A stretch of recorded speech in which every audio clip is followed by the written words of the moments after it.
When this boy steps into a duel against the top prodigy of a famous family, everyone expects him to get crushed, but instead, he completely humiliates her. The girl unleashes her strongest techniques one after another, trying everything she has just to land a single hit on him. But Leo casually dodges every attack like she's moving in slow motion, and then with just one strike, he sends her flying across the arena. She crashes to the ground in shock, unable to understand what just happened. How could this random boy overpower her so easily? But Leo only looks down at her and calmly says, "Kids these days are way too weak." Oh my god, bro. Oh, hell no, man. What the fuck, man?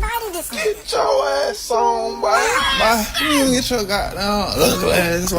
Then he tosses her one of the weight bracelet he'd been wearing during the entire fight. The moment she tries to catch it, her arms instantly give out. Even using both hands, she can't hold its insane weight and collapses miserably onto the ground. That's the true difference between their strength. At that moment, the girl finally realizes something terrifying. From the very beginning, she never stood a chance against him. But the real question is, who exactly is this monster? Well, Leo Plove isn't an ordinary boy. He's actually a reincarnated legendary hero from 5,000 years ago. The man who once saved humanity, alongside the greatest party of heroes in history. He wakes up as a baby while his mother reads him a story about the greatest heroes who once saved the world. But to our boy's shock, his past name, Kale, is nowhere to be mentioned, which instantly enrages him. He can't understand how someone like him could be erased from history, so he decides to uncover the truth. As time passes, he enters a royal school for heroes that prepares children before they join the Magic Academy. But the lessons bore him to death, and everyone around him feels painfully weak. Only when he finally returns home does his real training begin. Just as he steps outside, he's ambushed by a woman who charges at him with the force of a runaway train. Leo, though startled, manages to block her strike with his blade. It's clear from their interaction that this isn't the first time these two have crossed swords. They have a shared history, one where such exchanges are far from uncommon. The lady is looking forward to sparring with him after so long, and declares that this match to be his final test before she grants him permission to attend Lumerne Academy. As it turns out, this formidable woman is none other than his mother. In an instant, she lunges at him again, and their swords clash once again. While Leo is already struggling to keep up, his mother casually remarks that she hasn't even used a fraction of her full strength. Blow after blow, the spar continues, each strike more intense than the last. Eventually, however, Leo turns the tide. His sheer skill and mastery of swordsmanship allow him to overpower his mother, forcing her to surrender. The woman is left in awe of her son's talent and growth. She stands up and, in a softer tone, asks why he's so determined to attend Lumerne Academy. Before the story moves forward, a little context about the academy is necessary. Lumerne Academy, the Human Hero Academy, is one of the 4 prestigious institutions of the races that house the hero record. Among them, Leo strongly suspects Lumerne Academy is the most likely place to uncover remnants of his past life as hero Kyle. With such a compelling reason, it's no surprise that Leo is unwavering in his determination to join the academy. Leo's mother then reminds him that the members of the Zerdinger clan are currently visiting Daylon, and they will be staying at the Plove mansion. Though she personally isn't thrilled about having them in their home, she has a request to make. She intends to speak with Zeiss, the vice patriarch of the Zerdinger clan, hoping that he might be willing to teach Leo the Zerdinger aura technique. She believes that with the technique, Leo will become strong enough to be admitted to Lumerne Academy next year. However, what she doesn't know is that her son is determined to be admitted this year. He has no patience to wait another whole year to achieve his goals. Sometime later, we find ourselves at the Plove mansion, where Celia Zerdinger is being escorted into the grounds. As soon as she steps out of the carriage, she can't help but wonder why her uncle chose to stay in a place like this when he could have easily rented an entire hotel for himself. As we know already, she is Celia Zerdinger, 15 years old, a sword princess hailing from the Zerdinger clan. Her primary focus is on the Lumerne entrance exam, and she's skeptical about how a small family like the Ploves could possibly help her prepare for it. At that moment, Celia's uncle calls out to her. He is none other than Zeiss Zerdinger, the vice patriarch of the Zerdinger clan. He teasingly asks if she isn't at least a little curious to meet Leo, the very boy who boldly declared he wasn't interested in the Zerdinger clan. Celia remains nonchalant and remarks that if Leo is just a hopeful knight who can't even use aura yet, then, in her opinion, he's probably not all that impressive. Zeiss, however, doesn't share her sentiment. On the contrary, he seems quite optimistic about Leo's potential. Once they enter the mansion, Zeiss steps forward to greet the heads of the Plove household. He exchanges respectful words with Dade Plove, the patriarch, and Rena Plove, his wife. Both hosts graciously return the gesture, welcoming the Zerdingers to their home with equal honor. Zeiss then formally introduces Celia to Rena and Dade.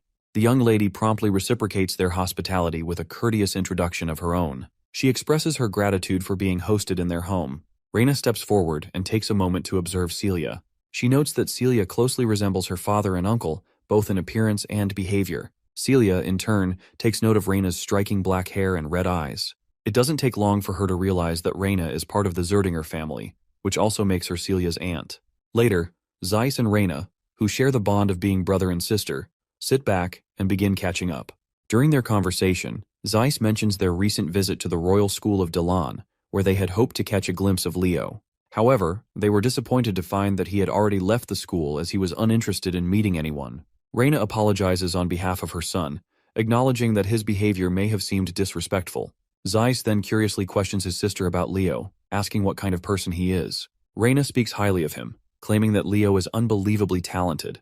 Her response prompts Zeiss to question whether Leo is truly worthy to inherit the Zerdinger flames. Reina's praise of her son continues, but she makes it clear that she's not simply speaking as a proud mother. Leo genuinely has the talent and potential to be worthy of the Zerdinger legacy. Zeiss is quite intrigued to hear this. While he trusts her judgment, he feels compelled to test Leo himself before forming a final opinion. Later, we meet Leo, sitting quietly, trying to concentrate. After finishing his little ritual, he declares to himself that he has finally achieved a vessel capable of holding everything he needs. Leo reflects on why he hadn't yet learned aura until now. The truth lies in the unique nature of his body. Accepting aura too early would cause it to naturally adapt and specialize in alignment with the aura. This would limit his ability to accumulate mana and soul energy, two essential components of his long-term plan. In his past life, he had witnessed the danger of uncontrolled power. If he had fully harnessed the abilities and essence of his fallen comrades, he wouldn't have left behind a seedling of disaster. To avoid repeating history, Leo is determined to achieve perfect control in this life. So, the first step in his journey is mastering aura, but he intends to do so on his own terms. Before he can delve further into his thoughts, a familiar voice calls out to him, pulling his attention away. As he turns over, he spots Celia Zerdinger. With a confident smirk, she comments on how he finally seems to have grasped the basics of training. While her words carry a hint of sarcasm, she goes on to offer him guidance in swordsmanship, if he's up for the challenge.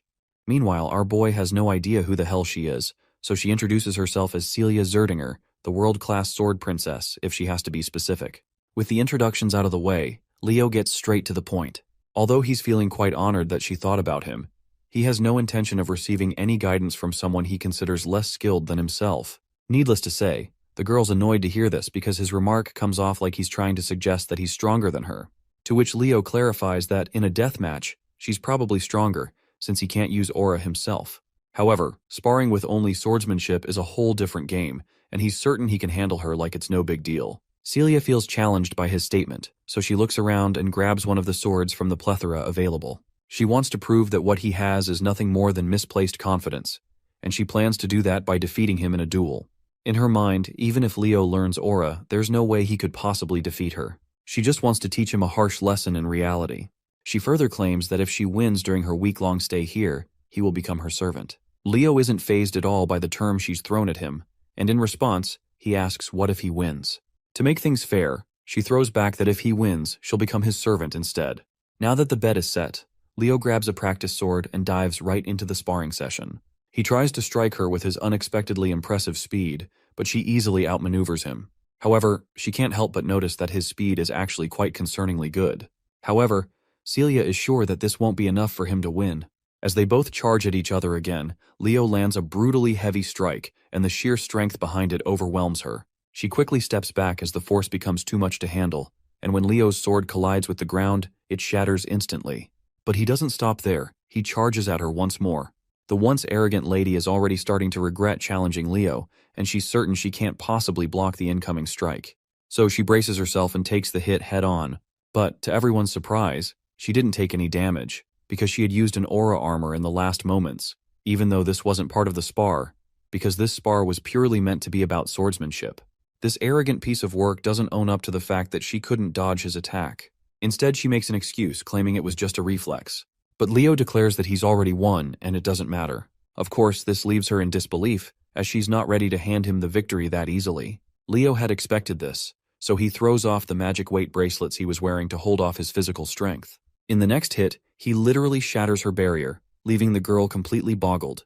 Meanwhile, Leo shows her no mercy and gives her a taste of his full strength. Later in the courtyard, as Leo walks around, he stumbles across his mother, who promptly introduces him to his Uncle Zeiss. Leo quickly bows his head to pay his respects, and Zeiss reciprocates, introducing himself as well. The two gentlemen then shake hands. His mother then asks if he's met Celia yet, to which Leo recalls how she had fainted after their battle due to fear. Before Leo can explain to her what happened, a knight approaches Zeiss with a report regarding the lady. Zeiss is fascinated to learn that Leo defeated Celia with a body that hasn't even learned aura yet. He personally expresses his admiration for Leo, saying it's nothing short of impressive. But Leo claims that she just underestimated him. Zeiss then questions what Celia lost in the bet, to which Leo happily responds that the loser was supposed to become the servant of the winner. So basically, Celia is his maid for the next week. As much as Zeiss dislikes this idea, he understands the importance of keeping one's word. Still, he makes it clear that Celia is from the Zerdinger house, so he can't possibly order her around to do maid's work. He hopes Leo will rescind the promise, and in exchange, he offers to personally reward our boy with something far more valuable. But Leo refuses the offer right away.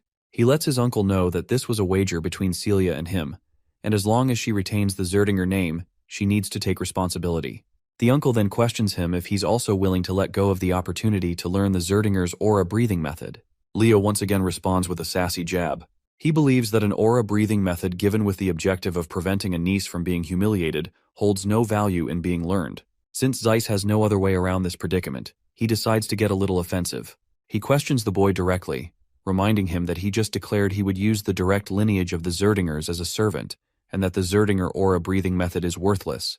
Leo remains unhinged and unafraid of the consequences about to surround him, simply claiming that what his uncle just said is indeed true. Out of the blue, Uncle's mood softens, and he politely questions our boy if he does not think that what he just declared is impudent and impolite. Leo once again makes it clear that he had no intention of insulting the Zerdingers.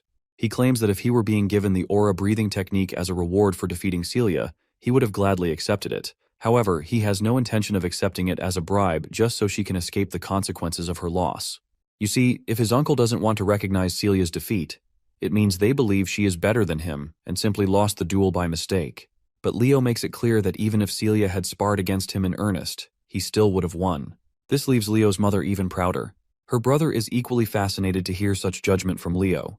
The fact that this kid rejected the offer because he didn't like the way his uncle behaved only highlights how outstanding a child he is. He wishes that a child like this were a Zerdinger.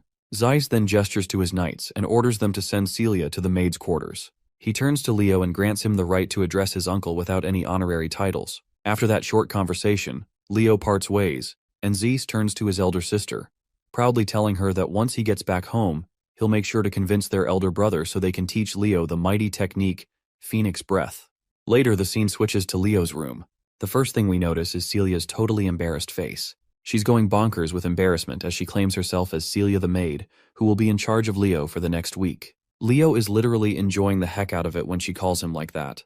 Who could have imagined that her usual fancy style would actually suit plain maid clothes so well? And this dress just looks like fire on her. Celia seems annoyed by the way he's praising her, as she knows all too well how beautiful she is. Leo apologizes, as he wasn't intending to offend her with his words. But he admits that he had a certain friend who praised beauty way too much, and that habit must have rubbed off on him. He recalls how that particular friend used to say that the beauty of eternity is unparalleled, and if peace ever returns to this world, he'll spend the rest of his life spreading beauty to everyone. The friend he's talking about is none other than the dwarven master smith, Dweno. Suddenly, Celia's eyes take note of the book Leo is reading, and she curiously inquires about it. Leo explains that he used to read it a lot when he was younger. It's the book known as The Great Hero of the Beginning. Celia remembers how she used to read this book when she was literally 5 years old. Seeing how much he likes this particular book, she walks over to the bookshelf and pulls out another one, mentioning that there are a lot of books about Kyle. In response, Leo claims that many of the great achievements in history are difficult to attribute to any single hero. He believes that many of these accomplishments, which are attributed to one hero, might actually be the result of the collective actions of multiple heroes over time. In short, he is trying to imply that Kyle's achievements have also been attributed to other heroes. But Celia dismisses such thoughts, claiming that Kyle was probably a scammer who tried to take credit for the achievements of the great heroes. At least, that's what most people think. And of course, she's one of them. Naturally, Leo isn't thrilled to hear that all people consider Kyle a phony scammer with zero contributions to the world. He then pushes aside all the talk about Kyle and decides it's time for breakfast before starting his training. Celia quickly gets into character, and just like any maid would, she humbly asks her young master if she could train with him. Outwardly, she's all pleasant and polite, but inwardly, the girl feels a lot of toxic thoughts toward him. Still, she has to play along because she wants to uncover the secret behind his strength. Leo promptly starts walking toward the training hall to fulfill her request. A while later, we see an exhausted Celia on her knees, breathing heavily. After this first round, Leo gives his feedback. During fighting, when her stamina reaches its limit, her reaction speed slows, and more gaps appear between her movements. And when that happens, she leaves herself open, and the same happens with her right now. But Celia isn't sure that abusing her body like this is actually helpful for training. Leo responds positively, because he thinks that young people these days are just too weak. You see, compared to the past, aura techniques have developed considerably, and that must be why people stopped caring about body training as much. Aura allows one to enhance their body strength, and if you train your body, the aura is also enhanced as well. The girl simply doesn't want to be labeled as weak, so she gathers her guts and stands up for another round. Before diving in, she warns Leo that he better stop underestimating her. But her reckless charge backfires when Leo just flings her away with one swing, and she crashes to the ground. At this point, she's just frustrated after taking one humiliating defeat after another. Leo then offers her a bracelet, which she quickly extends her hands to grab. Little does she know this bracelet is imbued with weight magic, making it insanely heavy. Meanwhile, Leo flashes a sinister smile as he reveals his sinister intentions. He apparently plans to make her train while she wears this bracelet from this point onward.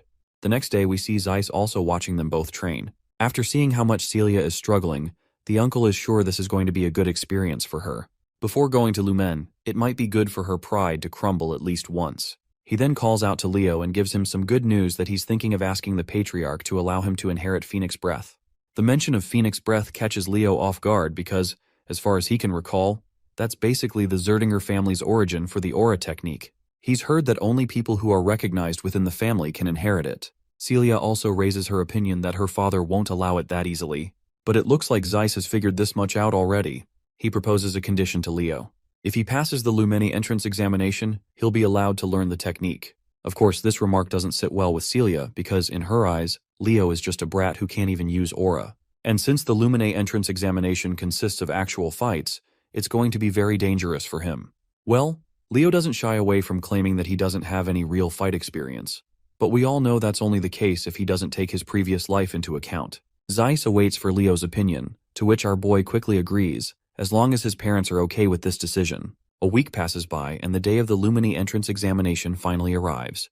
When they see the prominent figure of Celia Zerdinger among the participating students, everyone is in awe.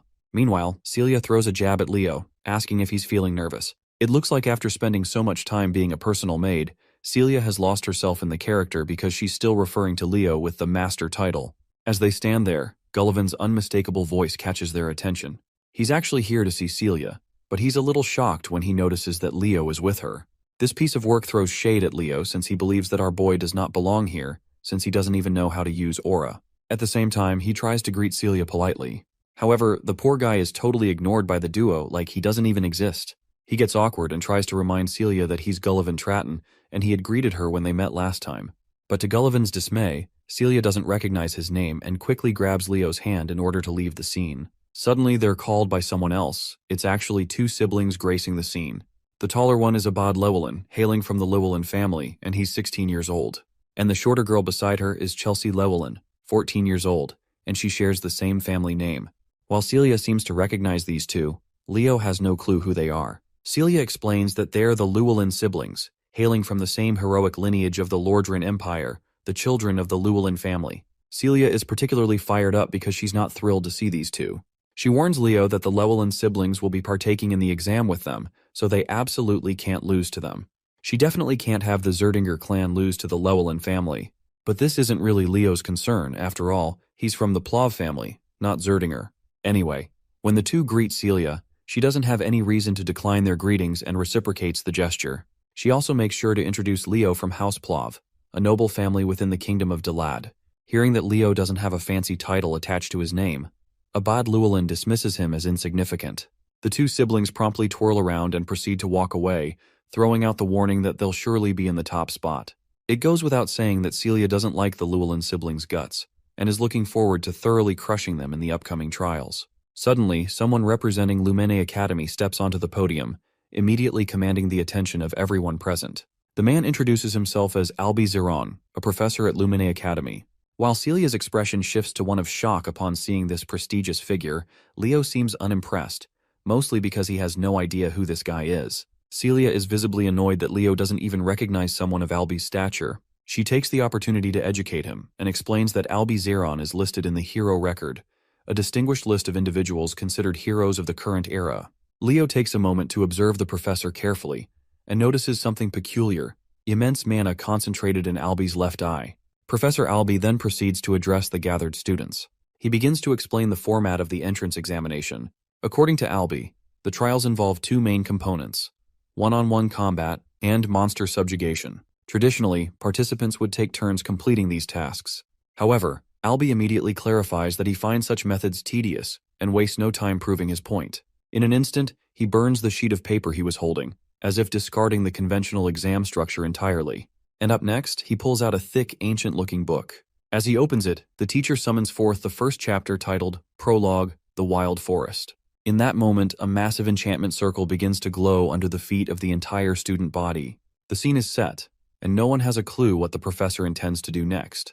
But one thing becomes crystal clear, which is that Albi Zeron despises inefficiency. He declares that he's combining all the trials into one seamless challenge and will move forward at once.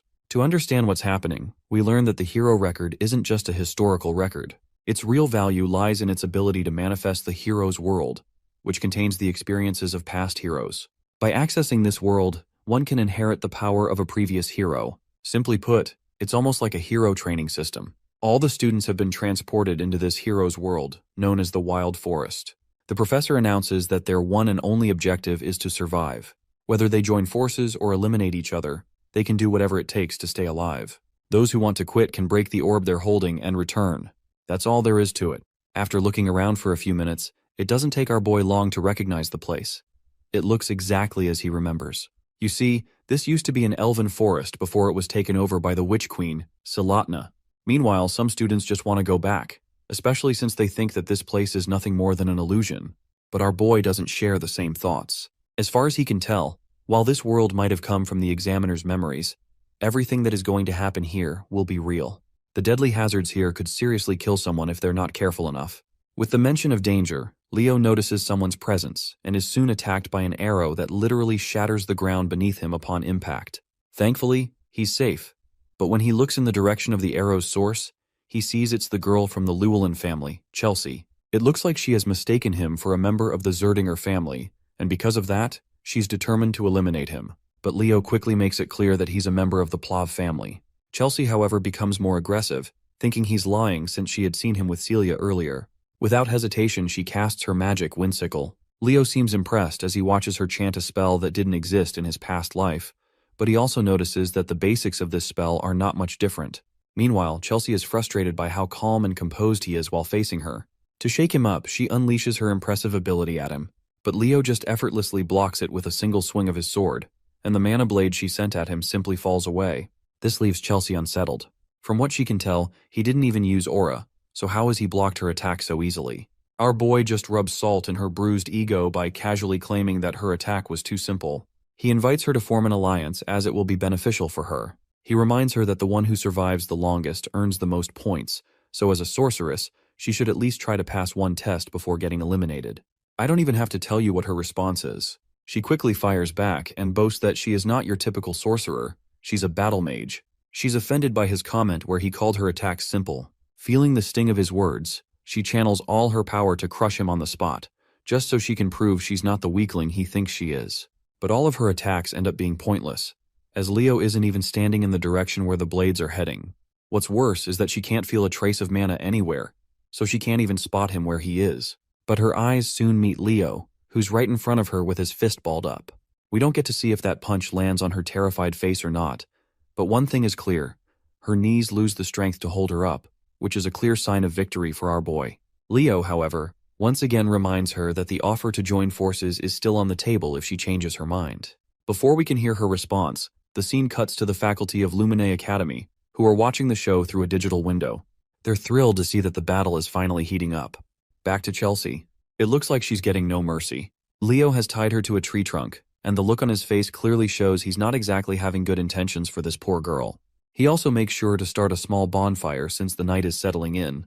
The fire intensifies, and flames begin to crawl toward the damsel in distress tied to the log. Seeing the flames causes her to panic, but she could avoid this fate if she agrees to cooperate with Leo. But well, this lady is as stubborn as they come and refuses outright.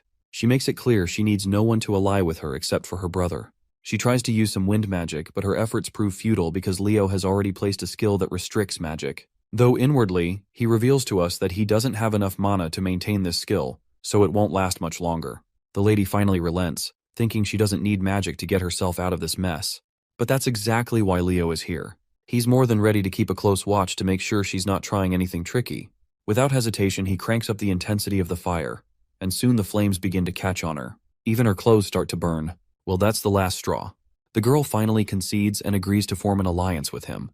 But of course, a few words aren't enough to convince Leo. He tells her to swear on her family's name. The girl quickly fulfills his demand, swearing on the Llewellyn family name that she will cooperate. Finally, Leo releases the ropes that were holding her, but before she can fall into the scorching flames, he cradles her in his arms. The scene transitions back to the teachers, who are diligently watching the students perform. So far, Albie Zeron has not seen a student who can live up to his standards. To think that most of the students chose to compete and fight each other seems utterly foolish and ridiculous. The only ones showing real strength to the point where it's noticeable are Celia Zerdinger and Abad Llewellyn, who are working closely together.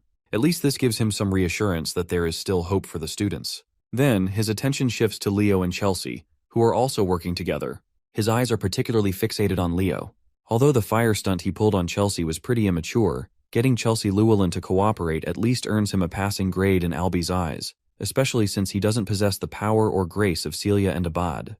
However, it seems this is where the teacher is utterly wrong, because our boy took down Celia without even breaking a sweat. Regardless, Albie Zeron considers Leo an unexpected dark horse in this competition. After slashing down a few monsters in their path, both Leo and Chelsea decide to move forward. It seems that Chelsea has finally started to realize that forming an alliance with Leo wasn't such a terrible decision after all. She then asks him what aura he's using, as she hasn't detected any mana from it. To her surprise, Leo casually drops the bombshell that he doesn't even know how to use aura. Unsurprisingly, this shocks and surprises her. While they're going back and forth, a monster is lurking behind the bushes, keeping a close eye on them. But Chelsea quickly notices the presence of the monster and fires at it instantly. Not gonna lie, this attack was way too overpowered for such a feeble monster. Even Leo admits that she does indeed have impressive strength, but the way she uses it is completely wrong. Suddenly, Leo senses something strange and tells her to halt her movements. He's noticed something odd in the sand. When he crouches down, he notices dry ground and decayed dead bodies of people. Out of the blue, an explosion erupts, but Leo quickly jumps away while carrying Chelsea in his arms. The sneaky bastards who had set the trap finally emerge from hiding. It turns out it's Gullivan and his partners. We all know that he's got beef with Leo, so it's no surprise he's here to specifically target him. He commands one of his companions to charge, and the poor fool obeys without hesitation. Unfortunately for him, he's greeted with a jaw-breaking blow from Leo, leaving him sprawled out on the ground. Leo stands tall, exuding total GigaChad energy, and calmly tells Chelsea to just watch his back. For a moment, Chelsea is startled, seeing how effortlessly he has saved her twice in a row. But she quickly gets up and positions herself behind him, ready to face the remaining goons. Meanwhile, Gullivan does what he does best, runs for his pathetic life. He abandons his crew, desperately trying to put as much distance between himself and Leo as possible. The only thought crossing through his mind is to find a partner fast. As fate would have it, Celia spots him from a distance. Instead of chasing him, she calmly walks into the direction he's running from. When they finally arrive at the scene, what they see is jaw-dropping. The area is littered with monster corpses and the bodies of students who had tried and failed to take them on. Naturally, Chelsea lights up at finally being reunited with her brother. Meanwhile, Celia throws shade at Leo, demanding to know what in the world he's doing with Chelsea. Leo proudly claims that it was his decision to form an alliance with her. Celia, however, finds it hard to believe. She would rather believe him if he had claimed to see a cockroach doing backflips than believe he managed to convince Chelsea the stubborn goat to form an alliance. To this, Leo casually and sinisterly claims that he simply convinced her. His wicked grin unsettles even Celia, who begins to wonder what exactly he might have done to convince her. Anyhow, our boy moves to help the students he just knocked out back to their feet. Seeing this, Abad questions why Leo is helping their opponents. Our boy quickly clears the air that there's no need to fight among themselves. Instead, sticking together to defeat the challenges of this world is a much better idea than fighting selfishly. Since Abad and the others seem clueless about what challenge he is talking about, Leo draws their attention to the nearby decayed corpses, hinting at a bigger issue. Seeing the corpses on the ground, one of the students comments that it looks like their moisture has been drained. Leo clarifies that this isn't the only odd thing here. He points out how this place, out of nowhere, seems completely devoid of any monster presence. It's as if the monsters are afraid of something, like a high-tier monster has appeared and scared off the others in the forest. As the pieces start falling into place, Abad finally understands what's going on. As far as his understanding goes, Hero Albi's first feat was defeating a high-tier monster. Just then, they all hear a massive roar in the distance, the sound of something close and ominous stirring deep in the forest. The roar fills the air with tension, a clear sign that the monster has finally decided to reveal itself. Meanwhile, Gullivan stumbles through the forest alone, holding a torch in his hand. He looks terrified, and despite being deep in trouble, his feeble mind is more focused on getting revenge from our boy than on survival. Suddenly, he notices a corpse at his feet, and there is also something behind this veil of darkness that causes him to trip and fall. The thing he saw in the dark is a giant monster. The monster looks like a giant spider, and it seems to be quite hungry. By now, it's clear that Gullivan is as good as dead. Let's explore what's happening with Professor Albi and the students. It turns out that a staggering 500 students all failed the exam. The real problem is the fact that the selection process requires the selection of at least 100 students, but there are only 50 of them still left in the test. Instead of forcing himself to pick, the professor believes that he's only going to select suitable candidates that meet his expectations. After all, the headmaster put him in charge knowing that he would pick the cream of the crop. Albi is a believer in discovering heroes in the time of great difficulty. He has gained an interest over Leo Plove, a dark horse with unexpected talent. The question is, will this dark horse be able to overcome the harsh exam? Going back to the scene of the students in the exam, they're fast on their feet and have trouble navigating because of the dark atmosphere. Celia illuminates her blade and claims that she's seen something up ahead. Her sword's red shimmer reveals the face of the terrifying spider who is currently devouring its prey. It strikes fear into their hearts as Abad rushes to use a mage spell to take down the threat. However, Leo is quick to stop him and advises Gullivan to break the crystal. Of course, Gullivan is out here becoming breakfast between the spider's teeth, so he can hardly move. He decides to smash the blue crystal, sending a wave of electricity inside the creature's mouth. With their preparations ready, Abad charges his Windfang spell and releases it upon the menacing creature. His attack manages to wound the monster, but fails to deal the killing blow. The four of them are horrified to comprehend the level of threat they're up against.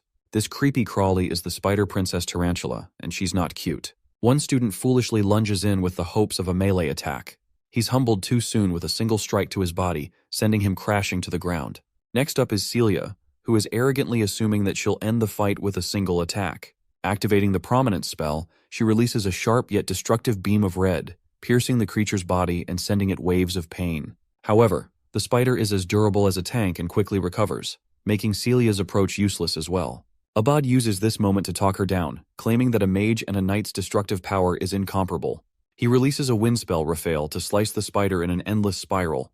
However, by the end of his attack, he's terrified to find the creature alive and well, staring him down. Sensing that her brother is in imminent danger, Chelsea casts her Windbreaker magic to help him out. Still, Abad suffers a cut from the spider's claw, though his sister's attack cushions the blow with her magic. She comes to check on him after he barely made it without losing an arm.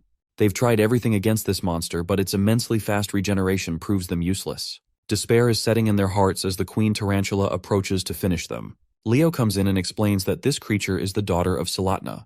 She was a deadly monster within Erebos' army, responsible for incinerating the elf forest.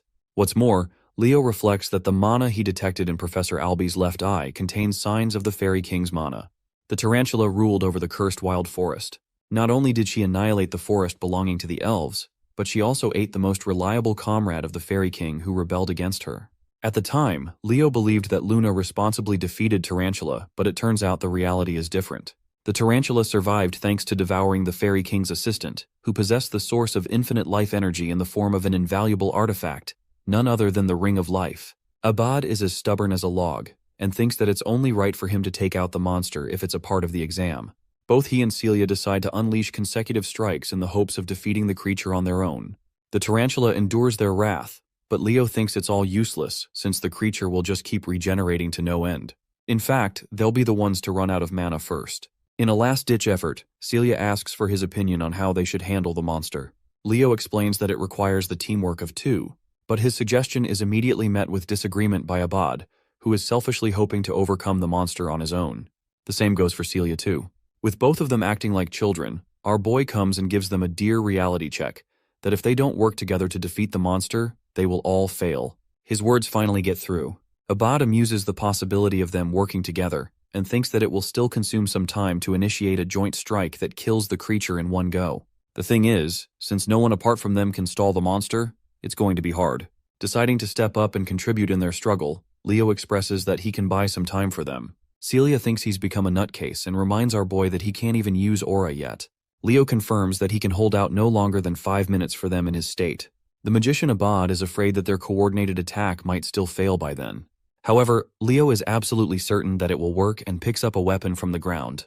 He adds that both fire and wind elements share a great affinity with each other, so it will be sufficient. Despite their differences, the Sword Princess and the Great Magician become allies, while Leo looks up to the ugly spider as a good challenge and a reminder of his past life.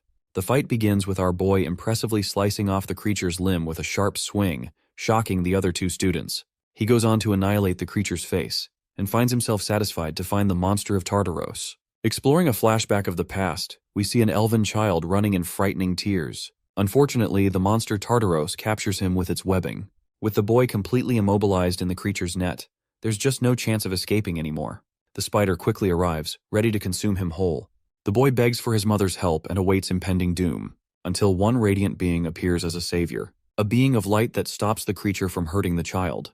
Luna felt infuriated with the creature wreaking havoc on her homeland, and going as far as to devour the contractor responsible for being the right-hand man of the elven forest. Luna releases a light attack aimed at the toothy creature. Her magic attack enveloped Tartaros, caging the creature before sending down a column of thunder. Luna wasn't expecting Erebos' army to have come and conquered the elven forest as well. At the time, Leo in his original life became responsible for freeing the kid, helping him escape the webbing net. Let's explore the current scene, where he's standing with an axe in hand, ready to buy time for his teammates. Still, he can't do much without his aura. Requesting Chelsea for help, Leo instructs her to use elemental magic, targeting him with her weapons.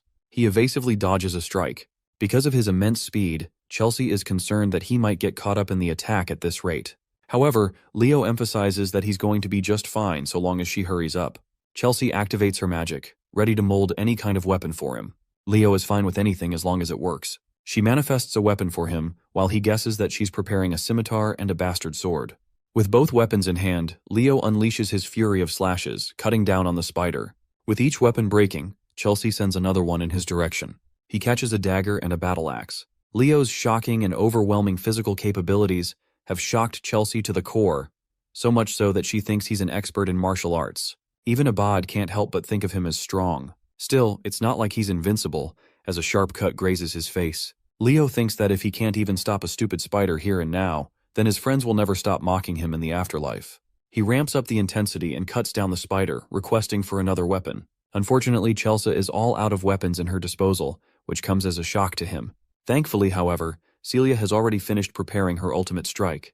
She unleashes a roaring spiral of fire, incinerating the creature and defeating it at once. The ring of life drops is cleared from its body, and the monster is subjugated at last. Celia drops to the ground, thankful that everything is over now. Still, she can't help but focus on Leo's inhuman performance to hold back Tartaros for 5 minutes. Celia tries to praise him, but Chelsea is even faster with her words.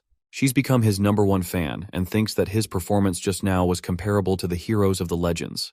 Leo doesn't think much of it, but this chick is going crazy for him as she wants to become a battle mage specialist. She pleads to learn from him. Funnily enough, Celia is hoping for Chelsea to receive exclusive training from him to get a taste of what suffering truly looks like. Anyway, our boy proceeds to grab the Ring of Life, which manifests Prince Silid as a fairy. He rekindles the prince's memory by saying his name. Hearing that, he goes back into the ring and accepting Silid as the Fairy King. This is all thanks to Professor Albie stumbling upon the Eye of Mana. The countdown for the testing ground is starting.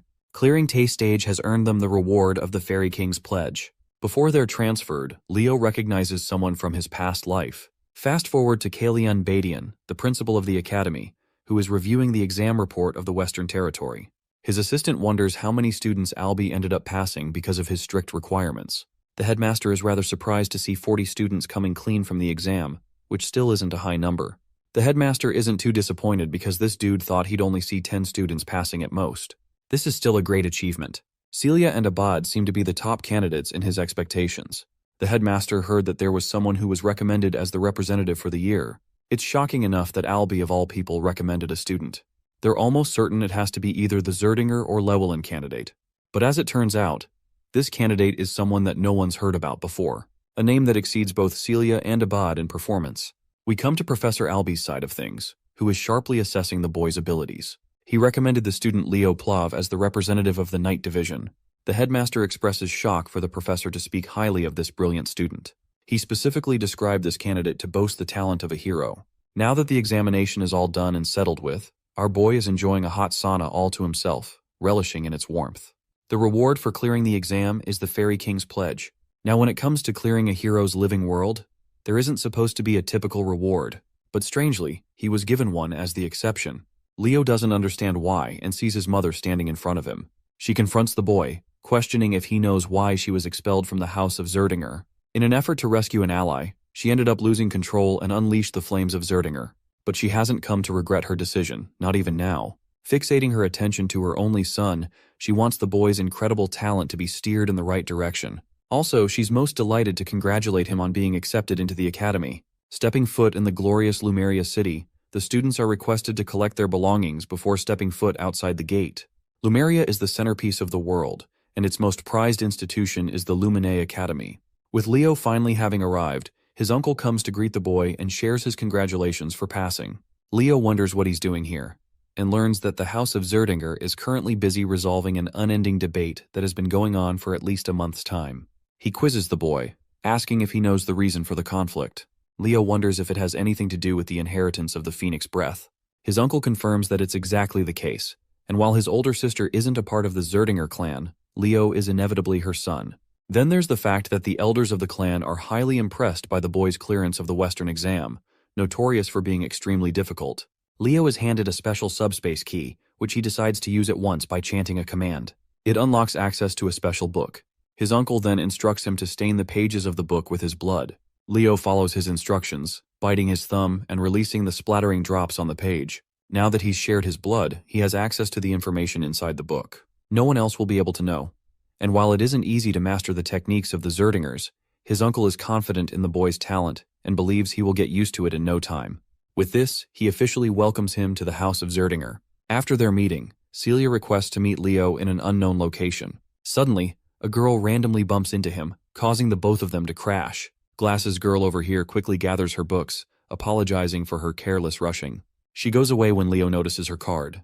He picks it up and learns about Chloe Muller, who is a freshman at the academy. Leo opens the door to find an annoyed Celia, who reminds him that they've got a lot of things to shop for and he's already late. He apologizes, as he unexpectedly ran into his uncle before coming here. Beaming with joy, Celia curiously asks what happened. To answer her burning question, the boy commands the flames of the Zerdinger family, questioning if he's doing things the right way. Seeing this, she's in utter disbelief. The confident Leo managed to master the secret technique in less than a month. His incredible achievement causes her to fall in shock and leaves her wondering if he's even human. Later that day, the Sword Princess and the Forgotten Hero are spotting a ship docking nearby. Professor Ain Elandieu introduces himself as the instructor of the night class. He wants the students to board the ship immediately, as they will be leaving for Lumerne soon. The journey begins with the students leisurely enjoying their time. Leo and Celia look like a couple, which causes a confident young fellow to release a comment that gets on Celia's nerves. This an alchemist from the kingdom of Moira, and he's a merchant with everything to sell. He attempts to do business with the couple in case they need supplies at the school. Leo introduces himself by his student identity and explains that he belongs to the kingdom of Delad. Thomas is noticeably surprised to hear this, because that kingdom took the difficult Western exam. Leo wants to address the elephant in the room, as he's finding the whole setting a little too strange. It seems too peaceful, even though Celia thinks that this is the standard treatment the freshmen should receive after clearing the exam. The boy turns his attention to their instructor, while Thomas agrees with Celia's understanding of the situation. All of a sudden, the ship shakes as a gigantic tentacle rises from the ocean. It nearly crushes Thomas, while the rest of the students are begging for their instructor to intervene. Casually sipping his wine, their teacher mocks them for ever even asking for help. He reminds them that the students of the Lumerne Academy are expected to perform their best in the time of danger, so this is a challenge for them to overcome on their own. They're up against the ugliest of the uglies. A giant kraken stares down at the students. Even in this tense situation, the Forgotten Hero maintains his composure and slices the creature's tentacle with his blade. Celia's also doing fine on her own. Experiencing the fiery attack of the Sword Princess, the kraken reacts with a water spray, causing Celia to get drenched. The monster grabs Thomas, who's shouting his mouth off. Seeing this, both Celia and Leo come rushing full speed to slice the creature down. With the alchemist's greed, he offers his shock. He was expecting the Sword Princess to do well on her own because of her reputation, but he wasn't expecting another student to be just as fierce. Poor Thomas nearly gets crushed by a frozen tentacle and shouts at the person who could have killed him just now. Chloe, the glasses girl that bumped into our boy, is commanding ice magic and holding the monster off on her own. She talks down on the alchemist, who is needlessly becoming a burden in the fight instead of staying behind. Thomas confesses that people like her don't give a damn about those weaker than them trying to help. With another piece of tentacle crushed, we get to see the dynamic duo of Abad and Chelsea rising to the scene. They're still not done with their rivalry between the two clans. Still, the battle mage has her eyes set on our boy despite being enemies. With numerous monsters in the lake teeming on their way to the academy, the instructor thinks this is the perfect welcoming party for the freshmen. Enjoying his wine, he comments on the top performers: Chen, Celia, Abad, Chloe, Walden, and finally Duran, Moira. The captains of each region are performing excellently against the threat. However, beyond them is a student that has overshadowed their performance. An unknown freshman with no commanding dominance in any region. His swordsmanship is the definition of perfection, and he's reacting as if he's predicting every attack. The instructor is glad that he's going to see the boy unleash his full potential in his classes. Anyway, the useless alchemist is quick to run out of his potions as they finally arrive at their destination. Hopping off from the ship, the instructor expects the students to get used to the monster treatment, since they're going to deal with it a lot. It's time to explore the glorious entrance hall. The Lumerne Academy's training grounds are extraordinary. Many spectators are hoping for the freshmen to put on a good show. The entrance ceremony is soon to begin. The Night Division is grouped by their instructor, who wants the captains to come to the front of the lines. The headmaster of the academy oversees the announcement, expecting great things from the hero candidates of this year. Kalian emphasizes to the students that if they ever want to become strong heroes, they'll have to risk their lives and always be expected to surpass their limits. Slamming his fist to the ground, the headmaster believes that if they can't do the bare minimum of what he just mentioned, then they don't belong to the prestigious institution. And then a second later he melts into a grandpa, acting like he didn't just intimidate the crap out of them. Kalian points out and asks why they've all gone quiet all of a sudden. His radiant reputation and image as the brilliant swordmaster slowly gets tainted by the day. Next up is a speech from the freshman representative, a name that the first years are looking forward to.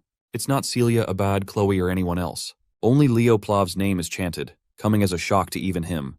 He quickly turns to the professor and realizes that he must have recommended him. Leo approaches the podium and addresses the professors and seniors with his speech. While this is going on, many students are bickering about the talks of this unknown student. They don't know what happened or who even is. The speech comes to an exhausting end, as Leo Plove is inquired about his goals as the representative of the year. He realizes that their goal is to intentionally provoke the finishers behind him. Leo offers his words in a very polite and professional manner, drawing attention from the other instructors. They think it's going to be a very reserved ceremony, until our boy goes crazy and openly declares that he's ready to accept any of them challenging him for the position. This hostile and bold announcement provokes the top rankers, but Leo doesn't really care about who it is he has to go up against. With the announcement settled, the students go to their dormitories. From tomorrow, exploratory classes will elapse for 1 week. This is a special grace period for the students to take any class which will later help them decide 3 subjects to major in. The students are promptly advised to rest up so they don't face a first-day late class. Leo's room is designated right next to Thomas, who is excited for his first class tomorrow. They exchange a goodnight greeting and Leo collapses on his bed. His mind is busy wondering what he's supposed to accomplish in the academy. Seizing his place in the best institution, he desperately hopes to find his long-lost hero record. The next day at the cafeteria, Thomas wants to share a seat with our boy who doesn't really care and approves the request. Leo receives an annoyed visitor, someone he isn't familiar with. This guy is Duran from the Central region, and he's here to confirm if the challenge he stated in the announcement carries any weight. Leo understands that his speech was provocative in its fullest. After all, it invited a stranger to take him on in an aggressive manner. Duran thinks he's some hotshot of the Central region, but Leo simply doesn't give a flying fuck and continues drinking his fruit juice. Pissed for being taken lightly, Duran lashes out by releasing a thunderous kick, sending the table flying. However, Leo's inhuman speed helps him rearrange the ingredients and reform his perfect cheeseburger. This man is the definition of class as he made a meal out of the occasion. Leo provokes him, stating that he just couldn't ignore free food to waste away like that. Duran, on the other hand, is in the mood to kill this guy with his every word. He thinks the freshman representative is much weaker than he is, which his ego can't stand. Intervening the fight, their instructor casually rests both his arms around the 2 students. He politely mentions their ranks as the representative as well as the captain of the region. The instructor is hoping they're prepared to receive due punishment for engaging in a fight on the first day. You can just see both their faces crying for help. Let's jump ahead and visit the first exploratory class of the night department. For some reason, Celia is concerned why Leo isn't around. He emerges at last, completely exhausted for breath. His condition invites Celia's attention, because she thinks he fought with someone. Leo decides not to say anything for the time being. Class is about to start. Ain introduces himself as the instructor of the first-year night classes. Thomas notices that Duran is on bad terms with Leo already, while their teacher Ain talks about the three main powers derived from mana, the first being magic energy, the second is soul energy, and finally we have aura. Of the three, aura is deemed the most difficult to handle. Celia adds that it's because aura requires losing mana fluidity during the conversion process. Her answer is spot on, as magic and soul energy tend to use mana in its natural state. But aura, on the other hand, absorbs the mana and converts it to suit the body. He demonstrates what an aura looks like and wonders if any of them knows how to use the processed aura from their bodies. Collecting her thoughts, Celia fails to come up with a reasonable answer. The freshman representative breaks his silence and explains that utilizing an aura's power requires the burning of mana. He's reached the right conclusion as pointed out by the instructor, which then makes him ask about the most crucial aspect of the process of burning mana. Leo quickly responds, stating that it is stamina. Impressed by the boy's understanding of aura, Ain asks if he's ever studied the concept before. Turns out he hasn't, which is yet again another impressive feat. A person who hasn't even studied aura somehow extensively managed to grasp its true essence. Deciding to put an end to the theoretical explanation, Ain thinks it's about time they do a little exercise. Using his aura, he casts a wave-like platform called the Aura Step. This fundamentally relies on concentrating one's aura power into their legs. Ain descends to the ground and excitedly mentions that the applications of aura are practically endless. Some of the other students experiment and spar with each other, while Celia teases our boy. She's ready to teach him how Aura Step works, so long as he calls her sister. Leo doesn't feel the critical need for her help, as he's fine with knowing the principles of aura. Noticing Duran on the side, the instructor thinks it's a good time to address the commotion scene in the cafeteria. Some students like Chelsea don't know what happened, and Thomas strokes her curiosity even more with his commentary. Both Leo and Duran are called to the front by the instructor. First, Ain confronts Duran and asks what ticked him off so much. After hearing Duran's dismissive reply, the instructor decides to offer the perfect suggestion. He wants the Central Region captain to square off against the freshman representative in a running competition, all to decide the student fit to lead the class. Ain outlines that both students are openly allowed to use their aura without any restrictions stopping them, which seems like the perfect advantage to Duran. The day of the competition is here. Thomas, being the expert businessman, is busy hosting a betting system. The first contestant is the genius of the House of Moira and the master of the lightning aura, Duran. Facing him is the dark horse without a special background. A man who leaped ahead even the captains of the regions and became the freshman representative, Leo Plove.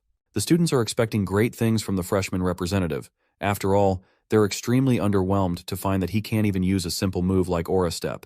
They all think his position is unwarranted, and someone like the captain of the Central Region is more fitting for the role of a representative. Realizing that it's the perfect moment to start, Ain lays out the rules.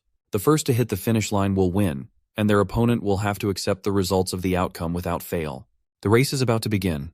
Even Celia thinks this competition is a stretch for Leo to win. Duran specializes in speed, not to mention his blazing fast lightning aura. Even against those odds, Celia is hoping for Leo to subvert everyone's expectations by pulling the impossible. The race begins with Duran accelerating and in the lead. As soon as the professor yelled go, the racers blasted off. Duran Moira cloaked himself with a lightning aura, confident that his speed would leave Leo in the dust. With impeccable running form, our boy was unfazed by the weak trash talk near the starting line. As the crowd expected, it looks like the cool representative of the Central Region is going to make quick work of the track. On the other hand, the freshman representative is lagging behind. Leo started infusing a bit of aura into his feet to kick it up a notch. The audience quickly labeled him a bastard who scammed his way into getting the representative role.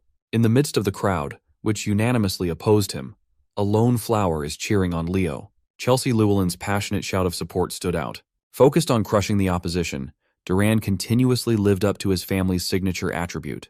He really is lightning fast. Seeing him cross the halfway point in such an inhumanly short amount of time got Carr worrying about his buddy. It seems like Leo will be on the losing end if he doesn't step it up. So, the young man looked around the track. Much to everyone's surprise, he did not push to go faster but decelerated instead. Once his momentum was dead, Leo started running out of the track and into the walls. While it's true that Celia Zerdinger believes in him, there's just no logical explanation for his actions. He looks like an idiot. As everyone watching was puzzled, confused, and lost, Leo was focused on increasing the aura density in his feet. With multiple successive inhuman jumps, he fully went off track into the grass and finally leaped up into the stands. He turned around and watched nonchalantly as Duran stretched his lead with consistent speed. Leo's aura density reached its peak, the fiery force in his feet cracking the stands he was standing on. With one powerful leap, he launched himself back into the track with immense momentum. It was so staggeringly impactful that the jump left a small explosion in his wake, distracting Duran for a moment. From that explosion, Leo came lifting off like a red meteor blazing through the rest of the track. The cheeky devil even taunted his opponent as he flew past Duran, calling the arrogant brat a slowpoke. The speeding meteor quickly reached the finish line. His graceful landing was a sight to behold. Duran watched a few meters away, dumbfounded. His lightning cloak has been banished. This is a clear and utter L. Leo craned his head back and confidently smiled. He won, but the damage in the stands was quite heavy. It was worth it, though. The crowd, who was talking smack just a second ago, was bewildered. They knew that whatever they just saw was no joke. As far as they know, Duran is the fastest among first-year students. To think that anyone would beat him is just absurd. Moreover, he lost to a kid who hasn't properly learned aura yet. Among everyone in the crowd, one of the few that caught what Leo truly did was Celia. She knew that he didn't use aura step. What he showed was a full-blown phoenix step. Since Leo won, Carr and Chelsea were brimming with joy, full of compliments for their friend. The professor quietly deliberated what he had just seen. Duran used his specialty, lightning aura, and increased his speed. That was already expected, but the speed that the boy displayed was still mind-blowing. Meanwhile, Leo Plove was significantly slower in the traditional sense, but he was far better at handling aura. He gathered and focused his fire aura on his feet to blast off. He created a single formidable aura step in the process of doing so. It was a flawless application of a simple concept. Being the sportsman that he is, Leo came up to Duran and offered his hand while telling him that it was a good match. He even admitted that if this was a long-distance race, the results would have been different. Still salty about his loss, the brat refused to shake his hand, and even bumped his shoulder out of the way. The professor is positive that among the current generation of disciples they have, a formidable hero might finally be born again. As soon as Leo reached the corner of his friends, Chelsea immediately showered him with compliments. He was so cool that she expressed her desire to train with him. Carr asks Celia why Chelsea is so into Leo and not him when the answer is so blatantly obvious. Since the class was over, Carr invited everyone to the cafe, even offering to treat everyone.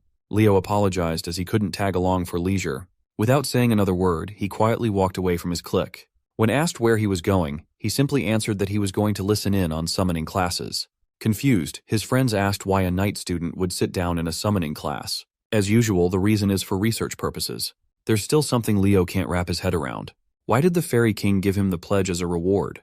As far as he knows, the rewards of the hero's world are connected to the world owner's power. The reward he received is seemingly related to summoning, but Professor Albie is a pure magician and not a summoner. By that logic, Leo should have received a magic-related ability. Furthermore, to make contact with a fair, one must go to Fairyland. Whatever reward he got won't be of use for now. While Leo was waiting at the site of the summoning classes, a familiar voice asked if he was also a summoning student. It turned out to be the Eastern captain and top scorer, Chen Xia. Unlike the other captain who just raced, this lady is polite, cheerful, and kind. They exchanged pleasantries, and she insisted that he just call her Xia from now on. She was sure that Leo was a student of the night division, so seeing that he also had an interest in summoning was very unexpected. He asserted that he's simply interested in spiritualism. If that's the case, then they are going to see each other more often in a lot of classes. When asked what spirit she made a contract with, Xia summoned a beautiful water sprite out of thin air. Unfortunately, Leo hasn't made a single contract yet. As kind as always, Xia insisted that if he ever needed help with spirit summoning, he should feel free to call her. Leo is not one to turn down help and connections. Then he made the mistake of asking a lady how old she was. Xia smiled and answered that she was 17 years old. She also knows that Leo is younger than her at just 15. In Leo's mind, he was thinking of how young Xia looked. She looks even younger than Chelsea. Sina noticed his brief pause and confronted him if he was thinking of something rude, which Leo denied. That's right, boys. Always deny. Anyway, she just came up to him to say that she was deeply impressed by his race against Duran. She was actually in the crowd while it was going down. The sight of him blazing through the track has been imprinted in her mind. With determination, she asked him to accept her challenge to one of these days. Amused, Leo smiled and didn't back down. After meeting all sorts of bombastic characters, it's nice to finally meet a normal person. And so, the Summoning Division's exploratory class has officially started. Right from the get-go, their venue was unusual. Instead of a classroom, they are out in the fields. A few notable figures are present. These two have faces and white hair, so they must be real characters instead of extras. Leo scanned the area and saw a very low number of students congregating. She already expected as much. Summoning isn't a popular choice after all. Just as he was wondering why the class was being held outdoors, the answer came flying down from the skies. A massive, scaly body with wings that covered the sun flew over the students' heads. The creature landed, displaying its fearsome figure for everyone to see. It was a black wyvern. Some of the students with paltry willpower lost strength in their knees as soon as they saw the beast. Then, the woman riding on top of the wyvern smiled and asserted that her wyvern seemed to have taken a liking to this class. She jumped off her mount and introduced herself as Yura Marin, the summoning teacher who's going to teach the freshmen for the entire school year. Yura is a grade A beauty with her long white hair, toned body, and devilish features. The hormonal students just wanted to become their teacher's summon at this point. Leo reckoned that if Pervy Dueno had been here, he would have lost his mind at the sight of a woman with a different type of charm than Luna and Lycinas. He would surely be inspired to make more cultured art. Going right into business, Miss Yura addressed her little greenhorns. The fact that they are in this prestigious program must mean that they have some talent in the field. The freshmen answered affirmatively. Miss Yura liked how confident they were. So they will be moving to the practice area immediately. She called in Carlo, the first-year summoning class associate professor, to bring out the griffins. Miss Yura explained that they would be riding together in groups of 2. They have enough griffins to accommodate everyone's asses. The problem is, this is everyone's first time handling something as finicky as a griffin. As soon as she heard a complaint, Miss Yura's eyes turned hostile as she asked if they wanted to listen to her lesson or not. Jumping on top of her black wyvern, she announced that those who think they can't ride a griffin should just quit and go back. Her scaly beast mirrored her intensity. It roared and flapped its wings, taking off while establishing dominance. While everyone was shaken, a long student stood proudly and unbothered. Associate Professor Carlo interjected lightly, telling the kids to hurry and follow the professor. Once they got over their initial fear and uncertainty, most students found out that the griffins were gentler than they thought. Some of these four-legged birds are very tricky to deal with, though. It's just the luck of the draw. Leo and Zia partnered up for the activity. She politely asked if she could hold the reins, and Leo gladly gave way. And so the students were lifted off the ground 2 by 2. Those who adapted quickly caught up to the professor's pace, bypassing the sea by taking to the skies. They were not expecting to be allowed to do something so bold as to ride a griffin on the first day. As expected of Lumine's top-notch programs, everyone's uneasiness regarding the griffins is practically erased. Some students were even bickering as to who should hold the reins. Xia and Leo were breezing through the sky with Xia as the driver. She was a bit worried, but the griffin they got is a real sweetheart. But it's still best to be careful. Griffins are difficult to control for first-time riders. Seeing that everything was going swimmingly, Miss Yura decided to shake things up and pulled out a whistle. She blew on it with strength, emitting an imperceptible sound that only the griffins could hear. As soon as the four-legged birds heard the tune, it was as if something primal awakened inside of them. Their talons protruded in full display, and all of the birds started behaving erratically. The weak-willed students turned to the professor for help, not knowing that she's the reason why the beasts are going out of control. Miss Yura reckoned that those who can't even handle an out-of-control griffin should not call themselves a student of Lumine Academy. Even Zia, a reasonably experienced young summoner, was struggling with their bird. While she was trying to wrestle the bird with the reins, Leo grabbed her hand and waist to stabilize her seat. He warned her that griffins are prideful beasts. Trying to overpower them with strength will only make them act out even more. He was gentle with his touch. Leo finessed her fingers in subtle ways to keep the rampaging mount in control. Taking over from behind, he shifted gears and made the griffin fly faster than ever. They were going so quickly and steadily that they eventually passed the professor and her associate. Miss Yura praised his control over the beast. She turned to Carlo and confirmed if the first-year representative was an applicant for the night major. According to the records, that should be the case. He's riding so good that she wonders if he has a personal griffin back home. However, according to Carlo's records, Leo is not from a noble household that can afford one. That must mean he's operating purely on talent alone.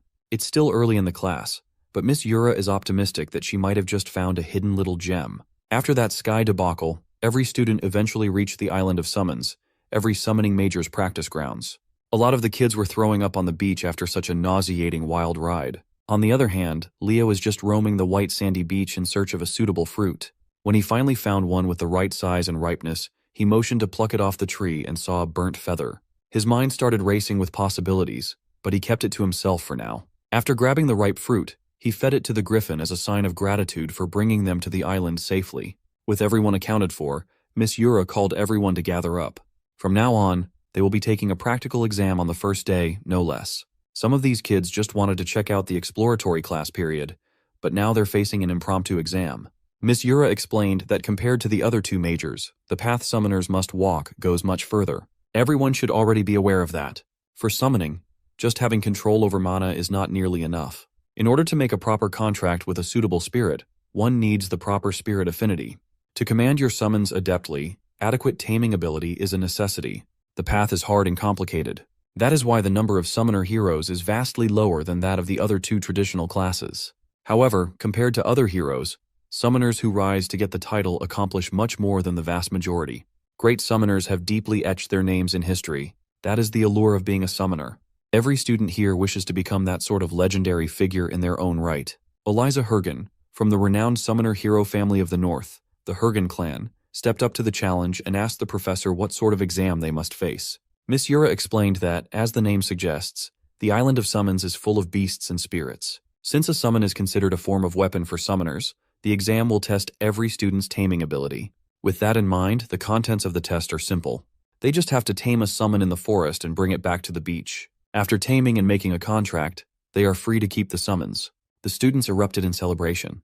It's not every day that they get an opportunity to tame their own beast. While everyone else is rabidly running into the woods, excited to find their new pets, Leo just calmly walks into the forest. Surprisingly, Eliza followed him from the entrance. The rumors of his victory over Duran have quickly spread. Seeing him in the summoner class, she can't help but say hi. The other prominent students in the class took note of this interaction. Leo waved Eliza off and nonchalantly insisted that he was just doing the best he could. Seeing him dismiss her like she's some random commoner infuriated Eliza. Observing her students from afar, Miss Yura can already see the key members of her freshman class. A few minutes later, quite a few students had already started the process of taming their chosen beasts. None of them caught Leo's attention, though.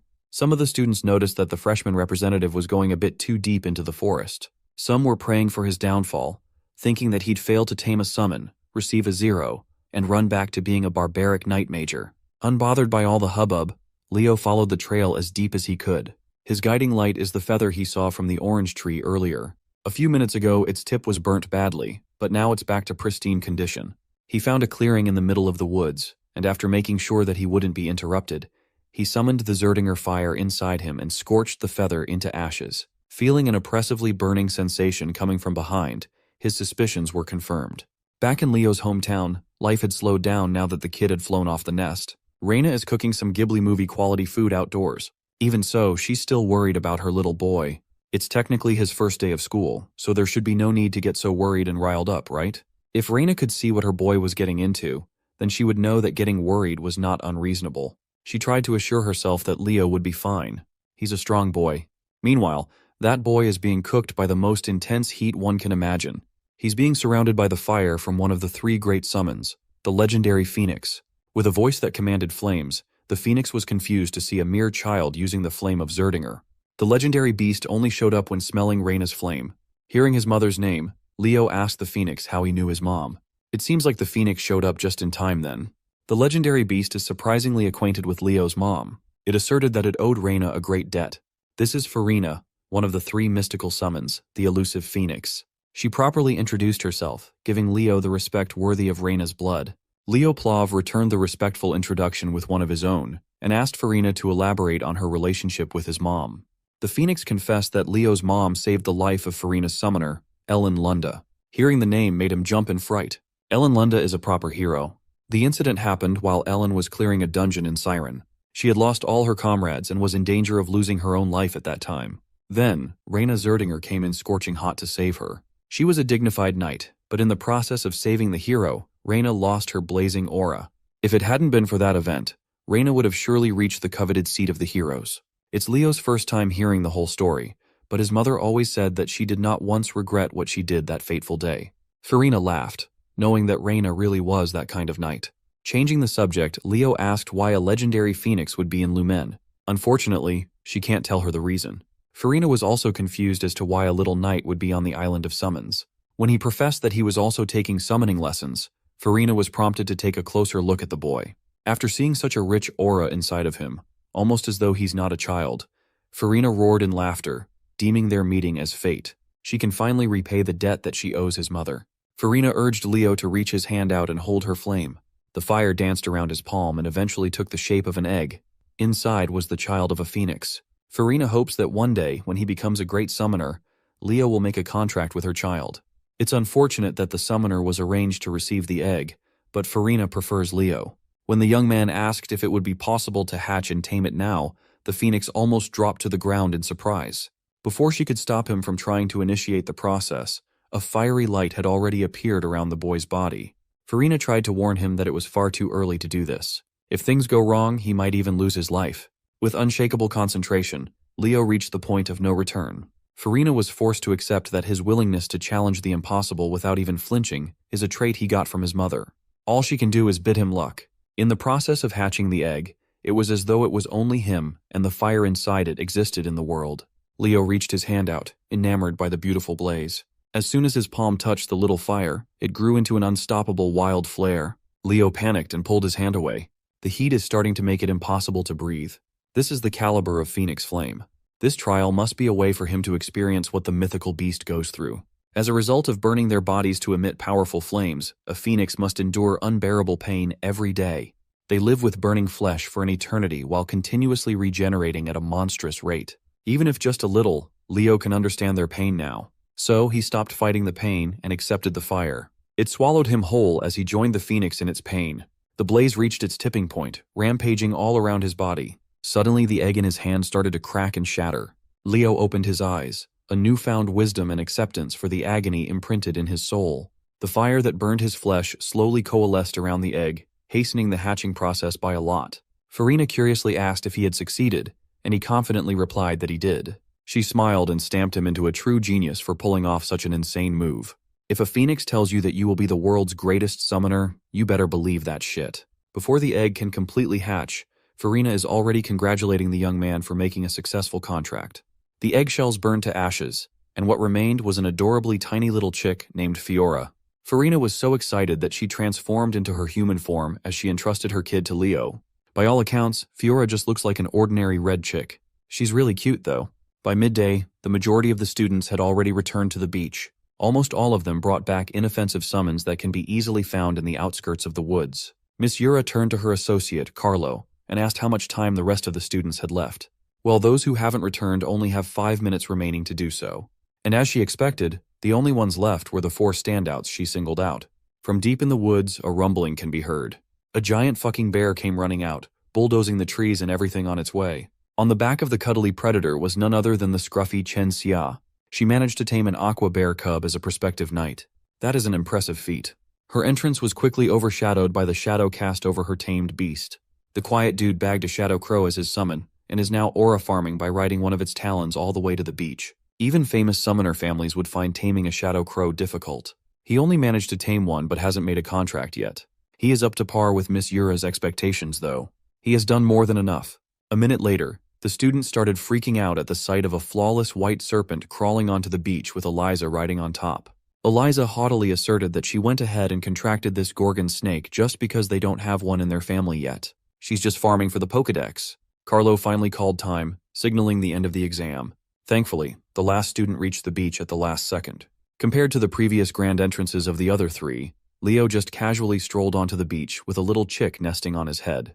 If his classmates inspired fear and awe, his image simply exudes cuteness. His dumbass mediocre classmates burst out laughing at the sight. They reckon that he tamed a chicken after sensing his incompetence in summoning. While everyone else was chortling, Miss Yura felt a chill running down her spine. She could not help but curse out. This son of a gun just brought in a phoenix for the first exam. By sunset, the freshman summoning class had officially ended, and the students were escorted back to the academy. While everyone else's day is over, Leo still has some business to discuss. He fixed his tie and knocked on the office door. A sweet voice beckoned him to come inside. As he opened the door, he was greeted by the sight of Professor Yura in her casual fit, the light of the sunset highlighting her features. She immediately set what she was doing aside and invited the young man to come and take a seat. Miss Yura confessed that today was the first time she had ever seen a baby phoenix. In fact, she didn't even know that there was a mystical summon on the Summoner Island. A freshman forming a contract with a phoenix is no joke. That is an unprecedented achievement in the entirety of the Academy's history. Miss Yura closed in on the young man, trapping him in the hair. And with an inquisitive look, she tells him that she knows what he really is. Leo nervously swallowed. Maybe he flexed too hard and unwittingly revealed his real identity. But his worries dissipated as soon as Miss Yura pulled him into a tight hug and called him an unprecedented summoning genius never seen before. While she wants to praise and acknowledge what he achieved, the professor thinks that they should keep his contract with Phoenix a secret for now. If such a massive piece of news is revealed, things will get very noisy very quickly. For now, she wants him to make sure to choose summoning as his main major the very day the exploratory classes end. In her eyes, this young man has the raw talent to become a summoning hero who will be remembered for ages. By the way, I know what you think, guys, but reality is harsh and there's no way for you to become her summon. The next day, Lumerne Academy and its residents woke up to a beautiful morning. Chloe walked through the halls, still sleepy and yawning from not getting enough rest. Carr caught her yawning and teased her about her mouth being torn if she kept it up. Chloe feels and looks tired since she's been staying up late reading magic books. Seeing the girl that he bumped into a few days ago, Leo pulled out Chloe Mueller's ID from his pocket and returned it to the owner. She thanked the freshman representative for saving her the hassle of applying for a new one. What she found odd was the fact that Leo was also going to listen to magic classes. He reasoned that since they're still in the exploratory period, he might as well attend as many lectures as he can. Chloe, on the other hand, is only interested in magic, so the only classes she attends pertain to the subject. Carr quietly whispered to his buddy that this Chloe chick, this ice woman, was aiming for the top of the magic division. You see, Carr's mouth doesn't have volume control, so Chloe Mueller heard all of that. Carr immediately noticed the temperature drop as soon as she stared at him. Just as he was about to wriggle his way out of trouble and move to the back, a massive ice pillar stood in his way. It was a perfect crystallized pillar that nearly locked Carr inside the iceberg. With nowhere else to go, Chloe dragged him into the front seats to behave and pay attention to the class. The next second, another familiar face showed up in the lecture hall. Two of them, in fact. Unsurprisingly, Abad and Chelsea Llewellyn, the prestigious mage family, are also present for the magic class. Suddenly, the door swung open and the atmosphere of the entire room shifted. As soon as he walked into the door, he effortlessly commanded everyone's attention. As he walked into the podium in front of the class, the girls started blushing and murmuring just how handsome their magic professor was. With a clean, slick-back look, a dapper tie, and an overall immaculate drip, Len Hors introduced himself as the first-year Magic Division professor. He brought with him a thick stack of paper. Before starting today's exploratory class, he wanted to do something drastic. With a flick of a finger, the stack of paper in his desk flew all over the room and eventually found themselves neatly arranged on top of each student's desk. For introduction, everyone will take a magic theory exam right from the get-go. Of course, everyone was surprised to find that they were being tested in magic theory before a single lecture. Professor Lenhorst asserted that students who fail to meet certain standards will be banished from his class. Since all of them are Lumine students now, this much should be the standard. Upon finishing the exam, they are to hand the paper to his assistant, Anna. Contrary to the intensity of Professor Horse, Assistant Professor Anna is like a ball of sunshine. The one screwed over the most by this first-day exam is undoubtedly Leo. All it took was one look at the first question, and bro immediately knew he was cooked. He is clueless when it comes to current magic trends. The increasingly complex formulas in his paper are simply indecipherable to his eyes. While the clock ticks, every student tried their hardest to squeeze the last bit of their brain juice to answer the intricate questions. As grains of sand fall to the bottom of the hourglass, tensions rise. Their futures as magic heroes depend on this exam. When the time was up, the students discussed how surprisingly easy the exam was. But none of the best and the brightest managed to answer the last question. Compared to them, Leo was stressed. He only managed to answer one question even though he really tried his hardest. As he shakily submitted his paper, he regretted not learning more about modern magic before coming here. Thinking that it was hopeless, he immediately left. He couldn't stand staying in the lecture hall out of embarrassment. He reckoned that he should just study magic on his own time. For the past 100 years, magic has evolved by leaps and bounds. Magic that once required a perfect understanding of complex concepts can now be used just by memorizing mind-numbing activation conditions. Professor Hors quickly checked the papers. Bro didn't even need any supplies. He's raw dogging it with his fingers. Meanwhile, Leo concludes that magic's development towards memorization has worsened the overall level of magicians in current times. After checking the exams, the professor flexed his magical muscles to his students a little bit. He summoned a bright orb of light that illuminated the entire lecture hall with strange runes and other worldly concepts swimming around. This is the essence of the magic he personally crafted. From start to finish, he built this magical algorithm brick by brick. The goal of his class is to create students capable of researching and making their own brand of magic. That is also why he made them take a test on the first day of exploratory classes. There were 49 questions worth 1 point each, based on simple memorization of increasingly difficult concepts. The last question, worth 51 points, analyzes the true essence of magic. Professor Horace hopes that in the future, his students can become magicians capable of solving that last question. Chelsea breathes a sigh of relief. Now she can rest assured that no one else got the last question correctly. She didn't even know where to start solving it. She looked up and saw Leo's seat empty with his exam paper neatly laid down, thinking that he had given up. That bummed her out. It would have been nice to attend magic classes with him. After the professor's impassioned speech, his assistant came up to him and whispered something with urgency. Anna quietly told him that there was a student who solved the 50th question correctly, shocking the stern professor. The stoic and firm Len Hors vanished. He heartily laughed in front of the class upon hearing such good news. He asked his class who among them just made history as the first student to figure out the 50th question in one take and get a perfect score. Professor Horace was blushing and salivating at the thought of molding a generational magic genius. But Anna quickly corrected him and said that the student didn't get a perfect score. That was fine too. He didn't let that bother him. He reckoned that the student must have missed a few items due to spending so much time at the last part. Then Anna just dropped the bombshell with another whisper. The student who got it right only solved the last question and left the other 49 untouched. The professor demanded the name of the student, and Anna gave him Leo Plove's student file. Professor Horace called Leo's name out loud, ordering him to stand up.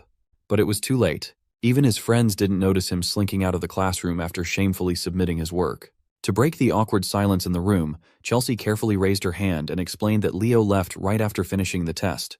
His test score is an utter anomaly. He technically scored the highest out of everyone else by solving the last part and nothing else. The subject of the magic class's uproar is already in the cafeteria, hanging out with Celia. He shared what just happened, and she laughed at his face for fucking up the exam. He got a cute baby bird in the summoning class, and he crashed out in the magic class. In Celia's opinion, Leo must realize that he's doing something wrong with his school life. She insisted that he should just focus on his swordsmanship. He's a knight major after all. When asked if she would like to do some stamina training, she immediately changed the subject. Their friendly conversation was interrupted by a ghastly presence zooming in behind Leo. Professor Horace is fuming. He thinks this knight major kid just made fun of his class. He confronted him about leaving after just one question. He asked if the questions were so easy that they weren't worth answering. Leo stood up and respectfully cleared up the misunderstanding. He confessed that he genuinely thought he had zero chance of passing that exam. For him, every question except the last problem was way too hard, and he had no clue where to even start with any of them. He slyly explained that he studied magic on his own by reading old magic books, so he wasn't up to date with any of the modern ones. A thought started forming inside the professor's mind. He then picked up the young man off the floor like he was a cat or something. When he let go, Leo had never been so confused in his entire life. Meanwhile, the professor's eyes are gleaming with joy and possibilities as he urges Leo to follow him for a moment. Leo did not even get the chance to refuse or ask where they were going. Professor Horace grabbed his collar and dragged him out of the cafeteria like a child who had just found his new favorite toy. Celia was frozen in her seat. This was her first time seeing the Academy's professor of magical theory, and he made quite an eccentric impression. Poor Assistant Anna missed her boss by a few seconds. She failed to make sure that Len Horace didn't do anything strange. The poor lady didn't even have the chance to catch her breath as she tried to chase after the madman. The professor brought Leo to his office, started scribbling magic theory problems on his chalkboard, and asked the young man to solve them for him. He reckons that if the boy did not solve the final question out of pure luck, then he must already have his own established magic system in his mind. Professor Horace stood on the sidelines waiting for the young man to show him a new magic system through the solutions. But not even 10 seconds passed, and Leo had already finished writing his final answer on the board. Shocked and a little frightened, he asked if Leo had mentally solved all the questions he had presented. That's more or less what Leo did. The professor just hit the jackpot. After all these years of mediocrity, he finally found a seedling worth cultivating into the highest echelon of heroes. Professor Brojo Satoru is right outside, minding his own business and walking through the halls. Unbeknownst to him, his calm day is about to be pestered by his overenthusiastic colleague. Professor Horace came running to him with a broad, innocent smile and eyes full of life. Bro was not having any of it. He knew that whatever his coworker was smiling about would ruin his perfectly calm day. So, he turned around and walked back in the direction he came from. Len Horace grabbed his feet while repeatedly thanking him like an overstimulated dog. Professor Albie had to use magic to keep him away. This is not the first time he has seen Len Horace act out, but he's going a bit too far today. Professor Horace didn't give a damn even if he's suspended midair. He just wanted to express his gratitude for discovering the genius that is Leo Plove. Albie was confused. Why would this magic fanatic call a knight in training a genius in magic? Hearing him mention knighthood and Leo in the same sentence made Professor Horse irate. He insisted that the kid must become a sorcerer at all costs. He won't stand by and let such a talent rot away while wielding metal sticks. Finally, his assistant and part-time babysitter Anna caught up with her boss. While he was ranting about how sending Leo to the Knights would be an insult to the field of sorcery, Albie dropped him to the ground. At least the professor is very appreciative of Anna catching his fall. After running all over the campus, the sunshine and rainbows demeanor of the assistant is gone as she insists that they return to class. Speaking of the devil, Leo walked past the commotion, and Professor Albie gave him a reassuring smile. The young man reckoned that sorcerers have not changed at all with time. Even to date, they're all lunatics. A week after the magic theory debacle, the exploratory classes finally ended.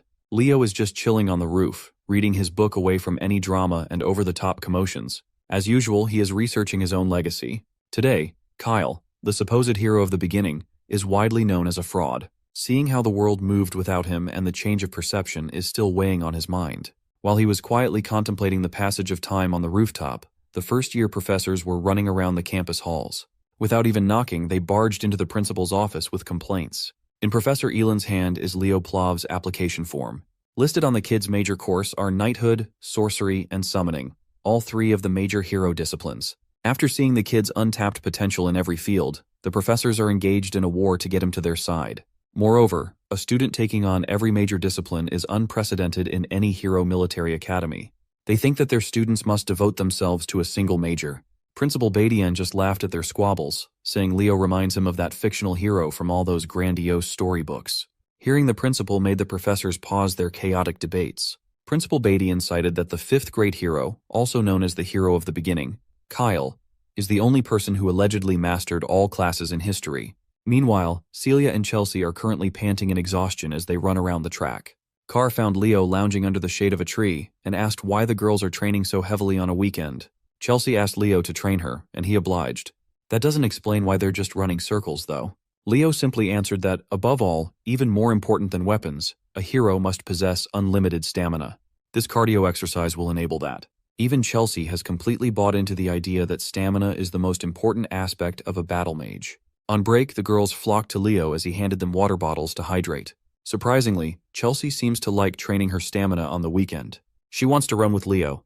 As soon as Celia heard the poor girl say that, she spat her water as the trauma of training with Leo surfaced in her mind. Since he's already planning to run anyway, he might as well direct the ladies. But Celia has vowed to never run with him again. Noticing their interaction, Carr asked Celia and Leo what was going on between the two of them and why they seemed so close. He even thought they were dating at first. Celia ended the confusion by dropping the bomb that they are nothing more than cousins. Leo is her paternal aunt's son.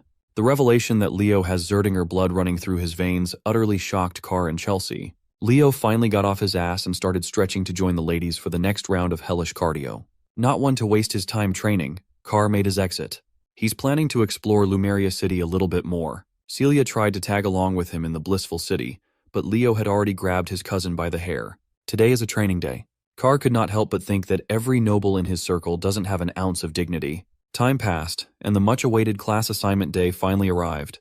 Leo walked to the classroom he was assigned to, namely Class 1-5. Inside, he saw Carr sitting down, calling his buddy over to the seat beside him. The sly businessman was the first one to arrive since he already knew what class he was going to be assigned to. Say what you want about Carr, that boy is good at gathering information. There's another familiar face in their class. Chelsea is in her seat. It's hard to tell if she's dead or alive after the hellish weekend of training with Leo. Carr asked what kind of hell Leo put the girls through, and he answered that they just went over the basics. Suddenly, a pair of lowly extras peeked through Class 5, also known as the Class of Anguish, and mockingly wondered how many of their pitiful juniors would remain after the first semester. A lazy voice interrupted their jeering. He asserted that these two seniors mocking the freshmen are much more pitiful in his eyes. The pair of extras turned around and immediately felt their blood run cold. A man with uncombed dark hair and an unkempt beard stood before them. His aura was suffocating and overwhelming. He is Herod Edmund, homeroom professor of Class 1-5, also known by his nickname, the Wailing Wall. This dude told the extras to form a chair with their bodies, and they did it out of fear. He sat on his human chair and addressed his students as worthless dregs. Class 1-5 is the class for failure, which scored the lowest among the incoming students. Professor Edmund is pretty sure that the kids have already heard rumors about him. He asked his class if anyone knew why he chose to assign himself as the advisor of this cursed class. Carr carefully raised his hand and answered that the Wailing Wall must have stepped in to help everyone improve their grades. The professor already knew Carr Thomas by his full name. His answer is fitting for someone ranked dead last in the academy. Professor Edmund changed the question and asked if anyone in this inferior class understood the duty of a Lumerne Academy student. Chelsea bravely raised her hand and answered that it's their duty to capture the hero's world through practice missions. That is the correct answer. But all the professor can see are the faces of kids who would die a few minutes after entering the hero's world. So, wouldn't it be better if he just expelled the pathetic bugs who would only hold their comrades back? This is precisely the reason why he took over Class 5. That is also the reason why he is widely known as the Wailing Wall. While he was scaring the shit out of his students, Leo stood out as the only one unfazed. The professor quietly assessed that this kid would probably be fine if dropped into a hero's world right now. He then ordered everyone to change their attire to exercise clothes and head to the drilling grounds afterward. It's the first day of classes, so it's time for some combat studies class. Class 5 followed his directions and quickly assembled on the track. While his students were exposed to the harsh sunlight, the professor set up a huge umbrella, a lawn chair, and even some tasty drinks to relax on the sidelines. It's time to fix the rotten mindsets these kids have developed since joining the prestigious academy. He asked another question. He questioned what would save them in the real world, where life is so fragile when push comes to shove. Nella Carvin, a timid knight major with a rare healing attribute aura, meekly answered that she would be saved by her fellow comrades by her side. That's the wrong answer. Professor Edmund asserted that their only saving grace is their own ability. Only when they hone their skills in the face of danger can they even begin to lend help to their comrades. As a follow-up question, he asked if anyone here is confident in their ability to protect their comrades. A jolly, fiery, and poised voice sounded out from the crowd, asserting that she was confident in her capabilities. To explore that answer, the professor asked the girl to create a fireball so they can see if she's an adequate magical knight. The girl in question is the spunky and upbeat Eliana Layden, a dual-class magical knight. After displaying her fireball, the professor wasn't convinced that she had what it takes. He even insulted its size and intensity, telling her that it's not enough to even kill an ant. Challenged by the professor's comments, Eliana injected even more mana into her spell, creating 2 fireballs while warping her surroundings into a pool of flame. Not only did she increase the number of fireballs, but she also doubled both of its sizes. Professor Edmund sarcastically called her spell impressive while sipping his juice box. He summoned a little orb of wind and asked Eliana to try hitting the little fellow with such an amazing fireball. That orb of wind eventually turned into a wind spirit and swiftly flew in the air with its own will. It flew close to Eliana and mockingly laughed at her fire while touching her nose. The easily excitable young lady was naturally pissed. She started dishing out fireballs left and right, desperate to clip the annoying wind spirit. After wasting her mana with attacks that can't even make contact, the professor interjected, "What's even the point of increasing the number and size of an attack if you can't even hit the enemy?" This exercise is to make his students feel the thing that they lack most, the ability to use their skills effectively in practice. They must hone their skills and push past their limits. That's the hero's way. The Wailing Wall smiled and announced that the class would not be dismissed until one of them caught his wind spirit, Sylph. Leo is just listening quietly. The professor's words may be harsh, but he can confirm that all of it is true. Maybe he should try this class a little and try catching the Sylph. While his entire class is running around the track, Professor Edmund's eyes are fixated on Leo Plove. With all the conversations around the kid, he is determined to sniff out if he's just full of shit like the fictional hero Kyle. Unfortunately, even with the whole class participating in the hunt, the Sylph is simply running circles around them. From a distance, Leo emitted his aura, controlling and directing it to focus on his feet. With one mad dash, he launched himself like a scarlet cannonball, leaving destruction in his wake. His speed skyrocketed to its limits. His focus is impeccable. Maybe he really is the first true all-class hero to be born. Carr and Chelsea were already winded after trying to catch the unreasonably fast wind spirit. Then came our boy, his feet and body clad in a burning aura. Using the enhanced concept of aura step, he made his way to the skies, the blind spot of the unruly Sylph. With gravity and momentum from the aura step, he launched himself downwards, leaving little to no window for the Sylph to dodge or get out of the way. His first try ended in a fail by a millisecond. It looked like he botched his first attack, but the smile on his face says otherwise. He subtly manipulated the streaks of aura in his hand, forming a thread that attached itself to the Sylph's foot. This effectively held the wind spirit in place to be grabbed. Unfortunately, none of the Class 5 students got to the stunned Sylph first. It was captured by the lighting-fast brat Duran instead. Just as expected, his speed is really outstanding. but he only captured the sylph due to Leo's aura thread restricting its movements. Nevertheless, the smug look on the brat's face is still annoying to look at. Another person walked into the field while cheerfully clapping his hands. This pompous-looking man is Sejin, the homeroom professor of Class 1-1. Right now, he is second in the graduating voting class. He took this chance to flex the talent of his class, even offering to teach Class 5 a thing or two. Meanwhile, Professor Edmund isn't even looking at the field. He's snug as a bug in his chair while sipping on juice boxes. He then asked his colleague to take over his class for the day. While Professor Sejin is number 2 on graduating class voting, this chill guy is consistently bagging number 1 every year. The students, especially Carr, are hyped to see the clash of the two pillars of Lumerne Academy. These two professors have worked at the academy for over 2 decades. Professors Ain, Yura, and Len were apprentices of these two. Overhearing his yapping, the adorable Nella Carvin asked Carr how he knew so much about academy affairs. Unfortunately, this boy has no riz at all and is prone to scaring the hose. Professor Sejin haughtily laughed. While he doesn't know what his rival is scheming when he takes charge of the worst class of freshmen, Sejin is eager to find out. So he requested a competition between classes 1 and 5. As for the event, they are going with Lumerne's historic ball sport called Bastera. Professor Edmund stood up from his chair and called Sejin a genius. He shook his bro's hand and added that learning through practical experience is the best. After accepting the challenge, he slumped back into his comfy chair and left all the officiating and supervising to Sejin. Professor Sejin can't fathom just how he keeps on losing the graduating class vote to this lazy-ass man while his students look at him with pity. At least the Wailing Wall addressed his class one more time, saying that this Bastera match against Class 1 is an opportunity for them to practice their skills. And one last thing, he warned them that if they lose, everyone in the class will be expelled.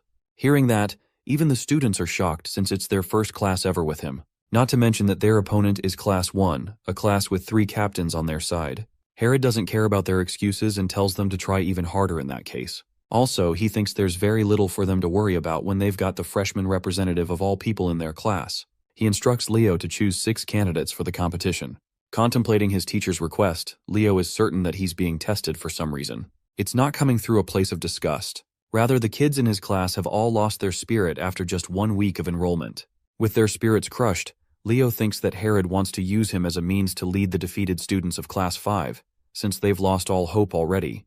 Class 1's teacher uses his magic to create the arena, while Leo thinks that there has got to be some kind of way out in the Bastera competition, a way to help his classmates from their despairing situation. Lumerne Academy's top brass are facing Class 5. Even Chelsea is sweating bullets in fear. She tries to explain the rules of the Bastera game because Leo doesn't know a thing about it. The game is a combat sport that stood the test of time at the academy. Based on that description, it doesn't sound more special than just a ball game. Thomas explains that it isn't so simple like that. In reality, it's much more threatening than a simple game. The Sword Princess Celia eggs on Chelsea for looking pale in defeat. Her provocation ends up with Chelsea lashing out in anger, refusing to lose to a Zerdinger. Leo, on the other hand, is as cool as cucumber and urges them to relax, since they won't be losing anytime soon. Celia is pissed and wants to show him the results of her training soon enough. As for Chloe, she's hell-bent on scoring a win against the freshman representative, unlike their previous outcome. Anyway, Sejin tells the participants to approach the arena. Leo looks to his classmates to ask who's going to join. 2 of them step forward, those being Chelsea and Eliana. The stakes are high as losing guarantees expulsion, which is why they're willing to do whatever it takes to win. Thomas and the others also quickly follow suit, as Leo signals to the professor that their class is ready to begin. Sejin whips out the ball and tosses it up in the air. Each participant from both teams has their eye set on the ball. The game begins with Duran and Leo reaching for the ball, but Lightning Boy is a second faster and manages to snatch the ball, seizing the initiative.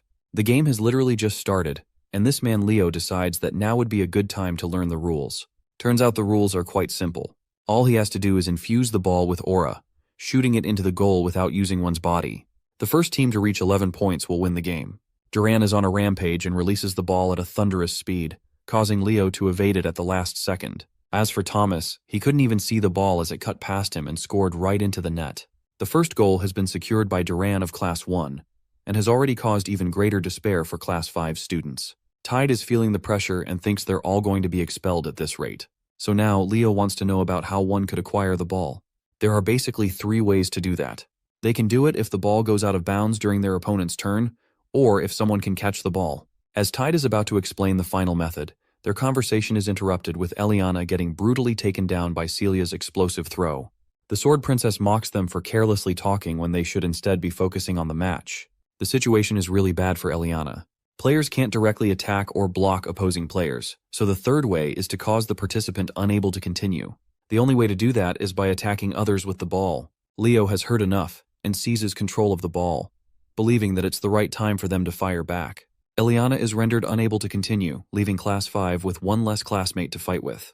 Both professors are observing the match. Sejin reflects that any team with an advantage of the fire element usually possess overwhelming advantage in the game, and when it comes to the House of Zerdinger, their flames are the most powerful. He can't figure out why Herod decided to entertain the challenge, knowing that the Sword Princess is in Class 1. He thinks that there's just no way for Herod's class to fight back. In response, the lousy professor simply yawns at him, as if to think nothing of his words. Addressing Sejin, Herod brushes an old memory of his first student from the House of Zerdinger. That woman is known as the Empress of Bastera, a complete monster in the game. Herod is happy to share that her child is playing the match for Class 5, a piece of knowledge that shakes Sejin. Back to the game, Class 5 is acting like a whiny bunch, selling themselves short and regretting their decision to join the academy. Celia sees Leo casting his flames and realizes that he's finally getting serious. Charging an ever-burning fireball, he releases the ball at such a monstrous speed that it requires Chloe's icicle mountain to stop its wrath. She acts all high and mighty, thinking that she's successfully deterred his strike. But Leo shockingly appears next to her, having read her like a book. Leo confidently declares that he'll score regardless.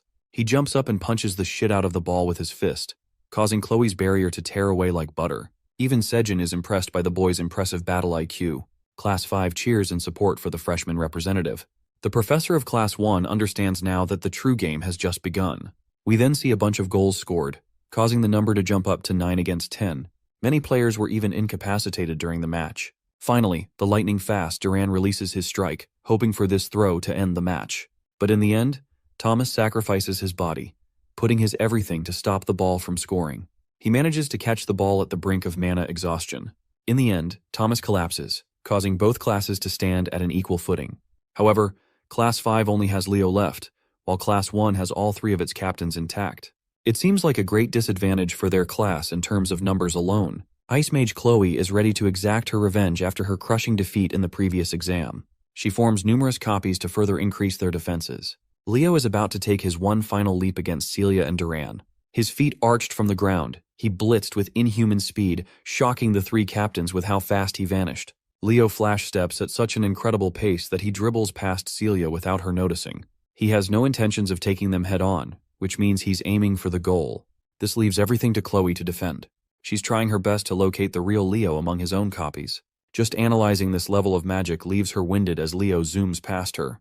Chloe collapses in defeat, questioning how a mere human is capable of using the magic of the elves. In the end, not even the 3 captains could stop him, and the conclusive winner of the match is Class 5. Leo's name is chanted as Class 5 students celebrate in joy. They were so close to getting expelled. Sejin is surprised to learn that Herod put them on death grounds just to win the match. The 3 captains, on the other hand, are left devastated in defeat. Sejin realizes that he's got to deal with them and approaches Chloe, asking if she's frustrated at their loss. He reminds her that even if they lose, they must always salute their opponents as tradition. He acknowledges their efforts to try and secure Class 1's victory. Sejin is really proud of the students who worked hard and even those who cheered for their allies. His beaming words of encouragement steal their hearts. But Herod isn't so kind and poetic. He straight up calls them losers and annoys them for it. Both classes performed their best in the sport.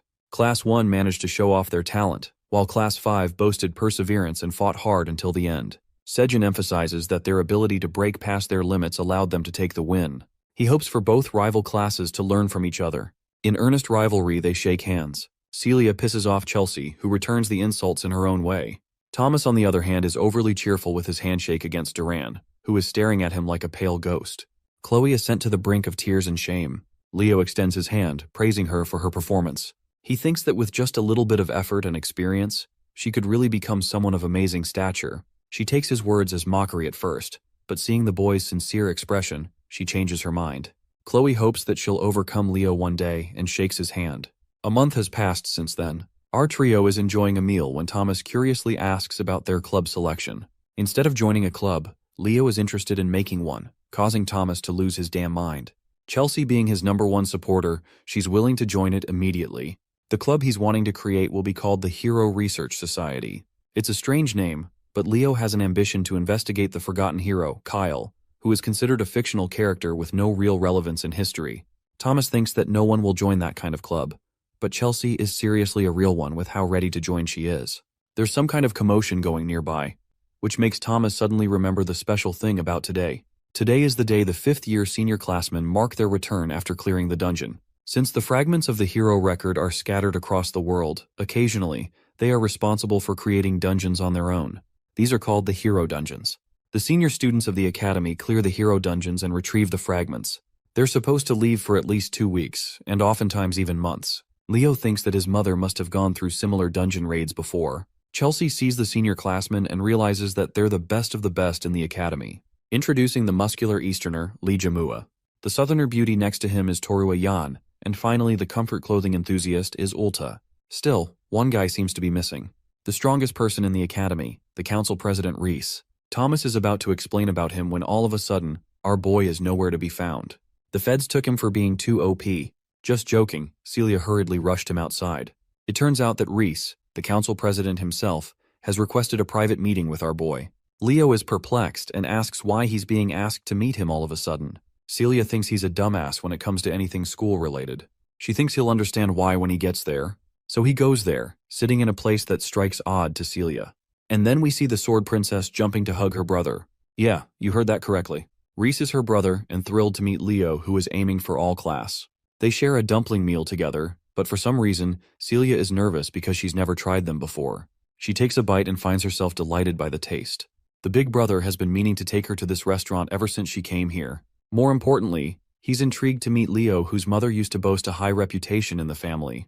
He also remembers how Leo's mother was known to be famous during her school years. She was a student who did way too much to achieve legendary status. For example, she confidently talked shit about the desserts served at the academy. She once gathered all of the students to invade the principal's office. Celia is shocked to learn about her involvement regarding the famous incident.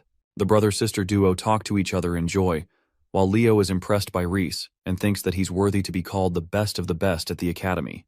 Before long, this guy is destined to become a hero. Reese thinks it's time for them to have fun with dessert. He tells them to go out while he's finished paying. As they're leaving, Reese is surprised to find a strange object in his blazer, not knowing why he found it there. The scene cuts to Herod's class, where Eliana is dying to ask him a question.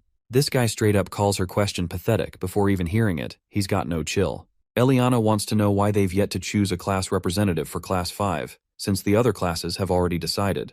Herod thinks lightly of the suggestion and casually admits that he forgot about selecting one. Being the lazy asshole, he literally just tells Leo to become the representative. Eliana and Tide have to remind this clown about the democratic selection process. However, they quickly learn why it's for the best to stay shut. Herod wants the chosen class representative to take care of all the notes so he doesn't have to work. Through a transmission, the students are told to take the Hero Studies joint class. The first-year students are requested to go to the auditorium at once. Leo asks if they should be leaving immediately, and his suggestion is approved by the teacher. They meet at the auditorium where Leo and Thomas stumble into an exhausted Chloe. This girl is looking like a zombie and begging to purchase some recovery potions from the alchemist. The purchase is made and she receives the only potions he has. Leo thinks she might be doing too much when it's only the start of the year. Chloe chugs the potions and refuses to accept Leo's advice. Since she's the top student in magic theory, she's extremely anxious about her position. After all, it's only a matter of time until Leo learns modern magic and quickly bulldozes her in that exam too. Thomas, being an idiot, doesn't get what's so bad about being second place. Chelsea has to remind this dumbass about Chloe's position as the tower magician. Battle mages don't ever have to worry about falling behind in theory, but for Chloe, it's everything. The magic investigation and research is the heart of the magic tower, so her very pride is at stake here. Chelsea is annoyed and really wonders if the alchemist is a magician at all at this point. Meanwhile, Chloe isn't looking sharp despite the potions and notices something. Right then, we see Headmaster Kalian observing the strange reaction of the damaged hero's page. Reese has brought the hero's page and claims that it reacted to something. It ended up damaged to a certain extent that it should never have reacted, and yet it did. There wasn't even a relic around for it to happen. The headmaster asks if it reacted after the incident, and learns that it didn't react again. Kalian is deep in thought and has decided to focus on this matter on his own. He tells Reese to rest up as he just returned from the mission. The headmaster asks his assistant Elena to take the damaged hero's page to the auditorium in the Hall of Beginnings. He wants it to be present in the first year's joint class session. We come to learn that fragments as small as this are capable of reacting if the person mentioned in the hero's record comes in contact with it. In this case, it's Leo, but none of them know that yet. In the Academy's auditorium, the first years are sharing their first joint class session together. There's too much noise, which is why the cute Professor Artian has to request them to remain silent. Ignoring her warnings, they still bicker about carelessly. Artian is fed up and releases her fiery rage, reminding them with a shivering warning to shut up unless they're looking to die. Her cute and shy demeanor suddenly turned into cruel and killing intentions. She cusses the heck out of them for being morons. Artian experiences a jolt after learning that they've all gone quiet. She returns to her dainty and shy demeanor, acting like nothing happened just now, while the rest of the students are sweating bullets.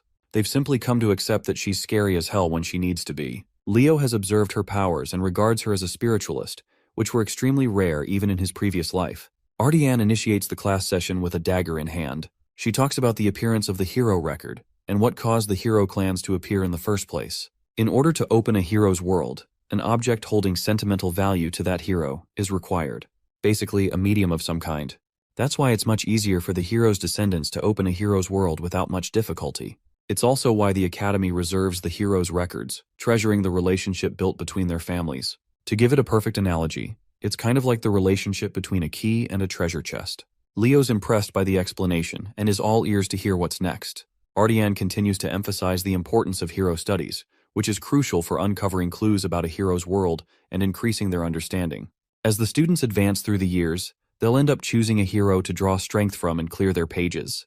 The professor's explanation is cut short by Elena's sudden appearance. She showcases them a hero records fragment that the 50-year students recently collected. Seeing the mystical object, the students roar in excitement. She opens it up slightly before closing it shut. Artian wants to tell them anything before experiencing what it's like to see the fragment. She wants to know about their intentions after becoming heroes. Celia jumps ahead and claims that she wants to become the strongest knight in her family's lineage. Artian is impressed by her ambitious goal. Meanwhile, Chloe is interested in writing a spellbook that acts as a record of her original creations. Many students exchange their ambitions all the same. Thomas wants to play a supportive role to the hero candidates. At last, Leo stands up to declare his outrageous goal. His objective is to fully destroy Erebos for good. This declaration catches the attention of not only the students, but also the professors. Artian tries to transition smoothly, despite being shaken by his words. The rest of the students from the other classes are gossiping about his fancy goal, believing that they're just empty words. As for the professors, Herod is kind of stumped, knowing that Leo just doesn't say things without intention. It's been 1,000 years since Erebos was divided into multiple pieces and sealed. However, he's also resurrected in similar ways over the recent years. Even a single piece is responsible for unleashing much destruction. But this kid just started the impossible.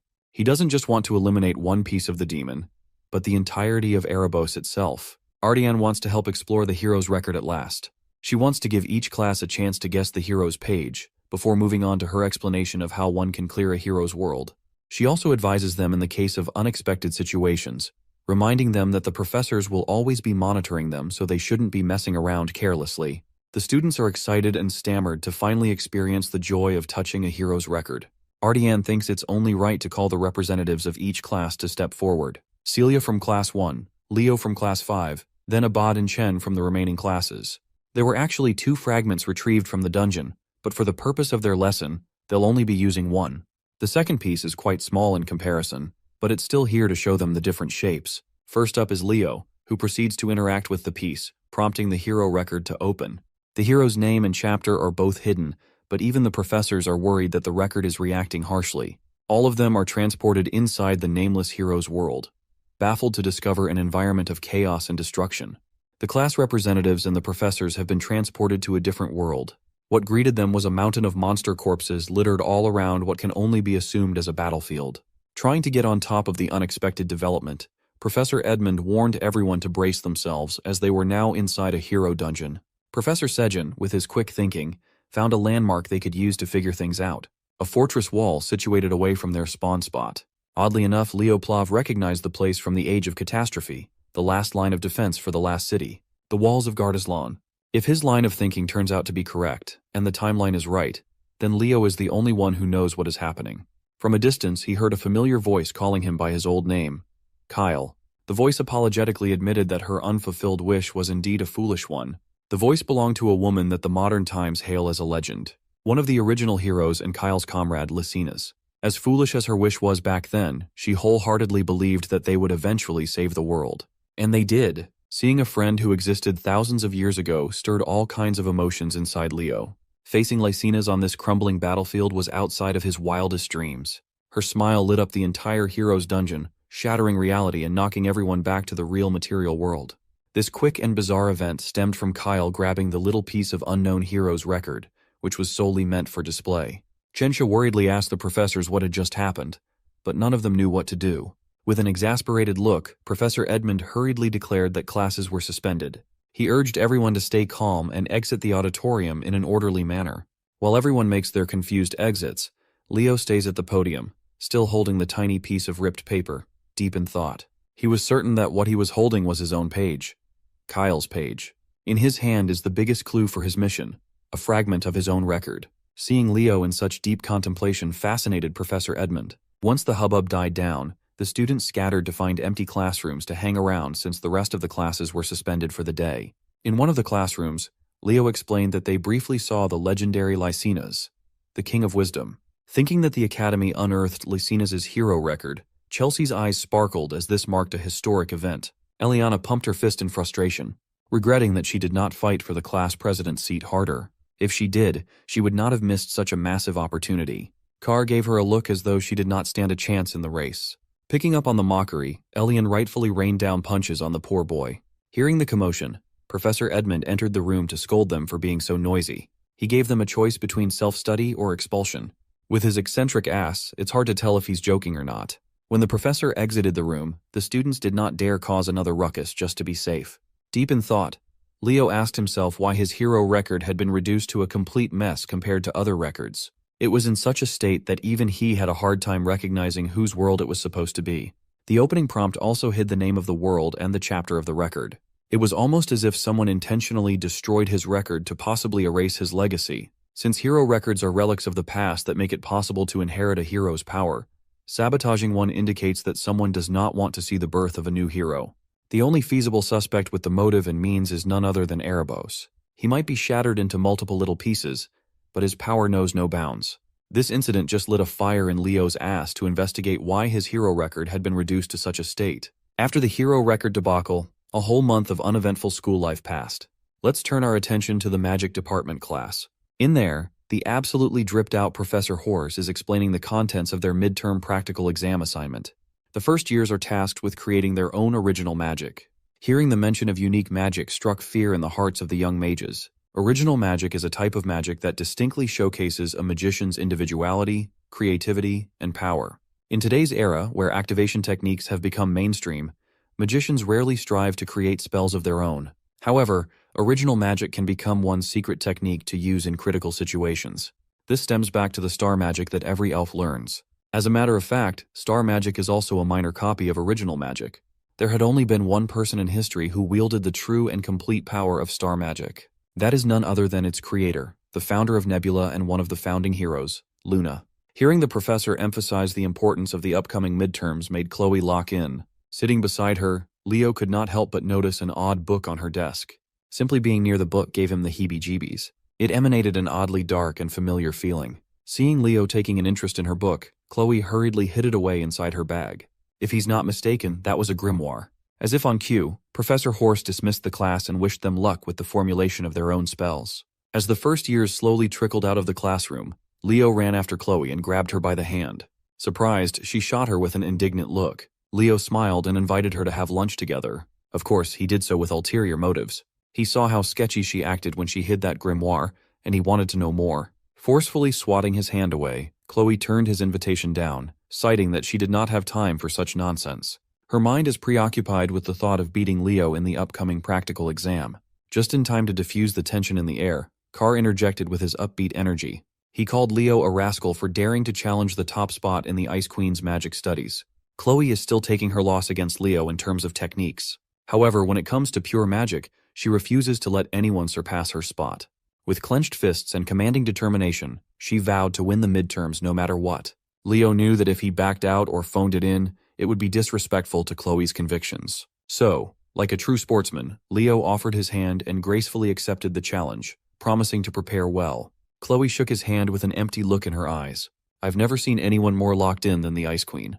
Goofball Carr was watching from the sidelines, absolutely in awe of his boy's natural technique to trick a girl into holding hands. Before the sunset, Leo found himself in the massive and monolithic Tower of Heroes. He's been told that somewhere in this gigantic place, Lumerne Academy's forbidden library can be found. If he can get into that place, he might find some clues about the mystery of his lost hero record. As he ascended the stairs, some seniors were charmed by his aura. Halfway through the top, someone called him by his full name.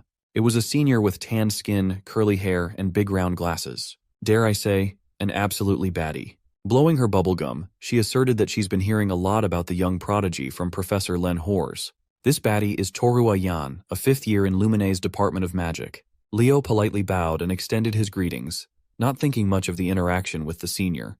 He tried to continue walking up, but Torua extended her long legs, stopping him from going any further and asking what business a first-year student could possibly have at the Tower of Heroes. Leo truthfully answered that he was simply here to meet with the student council president. Seeing his confidence, Torua's interest was piqued. She insisted that if he joined the magic department exclusively, he'd have plenty of opportunities with regard to the tower. She was quite pushy, even though he was already taking classes in the magic department. Torua finally stopped messing with him and moved her leg away. Leo continued on his way and thanked her for understanding. With a hint of threat, she reiterated her desire for Leo to declare magic as his main focus before the semester ends. She made herself clear, and it's up to the boy how to interpret her words. Leo responded with his perfectly polite smile. Once he reached the top of the stairs, he ran into a few more seniors heading even higher in an elevator. He joined them inside and pressed the 9th floor button. Much to his embarrassment, the button refused to activate no matter how many times he pressed down. He continued pressing and pressing, and the faulty lift continued to test his patience. Leo would have been stuck on this floor if it hadn't been for a friendly voice explaining to him that the buttons only activate when mana is channeled into it. The manly voice belonged to another senior who recognized Leo. This one sounded a little more upbeat and polite than Torua. This kind-looking big man is Lee Zamua, another 5th-year student in the night department. He flashed the rumored first-year class representative a toothy grin. Once more, Leo gave a polite bow to his senior and returned the greeting. Like Torua, Lee asked him what he came to the Tower of Heroes for. Upon saying they had some business to discuss with the student council president with a smile, Lee's interest was piqued. It is rare to find a freshman in the entire academy who is not even a bit scared of him, let alone someone bold enough to barge in straight into the student council president's office by himself. Impressed by his solid mental fortitude, Lee proposed that Leo should seriously consider joining the night department as his main affiliation. Tired of having the same conversation over and over, Leo just dryly laughed. Finally, after various interruptions that drained him before the main topic even began, Leo reached his destination. He knocked on the door, introduced himself, and asked President Reese if he could come in. A warm and welcoming voice from the other side of the door invited him in without a fuss. It looks like President Reese is knee-deep in paperwork, even though it's nearly sundown, but he welcomes Leo with a smile.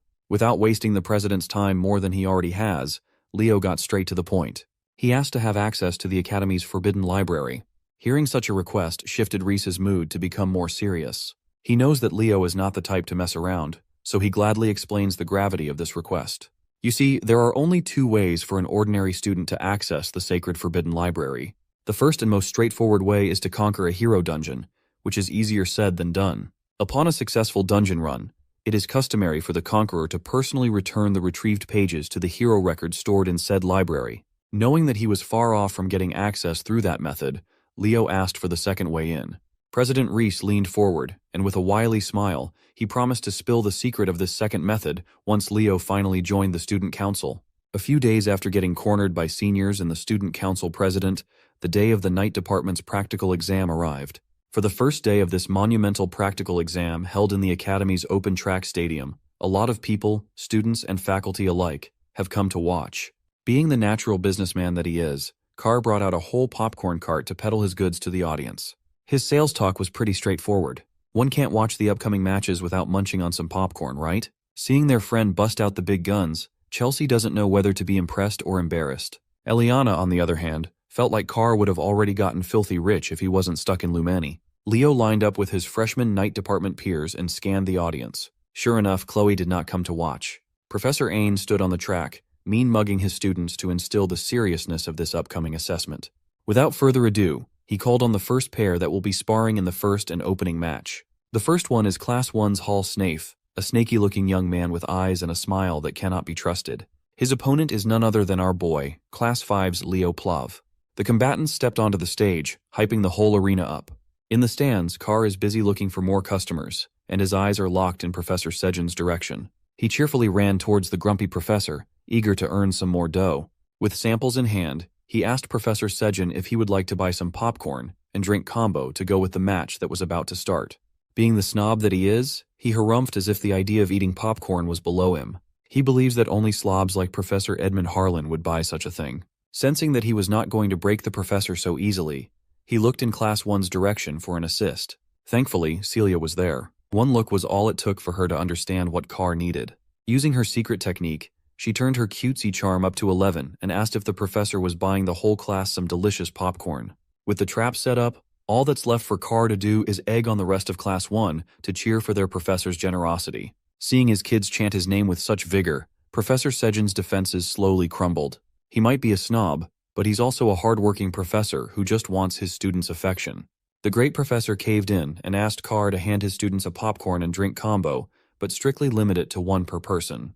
While Carr is cashing in on his booming business, the combatants for the opening match have taken their starting position.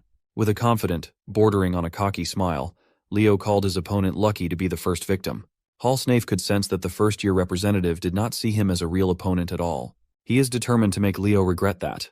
This snake boy, Hall Snafe, hails from the heroic family of the Snafe lineage. Before the first round officially starts, let's hear the assessment's basic structure from our favorite popcorn vendor. You see, midterm practical exams for the night department consist of a simple series of duels. Those who achieve 5 sparring victories will get a passing grade. An air of uncertainty filled the stands. Although they're all aware that Leo is the first-year representative, only a handful of them have seen him in action. Since Leo is also majoring in 3 departments, they believe that he should have a gap compared to those solely focused on just one. Not to mention, Hall is the third best in Class 1, behind the absolute monsters Celia and Duran. His weapon of choice is the spear, and his aura contains a sharp and toxic form. Brandishing his spear with impressive accuracy, Hall demonstrated his skill. In his mind, he only knows Leo as the arrogant guy who's always hanging around Celia. Professor Ain gave the final reminder that the one who renders their opponent unable to fight back will get the W and treat this sparring match as if it were a real battle. As soon as the starting signal was given, Leo was taken aback when he felt a dark aura that he had not felt in a long time. Surprisingly enough, that dark aura did not come from the enemy in front of him, but in the direction of Lumerne's campus instead. The slick and disgusting dark energy lingered in his brain and spelled a deadly premonition in his mind. Unbeknownst to Leo, this worrying aura originates from the library, where Chloe is burying herself in countless magic books in preparation for the magic department's midterm exam. The formula she's writing joined the many torn pages of underwhelming ideas she came up with. The pressure is starting to get into the Ice Queen. No matter how hard she tried, she couldn't seem to create a winning and unique magic with her abilities and knowledge alone. Reaching her wit's end, she took out her frustration on the books scattered all over her desk. The ghost of Leo's talent is living rent-free in her mind, and it's slowly eating Chloe up from the inside. Her refusal to lose against the boy wonder pushes her to her limit. When she looked at the books, she scattered all over the library's floor. One stood out as if it was calling to her. It was the grimoire she had been carrying for a while now. With nowhere else to turn to, she firmly believed that this thing was her only hope of winning. With her desire and need to retain the #1 spot in the department, her mind was left vulnerable and open to foreign influences. Her dilemma and the dark energy emanating from the grimoire were so palpable that they caught Leo's ability in the middle of his first match. Seeing that Leo was distracted by something, Hall took the opportunity to close the distance and punish the enemy's carelessness. He stabbed his spear, aiming for Leo's head. Thankfully, our boy regained his bearings and dodged in the nick of time. Pulling away, Hall presented his family's signature technique, turning his spearhead into a poisonous winding blade that reeks of toxicity. His snake spear moved in an unpredictable fashion, eventually finding its way closer and closer to Leo's chest. Maintaining his composure, Leo grabbed the spear with his bare hand without faltering or even blinking. Hall Snafe was taken aback. The power required to stop his attack must have been enormous. Making the mistake of being surprised, Hall lost the grip of his weapon as Leo pulled it out of his hands. Refusing to let go, Hall was dragged along with his spear. Not knowing what to do, he looked like an amateurish fool. Once he was pulled in close enough, Leo compounded the embarrassment by giving Hall a kiss on the cheek using his hardened fist. It sent the poor snake boy barreling through the track like a rag doll. He might have been distracted for a little bit, but a seasoned veteran like Leo would never make the mistake of being careless in a fight. Insulted by the embarrassing first exchange, Snafe pushed his aura to the limits, filling the arena with toxic gas. He urged Leo to stop showing off as the real duel is yet to begin. Constantly pumping the green aura out of his body, the perimeter was filled with poison mist. Hall reckoned that since there are talks about how Leo can't even use aura, he can capitalize by leaning on his strength. Even if Leo is physically stronger, it's impossible to make up for a fundamental weakness. Seeing the green mist wafting in the air, Leo summoned his fiery aura while reveling at how rare poison auras are. As the mist tried to enter his effective range, Leo efficiently burned the poison without much trouble. Still confident with his supposedly superior technique, Hall ramped up his aura use. He believes that unless those flames are on Celia's level, he'll win the battle in the end. While the Snake Boy was stroking his own ego in the middle of the spar, Leo had already closed the distance unscathed. It's time to make this boy pay for being so arrogant and careless. Leo walked the rest of the gap between them like he was a JoJo character, his fire absolutely mogging the fuck out of the poison. Seeing the colorful display of auras in the arena, the audience was hyped as they chomped on their popcorn. In Class 1 seats, Duran watched the battle with his permanently furious expression. Celia was dumbfounded while Chelsea cheered for her man. Everything Leo does is cool in her eyes. Celia never would have thought that Leo had already increased the power of his flame aura to such a terrifying degree. Poor Hall Snafe also felt the unexpected of Leo's flame as he got closer and closer. By his estimation, Leo's blaze is already on Celia's level, the #1 knight in their batch. Who would have thought that a guy who's taking every major in the academy would be this good as a pure knight? Still, Hall steeled his resolve and prepared to pull out a move that he'd been saving in hopes of defeating Celia at the right time. He never expected that he'd be forced to use it on Leo Plove in the opening match of midterms. He shaped his aura into an image of a poisonous serpent, summoning a snake prison and launching it in the opponent's direction. Curious about the technique, Leo lets himself be caught by the snake prison, standing still while analyzing the serpent's image with interest. Hall really thought he was doing something impressive, even shooting Celia a glance in the stands while his cheeks blushed. The poor guy had been working on this skill to catch up to Celia's flame, and he was quite optimistic about this debut. In response to his timid blush, Celia sighed and pointed at the opposite side of the arena. Hall's momentary arrogance distracted him from the fact that Leo was already boiling his snake prison alive, causing the serpent's body to bubble and sizzle under the heat. With one final push, Leo completely eradicated the pitiful aura spell without much trouble. Hall's eyes widened. The technique he worked so hard on was burned away like it was some trash spell. Frustrated, he stopped using aura altogether and lifted his spear to attack. Throughout the entire battle, Leo had never even drawn his sword. When he finally did, he parried the spear with enough force to knock it out of the enemy's hands. Putting the tip of his blade against the brat's neck, he warned Hall to never take his eyes off a flame, or he might get burned. While the brat falls to his knees, Professor Ain announces the winner of the first match. In a fiery display of dominance, Leo Plove took the W. His biggest fan, Chelsea, felt her heart flutter as she cheered for Leo. Carr, always believing in his buddy, knew that Leo would win this one without breaking a sweat. Hall walked back to his corner and accepted that Leo was built differently, even when it came to real fights. No wonder he can be by Celia's side all the time. Much to his surprise, a familiar voice praised his performance even though he lost miserably. Looking up, he saw Celia smiling from the seats, celebrating his cool technique. Even though he lost, Hall just got complimented by the girl she's been chasing after. So it was not that bad. He'll hold on to that compliment for the rest of his life. Proceeding to the next match, the professor called Class 5's Elian Layden to the stage.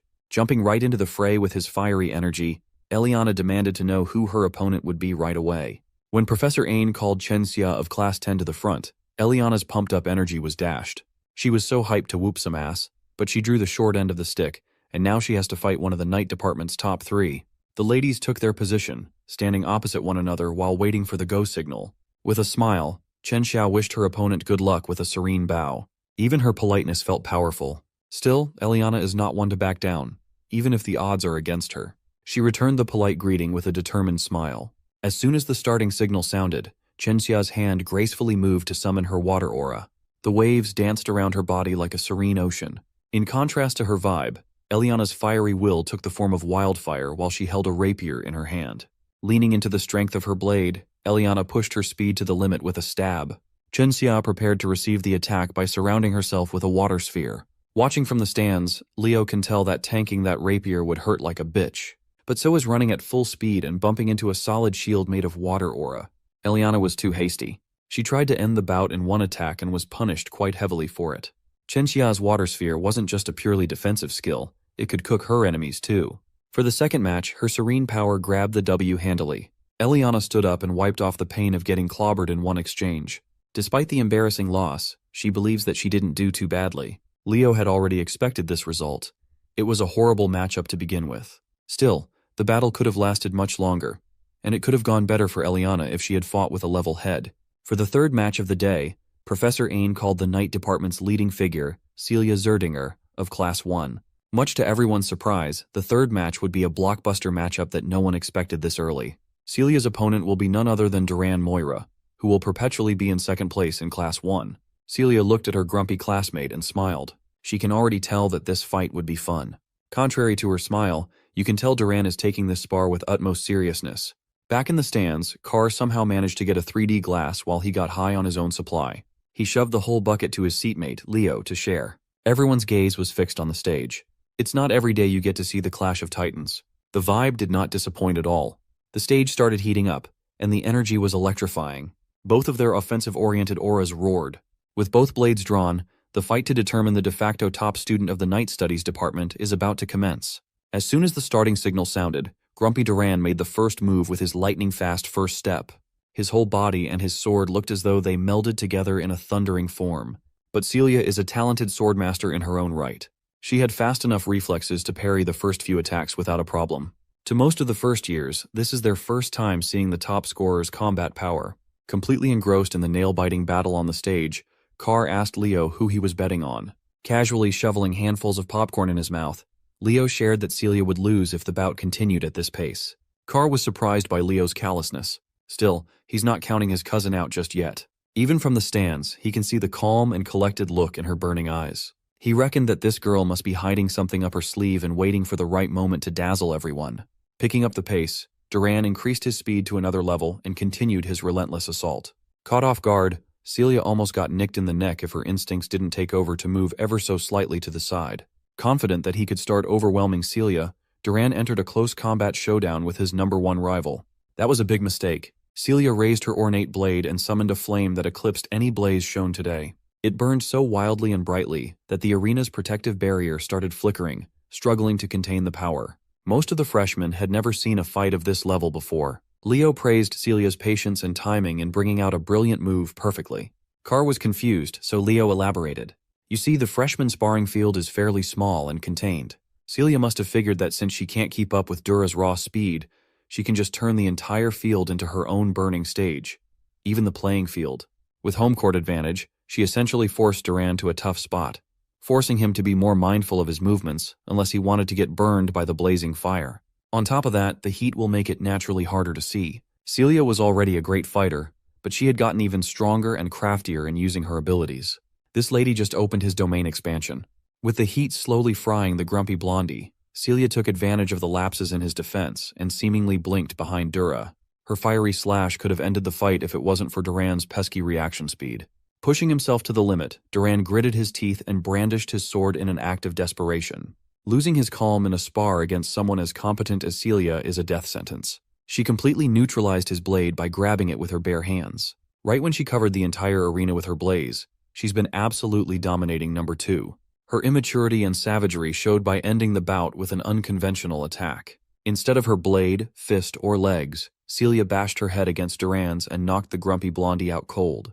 Dispelling her flaming aura, Celia Zerdinger won the third match of the day, and the crowd went absolutely bonkers. While wiping the dust off her uniform, she smiled and suggested that Duran should do some more strength training instead of relying solely on speed. Finally regaining consciousness after momentarily passing out from the headbutt, Duran took her helping hand to get up from the grassy floor. The Academy's press team and those that shipped the #1 and 2 reveled at the sight of the lovely pair. Leo was pleased to witness that his cousin's harsh training paid off. Suddenly, nosy-ass Professor Edmund spawned behind the boys while indulging in some popcorn of his own. As it turns out, he's been listening to his class reps commentating from start to finish. He found Leo's tasks insightful. By the end of the day, every match in the Night Studies practical exam wrapped up smoothly. Celia Zerdinger ended the day with 4 wins and 1 loss. Duran Moira finished with the same record. So did Chen Xia. All of them had only 1 loss to their names out of 5 matches. Leo Plove, on the other hand, ended the day with a perfect 5-0 sweep, officially taking the crown as #1. A week after the eventful Night Studies practical exam, the written test for general linguistics wrapped up. Professor Edmund, looking disheveled as usual, praised his classroom's hard work for the past semester. While he waves goodbye and heads for the door, he warns them that some may still flunk out because of a bad score. As soon as the door shut, Class 5 erupted with various reactions. Eliana, as fiery and energetic as she is dreading expulsion herself. Meanwhile, most of the nerds gathered around Chelsea to see her answer sheet and how high she scored. As the nerds clawed at each other for a chance to see the golden answer sheet first, the class president was just quietly napping at his desk. Sitting in front of him, Nelia woke Leo up to ask how he did with the written test.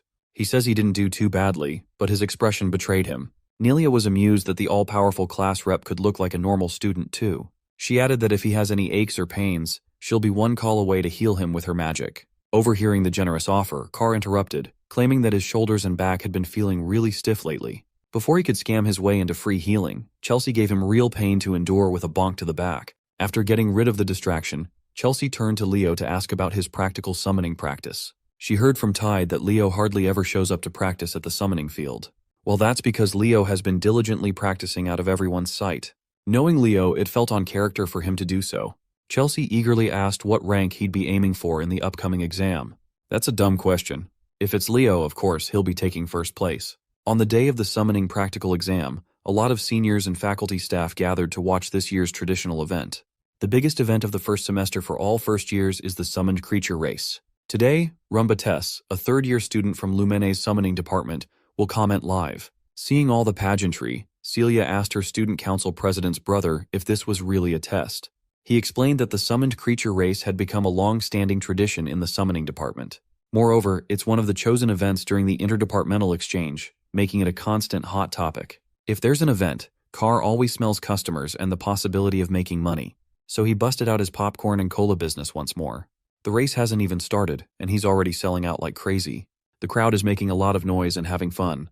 This is a stark contrast to the unnerving silence on the stage where the participants are gathered. The summoning department freshmen already feel nervous, and the uproar of the spectators does not help.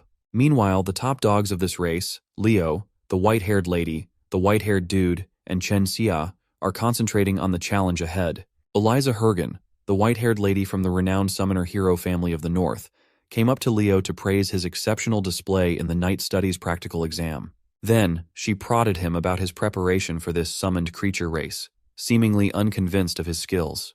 You can't blame her either. For someone claiming to be well prepared, she had never seen him once during group practice. Hearing Leo get called out, the bandwagons immediately jumped in to question his preparedness. They urged Leo to step aside if he's not going to take summoning seriously. None of them have even seen him properly bond with a summoned creature before. Tide tried to quell his classmates' unprovoked anger, telling them to chill out. But the dumbasses continued to yap and yap, yelling at Tide to not side with the golden boy who was completely disrespecting their summoning department. Chen Xia is getting worried about the increasingly tense atmosphere before the test begins. Sen Liu, a summoning department freshman from Sia's eastern continent, came up to her. He reckoned that since she already had good grades in her night studies exam, she shouldn't try as hard and worry about summoning studies. Having enough of the needless chatter, the captain of the southern continent and the #1 student of the summoning department, Walden Tyden, stepped up to shut all the noise down. He asserted that they were going to argue about how much they'd practiced with their summoned creature. They should do it somewhere else, away from his ears. Hearing his arrogantly boastful remark, Sen Liu flared up in anger. Walden doubled down. He affirmed that it's annoying to listen to noobs brag about riding summons as if that's some kind of accomplishment. Still not getting the hint, Sen Liu asked the captain if he felt guilty, given that he had never shown up for taming practice either. Well, Walden never bothered to show up because such elementary training is simply not worth wasting any time on. He's not an idiot who has to train to handle mere griffins properly. Sen Liu, the dumb fuck, motioned to take a swing at Walden the Sigma. Leo jumped in to keep the peace by grabbing the fool's arm. He warned that if a fight starts before the exam, it won't end with just a penalty, but disqualification. That was enough to get the dumbass to back off. Tide apologetically went up to Leo, uncomfortable with the tense atmosphere among the freshmen. He explained that the Summoning Studies department boasts a naturally significant skill gap between majors and minors. Since Chen Xia and Leo, who aren't single majors in summoning, are ranking so high on the ladder, the second years came to lecture and scold the freshmen for letting such a thing happen. In addition to not showing up for practice, they see Leo as a negligent golden boy, even though he has no intention of doing the race half-heartedly. From afar, it seems like some unsavory forces are watching with interest. A dark power loomed over a hooded man. He seems way too invested in this race, more specifically in one student. That student is Sen Liu. The dumbass is emitting some unnatural power within him, and he fully intends to use that power to cause harm and even death just to win it all. Before the race begins, Runba will give a brief explanation of the rules. First, the freshmen will only be allowed to use their summoning skills during the test. That means even dual-class students are prohibited from using aura or magic. Once the clock starts, they must tame a random griffin in the stables. They must take to the skies and pass through the vast island of summons. Once through, they will use the Silent Lake as a turning point before heading back to the academy. Who will claim the spotlight in the first semester midterm? Will it be the captain of the South or the East? Will Eliza live up to her family's legacy, or will Sen Liu's hidden trump card change everything? Or maybe our boy Leo Plove will scoop up yet another all-time banger of performance to cement himself as the top dog yet again. All the racers lined up at the starting line, waiting for the starting bell to ring. Miss Yura addressed her students with passion. She urged them to shake the nerve off and stick to what they've practiced. Anyone who panics and messes up will be left behind after the race. Her message to shake the nerve off just ended up causing more anxiety to the racers. Miss Yura then proceeded to call their marks and get ready. With a shout that reverberated throughout the arena, she officially kicked off the annual summoned creature race. While most students clamor towards the griffin stables, a certain group started the race by using their summoned creature skills of various elements. Without a lick of warning, the group shot their techniques at Walden and Leo. Even the commentator was shocked at the opening buzzer. The summoning students are turning on the crowd favorites. Leo yelled at Tide, saying not to worry about him and to go ahead, to focus on the exam. Heading his words, Tide stayed on top of his tamed griffin and left the class rep. The stands made their stance clear. They think it's unfair that the summoning department guys would target the supposed front runners. Leo knew that these dipshits never liked him, but he never thought they would go this far to mess with his game.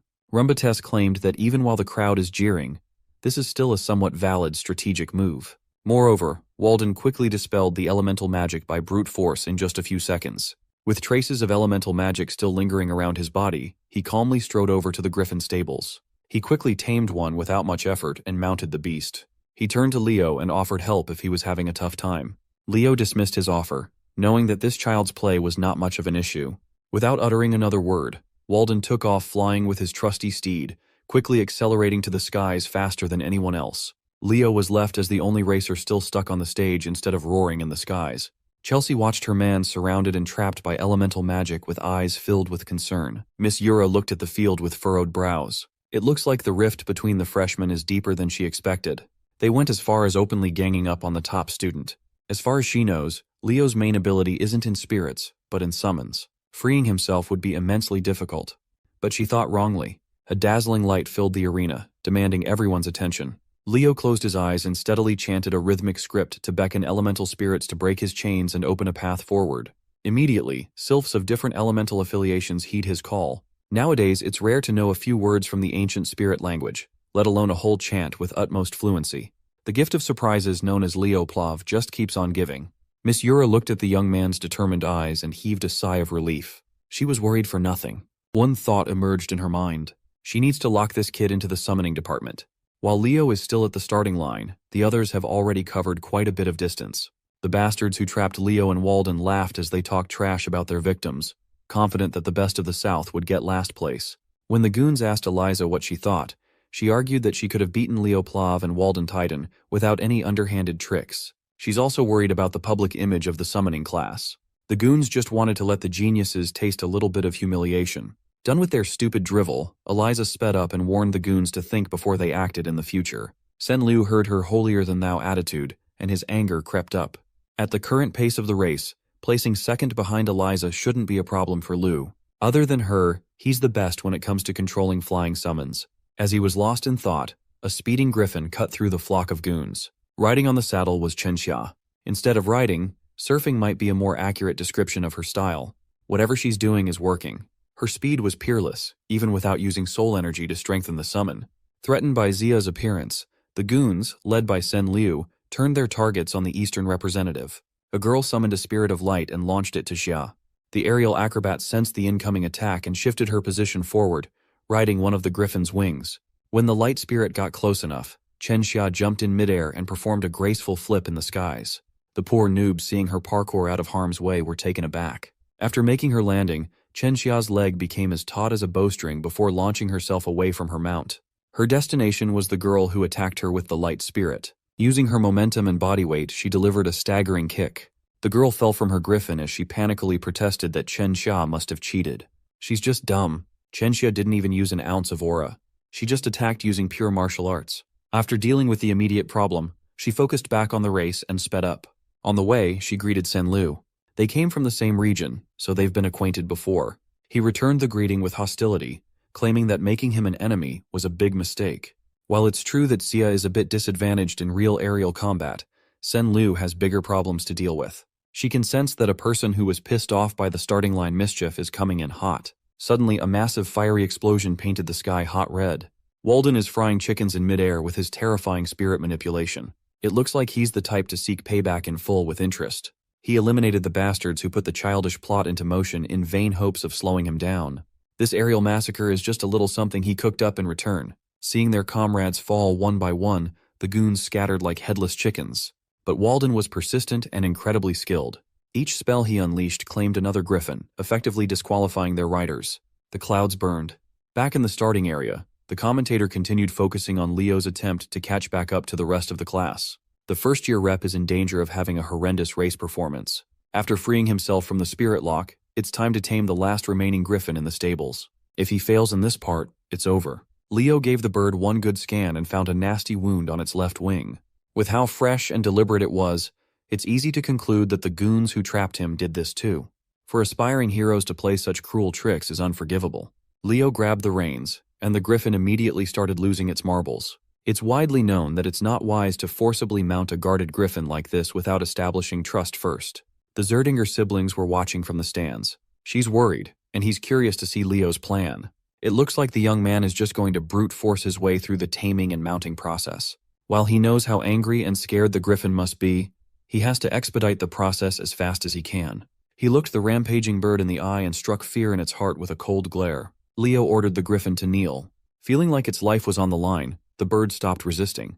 The griffin visibly calmed down as the rider and mount formally established a bond for the race. Leo reached his hand to the bird's left wing and removed the shard stuck on the wound. With one fluid motion, he mounted the saddle and prepared to finally get started. He expertly controlled the giant bird to exit the stables and go forth. Zooming in on the last student left on the starting line, everyone in the audience saw the wounded wing.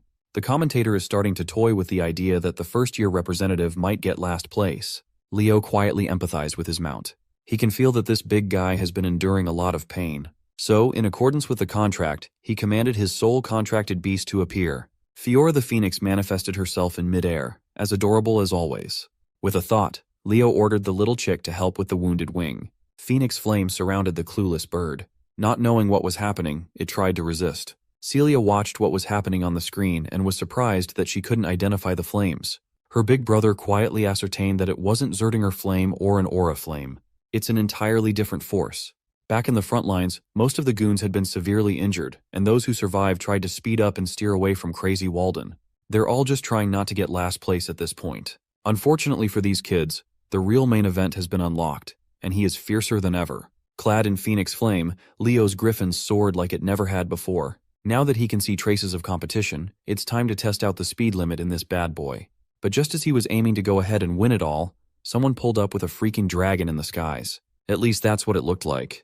But for someone who lived through the past like Leo, that draconic creature is painfully familiar. It's a Fafnir. He thought his eyes were deceiving him, but it was real. A few minutes prior to this encounter, Eliza circled back from leading the pack to facing Walden in combat. She knows she must stop this monster if she wants to take first place. With a simple snap of his fingers, Walden threw spirit fire in Eliza's path. The spirit fire exploded in a cloud of destruction. She skillfully flew out of the range without a scratch. Furthermore, she figured out that Walden is making explosives using wind and fire spirits. It's not something one can do without Walden's monstrous talent. Eliza was totally caught off guard.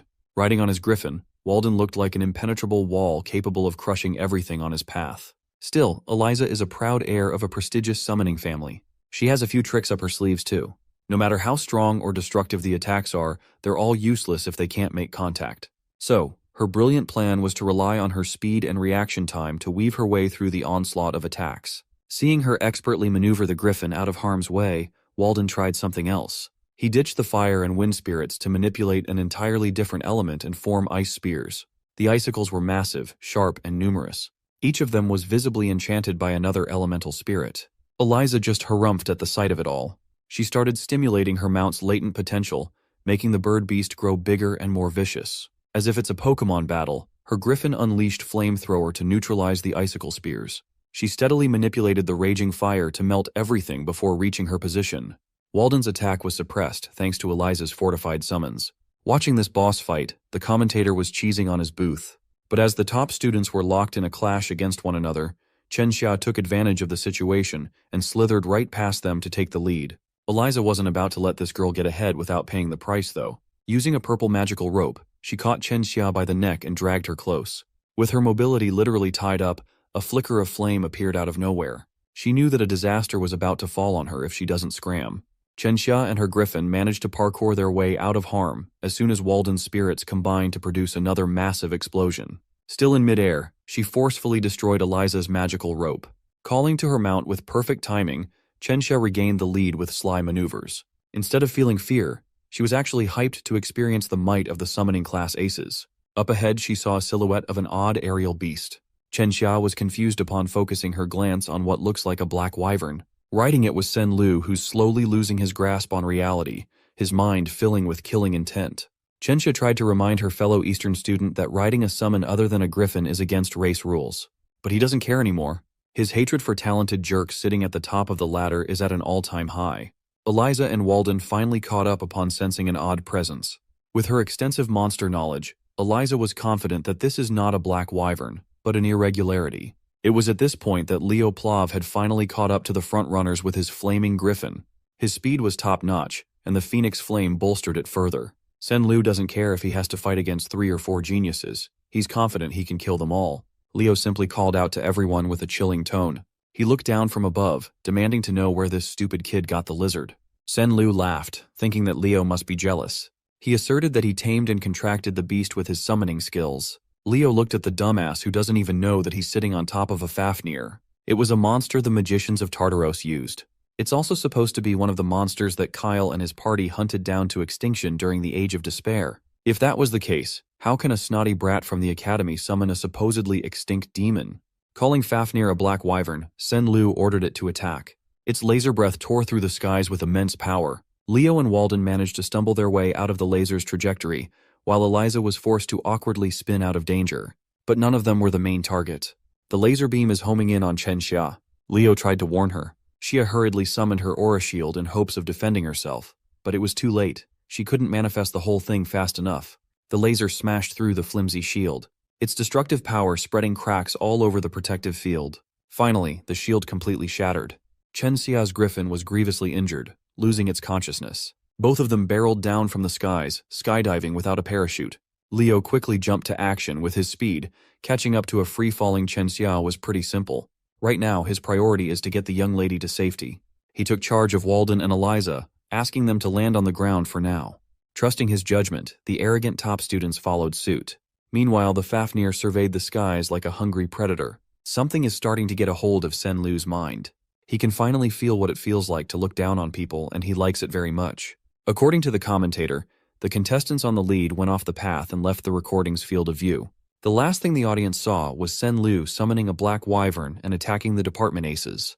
Miss Yura climbed up to the commentator booth and kicked that kid out of the microphone. This is not the time to be casting. Yura seized the mic and called all the summoning class professors and assistant to ready more flying summons. The race shall be on hold and top priority is rescue. Professors Len and Sejin entered the booth, worried and confused. Miss Yura explained that one of the students has contracted with a high-tier demonic beast and is going on a rampage. Hearing the mention of demonic beasts shook the professors to their core. They knew that the beast's influence would eventually break the poor kid's mind soon. Professor Edmund entered the room and proposed the possibility that something else was controlling that murderous beast. Taking over the operation, the disheveled professor tasked Yura with stopping or capturing Sen Liu, while the other professors scattered to protect the students. Although they might have a contentious relationship, Professors Sejin and Edmund know when to set their differences aside. If it's for their precious students, they would gladly team up to form the most diabolical duo. Back in the field, Leo found a hidden spot where he can lay the unconscious Chenxia down to assess her injuries. Eliza and Walden landed soon after him. Their peace was short-lived as Senlu quickly spotted them. The Fafnir made its landing, eyeing the top students like a hungry predator. but Sen Liu is under the false assumption that Leo is running away from him. He tried to explain to the dumbass that what he's riding isn't a black wyvern, it's not even a summoned beast, but the demonic beast, Fafnir. Hearing that put everyone on their toes. As Leo walked closer and closer, the image of the mythical hero, Kyle, seemingly overlapped with his figure. He recalled the time when all he did was slaughter these vile beasts until not a single one of them was left. As a former hero and an aspiring one, Leo came here to add one more to his disgusting creature kill count. It will be a nostalgic bout, no doubt. He steadily walked up, the Fafnir towering over him. Sen Liu, the dumbass, laughed at Leo's words. At this point, the kid is not thinking straight anymore. His eyes were strained, and his aggression was off the charts. His inferiority complex was magnified to the highest degree, and he was desperate to prove that he was not below the aces of the summoning department. Once more he beckoned the Fafnir to unleash the destructive laser breath. Just as the devastating power was about to reach its target, a giant hand made of stone burst out of the ground. The hand then pulled itself up from the floor, revealing a stone golem that stopped the incoming laser using its body. Hearing Leo mention the slaughter of disgusting creatures is a goal that Walden can get behind. For once, he seemed enthusiastic. Seeing the attack getting neutralized by golem magic, Sen Liu started panicking.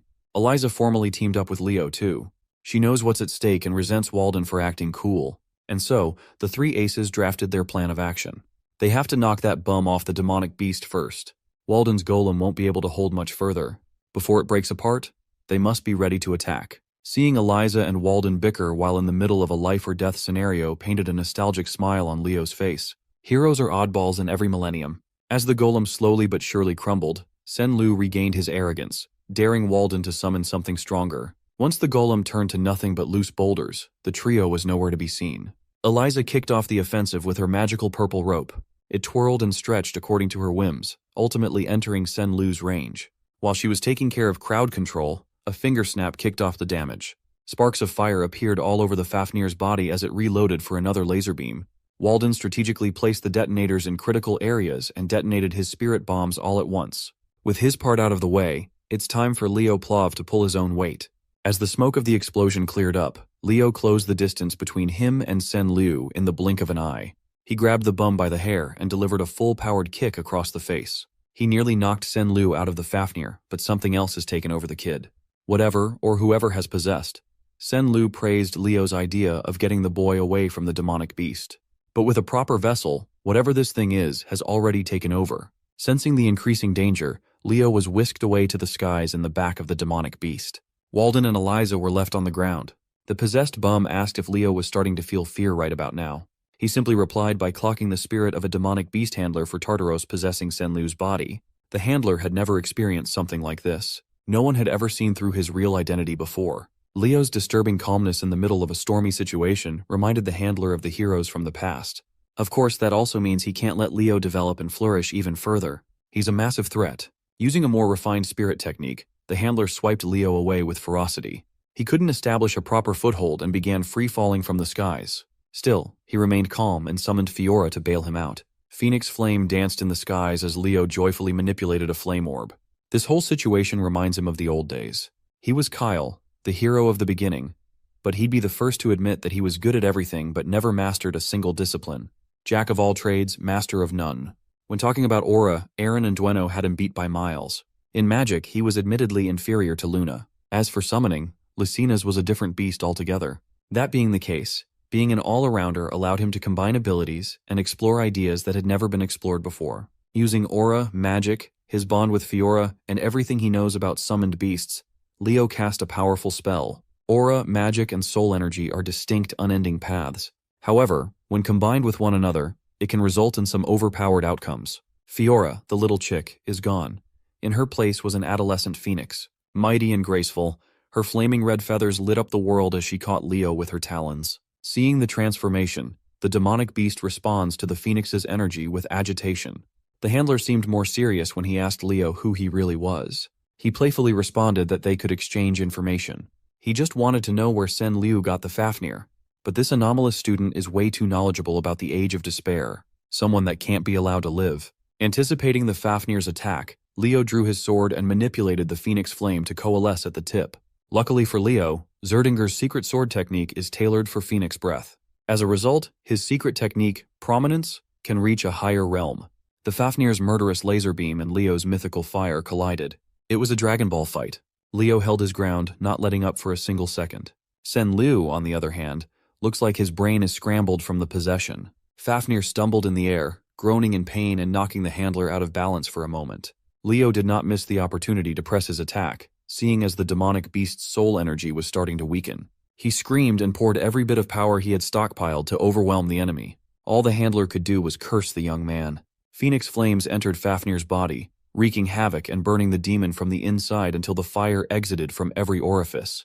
Leo won in an explosively disturbing fashion. He praised Fiora for coming in clutch as he huffed and puffed for air. It's about time to go back, but the Phoenix transformation limit has been reached.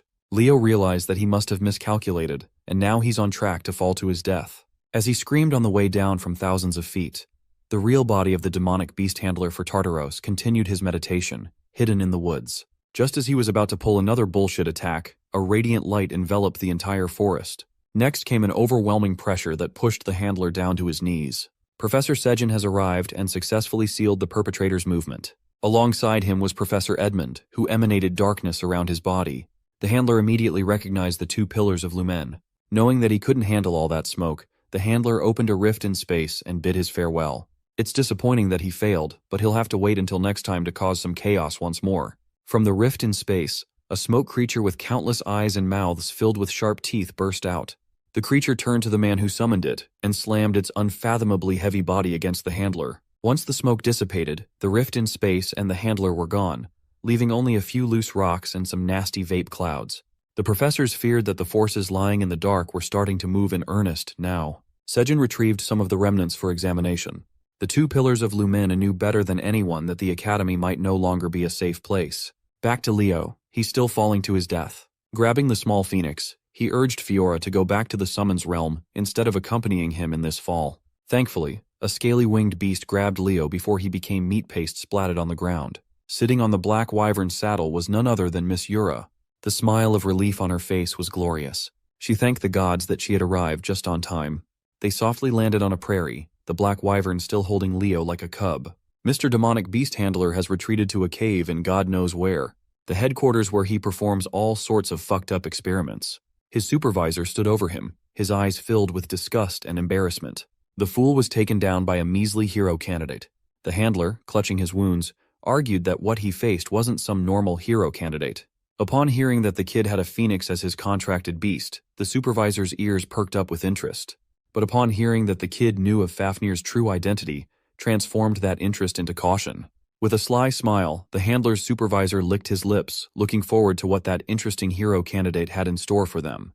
Back in Lumerne, the practical summoning midterm race was cancelled due to an unforeseen incident. Sen Liu, the poor kid, had his mind broken so badly that he ended up dying. The new students are starting to realize the gravity of being at Lumerne. After the whole debacle, it's natural that everyone was curious about what really happened to Sen Liu. But at Miss Yura's orders, the 4 students involved decided to tell people the cover story of a rouge-black wyvern. Today, Leo needs to put the sprawling web of conspiracies aside. It's the day of the magic class practical exam, after all.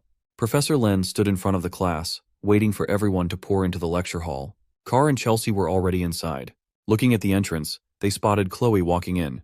Her hair was disheveled, and judging by the bags under her eyes, it seemed like she hadn't slept in days. Following closely behind was Leo. He also took notice of Chloe's poor condition.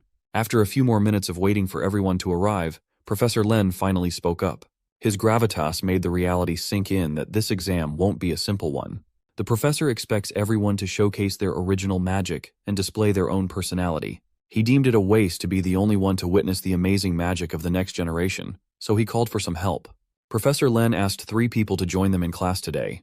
These 3 are seniors who graduated from the magic department 3 years ago. They have since established names for themselves in various fields of magic. The sharp Rilda Pedney, the hardy Edmund Slack, and the cheerful Sean Hodge. They will be the ones judging the freshman exam today. The 3 extended their greetings to their juniors, lifting everyone's spirits up. Carr is feeling lucky. He thinks the judges are the lenient type who give high marks. With introductions out of the way, Professor Len called the first student, Eliana Layden, to the front.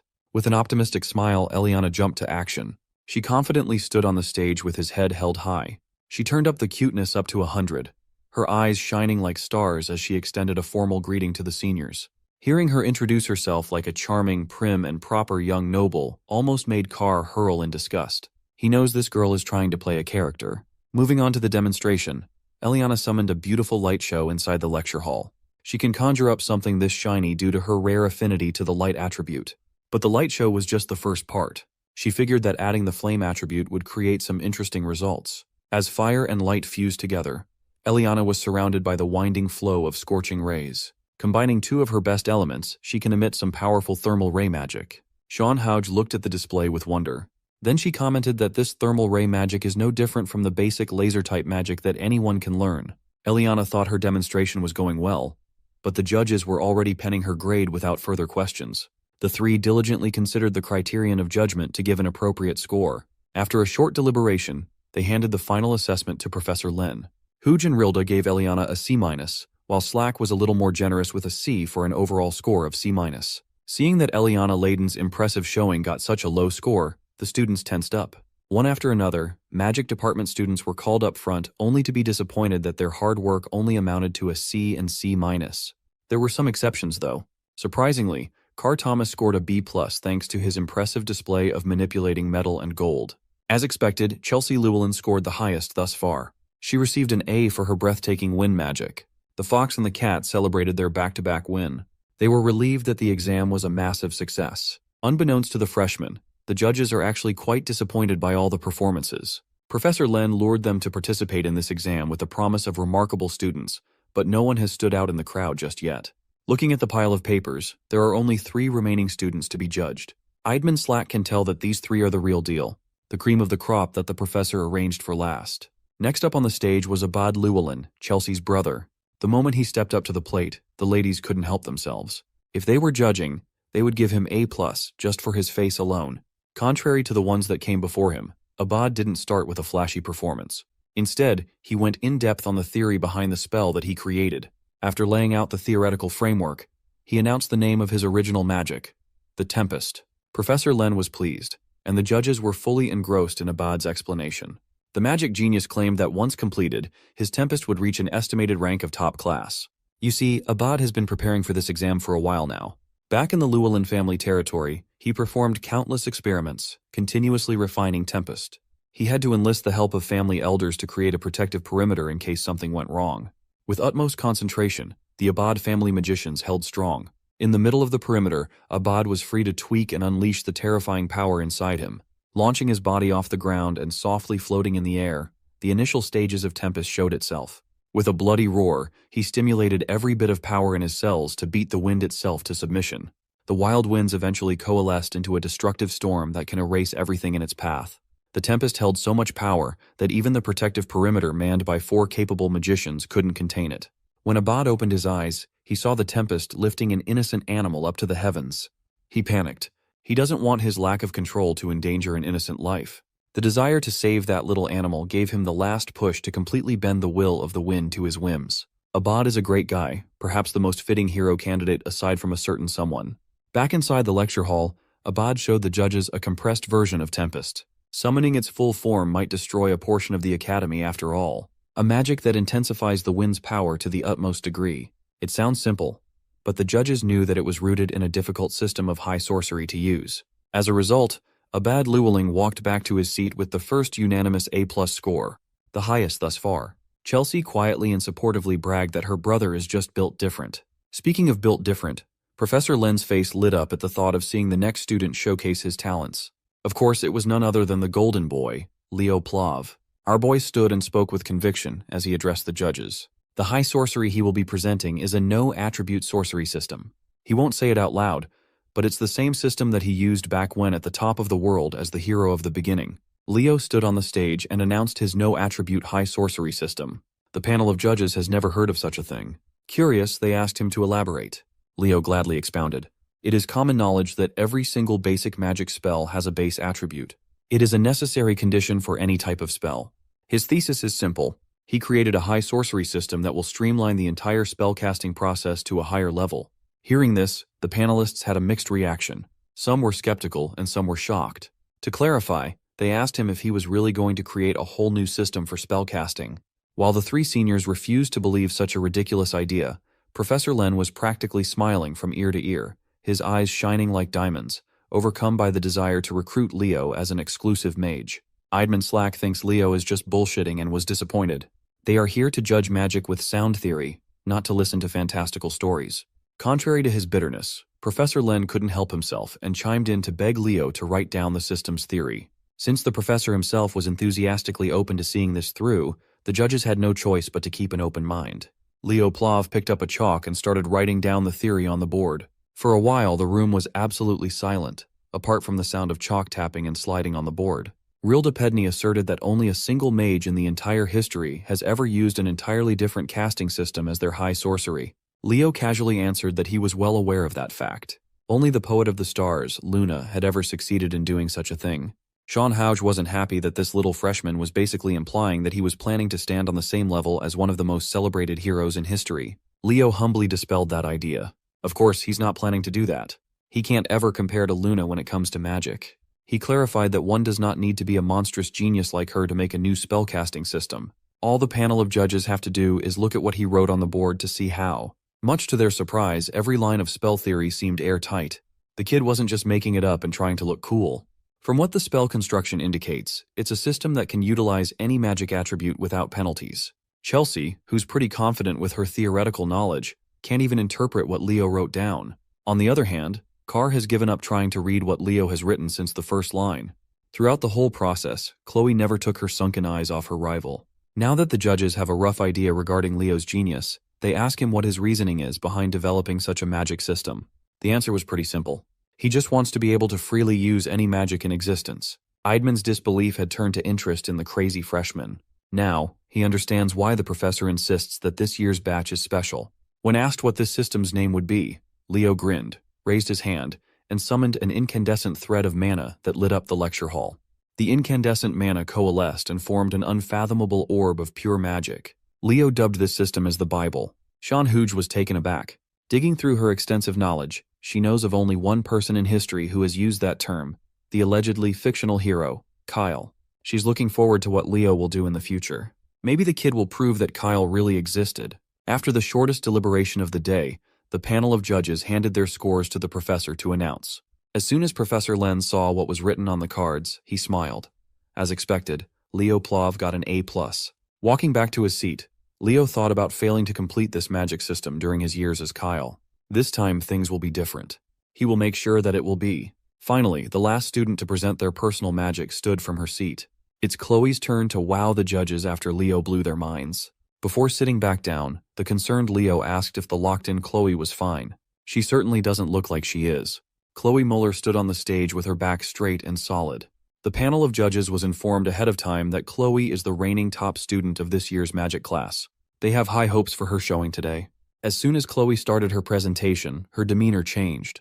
She announced her success in creating an imperishable flame. In her hand, a crimson fire dancing aggressively blazed. Her classmates were left scratching their heads. As far as they know, Chloe is an ice attribute mage. Choosing a polar opposite of her highest affinity attribute as her high sorcery just seemed counterintuitive, inefficient, and plainly insane. While she stood on the stage, unmoving, the panel of judges was a little disappointed. Compared to the two previous performances from Abad and Leo, her flame seems awfully normal. If that's all she has to show for this exam and there's nothing more to see, she will score horribly. So, Chloe started the actual display of how valuable this magic really is by summoning water to dance in the air. With a flick of a finger, she made the water drop down like a waterfall that would extinguish any ordinary flame. But this is no ordinary flame. Abad was shocked, and Leo felt a bad premonition. There's darkness behind Chloe's eyes as she explains how she added permanence to the fire. Unless she cancels it out consciously, it will burn forever. She concluded her showing by doing just that, extinguishing an inextinguishable fire. Chloe picked up a chalk and wrote down the theory behind her groundbreaking discovery. In this world, spells follow a common rule that without direct mana support, any spell will vanish. Throughout the whole process of explaining her theory, her peers were slack-jawed. She basically made a spell that broke a rule that had existed since the genesis of magic itself. It was too bizarre, and even the panelists found it hard to wrap their heads around her grand ideas.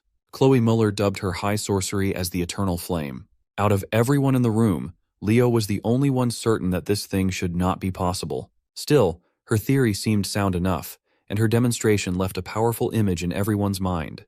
For that, she scored the same grade as Leo, an A+. Leo doesn't buy it. Something is fishy here. Creating an undying flame is a conundrum that even Luna failed at.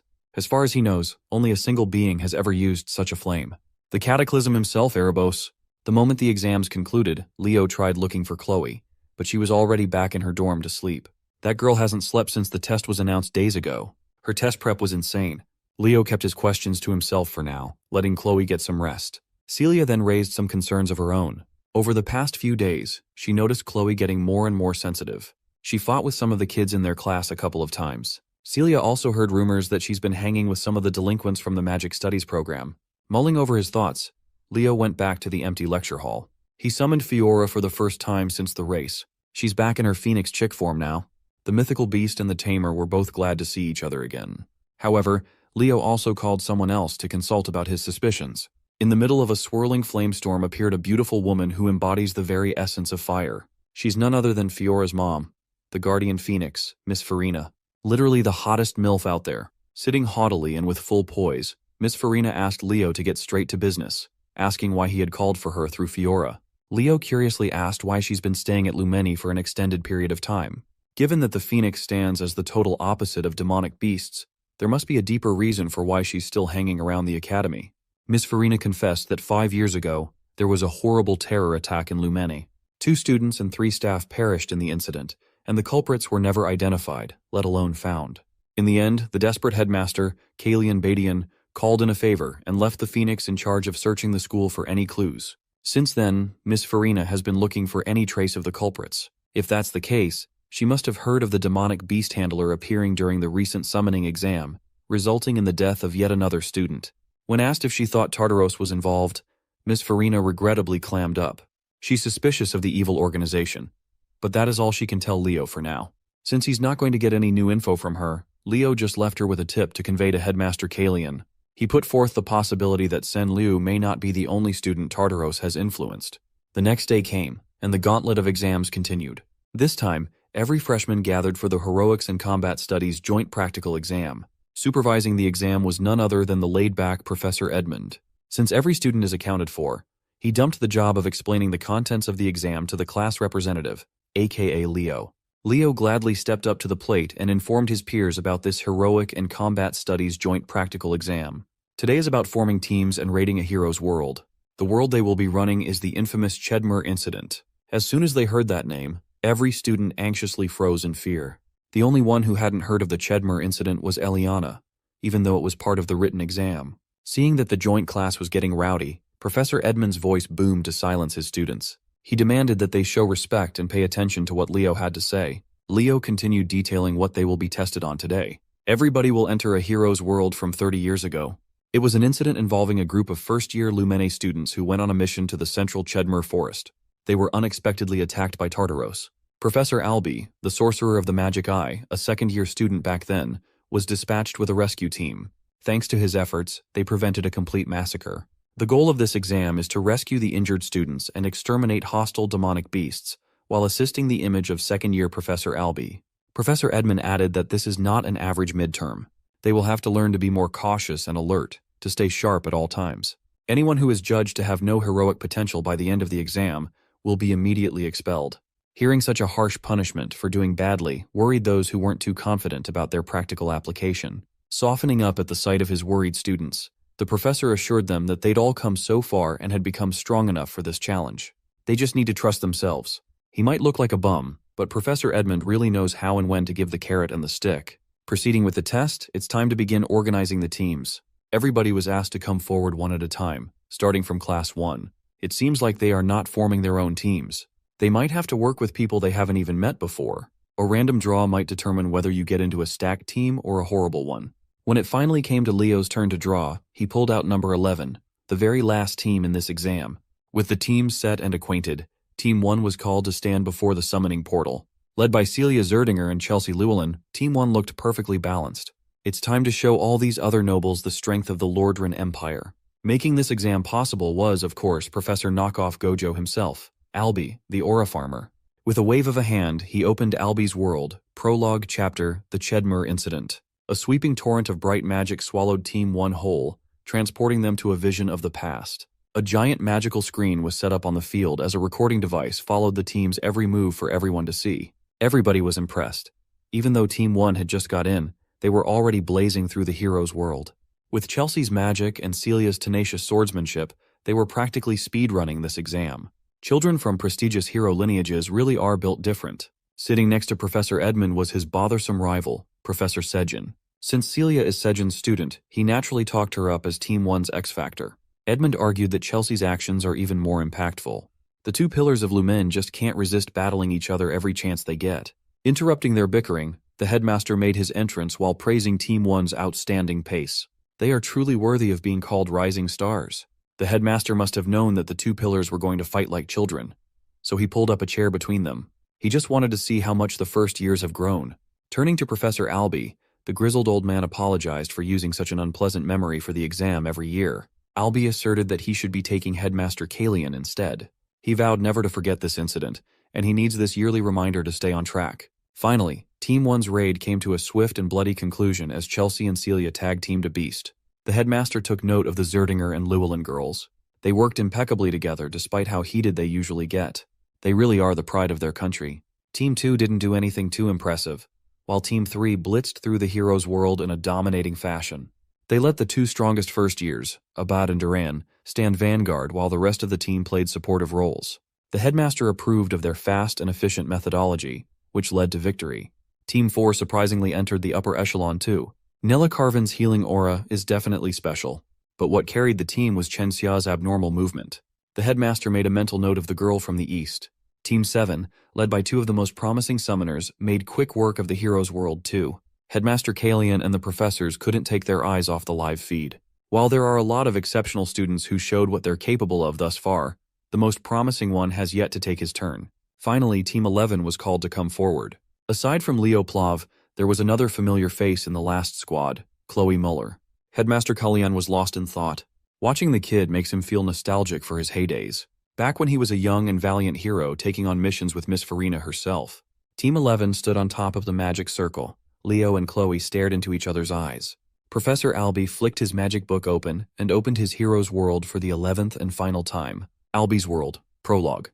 Chapter, The Chedmer Incident, loaded. No one noticed a hint of darkness dropping onto the magic circle, corrupting the intricate etchings. While the light swallowed Team 11, Leo's instincts were telling him that something was wrong. Different from all the previous hero's world openings, the light seemed to move more aggressively. Much to everyone's surprise, only 2 people were transported out of the field. Aside from Leo and Chloe, the rest of Team 11 was left where they were standing when the magic circle died down. Professor Sejin stood from his seat, worried about what was happening. Headmaster Kalian Badian consulted Albie as to what had just transpired. With a hint of fear in his voice, Albie demanded that the exams be halted. The hero's page in his book depicting the Chedmer incident has been tainted by foreign forces. What shouldn't happen just happened. It's an unprompted hero dungeon manifestation. Leo ends up just as stunned when a strange screen pops up instead of the usual quest window and realizes they've been thrown into a hero dungeon. Chloe looks around in confusion since there were no lost pages, and it's unheard of for a page from the records to glitch like this. Leo tries contacting the professors, but no one answers. Chloe starts losing it and prays that the professors come save them, but Leo brings her back to Earth and points out that if they could have done anything, they would have already shown up. So they're left with one option, the hero dungeon's calling, and they have to answer. Shaken, Chloe questions whether he's completely lost it since barely anyone survived the last time people got summoned there, and they're just walking into Tartarus's trap with a death wish. Her knees give in, and she mentally collapses as her last bits of hope crumble, but our boy keeps calm and reminds her she's still the sharpest mind in their class. With the unbeatable power of teamwork, there's no way they're losing. The brat bites her lip, clearly jealous of how Mr. Perfect manages to keep it cool even in this situation. She forces herself to pull it together and demands to hear this brilliant plan. Leo explains that there are 2 main goals: rescue the freshmen and make sure they get out safely. To do that, they need to get stronger. Chloe immediately shoots that down, pointing out they can't power up without access to the outside. But Leo casually reminds her they're not the only students dumped in this forest, and that makes Chloe pause as she remembers others should be here too. Then without batting an eye, he looks at her and tells her to ride him. Chloe nearly combusts from embarrassment at the sheer audacity, but Leo stands firm like a Chad. They can't let their seniors confront Tartarus first, and mages like her seriously lack stamina, so there's really no other choice. At the same time, deep in the forest, a demon named Chubarn spies on the students through his creepy little magic cameras. He seems mildly surprised to see just a duo sent in as the rescue team, but he's not sweating it. He's fully confident he'll wipe out these wannabe hero candidates with zero trouble. That is, until his head whips around and his whole mood shifts. He spots that one of the rescuers possesses an all-class and immediately drops the cocky smirk. His target switches instantly from the party of 4 to the guy who is a walking circus act giving a piggyback ride to his mage. Meanwhile, Leo notices his vision starting to fade the deeper they go into the woods, so he decides it's time to activate Aaron's aura farming technique.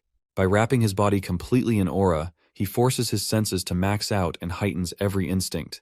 As they push further in, he warns Chloe there's a pack of orcs up ahead, but she's already on it. She waves her wand once and sends a volley of icicles right into the pack, dropping them like bowling pins. Or so she thinks. One of them survives and pulls out a horn to call backup, nearly giving her a heart attack, but our guy steps in and slices the thing down before she can even blink. Chloe watches that and instantly feels the difference in their levels, wondering if she'll ever be able to outdo him. After that, the two of them stumble upon a bunch of demons surrounding a party of 4 students. Without hesitation, Leo darts into the middle of it all and yells at Chloe to support him like a good little mage. The girl up front scrambles to finish her spell, but the big bad demon easily outspeeds her and is seconds away from ripping her in half like wet paper. Before she can even scream, Leo appears right in front of her and slices it clean, leaving the rest of the demons frozen. The other students just stand there gaping like goldfish while Leo strikes a cool pose after saving the day. Impressed, the girl he rescued asks if he's here to save them, and Leo gives a simple yes while shifting his attention to another demon in the back. This one is already charging up his strongest spell and yells about getting revenge for his brothers. Suddenly, a storm of disgusting fleshy leech demons rains down from the sky, but our guy doesn't flinch. He turns around like he's some bootleg Diluc from Genshin, flames up his sword, and turns the parasites into grilled meat skewers. Once again, the students are left speechless at just how absurdly cool this guy is, but Leo doesn't let them slack off. He immediately tells the female student to use her spell. She charges up Arc Ray and fires it off to erase the demon from existence, not even leaving a pixel behind. Chloe stares at her in disbelief and instantly recognizes who she is just from the magic alone. As the sun starts to set, the girl thanks Leo over and over again for saving her, but Chloe doesn't even look at her. She just says there's something more important to talk about with her partner. The girl glares daggers at her audacious move, but Chloe ignores her and leans in close to Leo to whisper that the girl is Aaliyah Zeron, the younger sister of Professor Albie Zeron, who died in the incident 3 decades ago. And then Chloe reveals the part that's really bothering her. Since this party belongs to Aaliyah, it's destined to meet the same tragic end in this dungeon, no matter what. Chloe shares that Chubarn, a knight-ranked demon from Tartarus, launched an attack 30 years ago, and that Aaliyah's party was the first one to get flattened. After all, the core plan behind that operation was to wipe out Aaliyah, a genius among hero candidates, which led to her name getting sealed in the hero records for good. She tells Leo they should be focusing on survival now and fulfilling the dungeon conditions with a different party. Leo asks if she really means to just leave them behind, and Chloe fires back that she has no other option. This is a hero dungeon, and no matter how tragic it gets, the dead can't be dragged back. Still, our boy refuses to back down and says he won't abandon them, which immediately gets on Chloe's nerves. She screams at him with so much fury that even Aaliyah's group watches like they just got caught in the middle of mom and dad's latest meltdown. Steaming with frustration, she yells that she knows he's cool and powerful, but now's not the time for showboating. It's time to grow up and stop playing the hero. She breaks down in tears while Leo stays calm, reaches out, and gently pats her head to settle her storm. He says she shouldn't talk like that, because they're both hero candidates, and this isn't some game. It's part of the process for becoming the real deal. Then he reminds her they've already messed with the original timeline, leaving her more than a little lost. Leo explains that the sky turned dark long before they even crossed paths with Aaliyah's team, and by now, they were supposed to be long gone, hunted down by Chubarn. Seeing that honest look on his face, Chloe pushes down her conflicting thoughts and agrees to follow whatever plan he's cooking. He tells her they need to focus on getting out together with Aaliyah's group. From behind, Chloe watches Leo's aura shift, and that moment hits her hard that he's once again miles ahead of her. She clenches her fists, eaten up with jealous frustration, and thinks about pulling out her book. Meanwhile, the green-haired student named Teao wonders out loud why only 2 seniors were sent to help them. Dina and Bellic instantly start suspecting he might be a spy planted by Tartarus, but Aaliyah shuts that down and reminds them he literally saved their lives by slashing up demons like they were toilet paper. Then, she lets her actual thoughts slip and admits she finds the guy pretty attractive and very much her type, which earns her some serious side-eyes from the rest. Aaliyah doesn't get why Dina is that shocked. so Dina explains she thought only their senior Albie could ever match her impossibly high standards. Cutting into their girl talk, Leo tells the juniors to get it together and that they need to get out of this forest immediately. Taeyao doesn't see why they're rushing now that backup has arrived, but Leo throws a cold dose of reality, saying a night-rank demon is lurking around here. That gets everyone's full attention. One of those monsters is enough to solo an army of 100, so the urgency suddenly makes a lot more sense. Leo repeats that avoiding a fight is top priority and staying alive comes first. Aaliyah quietly stares at him and thinks he really does feel a lot like her brother. With that, they all sprint through the forest like their lives depend on it. Though Chloe's still clearly bitter about the argument earlier, and Aaliyah picks up on her feelings fast, being as sharp as ever. Back at the academy, the staff scrambles through old records, digging for anything about hero pages turning into hero dungeons. The headmaster tells Professor Albie it's a good thing no outsiders have been able to interfere yet, and the blonde guy confirms that only 2 living beings are inside. The headmaster figures night must have set in by now since 3 hours have passed, and he asks Albie when he took down Chubarn last time. Albie says he finished off the trash demon around midnight. Right then, Elena bursts into the room to report a lead on whoever sold the demonic creature summoning catalyst to Liu. Before she can even finish, the headmaster's attention snaps toward a powerful surge of magic about to explode in the room. He sees Albie losing control of his emotions and quickly steps in to calm him down.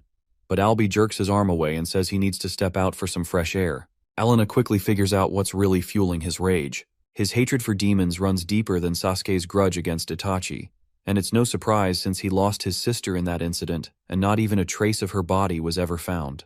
The headmaster tells Elena to keep going with her report, and she adds that the black market seller who sold the goods had been active in the city for a while and was a hit with the freshmen. Hearing that, the headmaster suspects Tartarus managed to sneak in a spy, but Elena clears it up and says the man wasn't directly affiliated. It seems Tartarus smuggled things through him using backdoor channels. Stroking his glorious beard, the old man wonders what on earth they were after, until his eyes shoot open as he catches Chloe's name on the buyer list, right next to an entry for a black book. Without a second of hesitation, he tells Elena to send Professor Len immediately. After she leaves, his old battle-hardened instinct, which only comes from years of dancing with death, kicks in, screaming that something really, really bad is coming. Meanwhile, back in the hero dungeon, Leo and the others take a stop at the foot of a massive tower. Inside the hero dungeon, our boy keeps cutting down monsters left and right to clear the path, but it starts to wear him out since he's been running on super sense way longer than planned. On top of that, Aaliyah's team and even Chloe are barely holding it together, so he calls for a short break. Taeyao and Belak gawk at him in disbelief, wondering how the guy looks fresh like he just walked out of a spa instead of a bloodbath. During the break, Chloe sits quietly reading a book on Chubarn when Aaliyah strolls up and casually drops the question about her relationship with Leo before flat out asking if she has a crush on him. Chloe looks like she might throw up at the very idea, but Aaliyah grins and points out that her disgusted reaction seems just a little too dramatic to be innocent. Chloe sighs and glances at the so-called genius girl who supposedly existed 30 years ago, but looks no different than any high schooler in her own class. She flips the question right back and asks if Aaliyah is the one catching feelings instead, and without missing a beat, Aaliyah says he does make her heart go doki doki. That reply instantly irritates Chloe because not only is this girl a literal legend from the past, but she apparently fell for him at first sight too, which only proves how absurdly amazing Leo is. Still, Aaliyah admits she's not sure if it's romantic or just that weird fluttery feeling she gets when her brother struggles and finally pulls something off. Chloe asks if she's talking about Albie Zeron, and Aaliyah nods, explaining that her brother lives to take on insane challenges, the kind no sane person would ever try, like mining bedrock in vanilla Minecraft. That little detail only makes Chloe even more convinced that Leo's practically a copy and paste of the guy. Out of nowhere, she ends up blurting everything out, confessing to Aaliyah how she used to be a friend to Leo until jealousy messed everything up. To her surprise, Aaliyah says they're shockingly similar.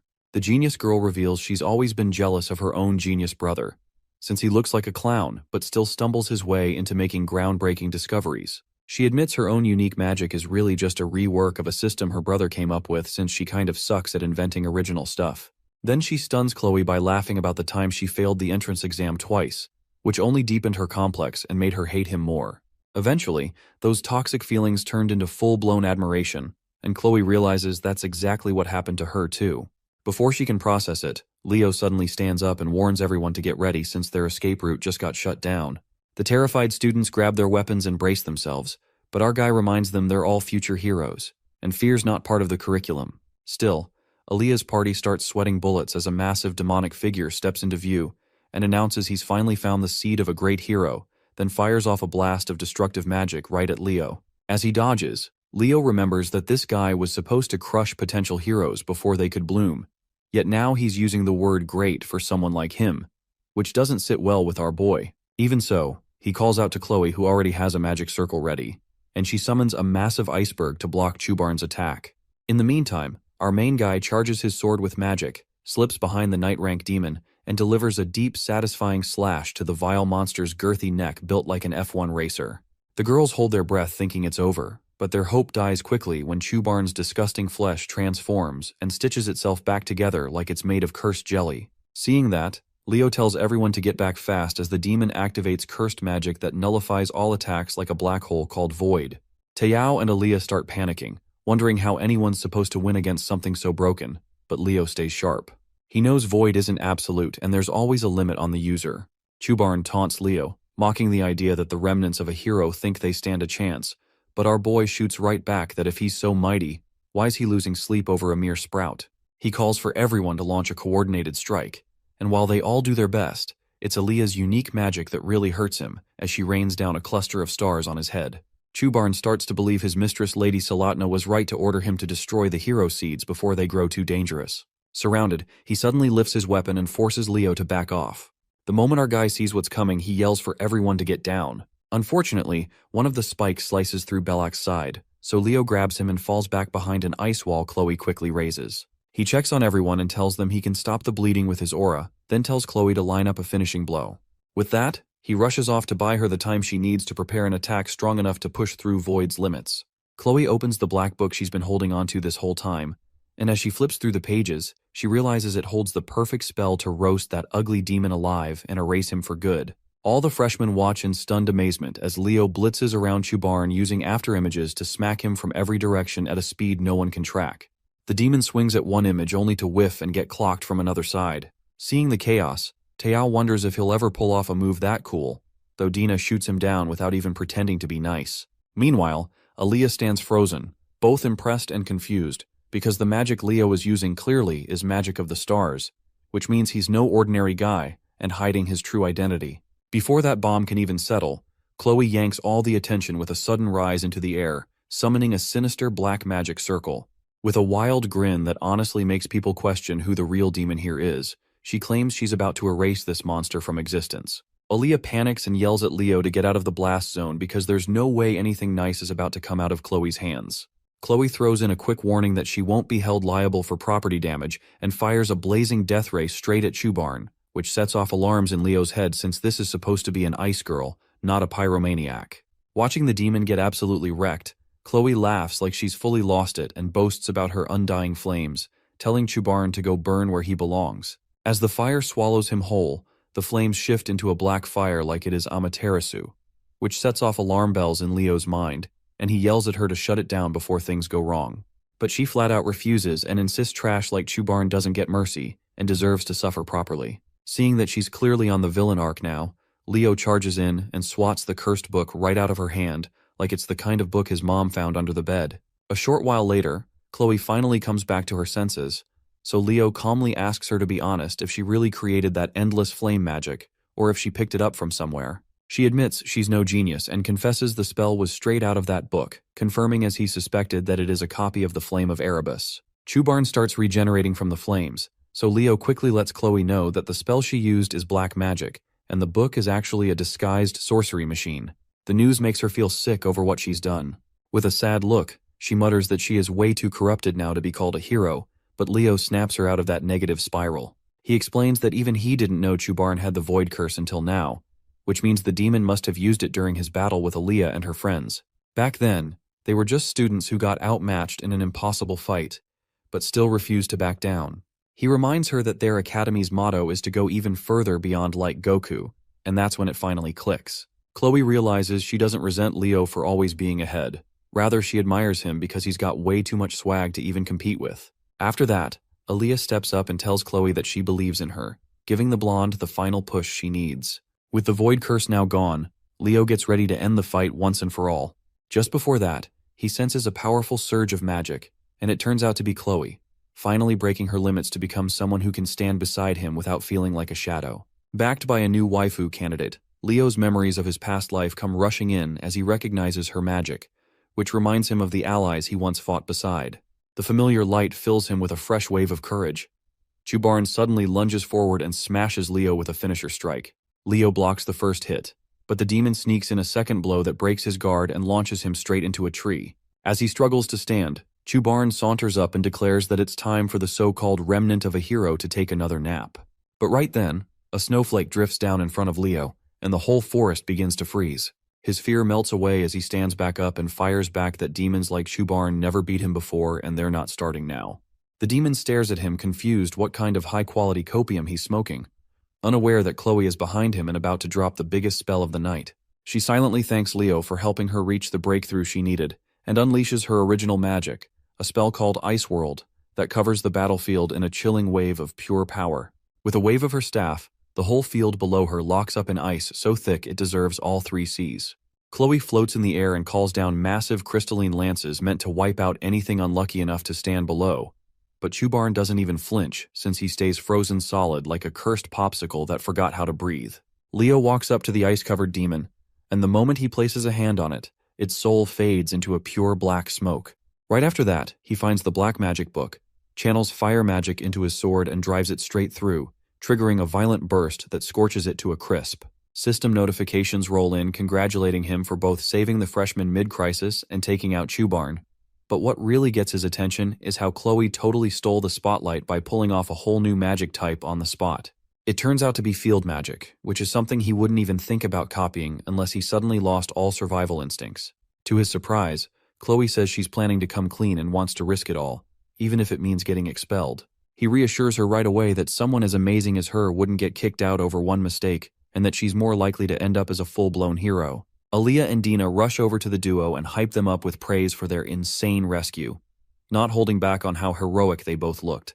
He returns the love and compliments their fearless energy, while Chloe hands Aaliyah her staff back and thanks her for it, saying it helped her tap into her real potential.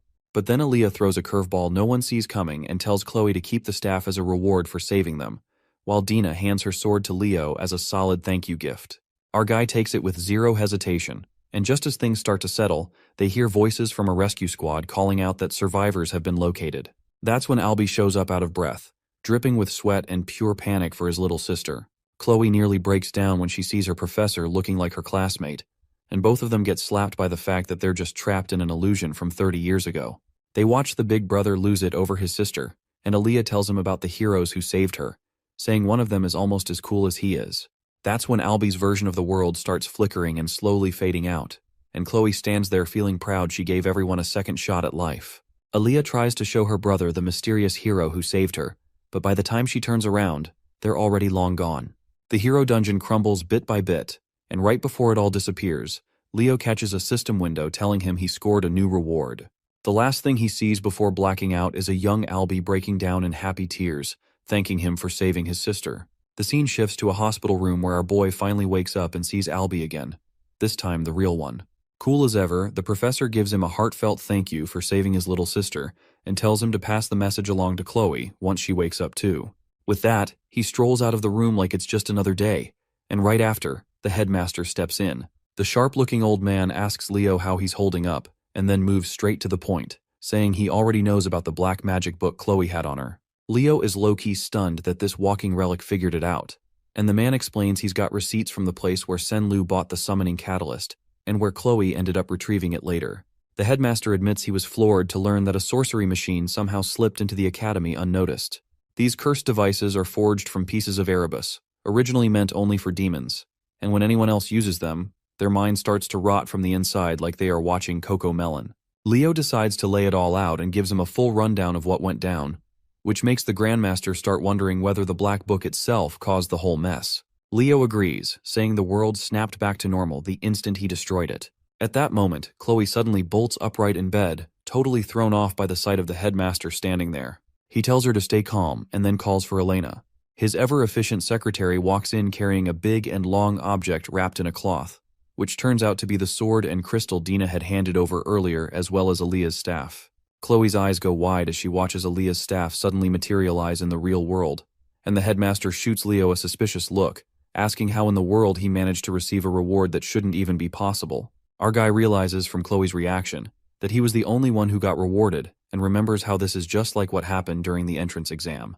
Normally, it's supposed to be impossible to receive an attack reward from the world of a hero who's still alive, and that rule has never been broken since the beginning of forever. Leo wonders if this whole thing ties back to the Fairy King's pledge. He openly admits that it was, in fact, an attack reward, but the old fossil presses him again, asking if he's absolutely certain it came from Albie's world. So, our guy throws together an excuse that sounds just reasonable enough to pass, blaming the entire thing on how the black magic transformed the hero world into a dungeon. The excuse holds up for a second, until the headmaster hits him with a follow-up question why Leo got a reward while Chloe didn't. Thankfully, the new best girl candidate steps in and says maybe the system recognized Leo's role as the most critical in the mission, so he got all the loot. The headmaster accepts the logic for now and announces that he'll be starting a quiet investigation behind the scenes. He tells them they can hold on to the rewards for now, but adds that they'll be returned to the rightful families once the investigation wraps up, all to keep the sorcery machine under wraps.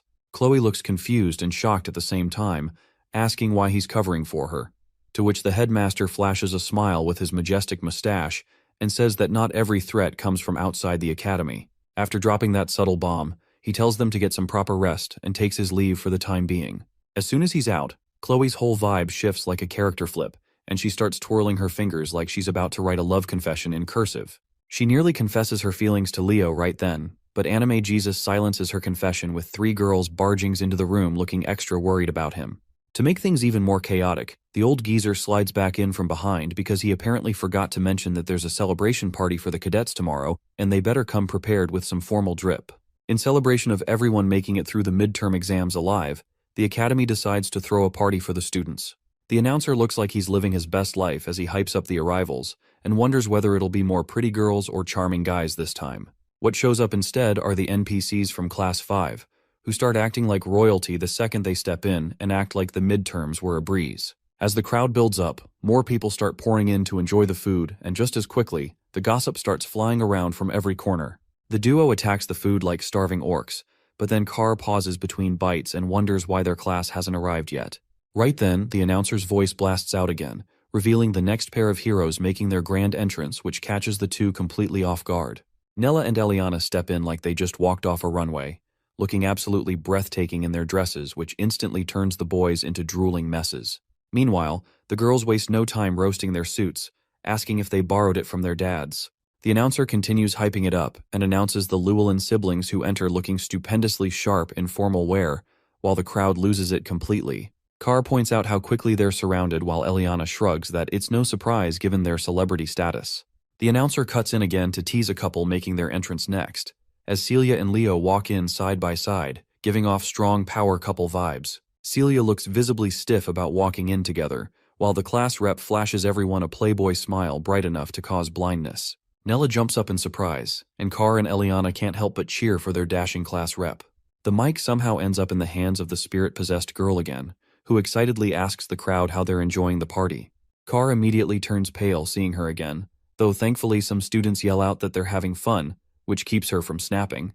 She stays surprisingly calm and says she's glad to hear that, but then casually drops a bombshell announcement that she's about to reveal the midterm exam results right now.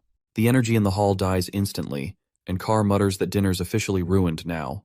The girl says she expected that reaction, and explains that the faculty decided only to announce the top 3 students from each major tonight, while everyone else will get their results through their homeroom teachers tomorrow. The students seem relieved and cheer a bit when she adds that professors from each major will be the ones making the announcements. Ayin steps up to the stage next, and Eliana quietly comments that he's looking especially dashing tonight. The sword professor wastes no time as he praises everyone's effort and begins listing the top names in the night major. A hologram appears showing Celia at the top, followed by Duran and Chen. Celia looks puzzled, clearly expecting Leo to be at the top, and Leo seems to notice it too.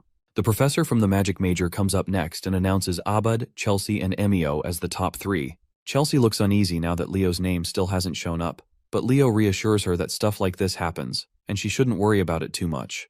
Carr adds that it's odd Leo's name hasn't appeared even once, and notices that Chloe's name is also missing. Chloe tenses for a second, but then manages to smile it off. The professor recalls that although she had to fail Chloe for using a spellbook, her passion and skill as a magician were seriously impressive. Sejin is also of the same opinion and stands up like a proud father, but Herod smirks and tells him to sit down, while Celia quietly comforts Chloe. Then the real star of the evening, Yura takes the stage to announce the results of the summoning major, and the simps immediately yell out to be her summon pet. She starts calling out the names, and once again, Leo's name is missing from the list. Celia starts getting a little worried, while others also begin to whisper about how strange it is that he hasn't ranked once. The mic ends up back in the hands of the same chaotic girl who asks if everyone's still having fun, and immediately announces that it's now time to reveal the top scorer who will represent the academy next year. Letting the tension simmer for dramatic effect, she finally announces the name Leo Plove, which sends his classmates into a full celebration mode as they hype him up.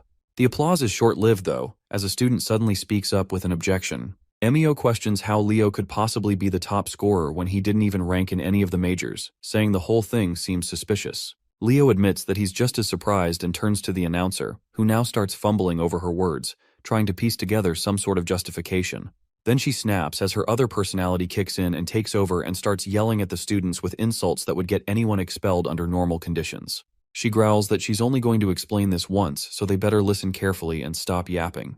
Herod watches amused and wonders if she's being possessed again, and Sejin nods in agreement that he finds this entertaining too. She launches into a rant explaining that students who have dual majors don't count in specific major rankings because their stats are spread between classes. She uses an example saying that a magical knight has a weaker aura than a pure knight and weaker magic than a true magician, but the combined strength is still far more powerful than either alone. She adds that Leo's joint practical exam scores were higher than anyone else's, though Emio still mutters something under his breath about the others having better theoretical marks. She roasts him mercilessly and reveals that Leo completed the mission in the hero's world, going so far as to exterminate Shubarn, which leaves everyone stunned into silence. Meanwhile, Leo tries his best to act chill and keeps aura farming like it's nothing.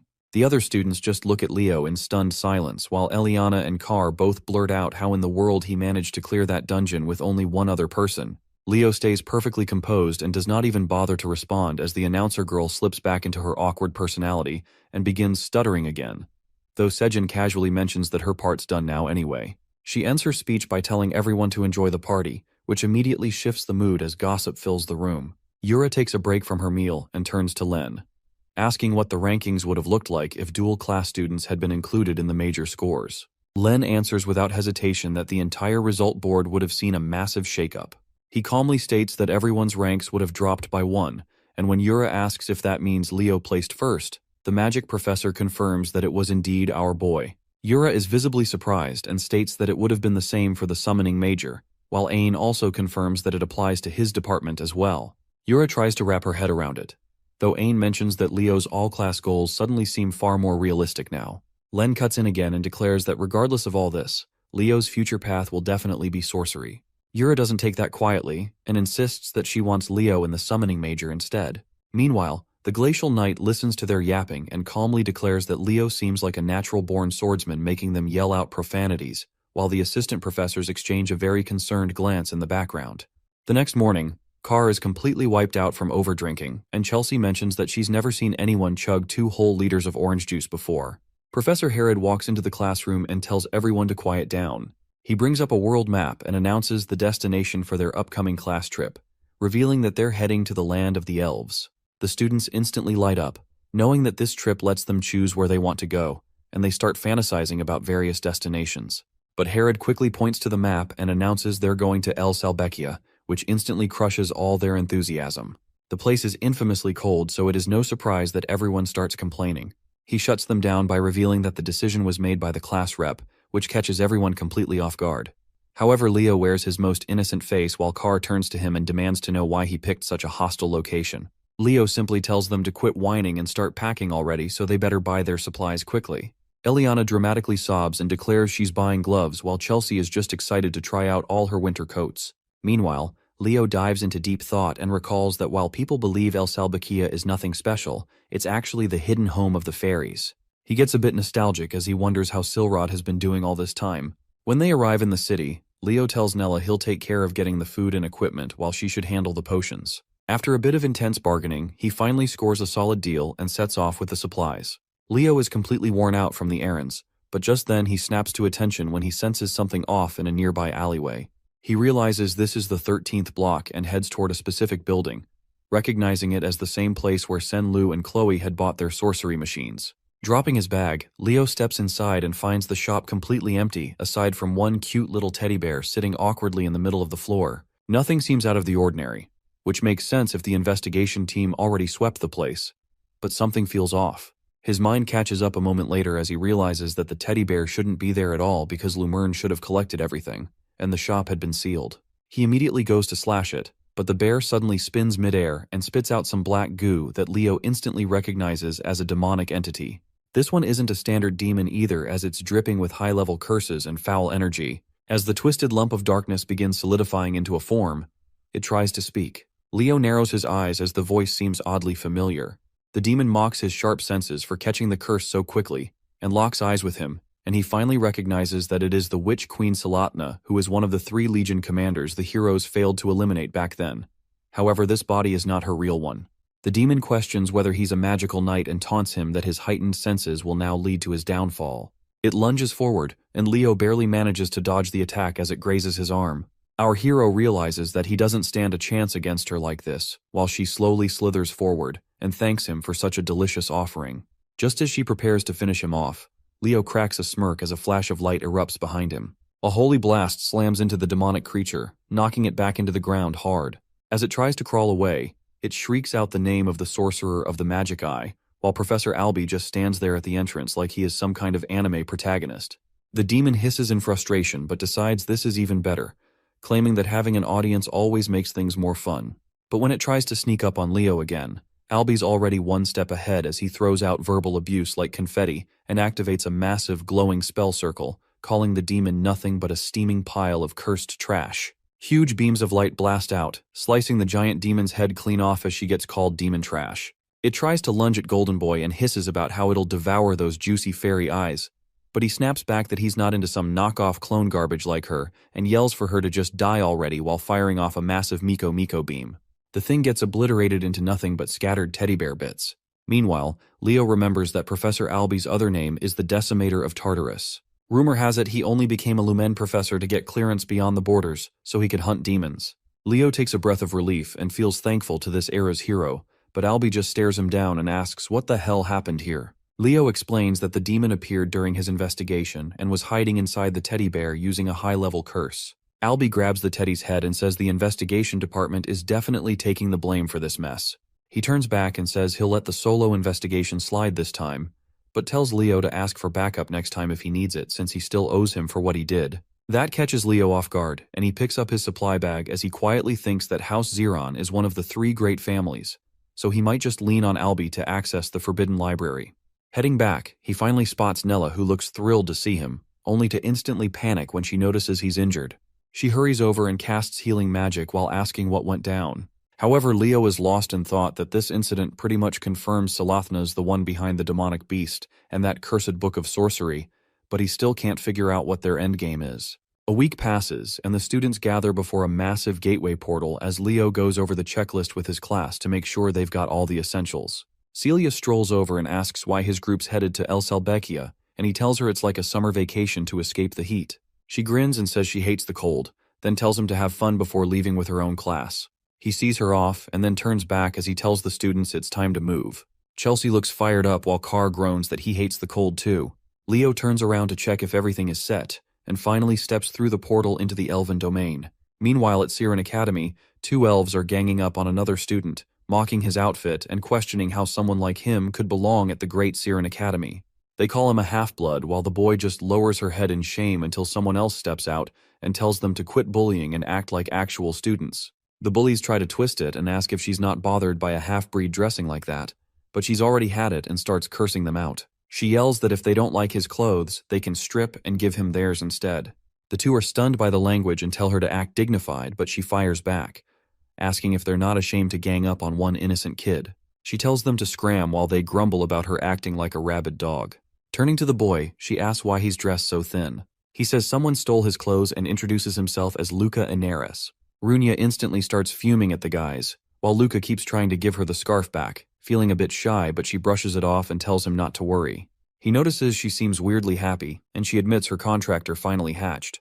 Luca lights up and congratulates her, and she flashes a grin before heading off. Runia races straight to her dad's office, who quickly reminds her not to call him that at the academy. Her dad is sweating a bit as he confirms that Fernia's child has hatched, making her light up like a kid on their birthday. But he admits there's a problem, that a contract's already been made, which drains the energy straight out of her face. He says he's looking into it, but she slams her hand on the desk and demands to know who the hell stole her contractor. Meanwhile, Class 5 manages to reach the academy safely, and everyone immediately starts whining about freezing to death. But Leo tells them to suck it up. Herod cuts through the noise, tells them to line up, and asks if anyone knows this place's history, to which Chelsea raises her hand. She explains that the capital Velkia was named after a fairy knight who was one of the disciples of Luna, the poet of the stars. Leo remembers it a bit differently, that Velkia was more like the bratty disciple of both Luna and Aaron, and jokes that for all his attitude, the guy still managed to get the title of fairy knight. Professor Herod confirms she's right and adds that House Ezrar are the ones in charge here, since they are the descendants of the fairy knights.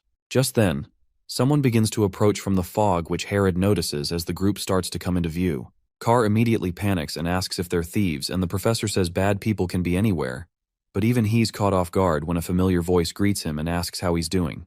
A squad of elves finally steps out of the fog, led by a sharp-looking one with white hair, and the girls start fangirling like they've just seen a celebrity. The white-haired elf steps forward and says he's been expecting them. He turns out to be none other than Lune Ezrar, chair-member of the council. Herod nods and remarks that he's just the same as ever, while the girls practically melt, claiming they've finally met their future soulmate as the thirst levels are hitting the roof. Leo interrupts their happy moment and asks if age really doesn't matter to them. Eliana starts nudging him and asks if he's jealous, but he stays cool, pointing out that elves live long and barely age. He then flips it on her and asks how old she thinks Lune actually is. The two adults catch the chatter and comment that this batch is a lively one, unlike the previous groups who were a lot more disciplined. Herod just excuses them as first years having some fun. Eliana steps up and boldly asks Lune his name and age, and he apologizes for the late intro and says his name while dropping the bomb that he's 97. Eliana's fantasy crumbles instantly, and Carr casually shoves the frozen girl aside and asks if he's maybe their trip guide. Lune extends a hand and states that he's the council's chair member. Carr awkwardly shakes it, while he is dying inside as Professor Herod mutters that they'll need to talk later. A while later, they find themselves in a dusty old place, and right on cue, a mouse scurries by. The students freak out and demand to know if they're seriously staying in this dump. Leo shrugs and offers them a backup spot to crash, and Eliana immediately starts buttering him up as their respected class leader. Leo offers them the tent he set up outside, but Carr suddenly changes his mind and announces they've got a lot of unpacking to do. After cleaning the place up a little, some boys sneak toward the stairs as Carr gets that mischievous grin and says the best part of school trips is sneaking peeks at the girls.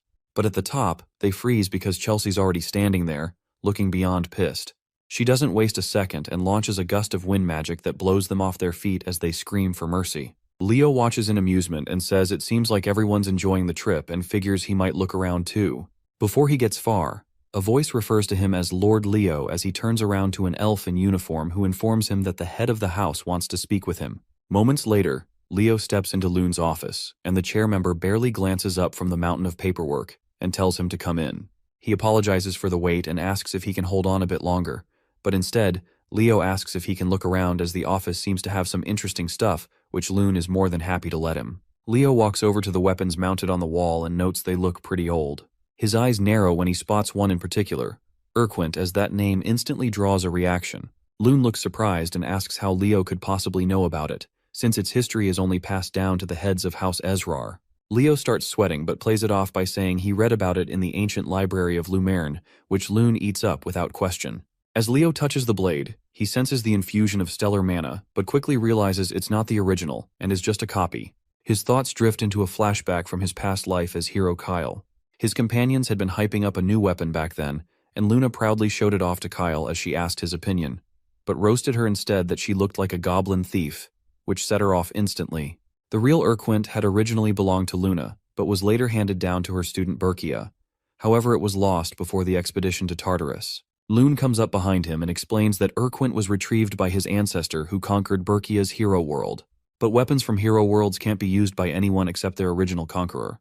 That clicks for Leo that no wonder it felt like an empty shell, and Lune gestures for him to sit. He says Herod told him Leo is an all-class student and also the first-year rep, which Leo confirms. Lune then says he has an odd request that he wants Leo to speak with his granddaughter. She's a top-tier student at Seirun Academy, but ever since entering school, she's lost all motivation.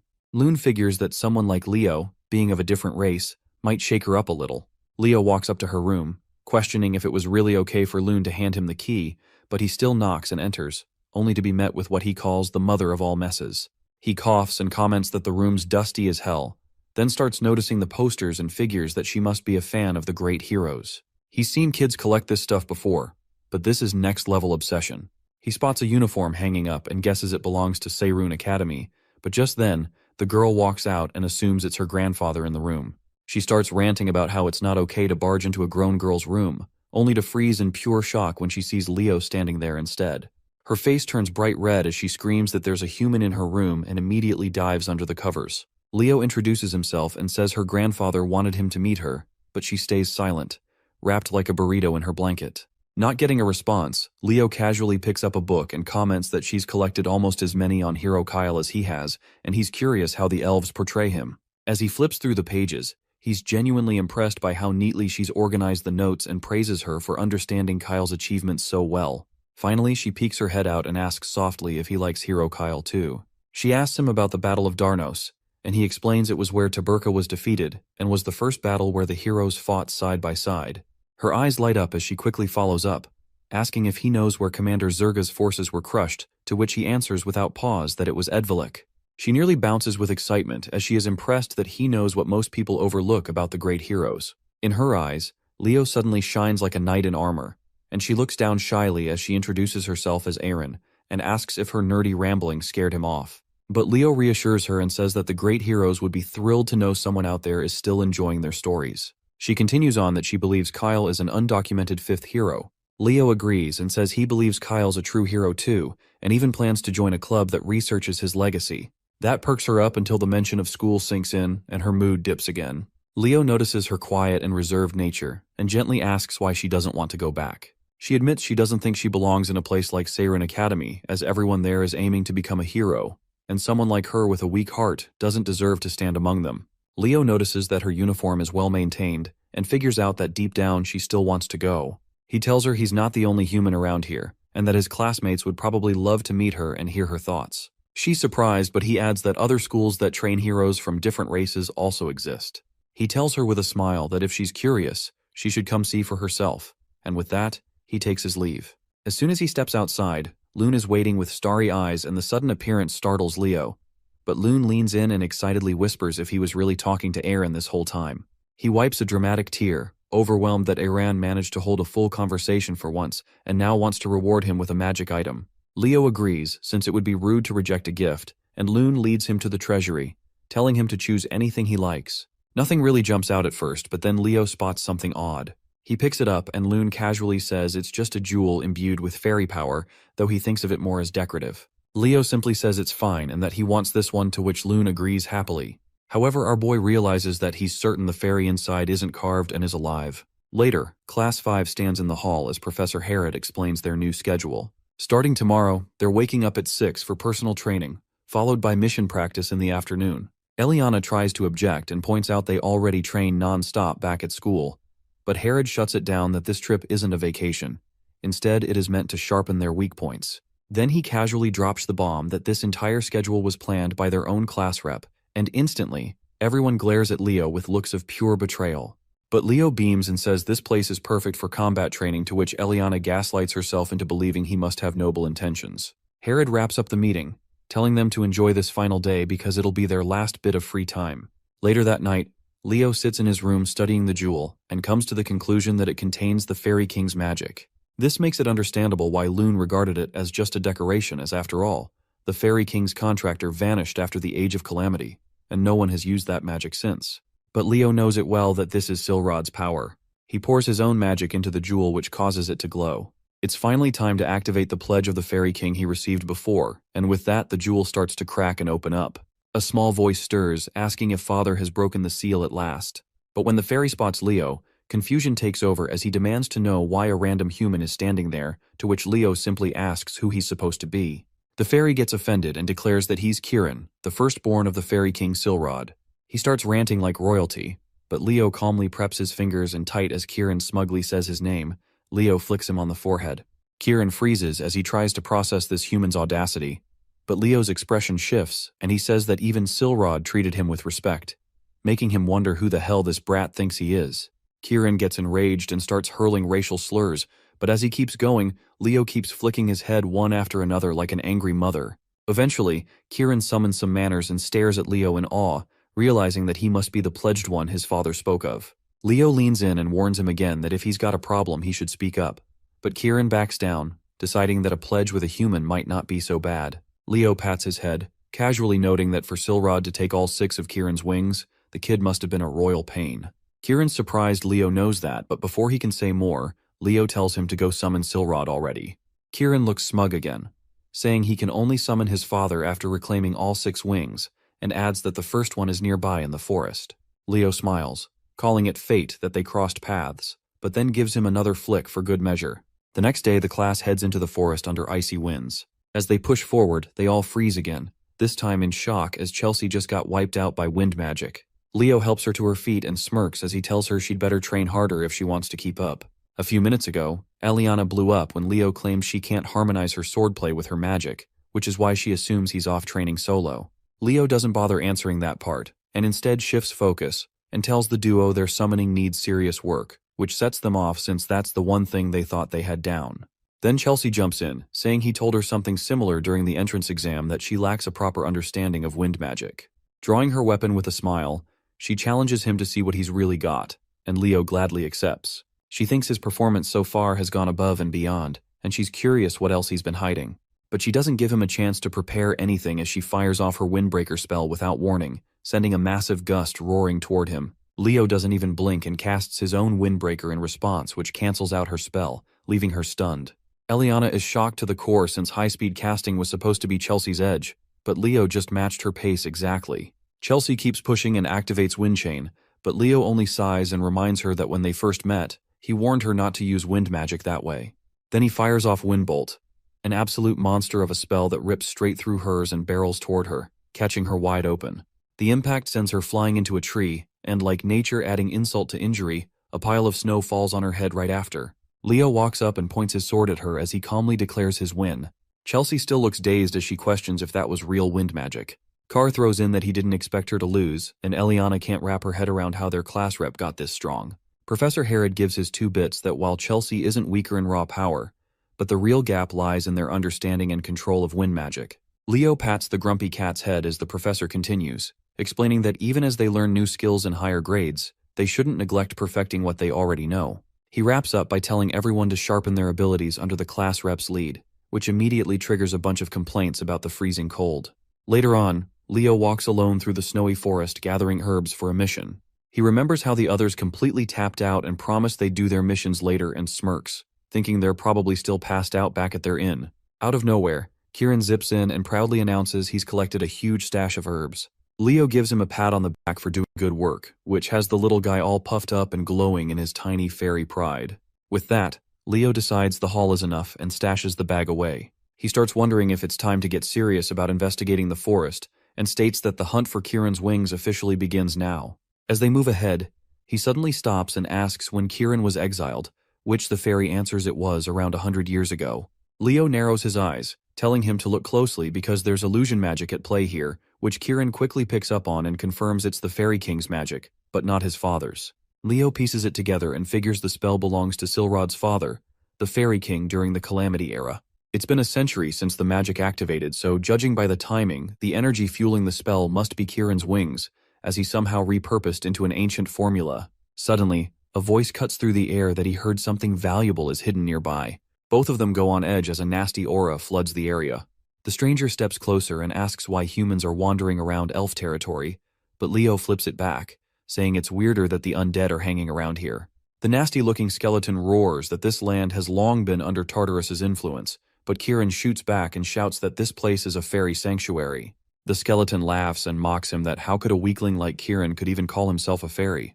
That gets under Kieran's skin as his magic flares and he charges the skeleton without hesitation. The thing barely reacts in time before Kieran blasts a hole clean through its chest and reduces it into a pile of bones. Kieran mutters that it crumbled too easily for something that loud and full of itself. Leo just raises a brow and asks why a fairy is fighting like a raging barbarian.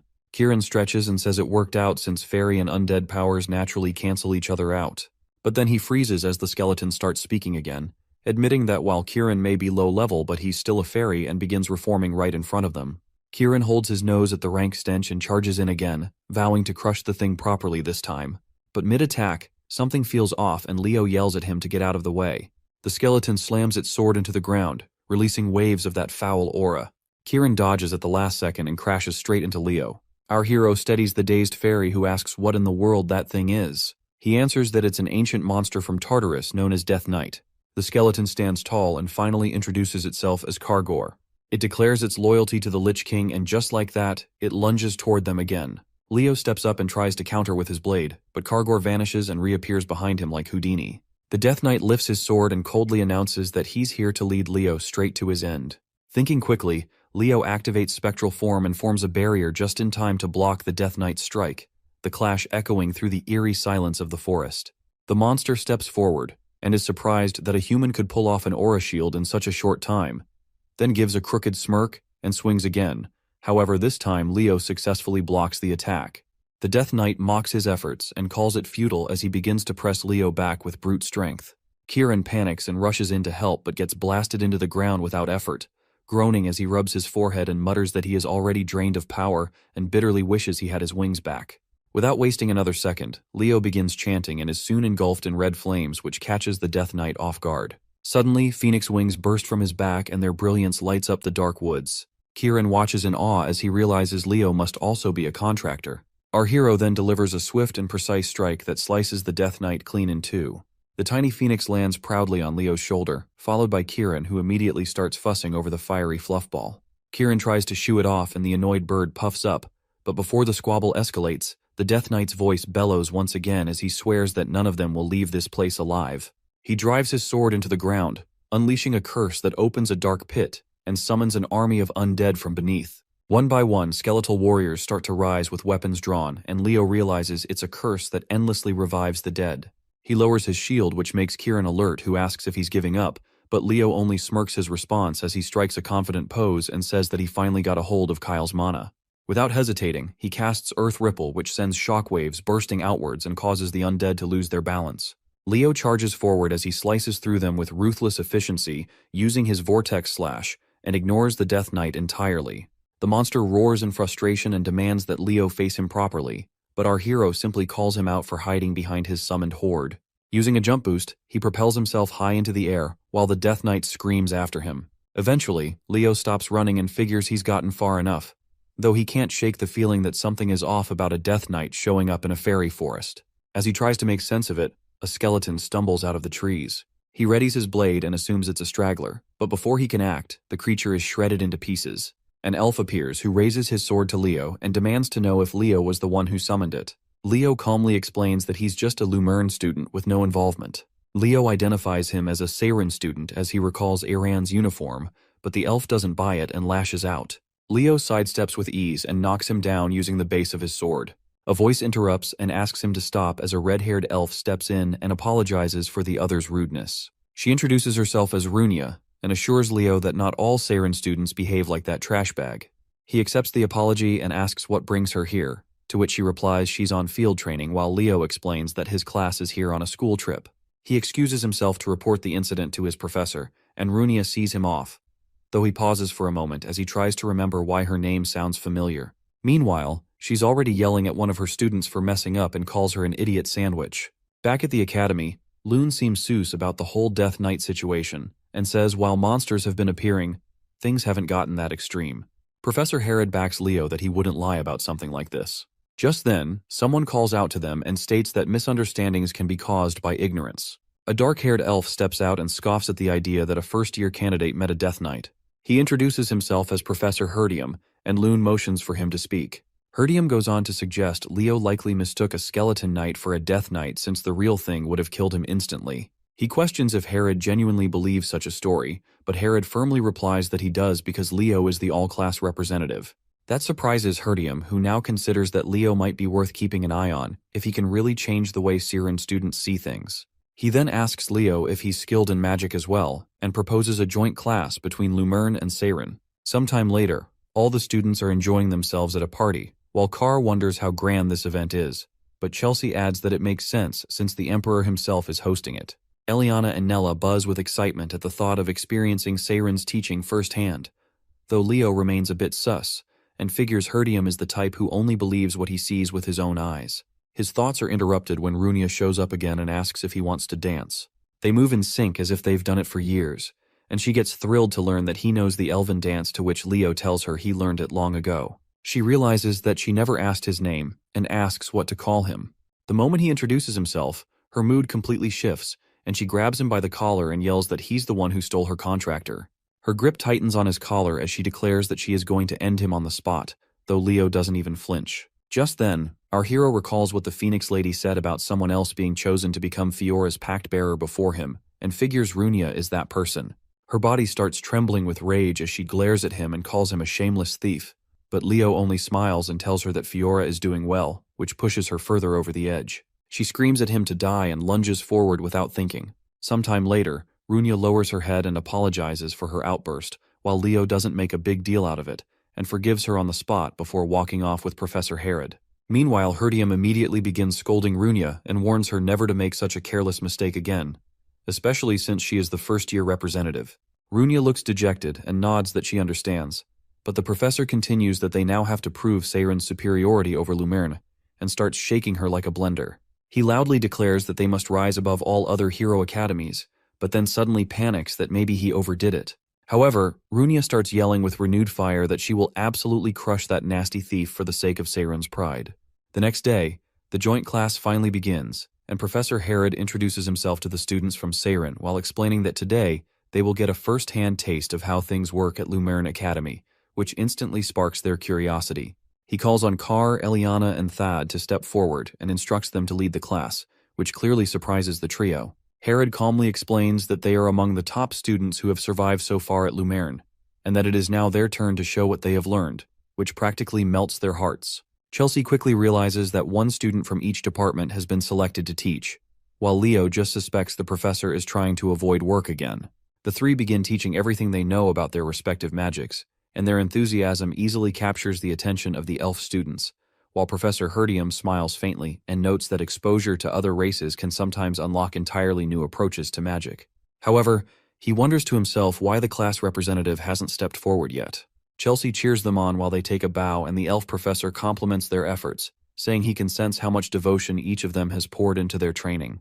Picking up the chalk, he begins explaining that at Seiren they follow a different teaching method, and though elves naturally use magic as a foundation, they make sure not to rely solely on it in order to maintain balance. Leo immediately calls him out in his mind because even though they pretend to teach everything, the curriculum is still soaked in magic. He thinks elves have always been pretentious and nothing really changes.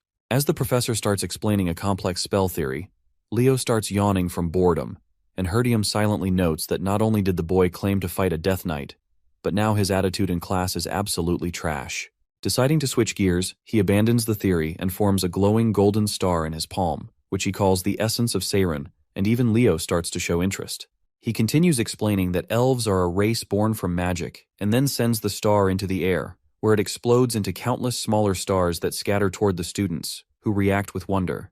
Chelsea's eyes sparkle as she yells out that this must be the star magic, which is an original spell system developed by elves. The professor nods and proudly says that this is the core of their magic and draws on the board, a spell directly derived from the Great Luna's legacy, and it forms the foundation of all star magic and includes countless variations. He smiles and asks the class if it is not beautiful, but then pauses as a hand goes up and he allows the class rep to speak. Leo thinks he doesn't really care about star magic, but calmly says that the interpretation of the spell is wrong, and that immediately turns the room ice cold. The professor nearly bursts a vein while Leo explains that the magic simply will not activate. Everyone stares like he just kicked a sacred relic, and the professor tries to recover by saying it's obvious that it won't, since the spell is incomplete.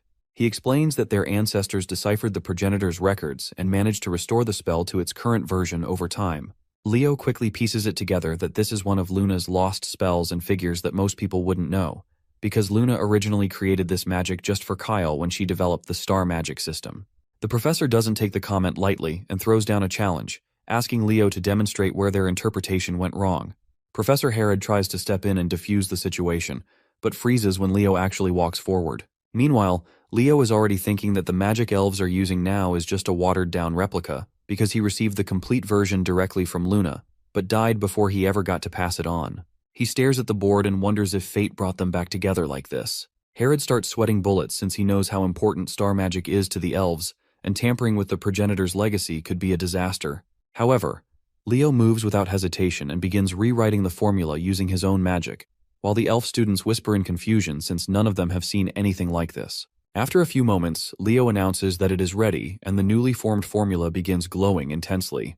The professor stares at the magical pattern with teary eyes, softly asking what kind of spell this is, and if Leo has used it before. Leo is suddenly pulled into a flashback as he stands on the edge of a cliff, where Luna calls out to him and proudly says that she has completed the magic. She smiles warmly and tells Kyle that she will now teach him this spell, which can make flowers bloom as he stands there holding a golden glowing flower in his hands. Leo repeats the magic Luna once taught and releases a wave of glowing flowers across the lecture hall, instantly lighting up the room as the students grow even more excited.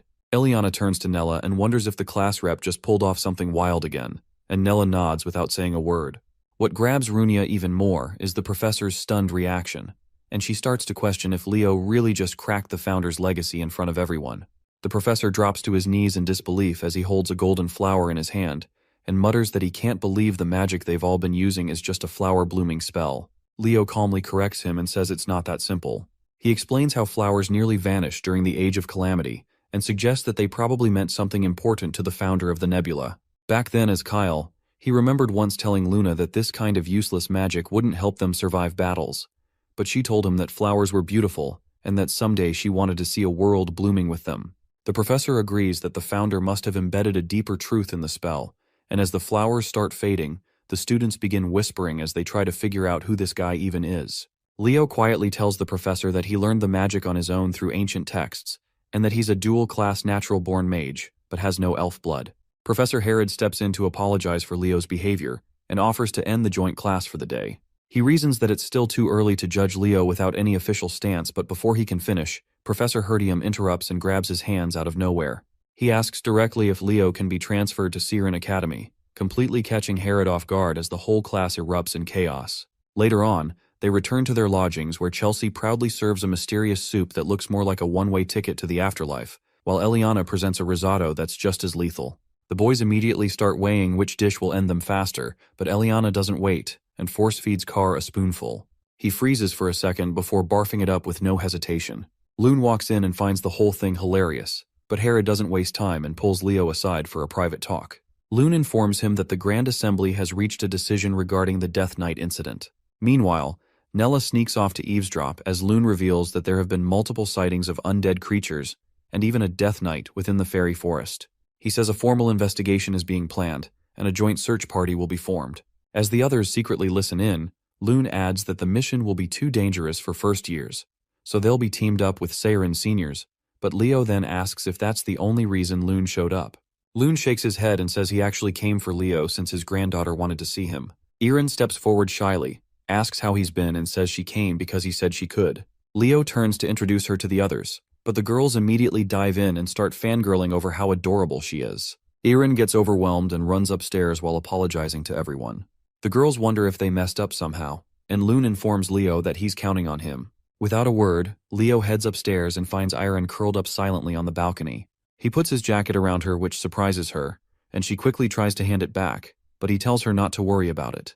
He asks why she left Seiren, and she answers that she did it because she thought she was not suited to become a hero, which Leo is already getting tired of hearing. She explains that when she was struggling, she met someone who shone like the sun and then states with admiration that it was Runia, who seemed like a real hero in every sense. From then on, she began watching her from afar and realized that Runia was everything she wasn't, so she decided to follow in her footsteps. She even made it to the top of the class, but something must have gone wrong during the dual assessment because after that, Runia started to hate her. Leo finds it a bit strange since Runia doesn't come off like that, so he decides to ask her about it later. He thinks Iron reminds him of Verkia and asks if she knows her story. She perks up right away since it's her ancestor's tale, so Leo tells her that Verkia followed in the path of the great hero mentors, and that's how she became a hero. He reassures her not to worry about what others think, and that she should walk her own path, which instantly lifts her mood. With a smile, he invites her to come back down, and assures her that his class is filled with kind and fun people. Sometime later, as everyone gathers for the expedition, Runia storms up and demands to know how Leo won Aran over like that. Leo answers that he just told Aran there was no need to be afraid of Runia, which clearly throws her off. He adds that Aran told him Runia had given her a terrifying look which made her believe she was hated. Runia says she was just focused since Aran is genuinely talented, and Leo tells her to look out for the girl because she probably needs her.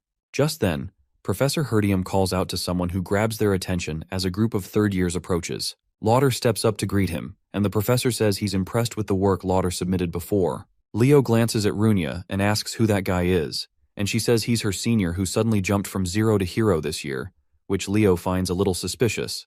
Professor Herod then gathers everyone and announces that it's time to assign teams. He says each team will have 3 members, and right after, Herdium reveals that the first team will be Leo, Runia, and Lauder, which doesn't feel like much of a coincidence at all. Runia starts complaining the moment they leave as she grumbles about the professor's suggestion to use this as a chance to grow closer. Leo throws in a jab about the thief comment, which instantly sets her off again as she snaps that she still hasn't acknowledged him. But he just ignores her like he's tuning out background noise. Instead, she looks around and wonders where Lauder went since they're supposed to be moving in teams, and Leo recalls that Lauder said he'd go separately, guessing he must have something else in mind. Placing his hand on the ground, Leo suddenly senses that something feels off, and Runia comments that for all the ground they've covered, they haven't seen a single undead yet. But Leo is caught up with something else as he notices the surface around them doesn't seem any different from before, and remembers the conversation he had with Kieran. There's a curse of the dead laid over this land, but only someone like him who lived through the Age of Catastrophe can feel it. The Death King Hellkaiser was Erebus's most loyal follower and the Legion commander of Tartarus. Leo doubts he came personally and believes that instead he sent Kargor, the Death Knight, as his agent. Standing up, Leo figures out that beyond this point lies something inside the Fairy Lord that Silrod is desperately trying to guard. Runia looks at him in confusion and asks if he sensed something, but before he can answer, the sound of footsteps breaks the silence as they realize someone is heading their way. Leo instinctively points his sword forward, only to be met by Lauder, who casually asks how the investigation is going. He checks if they've run into any undead, which they deny, and then asks if Leo was the one who first reported the presence of a Death Knight. Leo confirms and shakes his hand, though he notices something strange about the black ring Lauder is wearing. Lauder then claims Leo may have jumped to conclusions and suggests that he might have gotten too hyped up as a first-year student. He asks if they're aware that high-level undead like Death Knights can't stay summoned without a necromancer feeding them mana, which is why demonic summoners usually accompany them. Runia realizes that if that's true, there must be a demon hidden somewhere in the forest. But Lauder argues back that this is the capital of El Salbekia and reminds her that as a Seiren student, she should know about the star magic that surrounds Berkia. Runia agrees, but Leo cuts in with a firm tone and says, "There's no rule that states the necromancer must be a demon. Other races are fully capable of using dark magic, including elves." Lauder laughs and fires back that elves are way too prideful to stoop that low. He drops the argument there and tells them to just finish the investigation, though Leo can tell he's searching for something. Even Runia starts picking up on how off his behavior feels. Later that evening, the students gather to compare notes, and everyone agrees they didn't even spot a single undead, let alone a Death Knight. Chelsea immediately finds it suspicious how everything just disappeared the second they started investigating. Carr tries to dip out early and pretends he's going to bed, but Chelsea drags him back anyway. Meanwhile, a certain someone who clearly has nothing good planned jumps out of his dorm window and lands without a sound. Leo makes his way to the academy dorms and slips into Lauder's room like a professional. He already guessed Lauder would sneak out, but once inside, he spots a strange map with the entrance to the fairyland clearly marked. Just then, Runia barges in and shouts at Leo as she demands to know what the hell he's doing here. Leo immediately clamps her mouth shut until she calms down and explains that he's here for the same reason she is, though Lauder has already left. Before they can argue more, voices echo from outside asking if Lauder's asleep, and Leo grabs Runia without warning as he jumps straight out the window. Aaron hears a noise and peeks out just in time to see Leo holding Runia in his arms. Her face turns crimson, and she drops her book in a panic as her brain fills in every possible romance scenario. Meanwhile, the two disappear into the woods, and Leo finally asks how long Runia plans to tail him. Runia demands to know if he still believes Lauder is involved, especially since he only arrived that morning and Leo saw the Death Knight days ago. Her thoughts get cut off when someone else's voice joins them as Aaron turns up, who was chasing after them this entire time. Runia looks like she's about to short-circuit and asks how long she's been following them, while Leo casually admits he already knew. With a bright red face, she suddenly yells that dating is strictly forbidden between students, which catches both of them completely off guard. She nervously explains that she saw them sneak out of the dorm and starts rambling about how beautiful and cool they both are. But this is still wrong. Leo holds his head and mutters that she's got it all wrong, then asks Runia to help clear up the misunderstanding. But Runia is just as red and barely manages to stutter out that it isn't what she thinks. Just then, Leo freezes as he senses something dangerous, and a decaying hand bursts from the earth as one by one, the undead begin to rise. Leo doesn't hesitate and draws his sword immediately as a chilling voice greets them with a slow welcome to the fairy forest. As the dead begin to rise, Leo pulls out his weapon and warns the others to stay sharp since they're facing high-ranking undead knights. He calls out behind him to check if Runia is ready, and she slams her hand onto the ground, summoning flames in response. She activates Firestorm and lights up the entire area, grinning proudly as she asks how she did while being completely unaware that a knight is still charging straight for her. Leo notices too late to stop it, but Iron suddenly jumps in and blocks the attack like a true Amazonian warrior, making our boy realize she's wearing animus armor. She wastes no time and cuts straight through the skeleton and turns it into another victim of sudden head loss syndrome. Runia cheers on the shy elf who starts blushing hard, while Leo casually adds that she looked just like Berkia, which pretty much sends her to heaven. But then the shy elf switches gears and asks what they were even doing here all alone. Runia finally starts speaking properly, as she explains that they were sneaking into the third-year dorm to investigate something. She gets flustered again and declares that any sort of love drama would only get in the way of her studies, making Leo do a solid bruh moment. Irin doesn't let that slide and says that Miss Runia will always be the #1 student because she's going to be a hero. That hits Runia hard as she realizes Irin always saw her that way. Her mind drifts back to the duel they had where Irin barely blocked her attack using a mana shield. Runia smirked in response as she realized that only Irin is strong enough to be her rival, so decides to go all out while channeling a powerful fire spell. However, Runia's angry face scares Iran, who drops her guard, but by then it's already too late as the fire spell goes off and collides into her in an explosion.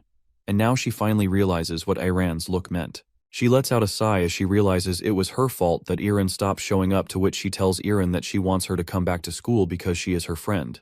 The shy elf looks unsure, but Runia hits her with full confidence, saying they're absolutely friends and wants her to keep competing against her as a rival. Right after that, Irin suddenly hesitates again and asks if Runia is really sure they're not a couple, which makes Leo deadpan on the spot. Runia gets completely flustered and shuts that down fast, while Leo just acts like a wise old grandpa and calls them kids. Meanwhile, in an unknown place, the Death Knight growls that the mage has hit his limit as intruders are crawling all over the place, but the cloaked mage snaps back that it's the knight's problem, not his. The hood comes off and the person is revealed to be none other than Lauder, who the skeleton calls a brat.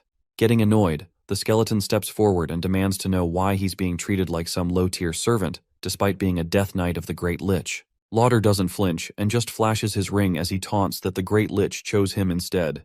As he walks away, he casually adds that once the summoning circle is finished, there'll be no need for Tartarus anymore, and says he's counting on the knight till then. The skeleton just lets out a mocking laugh and agrees to do exactly as he says, and definitely is not planning to backstab him. Back with the hero squad, Irin says she still can't believe their senior Lauder would team up with demons, and Runia shares the same disbelief. But then Irin starts complaining that it suddenly feels colder, and even the red-haired elf begins to notice something's off while Leo stays quiet as he picks up on something. He whips out a few magic circles like he's flipping open a phone and says they should get ready before heading any deeper. He summons his 2 trusty spirit beasts, and Runia instantly loses her mind when she sees the red chonk of a bird, immediately going in for the squish while Irin asks who they are. Leo introduces Fiora and Kieran, which makes Irin even more impressed, but he quickly refocuses and says, "That's enough, and it's time to head into the forest's core." They step into the darkness as Leo states that things are about to get rough. As soon as they enter, the trio immediately starts running and fades with the monsters, and Runia finishes things off with a fireball. But right after that, the charred corpses begin leaking dark energy, and the undead rise again, making Runia realize that there's probably a necromancer nearby. Anyways, Leo starts swinging and decimates the skeletons completely and answers that there is no summoner nearby at all, but Runia doesn't buy that. He explains that what they're seeing is a curse of the undead, which catches both of them completely off guard. Runia admits she's never heard of anything like that, but then Aaron steps in, explaining that it's a curse which constantly summons undead in a region, turning the land into a place of death. Leo finishes the thought as he adds that the spell can only be cast by Tartarus's general, Hell Kaiser, the Lich King. Runia starts to panic hard after hearing that name and says they should report it to the professor right away, but just then, a sudden blast of cold smacks them like they opened a freezer door.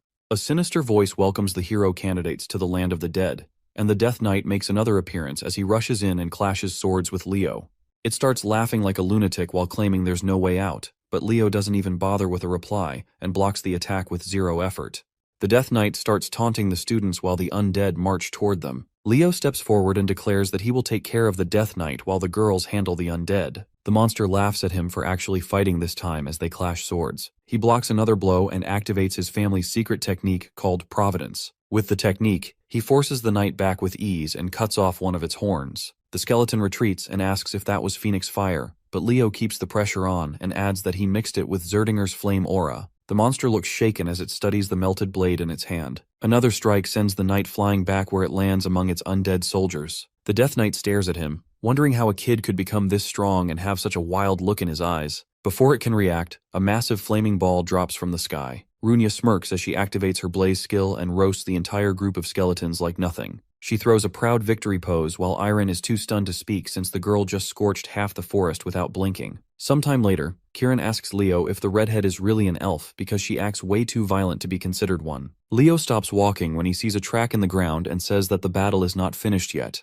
As they walk through the ruined forest, the girls feel overwhelmed by the thick death aura floating through the air. A voice calls out from the side, asking what they are doing in a restricted area, and Runia nearly jumps when she recognizes Senior Rauda. He says he is investigating the appearance of the undead in the forest. The redhead replies that the cause is a powerful curse, but Rauta looks doubtful. She is in shock since the curse energy around them is way too powerful and might choke anyone. Leo taps into his inner Sherlock and recalls that some Lumerne students recently touched objects that came from Tartarus and unknowingly used the dark arts. He raises his hand and activates a reveal spell that shows the trace of dark magic which leaves the girls horrified. Looking at the exposed remnants, he calls Rauda out and says that he willingly used black magic and worked along with Tartarus. The senior clenches his fist and mutters that Leo is annoyingly persistent. He then announces that Lady Luna's hero record fragment is buried somewhere nearby, which sends another wave of shock through them. Rauta mocks the council, saying they do not even know it exists, and claims it is his right to reclaim the artifact. Irin shouts that it is offensive to the great hero and that Rauda plans to keep it for himself anyway. Runia gets fired up and tells Leo that they should beat this guy up and drag him to the teachers. He draws his weapon and warns the two that the fight from here is life and death. Rauda suddenly launches a deadly lightning spell which catches everyone off guard. Leo reacts instantly and copies the spell, which cancels out the attack. He tells the girls to get ready because this is what a real fight with evil looks like. Rauda laughs in amusement that a human can use original elven magic and asks who he really is. Deep down, he feels a crack in his confidence because the kid not only countered him expertly, but also saw through his plans. He realizes that if the girls join the battle, things will get messy, so he raises a finger and releases a dark aura around him. Leo notices something wrong and yells at the girls to get down, as the senior unleashes another devastating spell. Irin activates her animus armor and shields Runia as the blast dies out. She cannot believe the basic spell was that strong, but her shock turns to panic in an instant. Leo lies on the ground with Rauda walking toward him like a predator. She shouts that they need to help him, but just then, the Death Knight suddenly appears again. He blocks their path and tells the two girls that this is their end, which only pumps Runia up even more. She tells Irin to keep the knight busy while she prepares a spell. Rauda stands over Leo and asks if he has any final requests. Leo fires back that he seems way too overconfident and signals Kieran.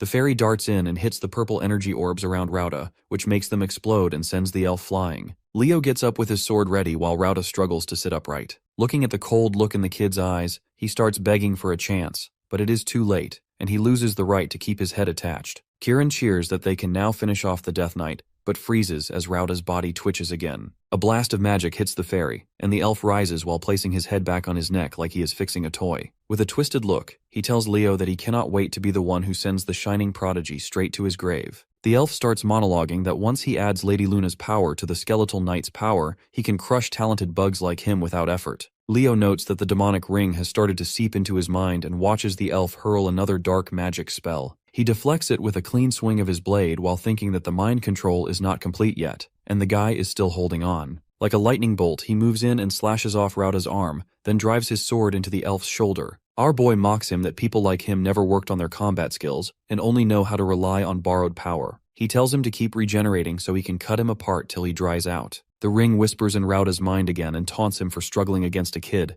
even though the boy is not the main target. It reminds him that he should finish the summoning circle instead of wasting time. While Leo keeps him busy, the severed hand slowly crawls across the dirt. Leo checks the girls from the corner of his eye and sees that they are holding up fine. He turns back to the elf but wonders why the right arm is not regenerating yet. which makes his spidey senses tingle. Kieran suddenly points at the ground in panic as the severed hand finishes the summoning circle. Rauta coughs up blood and announces that it is too late for them to stop him as his body glows red. The girls freeze as the circle lights up, and even the Death Knight looks back at the scene. Leo jumps back as he senses something dreadful rising from below. The ground shakes and cracks open as a giant hand pulls itself out. Kieran asks what this nightmare is, and Leo answers that it is a skeleton king, and that they are facing a truly formidable monster. Rauta laughs like a lunatic as he feels new strength rushing into him and wonders if it belongs to Lady Luna. Leo realizes that the senior has fully given in to the black magic and rushes forward. He leaps into the air and yells that such vile and disgusting power could never belong to the founder. Rauta smiles in amusement as the skeleton king raises a massive hand to strike. Leo barely dodges the hit and lands a few feet away. The senior laughs even louder and says that he now controls the skeleton king completely. Kieran asks if they should retreat, but Leo says something feels off about the monster king. While dodging the monster, he explains that the summoning was rushed and Rauta cannot maintain it forever. He recalls that the most basic rule in summoning is to have enough mana to support the creature. He tells the fairy that they only need to stall it till the power burns out.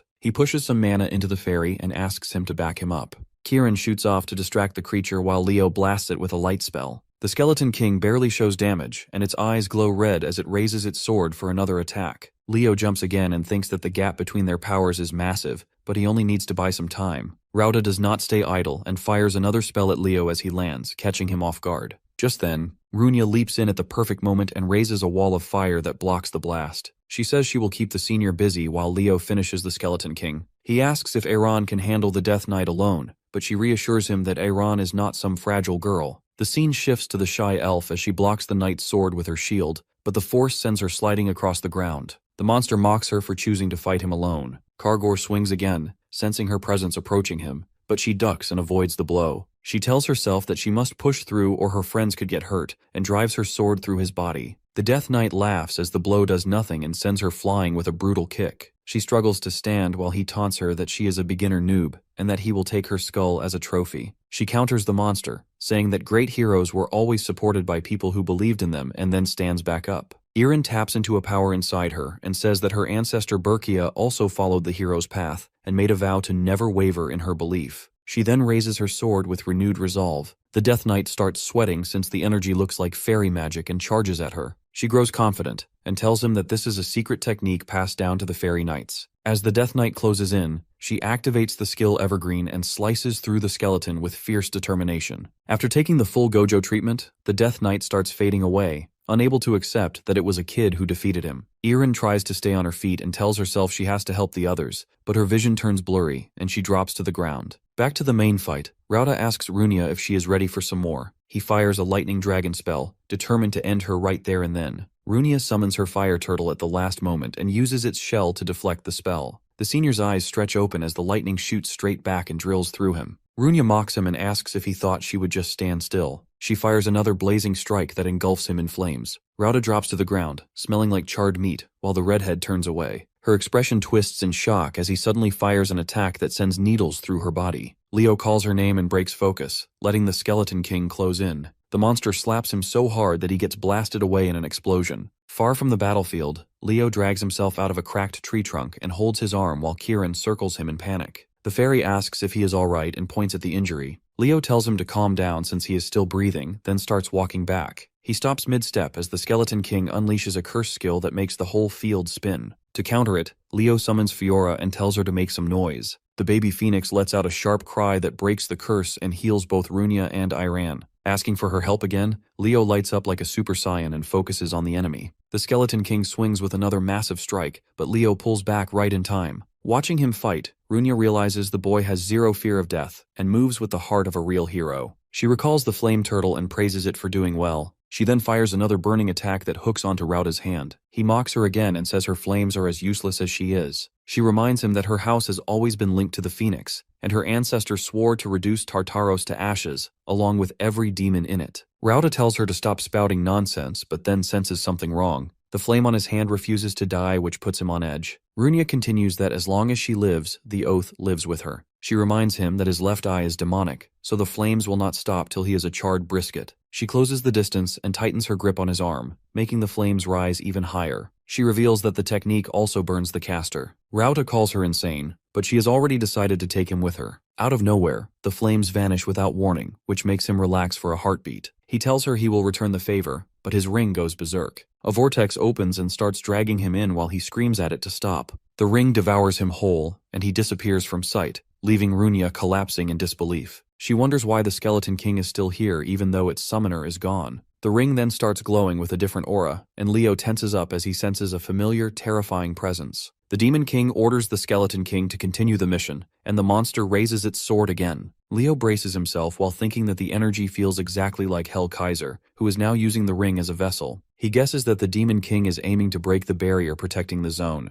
Leo rushes in and yells at Kieran to cover him. The Skeleton King slams its blade down and Leo intercepts it with everything he has. He realizes he is losing ground fast as the barrier cracks behind him. The monster then launches him away and sends him crashing through the collapsing shield. Kieran screams his name as Leo flies across the battlefield and smashes into a distant building while the barrier finally shatters. After some time, Leo's eyes slowly open, and his two familiars rush over, but they have been reduced to tiny little orbs. He stares at his hands and realizes that his spiritual energy has run dry. Pulling himself up, he starts checking the ruined landscape around him and feels his chest sink as it hits him that fairyland has really been reduced to this miserable state. Just then something catches his eye. He turns toward a knife resting on a slab. His eyes widen in recognition as he recognizes the weapon. A memory from his former life hits him, dragging him back to the day he handed that dagger to Berkia. She fired back instantly, asking if he was trying to get rid of it. She threw a whole tantrum and said that it looked like something useless, while our boy roasted her that this thing carried him through countless battles. His old party called out to him right then, and he realized it was time to leave. Berkia looked crushed, but he only patted her head and told her that he had to go. He walked into the portal while she stared at him the whole time.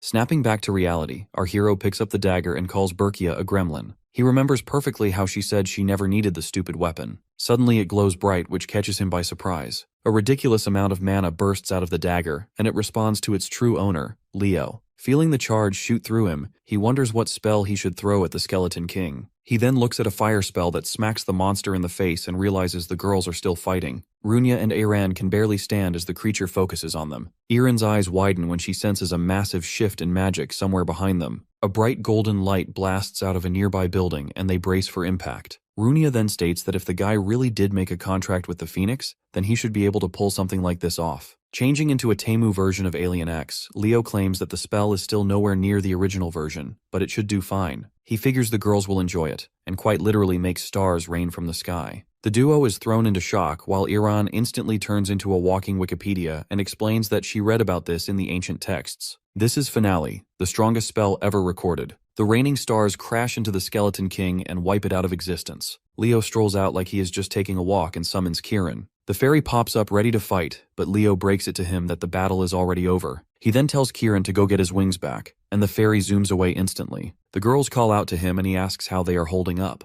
Runia starts yelling that he is supposed to be the injured one here, while Aran is just relieved he is still standing. Runia then asks about the spell, and Leo explains that it was only possible because of the dagger. Aran lights up since this is a great hero's artifact, while Runia wonders if Tartarus was aiming for this the whole time. Kieran then reappears and proudly announces that he found the wings his dad stashed away. He asks Leo to help him get the bandages off while Runia stares like her brain just blue-screened. She then blurts out if that object is a hero fragment as it starts glowing. The hero record unfolds and the whole group suddenly gets sucked into another world. Runia spins around wide-eyed, but then a voice calls out and asks if they really plan to defeat Erebos. The voice calls them stupid for even attempting such a thing, but then casually agrees to tag along since she likes the idea. Leo turns around slowly and sees her introduce herself as Luna, the one who shines stars in the night sky. Only then, Leo finally processes the fact that this hero fragment belonged to him back when he was Kyle. Meanwhile, the two teachers rush to the scene, worried sick for the students. Runia calls out to Professor Herdium and shows him the hero's fragment they managed to recover. He stares at it in disbelief while Professor Herod tells Leo he did well and asks if anyone else is missing. Leo answers grimly that there was one more, and Iron breaks the news to her grandfather as she tells him about Senior Rauda.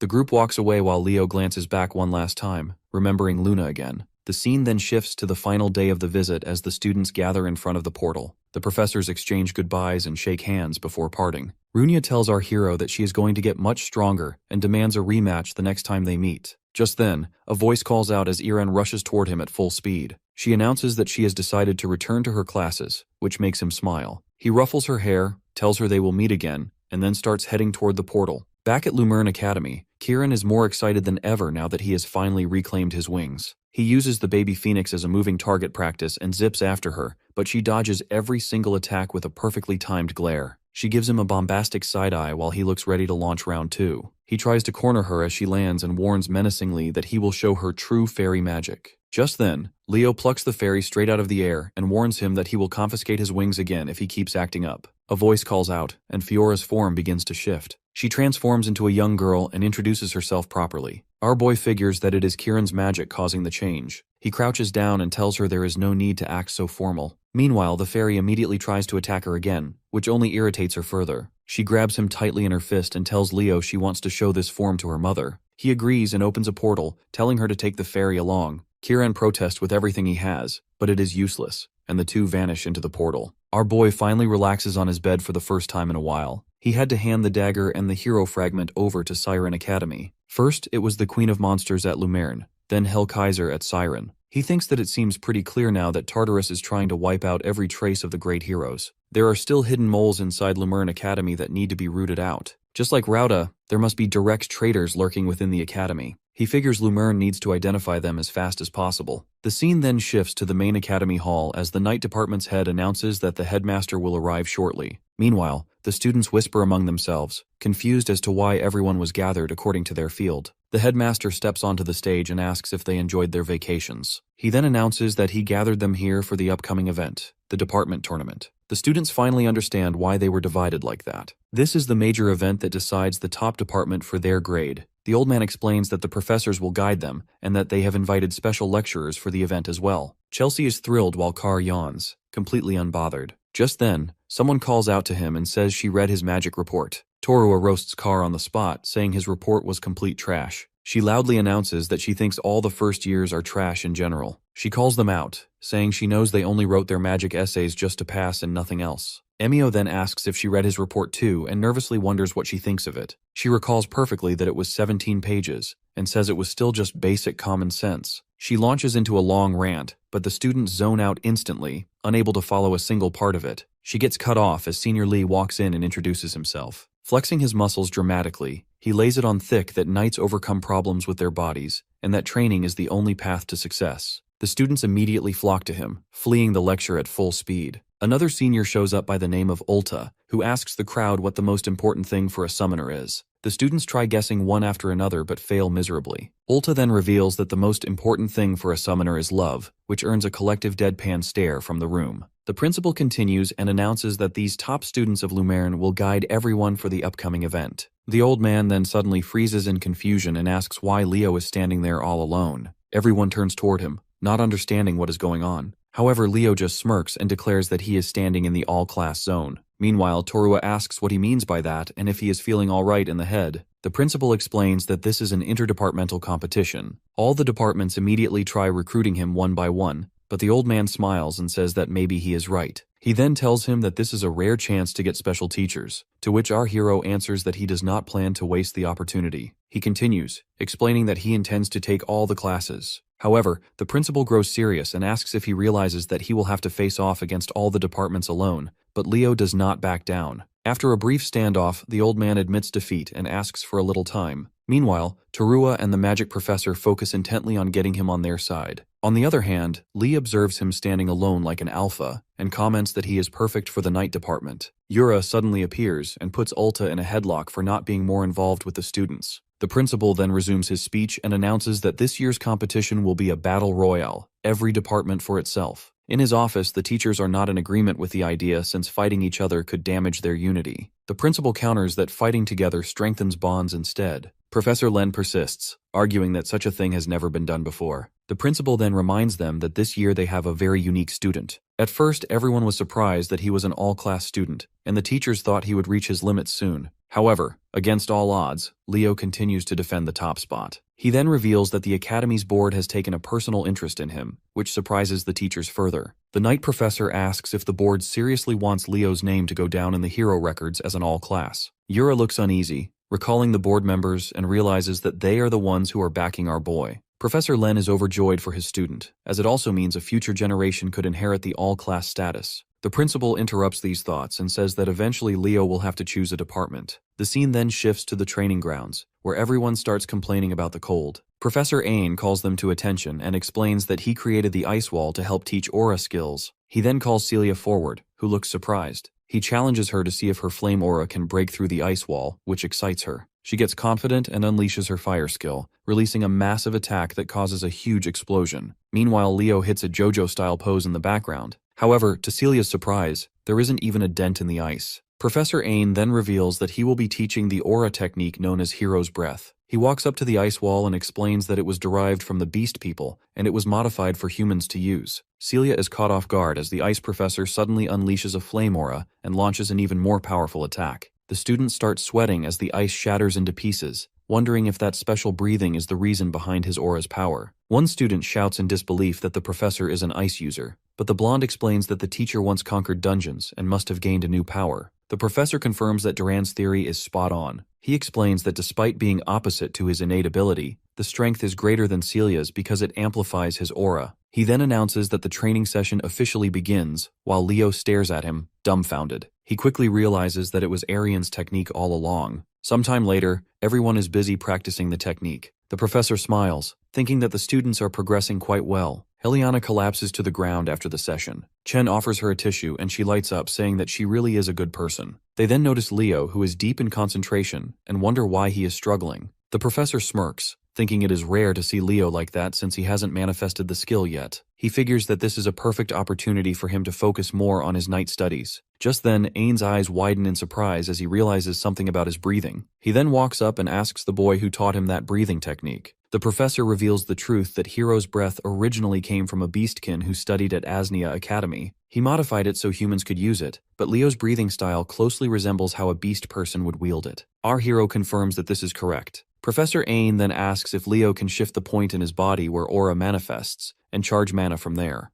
Guided by the professor's advice, Leo ignites his aura in an impressive flame that rises sky high. Duran is blown away by the power of that ability, and the students start gossiping, wondering what has just happened. The teacher smiles and compliments him, saying that he is unlike anyone he has ever seen before. Leo just smiles back and thanks the professor for his words. The scene shifts to the hallway, where Chloe is carrying a pile of books, struggling with the weight. Leo shows up and comments that those look heavy, then offers to accompany her since they're both headed to the magic class presentation. She turns red for no reason, wondering why she can't maintain eye contact with him even though he isn't doing anything special. Just then, Tarua appears and immediately starts teasing the poor girl. Chloe is shocked that the senior even knows her, but Tarua explains that she read and enjoyed her paper on Northern Magic. She then bluntly asks our boy when he plans to join their department. He counters that forcing him to pick is literally against the rules and thinks that she really is way too forward with her approach. The group heads up toward the clearing and Torua suddenly freezes. A second later, she rushes ahead, demanding to know what Professor Albie is doing here. He explains that he's been hired as a special lecturer starting today, which shocks her even more. She immediately starts throwing a fit about how he never agreed to give their batch a special lecture, while the students behind them enjoy the display. Leo watches her lose her mind and thinks that any student would want to take the professor's classes since the man uses fairy magic. Professor Len finally shows up and announces to the class that the Golden Professor will conduct the class. He then notices a strange-looking first year lurking around and ends up dragging Tarua away like a misbehaving child so she can prepare tournament materials. The professor starts the class and introduces himself with his well-known nickname,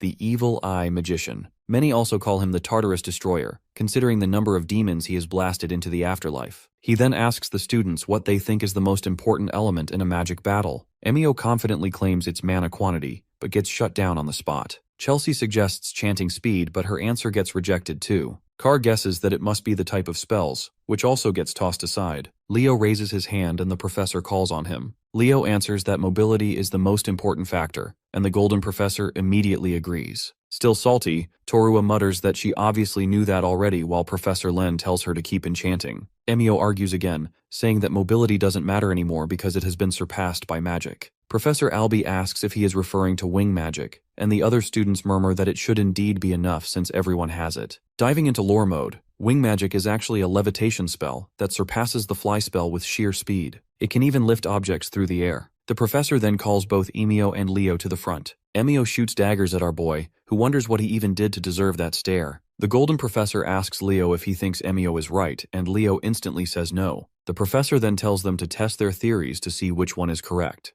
He asks if they brought their own magic devices, but Leo doesn't have one. The professor simply smiles and tells him to manage somehow, and Leo looks ready for whatever challenge comes next. The teacher announces that they'll race to the Isle of the Beasts and then return to this spot. Emio gets fired up on the spot and pours magic into his board. He launches forward at top speed, tearing toward the isle. After a while, he looks back and is about to start mocking Leo but gets interrupted by a lightning bolt hitting him out of nowhere. Car demands to know what Leo thinks he's doing right as he fires another lightning spell. Leo calmly explains that this test is about mobility, so naturally, he's testing his opponent's mobility. The professor agrees with the idea, though Car still appears unconvinced. Our boy then activates his aura skill, Phoenix Step, and rockets into the sky. Car shouts in protest that Leo is using aura in a magic class, but the professor just calls his name and explains that they'll be fighting departments in the tournament that absolutely can use aura, so this is nothing unusual. The scene then turns back to Emio, who somehow manages to maintain his balance on his wobbling board. He vows not to let this humiliation slide. However, his expression shifts into shock when he sees our boy already catching up from behind. He watches his doom approach helplessly as Leo slams straight into him, sending him off the board. The gray-haired kid screams as he falls, but he gets caught before he hits the water. Back in class, Emio jolts awake while the professor wraps up his lecture that wing magic is inferior in mobility.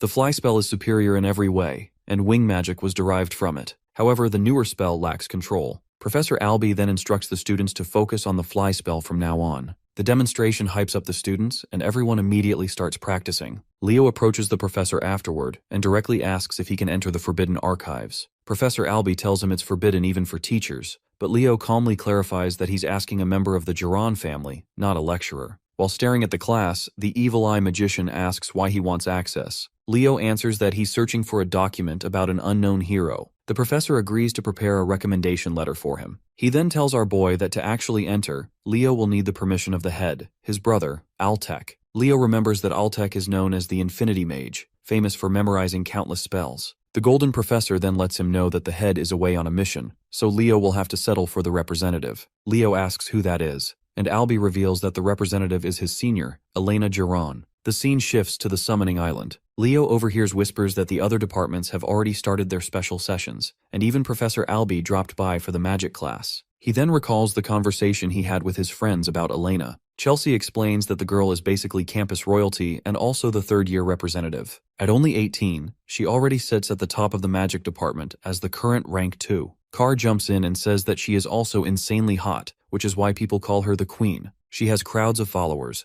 and will likely be one of the strongest candidates for next year's student council president. Our boy sinks into thought and wonders how he should even approach someone with that kind of reputation. He gets snapped out of it as Professor Yura starts yelling and demands to know where Ulta ran off to. The students light up since this means their special summoner training might finally begin. Just then, Ulta barges in with a dramatic apology and a pile of strange equipment. He marches forward with a proud expression, but everyone freezes when they spot what he is holding. Professor Yura nearly explodes and demands to know why the hell he brought that many butterfly nets. Ulta simply answers in awe that a fairy was spotted, which shocks everyone. Leo instantly recalls the tiny menace Kieran and wonders if it is his doing. The professor looks ready to combust and asks if this is really what he plans for their training. Her patience finally snaps and she tries rushing him, but the associate professor jumps in to calm the situation. Ulta simply turns to the students and asks if they ever dreamed of capturing one of the legendary 3 beasts. He asks if they are excited to see a fairy, which gets everyone worked up. Yura calms her voice and asks for the real plan.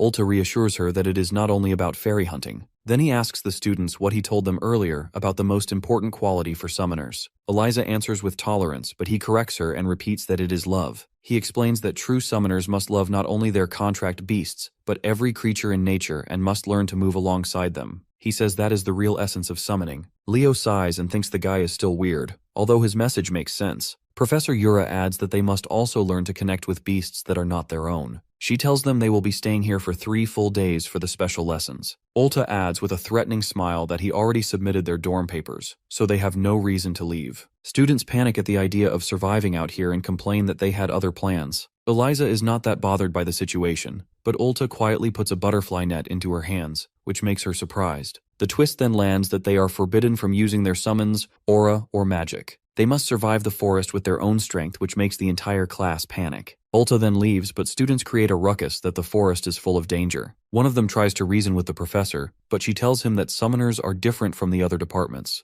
They are humans who form bonds with other beings, and that is why they must learn to adapt and understand nature on its own terms. She continues that this is why Ulta focused on love and asks how many of them have seen a true summoning. She points out that many of them rely on their family's mediums instead of witnessing a beast's real form. She then smiles and tells them she will see them in 3 nights and wishes them luck. The days pass as the students learn basic survival while sharpening their instincts through different activities. The story then shifts to Leo, who is gathering berries. He admits that the summoning classes are way more challenging than the others in a good way. Suddenly, someone screams that they found a fairy. Our hero turns toward the sound and sees one unfortunate student swallowed halfway by a massive plant. The others stare at their classmate without rushing to help. Instead, they roast him for charging ahead without checking his surroundings. Leo then spots the little troublemaker watching from a tree branch and decides the fairy needs a lesson. Kieran takes off and wonders which student he should torment next. However, he gets caught completely off guard when a trap springs and a butterfly net captures him. He cannot believe he got caught by such a cheap item. Leo picks him up and reminds him that he warned the fairy to behave. Kieran claims that he was not causing trouble and says he is just investigating the weird changes happening in the forest. Leo is not convinced, but the fairy swears that something strange is going on. A while later, the two sit next to a fire and Leo asks what he knows. Kieran explains that the beasts on the island have started behaving violently. During his search, he ran into the students, which then led him to become instantly famous. Leo then points out that this territory belongs to the phoenix Purina, who would have normally reacted if something was wrong. Kieran then reveals that Purina is not even on the island, which catches him by surprise. The fairy explains that when they arrived, Fiora found a message saying her mother had gone to visit the Oathbearer. This made the baby phoenix sad since she wanted to see her mom. Then they both noticed the forest beasts acting odd and decided to investigate. Fiora ventured deeper into the forest, and Kieran followed behind her. The story makes Leo think that Fiora is the second strongest beast here, so she should have noticed something serious. He wonders why these incidents started only when Purina left, and if it is really just a coincidence. He tries contacting Fiora through telepathy but gets no response. He assumes she must be distracted and then grabs the fairy. Leo places him on his shoulder and says they are going to find the girl. He tells Kieran he sensed a strange aura somewhere on the island's west side, but the fairy keeps complaining about being dragged in this stuff. The scene then jumps to a glowing lake in the quiet forest. A soft voice calls out as Fiora crouches near the water with stars in her eyes while admiring a strange stone she is holding. She whispers that it is beautiful. The baby phoenix pops the stone into her mouth and chews happily. She suddenly gets alert when a voice asks what she is doing. She tries to play innocent, but Leo looks down at her and asks if she has been eating magic stones here since the day she came here. He recalls that magic stones easily form in a place filled with spirit beasts, and young beasts use them to grow and evolve. Fiora tries making an excuse that eating a lot helps her grow up faster, but Kieran reminds her that she is a top-class spirit beast. Our boy tells her the stones are delicious, but driving the other beasts away is not the right thing to do. She throws out another excuse that she intends to share some, but then Kieran calls her out again, and the two start bickering like always. Leo breaks up the fight and asks instead about the strange things happening in the forest. She explains that she felt a weird energy in a certain part of the woods. Before she finishes, the two freeze as an ominous aura fills the air. Our boy instantly recognizes it as the same energy from the beast summoner from before. Feeling something is wrong, he summons his weapon and tells his familiars to get ready. All of a sudden, he yells for them to dodge as a giant mouth of a monster closes in on them in a flash. Our boy manages to dodge it and stares down the attacker. The beast summoner makes a second appearance with new tentacles mixed into him. The guy starts monologuing that he was wondering why the magic stones were decreasing in number. Laughing like a madman, he then tells our boy that fate must have led them to meet again. Leo smiles back and says that this rivalry goes back to their previous lives as he readies his weapon. The evil summoner launches a tentacle at him, wanting to finish things early, but Leo ducks in time. The tentacle grabs the tree behind him instead, and lifts it as the summoner declares that this ends now. Another tentacle bursts from the ground and grabs his foot, which locks him in place. He realizes the enemy must have hidden a few tentacles underground. It managed to catch him off guard since he did not sense anything at all. The summoner then launches the tree at him full speed. Leo closes his eyes for a second and lets out a powerful scream, releasing his phoenix aura in a blazing shockwave. The blast cuts off one of the tentacles, but it grows back almost instantly. He turns to the summoner and says he has a question. He asks if the tentacles at his feet belong to a gorgon and if this is a chimera hybrid. The evil summoner smirks and asks Leo who he really is to figure that out so quickly. Our boy smirks back and says he is just a first-year hero candidate. He then commands Fiora to charge. She rushes at the summoner at full speed and the hit causes a massive explosion. Kieran compliments the baby phoenix's attack power, but Leo warns them the fight is far from over. The beast summoner throws a tantrum that his beast got destroyed, but then decides he will return the favor. He dips his hand into the water and summons a giant death slime like he is some kind of Pokemon trainer. Kieran complains about the sewer smell rising from it while our boy summons a windshield. He finds it thrilling since this is one of the strongest slime monsters out there. The evil summoner smirks and says that this battle is as good as over now. A voice suddenly calls out and demands to know what the evil man is doing with his junior. A bolt of lightning drops from the sky and strikes the summoner, who lets out a high-pitched scream. Ulta swoops in on his majestic Pegasus, while the enemy is left smelling like burnt brisket. The thug finds it unbelievable that his beast armor got destroyed so easily. He then admits it is to be expected from the strongest summoner in the department. Kieran focuses on the winged horse instead, asking what it is saying. Our hero explains that it is a Pegasus, a mythical great beast like them. Ulta comments that the monsters look as ugly as ever and tells his Pegasus that it is time to clear them out. The summoner realizes he needs time to regenerate and orders the death slime to attack immediately. Another powerful lightning strike falls and zaps the monster before it gets far. Kieran asks if they are truly supposed to be on the same level, but Leo explains that it is not just the Pegasus's power. He continues that what makes the attack so overwhelming is the summoner's domain power working with it. The beast summoner tries to play it cool, but then activates another summoning circle. Someone suddenly steps in front of our hero and asks if the thug would keep the same confidence if he were about to die. Professor Yura appears and shouts at the evil mage for using spirit beasts to make chimeras. She activates her own summoning circle and the air ripples with energy. The beast summoner calls forth a towering cyclops and mocks the professor, claiming her summons will be useless no matter what she brings out. The professor summons a tiny rat, which makes Kieran lose his composure. Leo warns him not to underestimate it because devour rats may look cute, but they are deadly deep inside. The rat starts multiplying until a swarm surrounds the entire area. Professor Yura then commands the rats to move forward and have a full mukbang with the Cyclops. The Cyclops screams in pain as the rats rush him and start eating him alive. The summoner begins sweating hard, realizing this is not looking good. He pulls a scroll through a portal, but Ulta orders him to stop and fires another lightning bolt. Even while getting hit, the beast summoner manages to rip the scroll and vanishes in black smoke. The senior looks at the fading smoke and wonders if his attack did not reach in time. As the area grows quiet, Professor Yura begins lecturing Leo for entering a restricted zone. He explains that he was following Fiora, who was the one eating the magic stones by the lake. That calms the professor down and Ulta starts crying tears of joy that our hero loves his familiars so much. The professor gets serious and says the beast summoner was most likely trying to corrupt the magic stones here. She mounts her black wyvern and says she will report this to the headmaster immediately. Yura then asks Ulta to continue the training, but to be careful. After she leaves, the senior then turns to Leo and comments that he is the Phoenix's contractor. He even notices Kieran, who is invisible, but chooses not to say anything. Our hero changes the subject and asks if the small Pegasus belongs to him. Iria walks up and introduces herself politely. Leo pats her head and she melts under his touch. This surprises Ulta since the Pegasus do not usually like being touched. He then asks if our boy has ever handled one before, which he denies. Leo recalls his previous life, where he handled a Pegasus, and the memory brings him a warm feeling. The senior tells him to continue the training, but notes that he will consider the fact that he used his powers. Leo agrees without complaint. He then goes deep into thought that since the beast summoner is that strong, the enemy hiding within Lumerne is likely a professor. A few days later, the entire class gathers for the first time in a while. Carr asks his friend about the summoner training, but the guy is too tired to reply properly. Eliana asks where the class president went, but Carr reminds her that all the representatives were summoned separately. Meanwhile, Leo walks into a large tent, and Reese greets him immediately. Luce, the second-year representative, is head over heels for him, while Hark, the fourth-year rep, sleeps soundly in his seat. Our hero looks around, searching for someone, when a hand touches his cheek and calls him cute. He recognizes the voice as the girl asks if he is the shining first-year rep. He realizes it is Elena, the one with access to the archives, and she asks him straight up if he wants to be her boyfriend. Leo rejects her immediately while Luce enjoys the scene with popcorn. The senior leans closer and says that big sister will take good care of him. Being a true man of culture, he tells her she is too young for him. His comment catches her off guard and she bursts into laughter, saying that this is going to be fun. Luce finds it amazing that Leo is as dashing as the rumors and that he is not backing down against Elena. Reese then asks the third-year rep how her mission went, but she dismisses it as boring. He moves over to the fourth-year rep and shakes him awake. Hark gets up and immediately challenges Reese to a fight.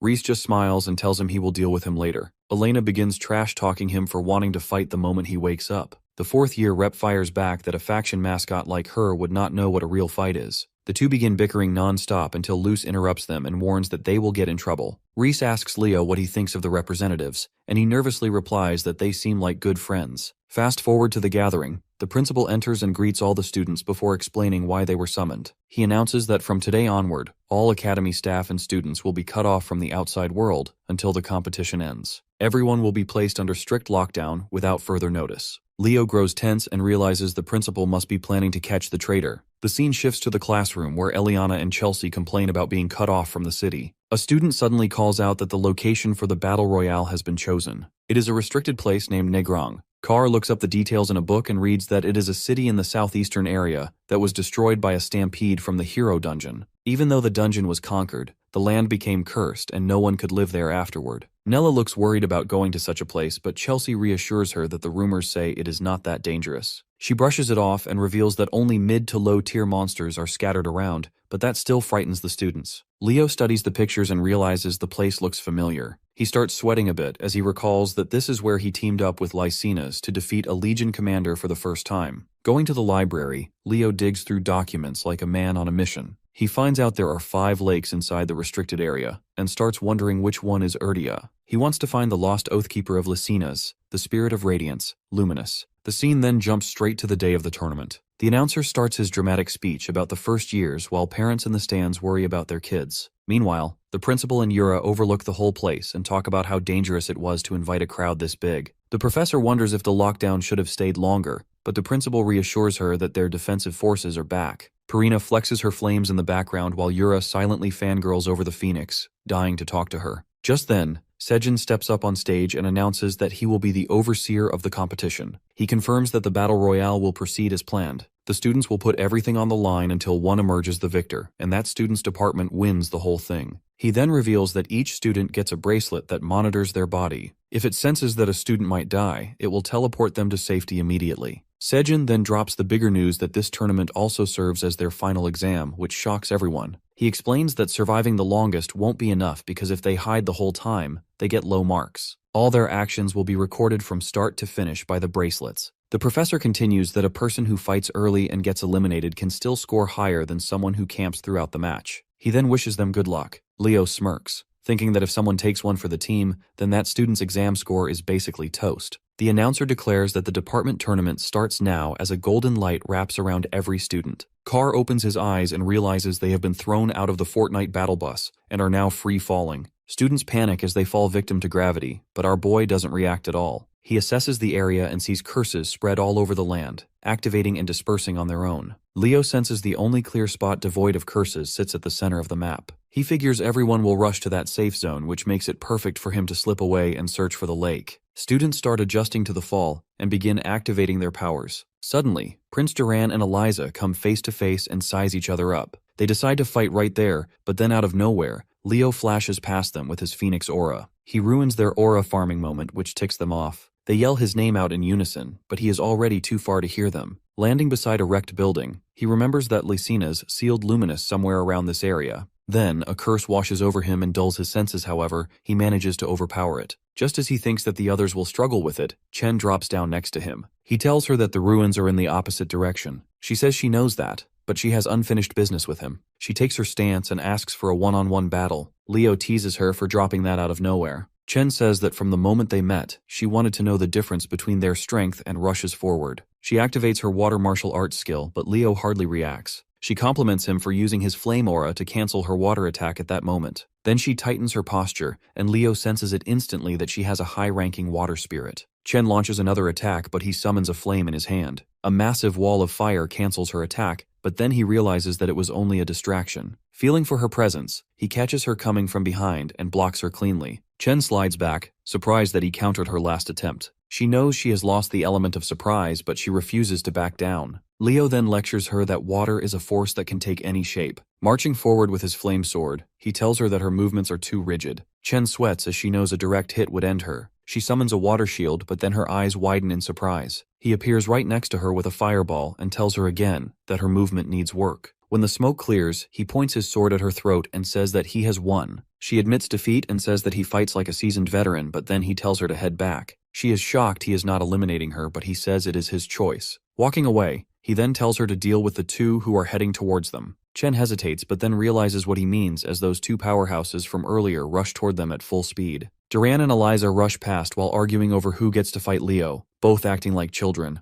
As they close in, Chen looks at them like they've lost their minds and asks why they are even here when the ruins are literally in the opposite direction. The prince assumes she must have eaten a loss and asks where the class representative disappeared to. Chen admits the obvious, but then says she is injured, so they should head to the center. Duran gets fired up over that, but she cuts him off fast and reminds him that they are in the same department, so there is no point denying her request. That shuts him up on the spot. Chen then turns to Eliza and asks if she can carry her back, but the white-hair girl immediately reminds her that their departments are different. Chen fakes being offended and even brings up the times she helped Eliza cram for her tests. That hits a spot, and the white-hair girl says she does pay back every favor, but she really can't right now. Chen drops the puppy eyes like it's her final move, and that ends the debate, forcing the two to agree at last. Eliza warns her that the truce only lasts until they reach the central ruins, while Duran just stands there awkwardly. Looking back, the water girl hopes that Leo finds whatever he is chasing and wraps this up fast. The scene shifts to a red-haired NPC, Juridan from the summoning department. He is sprinting at full speed toward the castle in the center. The boy mutters to himself that he can finally be free from the curse, but a huge fireball slams into his path and forces him to a halt. A voice tells him not to get too confident. Celia stands tall as she summons another fireball, having taken over the north gate with zero hesitation. Students in the area scramble away toward another gate. They try their luck again, but the same fate hits them as Chloe guards the west gate with her ice magic. The red-hair student gulps and thinks that only the south and east gates remain. He recalls that Eliza is chasing after Leo and hopes that Walden handled at least one gate. Before they take another step, a giant shadow spreads over the horizon. One of the students panics and yells that it's a black wyvern, but Juridan corrects him fast and says it is the cursed variant from the summoning exam. Everyone breaks into full panic mode, wondering what the hell the beast is doing here. Meanwhile, Zeist Zerdinger checks the battlefield and notes that Celia is handling things well, but finds it strange that Leo still has not entered the ruins. Looking at Chelsea, her uncle compliments her and says she has finally become a proper mage of their house. The two share a moment talking about how adorable the younger students are, but Zeiss shifts immediately as he senses something off. A massive monster appears on the battlefield without warning. The teachers rush into the control room and demand to know what is going on. The mage inside yells that they lost contact with the other control room. Herod tells Sejin that they need to evacuate every student right now. The white-hair professor pours magic into the crystal, but nothing responds. He announces that it isn't working, but Herod doesn't stop and bolts toward the headmaster, telling him to keep trying. The scene jumps to a group of students locked in a fight. An NPC wipes sweat and comments that the other departments are built different as he tries to catch his breath. Walden chills on a broken rooftop and decides he has to wrap things up before the monster reaches this area. Right then, the cursed black wyvern flies into view and shocks everyone. Someone yells for cover as the creature fires an energy blast. Walden reacts instantly and raises a firewall to shield them, despite being in different departments. He calls his teammate and orders him to open the gates so they can get everyone inside.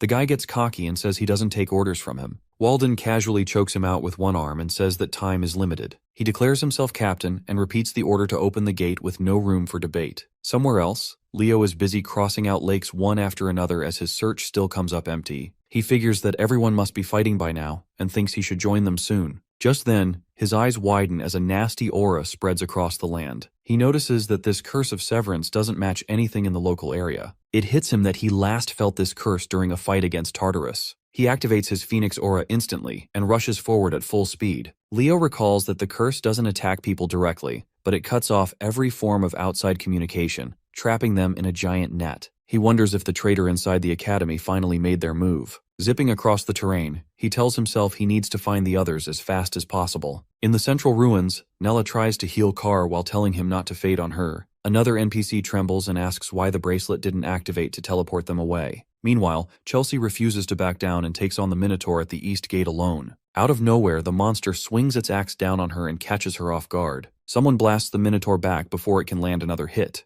Her brother, Abad, appears and reminds her that she can use multiple spells at the same time and tells her to focus. Chelsea struggles to get up and tries to figure out what is happening, but a roar shakes the ground and cuts her off. Her brother locks in and announces that the department competition is cancelled for now. He adds that everyone needs to join forces now if they want to deal with these monsters. He assumes that the smart students will head toward the inner castle and says that their job is to prepare to hold down the fort.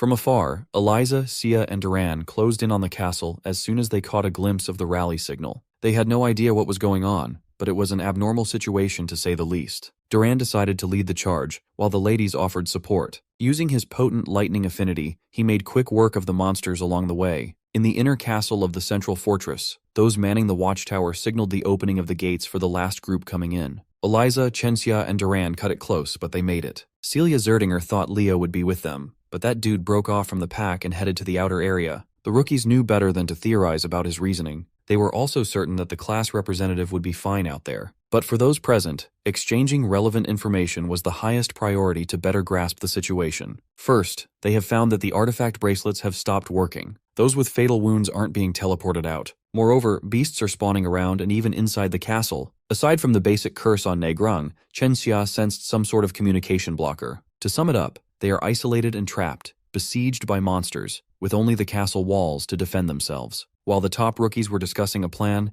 Emio Luchan, third place in the Department of Magic, argued that they were simply in the middle of a spontaneous event arranged by the school. He did not want to hole up and lose points he could be earning. Celia snarled at the dude's stupidity. They have many severely injured on their side. Without Nella's healing magic, several might have died. Carl was one of them. Despite the blatant signs that something was afoot, Emio chose to believe that the professors were just testing them. He was obsessed with getting points for his finals. Duran tried to talk some sense into the freak. They don't even know the criteria for scoring, for certain. Still, Emio ignored his warnings and headed for the gate. He would have continued marching out of there if a Minotaur's corpse hadn't suddenly dropped under his feet. It was Walden's prey. Upon arrival, the absolute Giga-Chad voted to defend the inner castle. Celia took charge and split the entire batch into 5 groups to guard the gate and each wall. The monsters worked fast. Just moments later, a Minotaur was able to break through the castle gate. Duran flawlessly dealt with the threat by cooking its furry ass with lightning. The magic boys contributed some damage as well. Up on the walls, the strategy was to take down the ogres first. These boulder-lifting monsters were surprisingly resilient against normal magic attacks. Since that was the case, Celia Zerdinger showed off her aura in the shape of a phoenix. One flame wing attack toasted every ogre within her lethal range. Second and third year reps, Lil Luce and Elena Giron, were watching everything unfold with bated breath. Though the freshmen were holding on,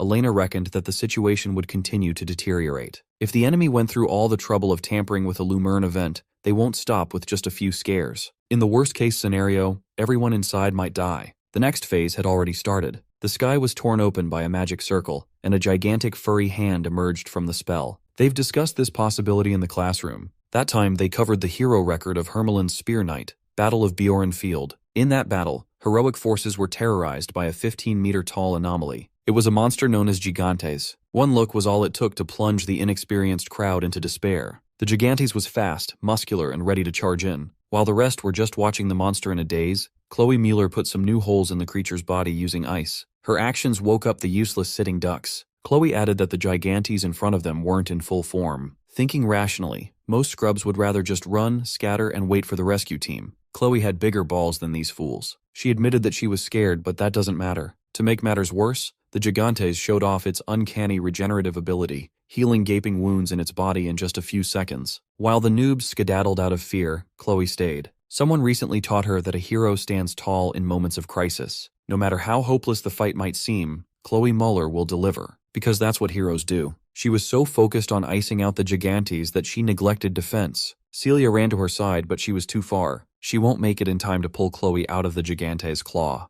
It would have been GG for Chloe had someone not swooped in to chop the monster's whole arm off. She recognized that ruthless slash. So did Celia. Leo Plove, the goat in human form, had finally joined the siege with style. His fairy buddy disapproved of his flashy play. Fairy magic's healing ability isn't omnipotent after all. Leo did not have the bandwidth to listen to Kieran's nagging at all. He shoved that fairy back inside him. He landed and checked on the ladies first. He made sure to give Chloe the compliment she deserved for standing on business, unlike the noobs who ran. For a moment, she truly looked like a hero. She learned from Leo after all. Afterward, they reconvened with everyone to get an updated status report. According to Carl, severe injuries have halted since they took over the inner castle. However, everyone was terrified of the naked, horned giant monster roaming around the vicinity. Leo proposed a simple and straightforward plan. Work together and kill that thing. If these kids really dream of being heroes, they should be jumping at the opportunity like this. Ilyana voiced out that a head-on battle against Gigantes was insanity, but Leo volunteered to lead the charge because he was confident that he could smoke that monster. Princess Eliza opposed the plan,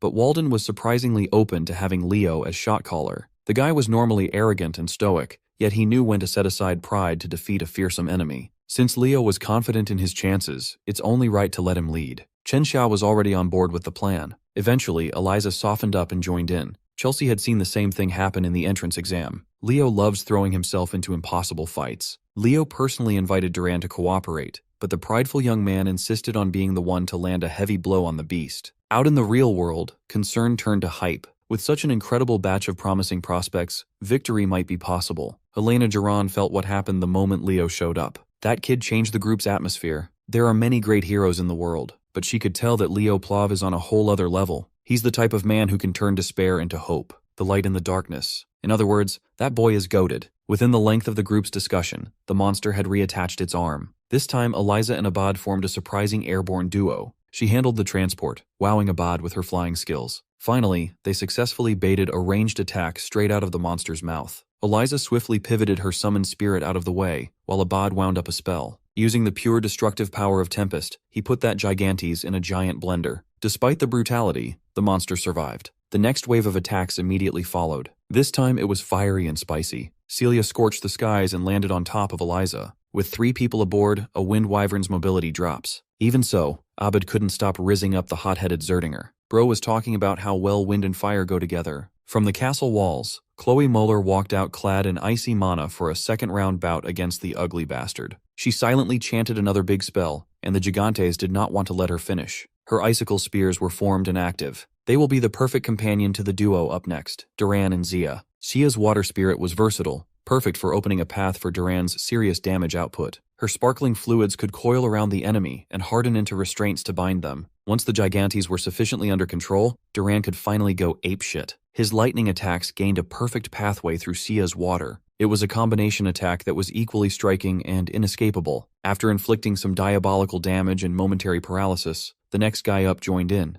Walden restricted the Gigantes with his spirit magic chains. The mad lad held down a whole beast with pure muscle power. As the chains tightened, Celia and Abad decided to chip away at the monster with a combination attack of their own. Everyone perfectly played their role. It was now up to Leo and Chelsea to deliver a fitting finisher. Desperate and immobile, the beast stayed still and loaded up another ranged attack. It decimated the castle walls, but the targets leaped out of the way. Chelsea retaliated with a swirling pool of wild wind magic. All sorts of spells and aura techniques have pushed the Gigantes to the brink of annihilation. Leo Plove was up there to push past that brink. Mixing his old Kyle Vortex and Phoenix Breath resulted in something far more desiccating. After he cooked the monster's rancid meat, Chloe cooled it down to absolute zero with Ice World. All in all, it was a successful subjugation, even though the Gigantes still looked geeked out inside all that ice. Thankfully, it despawned when the frost shattered. It was a concerted effort between the top rookies of the batch across every department. As soon as Chloe retreated to the inner castle, she was hounded by Carl. He truly admired her for looking like a real hero out there. While everyone was catching their breath and celebrating, the MVP, Leo, was nowhere to be seen.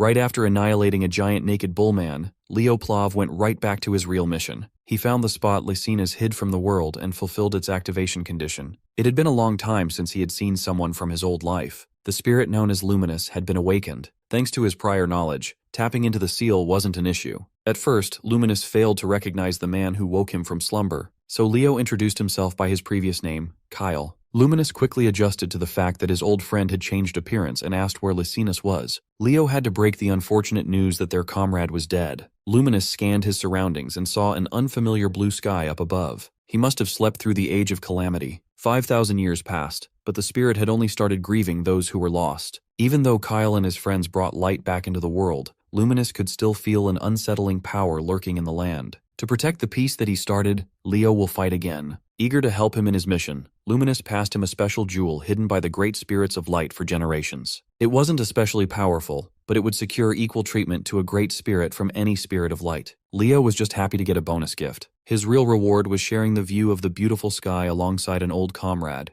Back in the academy, an internal team compiled a list of suspicious individuals on campus. There were an awful lot of people recommended by the board on that list. To prevent any more buffoonery, starting from the second semester, Headmaster Callion will bring back the vice principal. While the faculty was stressing, the students were celebrating. Despite the hiccups, Leo's class survived the first half of the year. Professor Harland reminded them not to cause trouble during the incoming break. When the gloomy professor left, the rookies discussed their vacation plans. Some of them didn't even know that Leo was from the kingdom of Delan, the frontier kingdom of the western region. It had been a while since he went home. It sounded like a great idea until he finally returned. He came home to his mother and the entire household proudly waving banners listing his accomplishments in Lumerne. It was embarrassingly sweet. Leo was glad he came home. Later that day, at the dinner table, his mom and dad tossed him a constant barrage of questions about academy life. Mom is really looking forward to having a parent-teacher meeting with Professor Harland. While enjoying their meal, a guest arrived for the young master. Mom didn't want to stress her son out with noble bootlickers, so she told the maid to dismiss the visitor. But when they heard that the guest was from Azonia Academy, interest was stirred.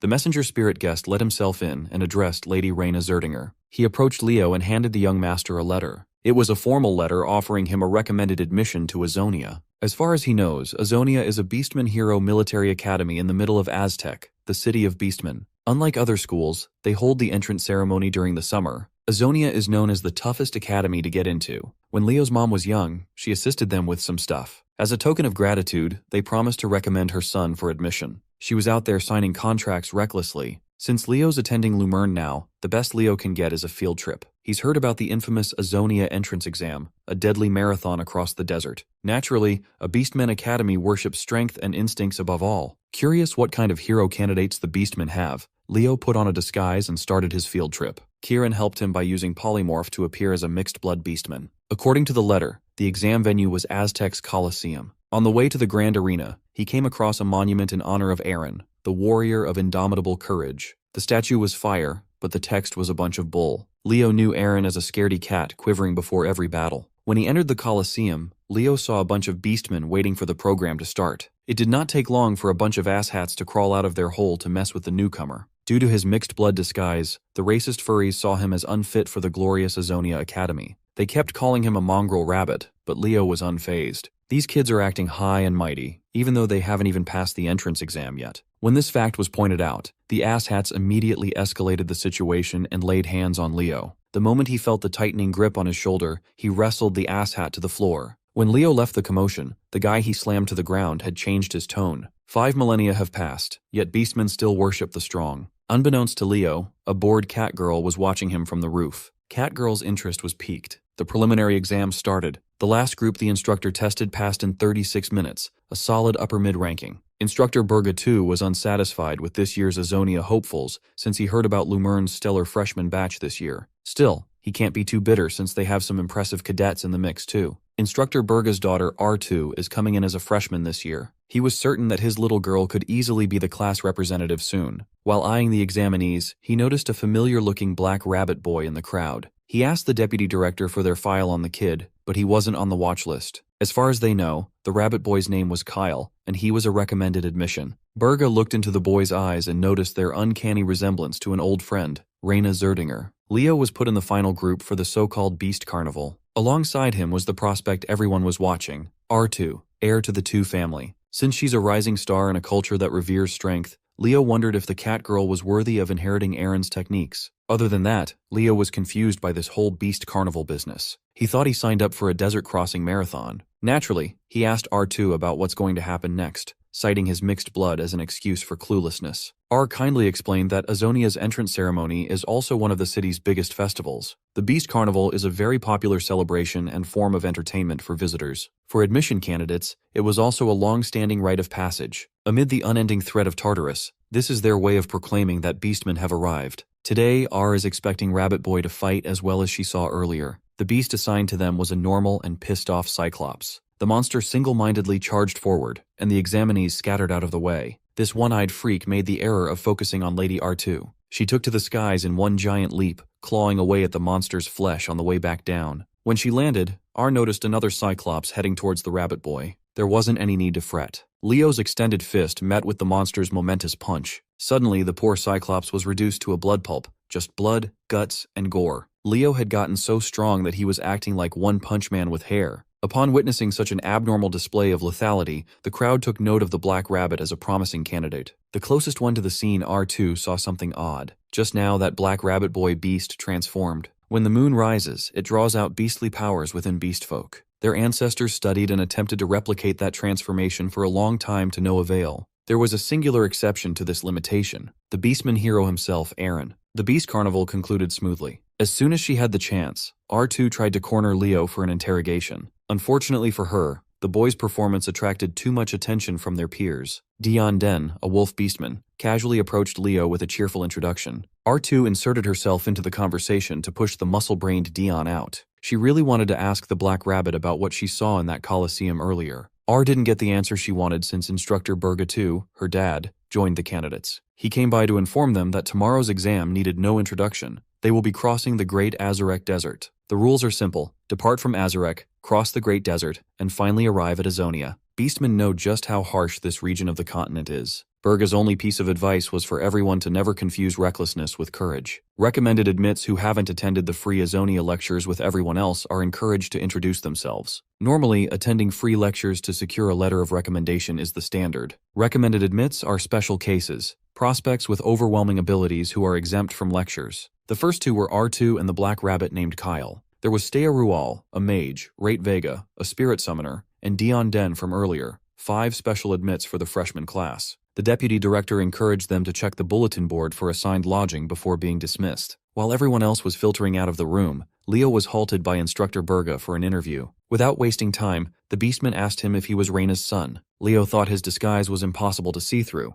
Well, he was wrong. Burga beamed with joy upon getting confirmation that the boys were Reina's. They were old friends who used to compete against each other as representatives of Lumerne and Azonia. Instructor Burga would have thought Reina would at least mention him to her kid, but that wasn't the case. Leo's mother never really talks about her school days, something Burga understood. If it wasn't for that fool Ellen, Reina would have turned out differently. Nevertheless, Leo knew for a fact that his mom never regretted her choices. Burga was pleased to hear that. Reina Zerdinger, the wildflower, was a beautiful and splendid woman then and now. After seeing Rabbit Boy's Beast Carnival performance, Burga will be paying closer attention. Afterward, Leo found his assigned dorm. It was surprisingly better than El Shalbekia's accommodations. He was fresh out of the shower when R2 busted through his window to continue their conversation. She immediately realized that she had picked the wrong time when he saw the Black Rabbit naked. Leo dressed up and gave R2 the floor to speak. She accused him of being able to turn into a beast just by willing it. He confirmed her suspicions by casually demonstrating his beast transformation.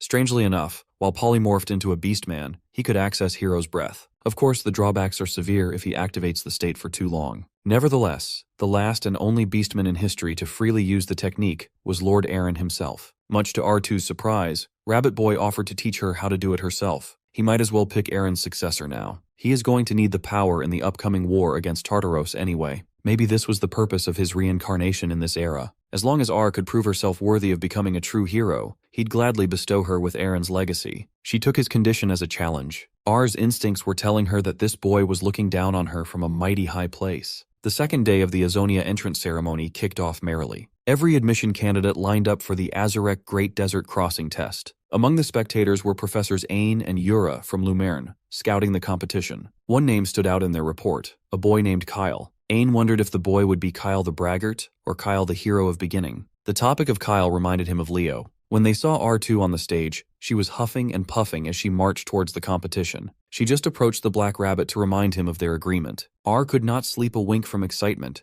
so he had better watch closely. The professor's intrigue towards the boy named Kyle grew upon seeing his interaction with this year's frontrunner. Like lightning, both professors were struck with the realization that the Black Rabbit was just their Leo in disguise. Before the entrance ceremony began, recommended candidates were required to take an oath. They were asked to place their hands on Lord Aaron's hero record before reading a declaration. In the name of the Aaron, they shall not act cowardly. While R2 and Leo were reciting the second part of the oath, the pages of the hero record lit up. The light grew into a powerful beam of radiance, piercing the sky. The professors and instructors were taken aback. Those kids just triggered something impossible. They have opened up Aaron's world, a hero's beginning, Aaron's prologue. Burga's deputy panicked. It would seem that their ancestors' hero's world just opened. Lord Aaron's page had never opened for thousands of years. Even if this was due to dungeonization, clearing it could open a rare chance to inherit Lord Aaron's power. Unfortunately, 2 admission candidates were the ones to trigger the opening. When R2 opened her eyes, she awoke in a place and time when darkness pervades the world. She tried to make sense of her surroundings to no avail. To calm her down, Leo directed her attention to the sky. Instead of clear blue skies, the emptiness of gray darkness blanketed the view up above. Leo remained composed. He was used to this world. They were transported to an era of 5,000 years ago, when Aaron lived, the Age of Despair. He even recognized the city they were in, a refugee city called Lesar. During Hero Studies class, Leo went through a similar situation. When he touched his own hero's page in Berkia, he was sucked into a hero's world. Synchronizing with his own pages was one thing, resonating with Aaron's page was another. To clear the page, they must fulfill the objective of finding Aran in Lysar. An objective indicates that this wasn't a typical hero dungeon. Still, contact with the outside world was impossible. Leo saw R2 trembling and was worried for the poor girl. In truth, she was trembling with excitement, since the objective suggested that they were bound to meet Lord Aaron himself. She reckoned it would be easy to locate someone so famous and powerful. This girl foolishly believes that they could find Aaron just by simply asking around. Her decision made sense for someone from the modern era. Recorded history is different from reality after all. He let himself get dragged along by Lady R, but their strategy to ask around was not fruitful at all. They got yelled at, dismissed, and ignored for the most part. Some pervy elf coming out of a broken-down pub even tried to invite them to his room. For the sake of safety, Leo decided to find a place to stay before it got darker. He estimated the year to be 1462, 20 years since the Age of Calamity began. If his estimation was correct, there is someone in this city they need to meet. Trying his best to recall the place, Leo led the way through the gloomy back streets of the refugee city. They've covered quite a bit of distance and never saw a proper inn to stay at. Suddenly, a man tried to sneak up on R2. Her sharp instincts instantly took over, throwing the first strike. Leo warned her not to fight, but she wouldn't listen. As a result, the man who snuck up to her helplessly held R2 by the neck for questioning. If they don't state their business properly, he threatened to finish her off. Leo cited that they were told to come to this place. When pressed for more specific information, he name-dropped doppelganger Aaron. Upon hearing that, the man let go of Lady R2 and asked Leo to take the girl and follow him. The man led them to a shack where they could stay the night. Tomorrow morning, they'll continue talking. Now that things had chilled out a little, Leo went out to look at the damned sky. To this day, staring into the abyss above gives him chills. Judging by the hazy view beyond Lysar's boundary, the hero page might have limited activity within the city. During the midterm incident, the objective didn't pop out until he defeated Chubarn. The current conditions rule out a rampage. The key to opening a hero's world is typically the hero themselves, or an object deeply tied to them. Leo's recent experience suggests that there's another type of key, a person with deep ties with the hero on the page. Of course, it's all speculation at this point, but if Aaron's world did open because of his presence, it would explain a lot. It made Leo ponder if his reincarnation with memories intact was really just a coincidence.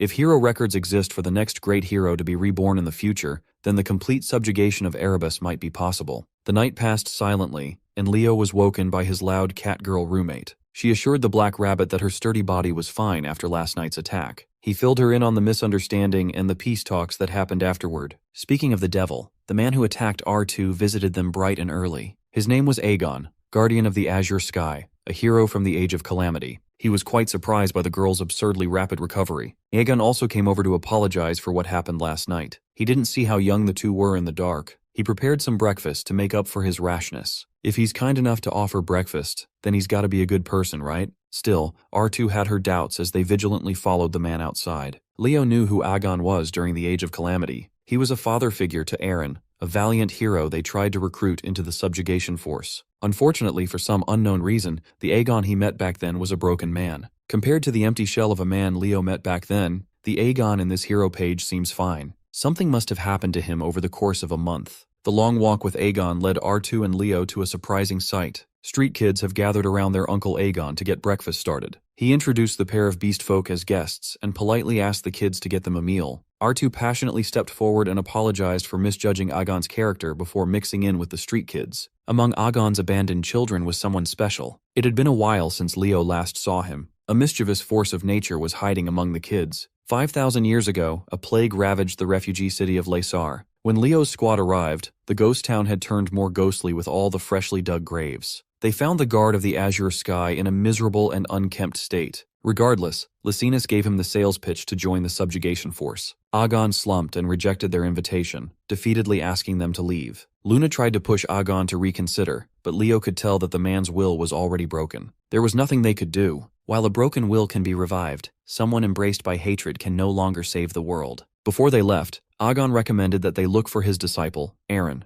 They weren't able to get more information other than a name, but since the name was recommended by the guardian of the azure sky, Leo thought it would be worth pursuing. On the way out of the city, Lysinus sensed the presence of a shadow spirit. That was the first time they met Elsie. Leo didn't expect to see her again inside this hero page. He was meant to meet her while the subjugation force is taking shape a year from now. Perhaps it would be better to avoid her. He got his bowl of stew and sat with Aegon and R2. While chowing on some hot meal, Leo asked the hero if he knew where Aaron was. Unfortunately, Aegon had no idea. The last time he saw or heard from that foolish disciple of his was half a year ago. This was R2's first time hearing that Aegon was her idol's master. The guardian of Azure Sky wasn't too proud of his student, though. But in R2's eyes, the noble, great, and brave hero from history books must have been raised by a humble master. But Aegon openly talked shit about his disciple. He basically called the Beastman symbol a cowardly bum. Even so, he admitted that Eren was remarkably powerful for his age. His cowardice makes him unworthy of that talent. Eren left Lysar because he wanted to avoid fighting. Hearing slanderous first-hand accounts about her role model was breaking R2's brain. She had to run out of there to collect her emotions, leaving the boys to discuss more important things. Although it was half-truth, Leo shared that Eren saved him before. He concurred that the man was a coward, but in ways that matter, he saved many people. If Aegon could see how that coward would grow into an honorable hero, he would see that Eren was a disciple he should be proud of. Leo's words were genuine, and Aegon wanted to believe. After giving the Guardian of Azure Sky something to be proud of, Leo tended to the shell-shocked R2. The reason she could not accept the accusations that Oran was a coward was that he was the one who gave her courage. When she was younger, Lady R was timid and easily scared. She wanted to give up on her training, but her father told her that she was named after Lord Eren. Something clicked, and little R worked hard to become confident and brave like the legendary hero. Leo reminded her that as cowardly as Eren was, he saved the world. That coward was the bravest when everyone else was wallowing in despair. That's why the gods proclaimed him a hero. Shouldn't his flaws make him even more admirable? Hearing Leo's point of view revitalized the lively cat girl. She is very easily swayed. Come to think of it, Leo never saw any other children on his previous visit to this ominous city. By the time his squad arrived, Aegon was the sole survivor of the plague.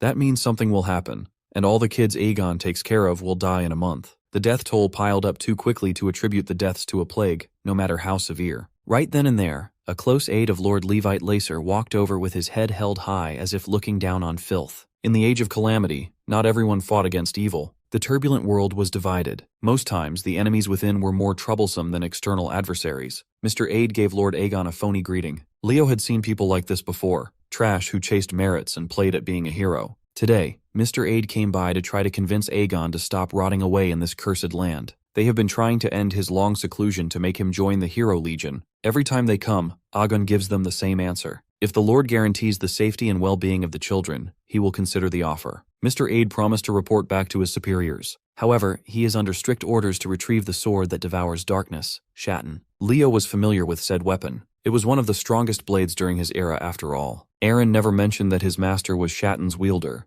That blade was the type of weapon that was supposed to be inherited by the disciple. Aegon sighed and insisted that Shatten broke in battle 10 years ago. Mr. Aide interpreted his lack of cooperation as a sign of personal greed. The Guardian of the Azure Sky's patience was running thin. Even if he was lying, he dared the snaky bastard to do something about it. Leaking some of his aura made Mr. Aide recoil in terror. That was his sign to retreat with his tail tucked between his legs. But as long as Aegon remains in Lysar, the Lord's harassment will undoubtedly continue. Once the uninvited guests were out, Aegon apologized to the kids for showing something unpleasant. They didn't mind at all. R2 was curious about the Hero Legion the bastard mentioned. Aegon explained that the Legion is an army gearing up to fight Erebus, simple as that. When asked why he repeatedly refused to lend his talent to that cause, Aegon's reasoning was simple. If he joins the Hero Legion, there would be no one left to take care of the children. R2 protested that orphans were supposed to be cared for by the state, but the higher-ups of Lysar would rather abandon the kids than waste resources on them. They would rather sacrifice a vulnerable few for the many. R2 was incensed by everything she was hearing. Her definition of heroism was being put to the test. Aegon pointed out that she was speaking like she hadn't lived a day in the Age of Calamity. Perhaps being able to cling to such dreamlike ideals is a privilege of the young. In a perfect world, Aegon would love to live life with that mindset. It doesn't matter if it's naive.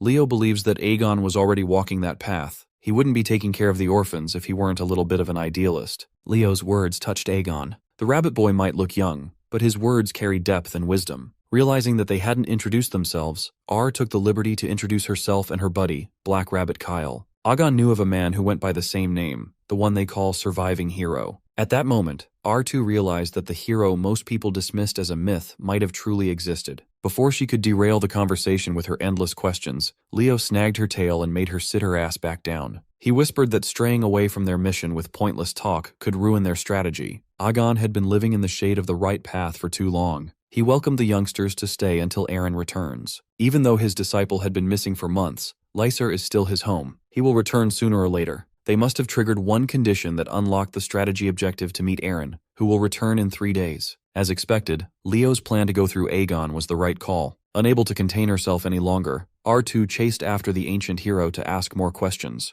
Unbeknownst to her, Leo just received a hidden objective to save the guardian of the azure sky. The text implied that he must help to keep Aegon's will to live intact. Within the 3 days they were given, something bad is bound to happen. Leo was deep in thought, strategizing, when one of the kids asked him how he knew she wasn't human. Of course it was the Great Spirit, Elsie. Unlike the Elsie he came to know, this version was still capable of smiling. One look was all it took for her to connect the dots. An amazing spirit summoner with an all-class category, this boy must be the surviving hero, Kyle. No matter what he says, Elsie won't be fooled. The last and biggest tell was the orb of light in his possession. Only a companion of Lysina's could have such a thing in their person. It was a bit of a misunderstanding, but Elsie wasn't too far off from the truth. Apparently, she heard rumors that Lysina's left Guardsron to subjugate Erebus. She approached Kyle for that very reason. Obviously, the vibrant Elsie wanted to do her part and help save the world. The way she was acting was completely different from the shadow spirit he ended up contracting with. As a spirit born in the Age of Calamity, she had never seen the stars in a clear night sky. She's heard stories about how dazzlingly beautiful they were. Elsie is excited to form a contract with Lysina's after hearing rumors about how she defeated the Legion commander, Jormungand. She finds Lysina's ambition and abilities perfect. She keeps yapping on and on about Lysina's,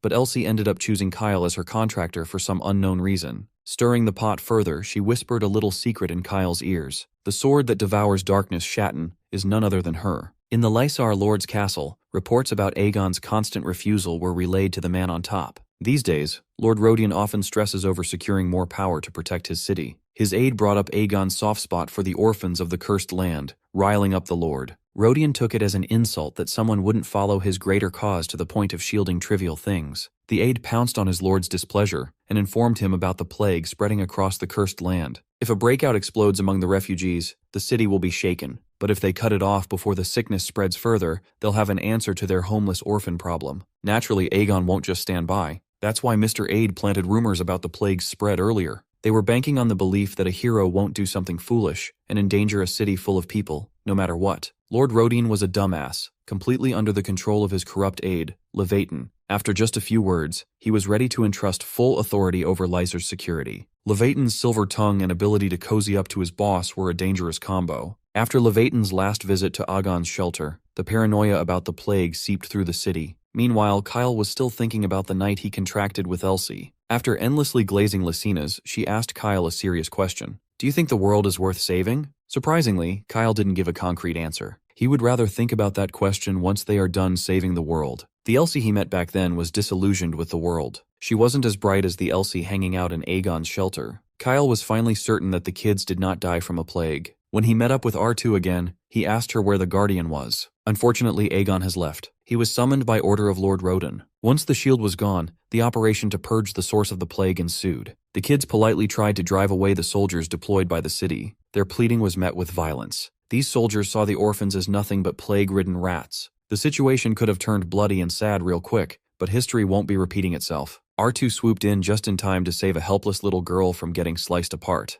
Leo instructed her to prioritize the children's safety, while he squared up with the deplorable soldiers. At the forefront was Jaren of the Laser Hero Knights. In her eyes, interfering with their work is akin to defying the Lord's orders. Leo knew better than anyone that this was Levaton's move. It was obvious that they were using the excuse of a non-existent plague to kill a bunch of kids and retrieve Shatton somehow. Leo cannot stand people who call themselves heroes, but fail to uphold even a minimum line. These people are living insults to those who truly risk their lives saving the world. Jaren knew she was cooked, so she raised her spear and attacked. The rabbit boy easily deflected her spear tip. The parry was quickly followed by trash talk. He showed off his fire attribute aura, an unusual ability in the Age of Calamity. Jaren was confident that her shield would render the flames useless. She quickly found out that overconfidence is a hell of a drug. Leo blew her the fuck up with pure flaming aura. One attack was all it took to melt her shield and burn her armor. Both her skill and equipment were trash. While Leo was literally cooking his foe, R2 showed off her combat skills too. Fully accessing her beastly savagery, she drop-kicked one of the pathetic armored knights. After knocking one out, she glided through the air to reposition on top of the biggest enemy clump.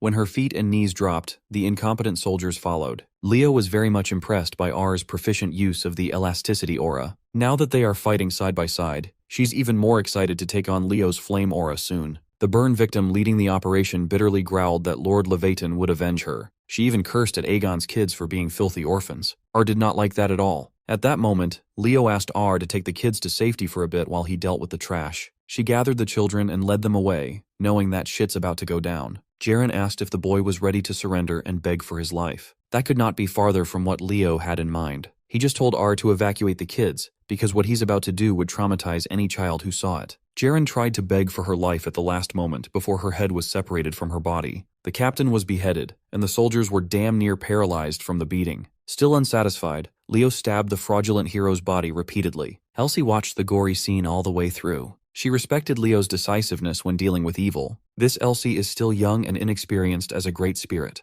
This was her first time seeing the ugly side of the world. Even so, she ultimately sacrificed herself to save the world in the end. The last time he saw her as Kyle was a bittersweet moment. As the last embers of her life burned out, she asked her contractor one thing. Elsie asked Kyle to continue looking for a reason to save the world. All she really wanted was to see the starlit night sky that existed before the calamity. In a way, her wish was fulfilled, but she was no longer there to bask in starlight. She saved a world worth saving. Leo thoroughly cleaned up the scene and burned the bodies to ashes. Despite the fight, the clear condition hasn't been met yet. It implies that Aegon's shelter wasn't safe yet. Aegon is stuck in the Lord's castle, but Elsie alone should have been fully capable of dealing with Levatan's untrained thugs. In other words, the kids will face a threat that even a great spirit could not stop. If that's the case, Leo wasn't fully confident that he could measure up to the task just yet. As he theorized, Elsie just sensed stronger enemies heading their direction. Since they stopped the first wave of the attack, a trickier challenge lies ahead. Protecting the kids while holding out won't be easy. But Leo came up with a way to solve their firepower problem.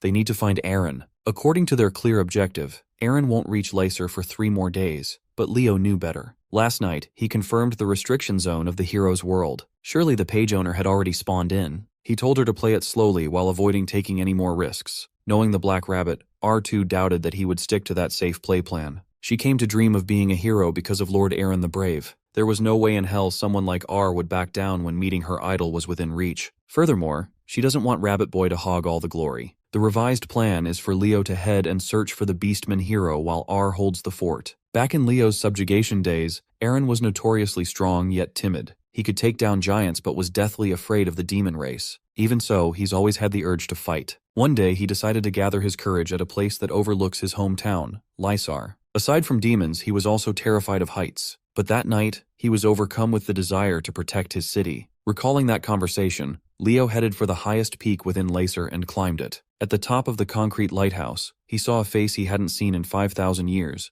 The only great hero born during the Age of Calamity, ridiculously bashful, yet immensely courageous, Eren the Brave. Leo knew that all he had to say was that Eren's siblings at Aegon's shelter were in danger. Without his strength, those kids might suffer a terrible fate. Believing every word Leo said, Eren's power manifested. It had been a while since Leo had seen a comrade in action. Just from the radiant aura alone, you already know Eren is going to be a menace. Before hopping off the lighthouse, the Beastman asked the Rabbit Boy if they'd met somewhere before. Leo honestly answered that they will, in a not-so-distant future. With that in mind, Eren blasted off like a rocket. Leo was glad to see that his old friend hadn't changed. Back then and now, he's always running full speed ahead for the sake of someone precious. R2 stashed the orphans in one of the vacant houses nearby, and they were quickly found by the second wave of attackers. Right now, she's tangling with a pissed-off Lord Levatan, who was forced to dirty his hands thanks to his incompetent army. R was making a fool of him for his sloppy attacks with nothing but brute strength. She was doing really well until a wild bolt of concentrated mana knocked her off her game. She shamed Levatan for being a mage pretending to be a warrior. Levatan did not account for the beastfolk kids interfering with his plan. He thought he was in the clear as long as Aegon was restrained. Once more, R aggressively pressed her attacks. She cannot stand bitches who only borrow power from magical armaments instead of using actual skill. That hate manifested in her kick that slammed the corrupt aide to the wall. The fight looked one-sided, no matter how you look at it. Neutralizing a fraud was as easy as pie, even for R2. But her impressive showing of force attracted the attention of the real problem. Talitania, demon of Tartarus and daughter of the monster queen Silitana, joined the fray. Still feeling herself from the recent stomp, R2 readily charged at the unknown enemy, intent on blowing her away. Princess Talitania found her little kitten attack cute. The demon's clothes started to rip, her body morphed and grew, reshaping itself. R2 failed to pick up on her demonic scent. Now she is screwed. Talitania was quite proud of her scent-hiding trait. She got it after biting off the Fairy King's arm after all. The giant Spider-Woman was not deployed to deal with some tasteless cat girl. R could die for all she cares. She tried to crush R2 with her spider legs, but someone interrupted. Shatton finally decided to step in. If it hadn't been for Elsie, R would have been crushed into meat paste. Elsie corrected the demon princess about her name. Shatten was just the name of the sword she once wielded. Talatania doesn't really care. All she cared about was getting a taste of the great shadow spirit. The princess tried to break free from Elsie's dark hold, but it was surprisingly tough to do so. As soon as Elsie's shadow secured a tight grip, Talatania's huge body stopped moving. The shadow tendrils quickly multiplied, completely immobilizing the threat. It was a repeat of their fight 10 years ago, when Elsie defeated the princess alongside Aegon. R2 didn't even know that one of the kids was a great spirit in disguise. Unfortunately, Talatania had learned her lesson from her previous defeat. She was able to free one of her freshly sharpened legs and stab Elsie's body. The impact of the stab pushed R2 away while Talatania was completely freed from her restraints. Being a great spirit, a single stab on the body doesn't mean game over. Elsie still had more shadow juice to grind down the spider. She had gone all out, but Talatania came out alive. Completely mangled but still alive. While regenerating her head in full, she asserted that an immature great spirit without a contractor cannot possibly beat the daughter of the monster queen. There is nothing stopping her from biting into that spiritual flesh. While the spider princess was focused on Elsie, R2 seized the opening to kick her head off. The foot dealt some damage, but not nearly enough to knock a giant spider woman out. All it did was make the princess hungry for catgirl meat. Absolutely terrified of being monster food,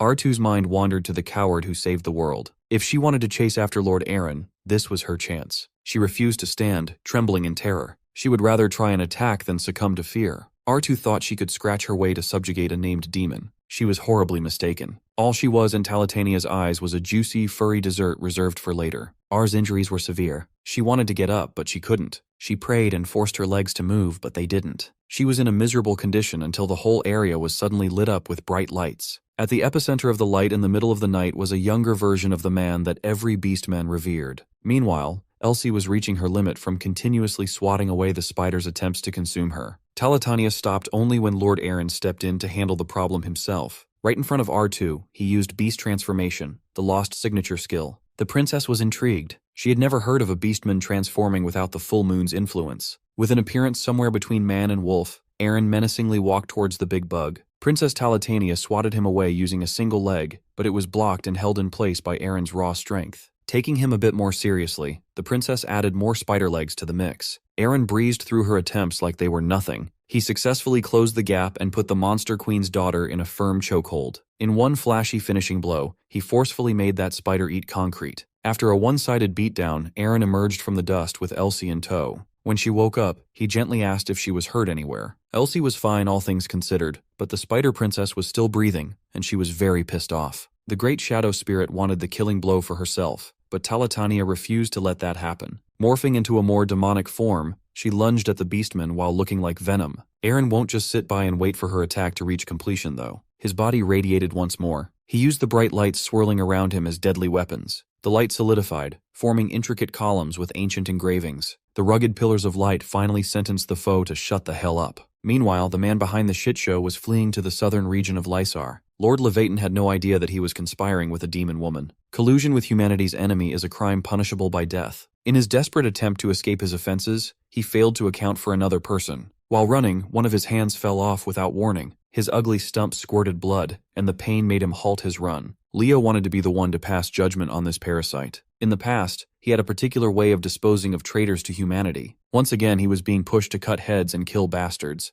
Levaton pathetically offered him status and fame. But what's the value of those things if the world is ending? Out in Aegon's shelter, the night sky had turned bright thanks to Aaron's luminous display of skill. With the spider lady out of the way, the cat girl came out to play. R2 was fangirling hard on the younger version of Aaron in front of her. Leo reconvened with everyone else and checked on Elsie. Despite sustaining a big hole in her stomach earlier, she was already fully healed. More importantly, she was proud of the part she played in defeating the Spider Princess. It was W in her eyes, but Leo knew better. Princess Talatania won't die so easily. She's a monster that destroyed kingdoms. It would take a hell of a lot more firepower to eliminate her completely. Elsie proposed that they should recommend that Aaron join the subjugation with Lycinas and everyone. Leo responded by ruffling her hair and agreeing to her idea. Today, the great shadow spirit realized something. She no longer wanted Lycinas. She wanted to form a contract with Kyle instead. She changed her mind solely because she grew to like him over a short period of time. Although he was honored, Leo does not have the authority to enter into a new contract at this time. He also confessed that he wasn't exactly the surviving hero. Elsie was surprisingly receptive to his absurd reason since he lacks power despite being an all-class fighter. Even so, she still wanted to make a contract with him. She wanted to bet her future on him since she's quite certain that he has the sauce to defeat Erebus. Leo didn't fight her any longer and accepted.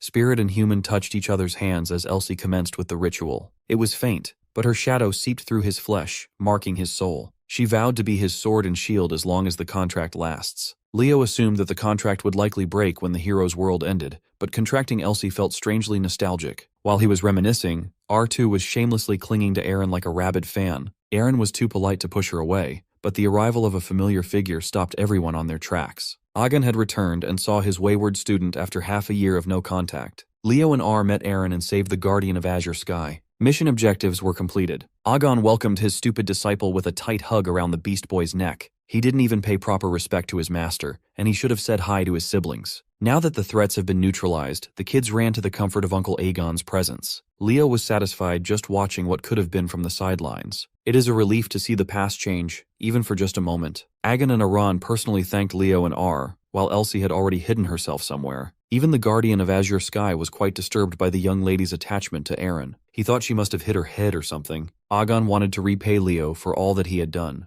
but all he could offer was a tome chronicling his personal aura cultivation method. It was the same method Aaron used to gain the ability to beast transform at will. Leo was astounded by the value of the ragged tome. In his hands was the original version of Hero's Breath. As soon as he received his reward, he informed R that they had to go now. If she has anything to say to Aaron, she had better say it now. The hero world can only stay intact for so long. She was naturally reluctant to go. She wanted to stay with Lord Aaron a little bit longer, but she would settle with a pat on the head to cheer her on. Aaron was confused by her request, but Leo just gestured at him to do it. Clueless and awkward, he gave his biggest fan the head pat she wanted along with a few kind words. That day, Lady R2 took an oath to never wash her hair again. As the hero world collapsed, Leo spent his last moments talking to his old friend. He warned young Aaron that life is about to get a whole lot harder. There will be people they can't protect. There will be despair and endless trials. But he assured Aaron that he would make it. After all, he's braver than everyone else. There is nothing more courageous than sacrificing oneself to save the world. Quietly, Leo promised to do his part to the best of his abilities. Out in the real world, Instructor Berga too had grown frustrated by the lack of progress in shutting down the hero's world. Thankfully, the professors of Lumerne left their front row seats to calm Berga down. Since the issue concerns hero worlds, it would be good to share experiences,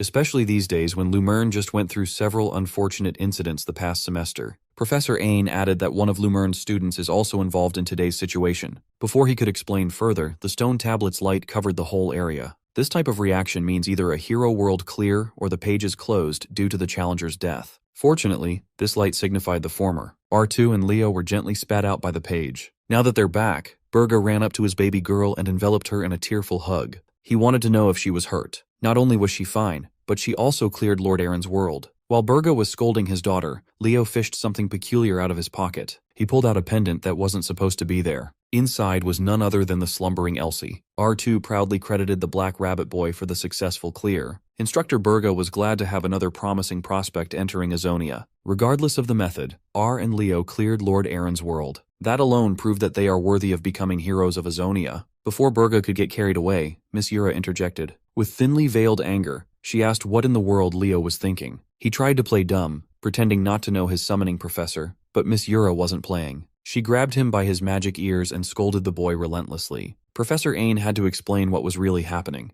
It's a mystery how the kid snuck through Azonia's selection process, but the jig is up. Leo Plove disabled his disguise, showed his true appearance, and reintroduced himself as Lumerne's first-year representative. Back in Leo's family home, Lady Reyna was informed that a guest had arrived. It was a young woman claiming to be the young master's school friend. Since the young lady didn't flaunt her family name, Reyna allowed the girl to be escorted into her home. She took it as a sign that they must be truly close to her son. The mystery guest was Chelsea Llewellyn. Reyna knew her as the kid who teamed up with her son during the entrance exam. Chelsea brought a scrumptious strawberry cake as a gift. It was the perfect way to get in Reyna's good graces. She recognized the box from Rodrin Royal Bakery. It's been a while since she's been to that store. While sharing cake, Reyna informed Chelsea that Leo is away from home for several days. The young lady didn't mind at all. She was planning to stay in Dillard during summer break anyway. Luckily, she didn't have to wait for long. Leo just got home. After washing off the long journey back home, he invited Chelsea back to his room. Her heart was pounding out of her chest when she entered Leo's room.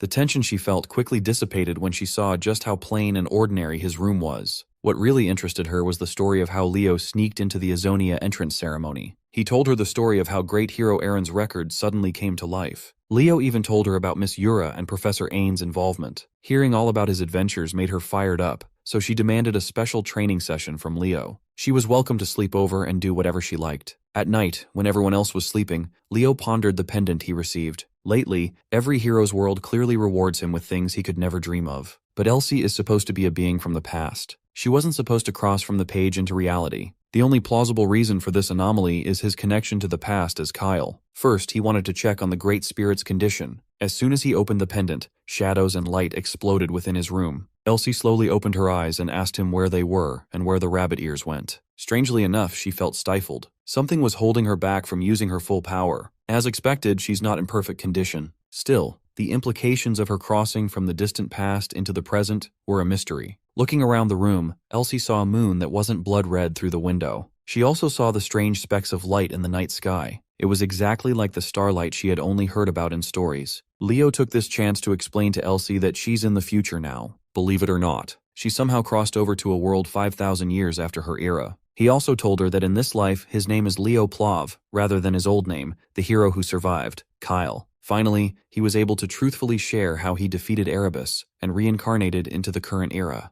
It was a lot to take in, but seeing the night sky made Elsie believe his every word. After all the struggle, she is now in an age of peace. It's not completely peaceful, though. Erebus was defeated, but he hasn't vanished completely. Tartarus is still scheming in the dark. Leo will need Elsie's help to defeat them once and for all. If this is now her reality, then fate must have a hand in it. She will be in Leo Plove's care once more. A day later, Leo's father pointed out how close Chelsea and Reina have grown. Interrupting their father and son stroll, a butler informed the head of the house that another guest from Lumerne had arrived. Hearing that reminded Leo of something he forgot to tell his parents. Today was the day scheduled for Professor Harlan's home visit. He wasn't expecting to see another student of his in Plove family's home at all. Chelsea was quite pleased to see a familiar face, but Harlan warned her to head straight home soon, since she's next on the list for his summer home visits. Leo and his father met up with the rest out in the yard, and Harlan politely thanked the man of the house for the warm welcome. Lady Reina, on the other hand, was excited to see Professor Harlan for a different reason. She was eager to tease and mess with Harlan like an annoying little sister. When the parent-teacher meeting officially started, Harlan spoke frankly about Leo's record. There is no doubt that the boy has all the qualities one could ask of a hero candidate. He is truly unmatched. Leo's mom and dad were floating on cloud nine, hearing their boy receive such high praise. Harlan handed Reina Leo's results in night studies, magic studies, and summoning studies, all of which were marked with top-tier grades across all three departments. Leo's leadership is also exceptionally strong, but in Harlan's personal opinion, the kid faces incoming crises far too readily. Throughout Lumerne's history, there have been very few students who could hold a candle to Leo's potential. He's a 15-year-old boy accomplishing feats comparable to full-pledged heroes one after another. It sounds like a good thing on paper, but even Reina could see how that can't be purely good. To achieve heroic feats usually means risking one's life, and Leo had been involved in far too many extreme cases in just one semester. Reina had not voiced her concerns, but she's truly worried about her son's safety. So Professor Harlan asked why Leo keeps pushing himself so hard. The kid eloquently stated that trials are unavoidable on the path to becoming a hero. He is not the type who merely idolizes the heroes of old. Harlan knew better than anyone that this psycho is truly dead set on the complete annihilation of Erebus. After the home visit wrapped up, summer break flew by in the blink of an eye. Leo had returned to Lumeria City to take in the lively vibe. On his casual walk around town, he came across Hero's Rest, a cafe managed by the Academy. Outside the cafe, a pair of youngsters wearing Lumerne uniforms were making a scene after being kicked out for not having student IDs. They insisted that they had left their identification behind, and they had been hanging out in this cafe all semester anyway. Leo reckoned that Dumb and Dumber here must be hero candidates who were advised to withdraw after the final exams. He could see that the argument was on the brink of escalation. One of the kickouts threatened to use force if he wasn't allowed entry. Suddenly, Leo felt the world stop spinning as a man clad in black drip appeared beside him. The man outrightly stated that Lumerne does not give second chances to those who can't cut it. He stared the youngsters down and strongly encouraged them to give up and walk their own paths. The road to becoming a hero doesn't stop at Lumerne. His words did not have any effect on the Dumb and Dumber. Since they refused to listen, the man just sent them to the Shadow Realm right away. The man was briefed about how impressive this year's freshmen were, but seeing dropouts shamelessly rampaging gave him a bad first impression. When asked where he sent the kids, the Giga Chad answered that they are now somewhere far away. Leo just held his breath and watched the whole thing happen. He was 100% certain that this enigmatic man was a genuine dragon in disguise. After coming across a mythical beast in human form, Leo headed to the port where he met up with Celia. The start of the semester felt more real by the minute. Chloe Muller found Leo and Celia and joined them in waiting to ask about their vacations. Celia's vacation wasn't the best. She was swamped with family issues and such. Leo says his vacation was normal, but Celia outed his secret outing in the Azonia entrance ceremony. Finally, the best bro arrived. Always on the lookout for profit, Carl arrived at the port with a massive bag filled with wares to sell. Not long after, their little group had grown big when Ilyana and the others joined up. Now that everyone had arrived, the man Leo encountered at the cafe emerged from out of nowhere. He gave greetings to his cadets and introduced himself as Riven, the vice principal of Lumerne Academy. The only thing cadets knew about the principal was his 5-year absence from Lumerne. Getting right down to official business, Riven counted 346 of 440 students who made it to the second semester, a high survival rate. Riven has heard murmurs about the first-year batch being called the Golden Generation. He's not the type to believe rumors until he sees for himself. Today, the surviving cadets will demonstrate their capabilities to the vice principal. He already canceled the ship that was supposed to take them to the academy. Vice Principal Riven vanished into a puff of dark smoke. He will be waiting for the kids at the front gate of the school. Before vanishing completely, he warned the kids that crossing the lake wouldn't be easy. Perhaps no one will make it across. Summer is over, and daily life in Lumerne has officially restarted. Leo's lake crossing method was straightforward. Just pump aura and fly over the water. Staring at the lake below him, he recalled that this area wasn't filled with water before the Age of Calamity. This place used to be the center of the world. Though Lumerne Academy now occupies the territory, it was originally said to be the land of dragons. It was the first area attacked when Erebus appeared. Leo's historical musings were interrupted by a hostile bolt of lightning coming from behind. Duran chased after him with a singular goal in mind, defeating Leo Plove. Before he could properly get his hands on his one-sided rival, the lake water below them created a massive wall of separation. The culprit was Eliza and her pink dolphin summon. Similar to Duran, she's been chasing after Leo to settle their unfinished duel from before. Chinsia saw the commotion and laughed. She was just having a fun time out there. A few other cadets gathered around the interesting spectacle, intentionally slowing down to watch. Eliza and her pink dolphin rode the cooling wave towards Leo. Without footing, he can't dodge this one. So he improvised and froze the water in place. Eliza expected that he'd have a method to counter her every move. So, she showed him something he had never seen before, a pink dolphin firing beams of energy from its mouth. The pink beam tracked his position and diligently followed Leo. It was a pain in the ass to take in raw. Eliza was very pleased with herself. For a minute there, it looked like she had the upper hand. But Duran was still sparking off in the distance, and he is very territorial when it comes to his prey. He was down to play dirty and struck Eliza Hergen from behind. As a result, Leo was freed from hostility, while Eliza and Duran argued about who got to fight him first. To stop them from bickering, Leo proposed a compromise. Just like a tournament, they should fight, and whoever wins will get to fight Leo fair and square. They were so competitive that both of them readily agreed. Eliza came out of the gate swinging with a showcase of her Delphinus's Dominion ability. Her Aqua Gorgos turned the water itself into a troublesome weapon. Duran was no slouch either. And if we're talking in Pokemon terms, Electric owns water types. With both pursuers distracted by each other, Leo snuck out and continued crossing the lake. At the rate they were going, everyone should make it to campus safely. Ilyana was cruising in the air, and even Carl dared to tempt fate by asking for a Kraken to appear and dare to stop him. Even so, the man overseeing this test is a dragon old enough to have lived a long life. Leo wasn't worried for nothing. Suddenly, thick fog rolled over the lake and swallowed every cadet whole. They initially dismissed it as naturally occurring fog, but quickly realized it was highly irregular. Consumed by the fog, they were separated from one another and trapped in a pitch-black space. Ilyana sensed a presence standing before her and immediately drew her blade.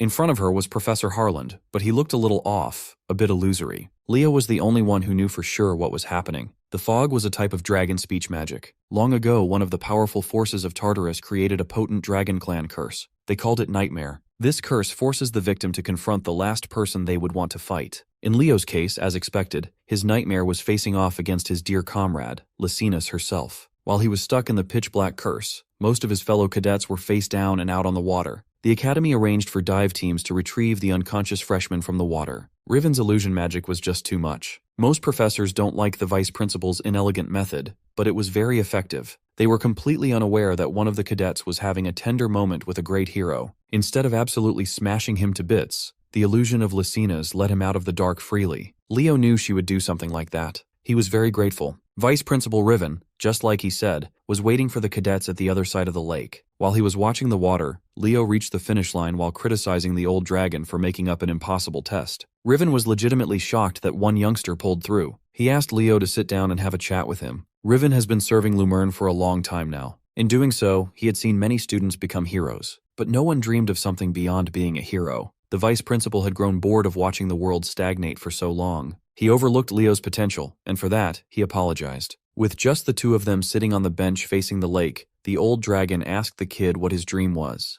Consistent with his goal, he answered the complete annihilation of Erebus. He truly understood why Riven had grown disillusioned after working at Lumerne for so many years. But he reminded the vice principal that the King of Wisdom once saved the world and never gave up. Even if he was frustrated and disappointed, he saw no reason to give up. If Riven is a legitimate descendant of the King of Wisdom, then Leo's advice was to follow the king's example. He basically confessed to the old dragon that he knew about Riven's true identity. In truth, Leo is looking forward to working with the great King of Wisdom from now on. Vice Principal Riven was left with countless questions about who Leo Plove really was. One thing was for sure, he felt a familiar will oozing from that kid. Some say that to this day, Eliza and Duran are still fighting in the lake. Once everyone was rescued and awake, the Lumerne Academy opening ceremony commenced. Leo met up with his senior class representatives and was cheerfully swarmed by Lil Luce, the second-year representative. She was a big fan. She lamented the fact that she's squeezed between outstanding seniors and juniors, even though Monster Girl Lil is the undisputed #1 in her batch. Lil doesn't like the Monster Girl nickname and scolds Hark for pouring poison in Leo's ears.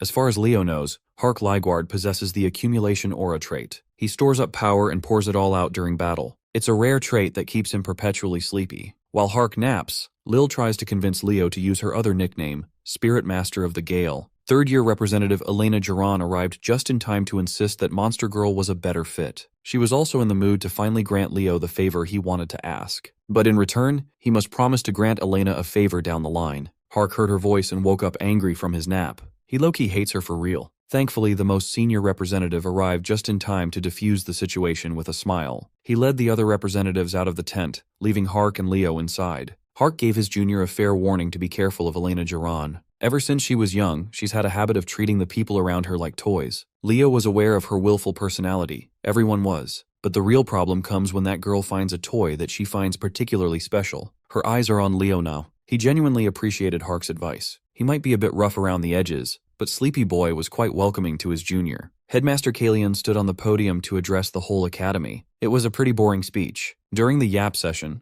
Leo was preoccupied with thinking about the heightened threat of Tartarus, now that he's made too much noise to get their attention. Hell, the hidden traitor in the academy might even try to eliminate him directly. No matter what, he must stay sharp. After what seemed like forever, the headmaster's welcome speech concluded, and the cadets filtered to their assigned classes. On the first day of the second semester, Carl was already complaining. The first lecture was led by the terror professor hiding under a kind smile. Apparently, they must cover a new issue that cropped up in the field of hero studies. As most cadets know, for the first time ever, the prologue page of Aaron the Brave was cleared during the Azonia entrance ceremony. Those who cleared the page were certain that a certain name was mentioned in the scenario. For the first time in the world of great heroes, the hero of the beginning, Kyle, was officially mentioned in the record. Leo reckoned R2 must have included this tidbit in her report. Today, they must ponder whether the man with no known hero record was a real person. They must manage their expectations carefully. All they have right now is a single mention of a name. On that note, Chloe Muller raised her hand and asked what would happen if the hero of the beginning was proven to be real. In that case, the entire landscape of hero studies would be overturned. Among the many hero pages with unknown owners, some may belong to Kyle. That would mean humanity would also have a great hero to look up to.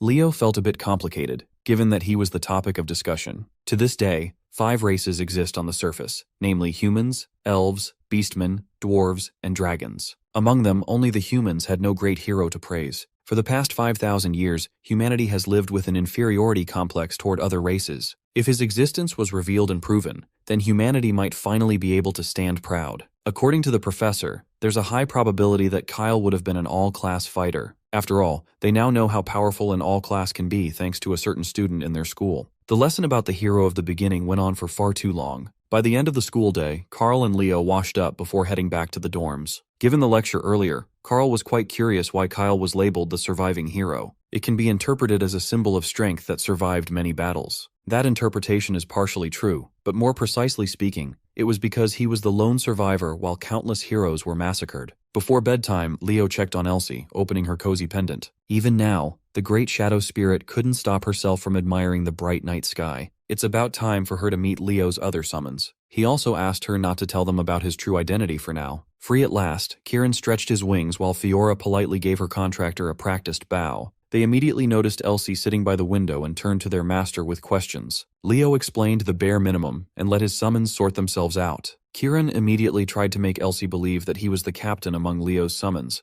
but Fiora also wanted to be captain. She was Leo's first contract after all. Kieran sees himself as the most dignified and highest-ranking summon, so naturally he should be captain. The Phoenix and Fairy Prince bickered like children in front of Elsie, making her chuckle. She liked how full of life her fellow summons were. Elsie calls them lively. Leo calls them immature. The next day's classes kicked off in the Magic Department's outdoor lecture hall, led by the popular Professor Len. During the break, he gave a lot of thought to how the second semester should go. This year's freshman batch is receiving a great deal of attention from the school. To answer why that is, Professor Len pointed at Carl Thomas to discuss. The reason was quite straightforward. It's partly because this batch is exceptionally outstanding. In addition, the upcoming Lucijan is generating quite a buzz. Previously, the Magic Department's seniors in second, third, and fourth years had never won once. As far as Leo knows, Lucijan was the friendly match between Siren and Lumerne. For the past 3 years, Lumerne's Magic Department has suffered L after L, but not anymore. With Professor Len at the helm of the department, he aims to prevent a fourth consecutive year of humiliation. For the second semester, he prepared lessons to condition his students for the Lucijan at the end of the term. Starting today, they will be diving into the majestic world of hero magic. Great mages of history each possessed a unique magic that symbolized them. The deeply personal nature of unique magic makes it difficult to pass down and inherit. There are exceptional methods, such as bloodlines or secret techniques handed down through institutions. But there actually exists a method that could drastically reduce the difficulty of the learning curve. As Chloe Muller pointed out, life could be easier with the help of hero skills. When one clears a hero record, one can be rewarded with a unique magic inheritance. Mages have researched how to turn those unique magic rewards into a mass-produced spell for more widespread use, and eventually came up with hero magic. The unique abilities once used by mighty heroes have been reimagined and deconstructed for anyone to learn. It sounds awfully convenient, but a mismatch in mana affinity would result in activation failure. Before the class officially began, Professor Len wanted to check on the magical dueling abilities of his students. Magic duels are a good way to assess a mage and how well they can handle hero magic down the line. When he asked for volunteers to go first, Ilyana enthusiastically raised her hand and stepped forward. Some people in the class view her as a traitor simply because she trains with the Knight Department. Ilyana wasn't too bothered by it. Haters were just hating on her for being a dual class. For her opponent, Professor Len went out of his way to provide the best possible special instructor for the job. That's right, blonde-haired Gojo Satu is back to terrorize some first-year kids. Professor Albi promised that he wouldn't go all out,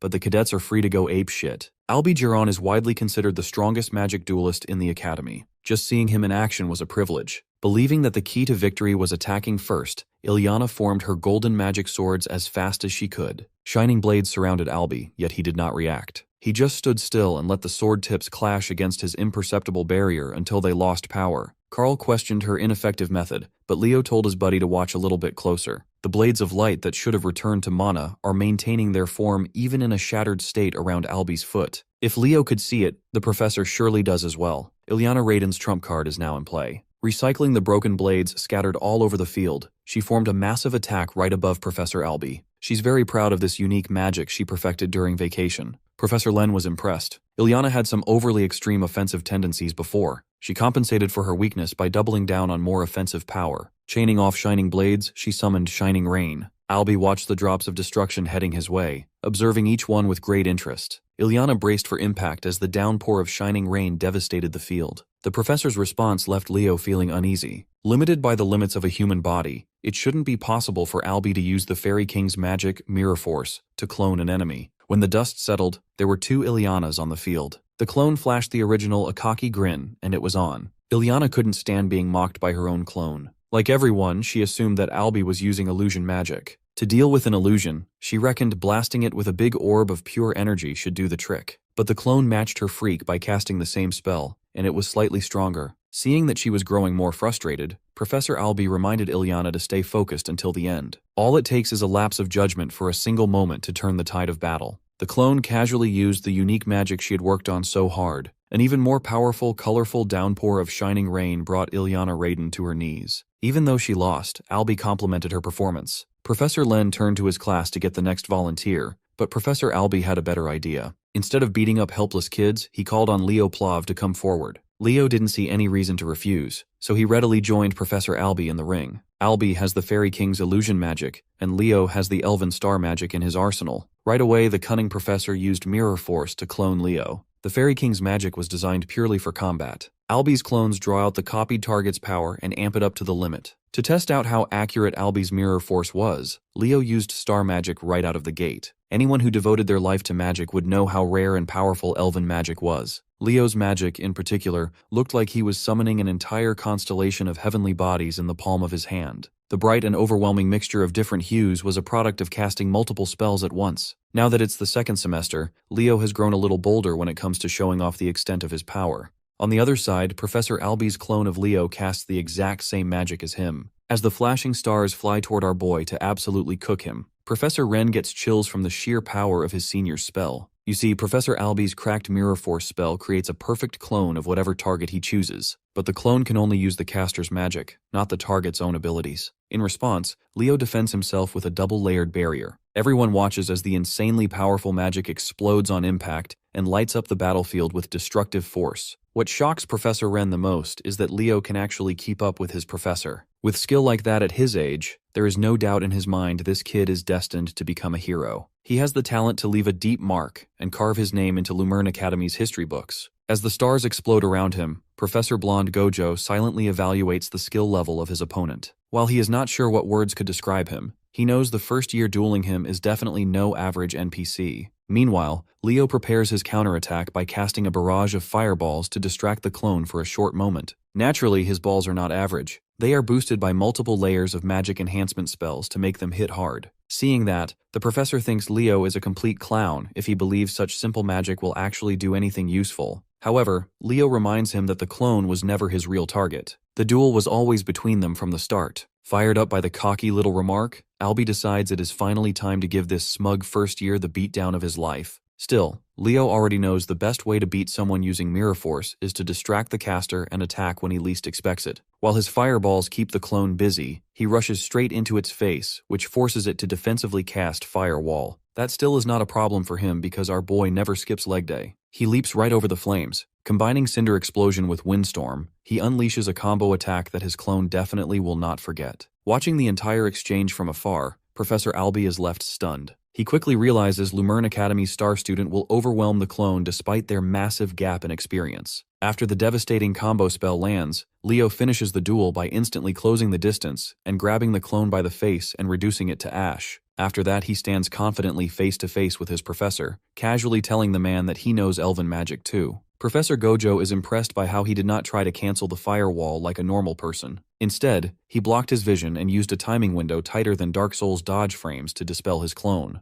Albie reluctantly admits that it is no wonder the other professors treat him like the biggest prodigy in his class. Inwardly, he is convinced our boy is talented enough to surpass him before even graduating from the academy. Later that day inside the tower, Vice Principal Riven stares out the window with a deep look in his eyes. The headmaster asks if he has eyes on some baddie that caught his attention, but the vice principal explains he is watching the first years show off their skills. Curious about his opinion, the headmaster asks what he thinks of them. Turning from the shadows, the vice principal shares that he has high hopes. They are not just good, they are the brightest batch the academy has seen in decades. Appearing before the headmaster, he hands over a report on everything he found about hero dungeons during his travels. He has spent the last 4 years searching across the world for any clues about them. Riven admits he still is not sure whether they truly exist, but one thing is certain. Revealing their existence would definitely benefit the students greatly. Holding 4 years of his blood, sweat, and tears in his hands, the headmaster thanks him from the bottom of his heart. Anyways, the vice principal hopes he was not called here just to watch some first years. He understands the real reason for the meeting is the news that a traitor is also hiding inside Seiren Academy. The headmaster grows frustrated hearing that, admitting Tartarus is becoming more and more active lately. At his age, he is no longer capable of keeping them fully under control anymore. In fact, he believes the era of swordsmen and his influence as the Sword Saint will soon be over. He asks the vice principal if he truly believes Gen Z can handle the endless disasters plaguing their era. But Riven simply throws a question back at him, asking whether he himself can place all his trust in the new generation.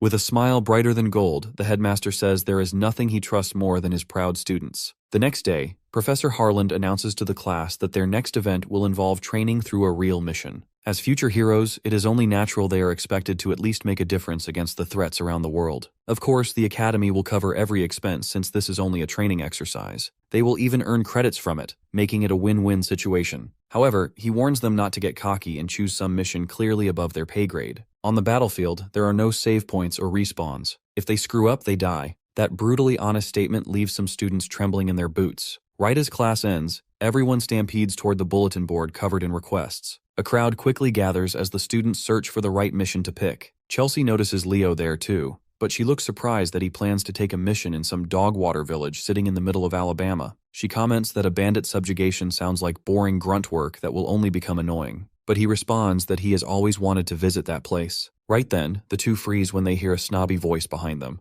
As expected, it is Queen Elena of Lumerne Academy, and she is visibly disappointed by Leo's pathetic mission choice. Ignoring the squawking harlot, he does not even bother making eye contact, as he tells the princess not to judge a book by its cover. In reality, the place where he chose his mission is somewhere not mentioned even in history books. No one knows that the location used to be the legendary city of Gardzron 5,000 years ago. That also happens to be where he first met Rashina's. Somewhere nearby, two first-year students rush toward the first floor to grab their very first practice mission before all the decent ones get snatched up. In their hurry, they slam straight into a massive senior. The freshmen instantly go pale when they realize they just crashed into an upperclassman. The tall dude glares straight into their souls and barks at them to watch where they are going properly. A bright blue pin carrying the crest of the moon and clouds shines against his otherwise dull outfit. As the mysterious guy walks away, the first years point out how weird it is for a senior to be hanging around the first-year building lately. After talking more, they realize he and several others belong to the Blue Moon Party, led by the third-year representative Elena herself. Just hearing that name sends a shiver through the juniors like somebody name-dropped a serial killer. They find it strange that the Queen of Lumerne would come to such a pitiful place, unless she had some personal interest there.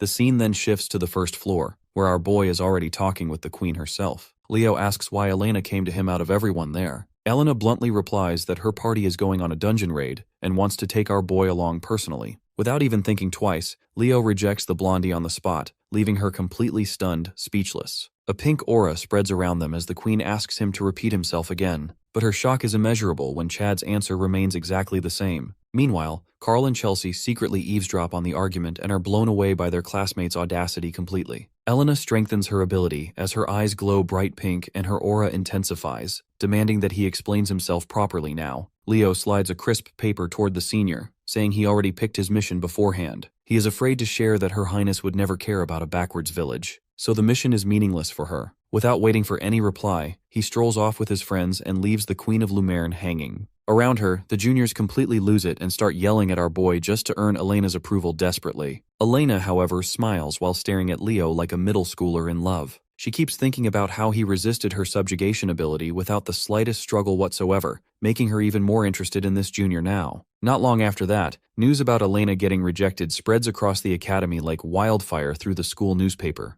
Back in the classroom, our boy thinks over the day's events. At his side, Carl has a naughty grin on his face as he asks how it feels to humiliate the Queen of Lumerne. But he shrugs off the question. He realizes that he needs Elena's good graces eventually to get access to the Forbidden Library, but for now his priority is to expose the traitor inside the academy. His thoughts are interrupted by the professor asking everyone whether they chose their practice missions yet. All the students respond with an affirmative, and he commands the class to prepare for their expedition ahead. A few days later in the Garin province, Leo steps through the teleporter. He examines the new landscape, which looks to be a desolate grassland with no civilization in sight. Concerned for his safety, an old man approaches him asking what brought him to the remote area. He instantly recognizes the uniform he is wearing and is even more confused. Leo explains that he is there to resolve a request regarding bandits in the area. The old man is relieved and escorts him to the town nearby. He observes the architecture and remarks how it used to be part of the city of Gardzron. As he approaches the castle doors, Leo is stopped by two nervous guards who demand he state his purpose to visit the place. Our hero pulls out a paper stating the request to deal with the bandits.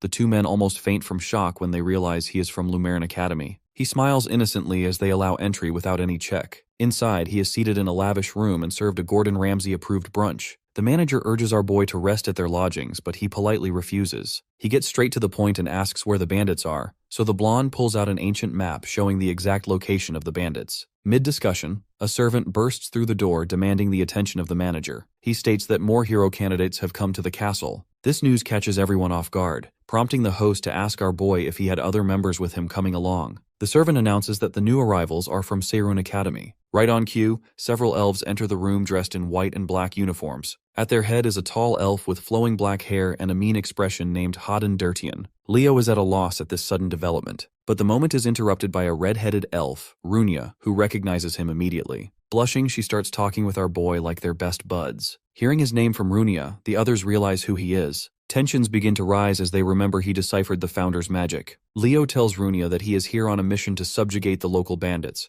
which sparks an idea in her mind to rid herself of her annoying seniors. Wasting no time, the redhead exaggerates the seriousness of his mission and offers to help our boy with his dangerous mission personally. Her classmates are against the stupid decision, but she argues that innocent lives are currently at stake, so she takes off running while dragging Leo with her whether he likes it or not. Once the two finally leave, Hadin calmly seats himself opposite the host and asks his lackeys to step outside before he speaks privately. The elf explains that he and his team came here to investigate the wildlife and natural habitats in the area. This explanation leaves the manager confused, and Hadin coldly continues by demanding permission to freely explore the lands without any restrictions. His deadpan expression sends chills straight down the manager's spine. The men quickly prepare the required documents, allowing their expedition to officially begin. Meanwhile, inside the castle garden, the remaining Seirin students loaf around. They discuss how it's outrageous to send just one first-year student on a mission in such a remote region alone. They fear that Lumerne may have the same classified info as Siren about the hidden hero dungeon that exists in that region. One of the four comments that even if that actually were true, it would still be unbelievably stupid to send such a low-ranked hero candidate alone. In response, a pink-haired second-year student laughs and mocks that the students at Lumerne are a complete joke. Out of nowhere, Elena suddenly appears directly behind her and scares the soul of her body. Elena feels bad for Lily, who failed to show her own abilities because she was busy supporting her class. The Siren group freezes up nervously, confused about what business the Queen of Lumerne has with them. Furious at the outsiders insulting her people on her turf, Elena activates her ability. Her glowing pink eyes shine intensely as she orders the juniors to kneel down and bow before her as punishment for the disrespectful garbage they spewed earlier carelessly. Reluctantly, she questions why the hell she should kneel to another student.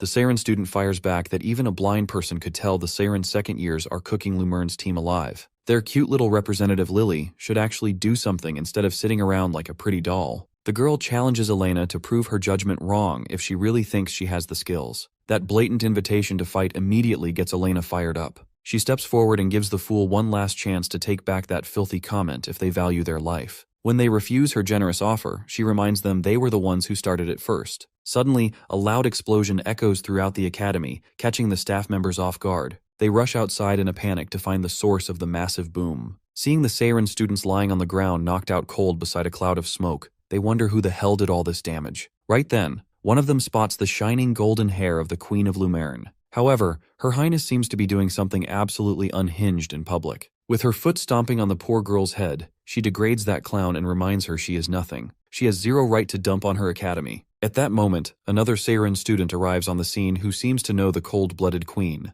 Elena casually keeps her foot planted on the poor girl's head as she greets Hadin. Flashing a devilish grin, she mocks that he did such a garbage job disciplining his juniors about respect that she had to beat the lesson into them herself. The elf is seriously ticked off by her comment. Meanwhile, at the bandit subjugation, Runia is going completely feral on all those poor suckers. They run from the rampaging witch who blasts them with fire and throws out every curse in the dictionary. Watching it all from afar, our boy realizes he probably will not need to help the mad woman in the fight. Instead, he focuses on the ruin standing before him. While hundreds of years weathered it down, he believes it should not be possible that there are barely any remnants of the fortress of Guardsrun left behind. Placing his hand on the cracked walls, he feels something strange is definitely going on here. Right at that moment, he senses traces of dark mana leaking from the wall, which means Tartarus is no doubt behind it somehow. That is when it finally hits him that the fortress of Guardsrun did not disappear anywhere. What he sees is only the tip of the iceberg, while the rest of it is buried deep underground beneath them. At night, Runia starts a campfire with 2 logs for the both of them to enjoy a comfy little camp night together. Seeing that he isn't back yet, she remembers he mentioned that he came on a practical mission from the academy. That makes her wonder if he will return to the academy once he is done, or if she should invite him to enter the hero dungeon alongside her instead. After she finally finds him next to the ruins, he tells her he was investigating something strange about the fortress. Deep in thought, he remembers that the citizens of Guardsrun had to move out in search of new homes. That is because the fortress was attacked and overtaken by Tartarus, who dragged it deep beneath the earth. Anyways, he calls it a day and returns to camp with Runia. There, the two are completely shocked to see the most cursed couple in academy history sitting together, Hadin and Elena. Inviting them to sit down for what feels like an interrogation, the queen straight up asks if she accidentally blocked their little date night. Runia immediately turns into a blushing mess on hearing that, which does not help her case either. After that, Elena officially introduces herself as Leo's senior from Lumerne. Confused, our boy asks the princess what she is doing here considering her party was supposed to explore some dungeon. She was against wandering around this boring place. Elena smiles and says she ditched them because she finds quality time with him way more interesting than some dusty dungeon. That gives Runia all kinds of dangerous ideas, and she asks what happened to the seniors who were with Hayden earlier. While Elena breathes down his neck with that smug, haughty laugh of hers, he explains that a certain psycho sent them to the infirmary. Leo is quick to sense some drama definitely went down between these two. Moving on, Runia asks Hayden what this means for their dungeon exploration mission. Hayden explains that it changes nothing. The two of them are more than enough for the mission, but Queen Elena suddenly grabs his face shamelessly and questions if he might be talking about a certain hero dungeon instead. Hayden realizes the queen has spies everywhere, so it seems Lumerne already had insider information on the newly discovered hero dungeon. With the most punchable grin imaginable, Elena reveals his juniors leaked everything about the newly discovered hero dungeon. She grabs our boy up like her Gucci handbag and declares they will explore it together the next day. Girl completely ignores the fact he still has a subjugation mission to finish first. Elena is somehow 4 steps ahead already and says she wiped them out on the way, so they're cooking. A thick atmosphere of competition fills the camp. Runia stares at them and swears she will find the hero dungeon first no matter what. On a rainy morning the next day, our boy demonstrates some of his abilities to Elena, who looks genuinely impressed by his performance. She is surprised to see he completely outclasses most first years by a landslide. Feeling weirded out by her bubbly girl personality, he questions what happened to her usual stuck-up queen bee attitude from the academy. In return, she ambushes him with a sudden headpat attack. The queen finds it adorable that he used to see her that way before. She asks him to describe her personality now, to which Leo instantly replies dumb as bricks, and she bursts out laughing. On the other hand, Runia is surprised to see the two of them have spent quality time together. Staying focused, Hayden reminds her they need to stay extremely cautious. They will be forcibly dragged into the dungeon if they fail to detect the mana signal correctly. Later, Elena gets tired of waiting after finishing the exploration on her side first. She calls Hayden pretty slow for someone who talks like a know-it-all genius. But the elf fires back that he actually does his job thoroughly unlike her. After that, the two teams head out together. Elena tells Leo that Hayden is a massive nerd who gets tilted way too easily whenever she flames him. Suddenly, he senses a powerful mana reaction nearby. The squad is shocked when he suddenly says he might have found the dungeon while standing directly in the middle of a strange magic circle. He activates what he remembers was a teleportation gate from Guardsron itself. This is massive news, because if the gate is somehow still intact, that means Guardsron might not have collapsed underground after all. Staring in complete awe, Hayden questions how a first year managed to decipher what he senses is ancient magic. Leo claims he analyzed the magic formula earlier, which appeared to be a teleportation gate, and luckily his guess was correct. Since it opened successfully, he believes the other side should still be active too.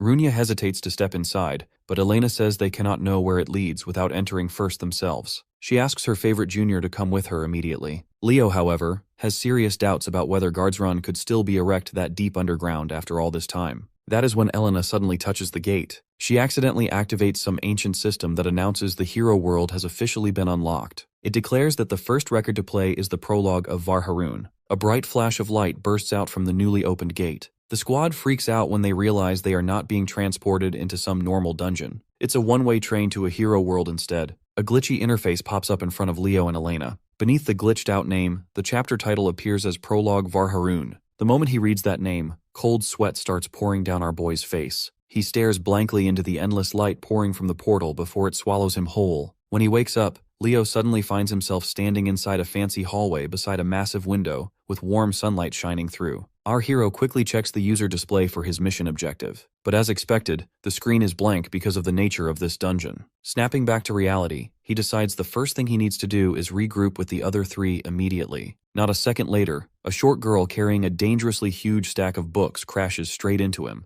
The poor elf girl instantly drops to her knees in panic while scrambling to pick up her books and apologizing over and over for the accident. When he looks down at the kneeling girl, he is flabbergasted. It is the founder, Luna. The two stare at each other awkwardly for a brief second before Luna suddenly turns pale and screams an apology to Professor Archant. The fact she knows his name catches him by surprise. The panicking girl swears that she only skipped class because she was busy researching magic again. Only then does Leo realize this is a possession-type hero world. So he has possessed a professor, and everyone sees him as Professor Archant. He remembers that the man was a legendary historical figure who taught the founder Luna magic. He practically raised her like a daughter. While handing the books back, our professor asks the elf where she is heading in such a rush. Confused by his calm reaction, Luna nervously asks if he is not going to scold her. He replies that this is probably not the first time she ditched class, and definitely not the last either. With that, the two begin walking toward the library together. As he watches her happily bounce along beside him, our professor realizes her perspective on life is surprisingly simple. The easy-to-please girl is overflowing with joy just because she did not get flamed by him. If the modern elves ever saw their legendary founder acting like this, they would never believe she becomes the same historic figure they worship. Luna leads our boy toward a nearby table where he places the books down for her research. She clumsily drops herself onto the chair while thanking the professor, but the goofball gets cut off halfway through when the chair leg snaps under her non-existent weight and sends her crashing to the floor. Our boy can only smirk at Luna's disaster class level clumsiness before excusing himself. He tells her he would love to stay and chat longer, but he has more urgent business to handle first. Staying focused, he needs to find more information and regroup with the other 3 members to clear the dungeon. As he walks through the halls, the professor mentally reviews the basic mechanics behind hero dungeons. A normal dungeon forms when a hero record becomes unstable. It starts distorting reality around it enough to create an entrance. However, if the rampage continues too long, the record can merge with reality. What scares him most is the possibility that ancient monsters could also spill into their world, leading to casualties beyond imagination. His thoughts drift to Luna next. He isn't sure yet if this entire world truly revolves around the founder's story, and wonders how old she is in this chapter. What's disturbing him, he still has no clue what the objective of this hero world is supposed to be. Suddenly, the professor's thoughts get interrupted when a student loudly calls him, demanding to know why he is wandering around there in the first place. Confused, our boy turns toward the panicked young elf like he doesn't know who Archant is. The student hurriedly blurts out that he is late for class, and the students are throwing a riot over being ignored. Realizing he cannot afford to break character if he wants to clear the hero world, Leo decides to roll with it and asks the nervous elf to guide him. The two rush to a massive open arena together. Along the way, he remembers that Varharun was the ancient elf city that existed before the Great Calamity. There, it served as an elite academy where the strongest young elves were trained into absolute monsters. Crossing the arena, Leo enters a massive dark room with several hundred elf nobility awaiting his arrival in tense silence. As soon as he steps in and apologizes for being a little late, the crowd erupts in anger, screaming that this was a completely unacceptable thing he did. One of the members goes on to say that they are all candidates for the elf throne. A bold student steps forward toward our professor, screaming just like the rest. The elf has short curly hair and a fierce sharp look in his eyes. The scrawny elf shouts that such a teacher cannot be trusted and must be replaced immediately. The crowd echoes whatever the lad says as if he is leading them like a commander. Leo asks who the person was, and he responds with clear surprise. He is told he is speaking to Herkian Besron. The name sparks a new wave of anger in the MC as he remembers all the crimes this scumbag committed. He recalls Herkian betrayed his own people and allowed Tartarus to invade the ancient city. The elf was a disgrace to his race. He controls his anger and politely asks Herkian why being late demands replacement, knowing there is something deeper and darker behind the riot. Upon further pressing, the boy reveals that they all think the professor is incompetent because he is babying Luna. She is a disgrace everyone frowned upon in elf society. From behind, another elf responds to what Herkian just said. He goes on to insult the man, saying that he speaks absolute nonsense. This strikes a nerve in Herkian, and his eyes start glowing bright red as he asks if Zira just dared raise his voice at him. The two quickly get into a fight, grabbing each other's shirt collars aggressively. The curly-haired dude asks what relation Zira has to Luna to justify such anger. At the same time, Leo is quietly watching the drama unfold. He deduces that Herkian must be a senior from 3rd year who was offended by Zira, who must be a junior student. The snobby elf roars that he wants to discipline the guy, but he can't do much due to school rules and needing permission to duel. Without a care, our professor suddenly declares that he gives full permission for the duel. This move leaves both elves in visible shock, and he further elaborates that since both parties want to fight, then who is he to refuse it? The elf states that this kind of behavior does not suit the professor,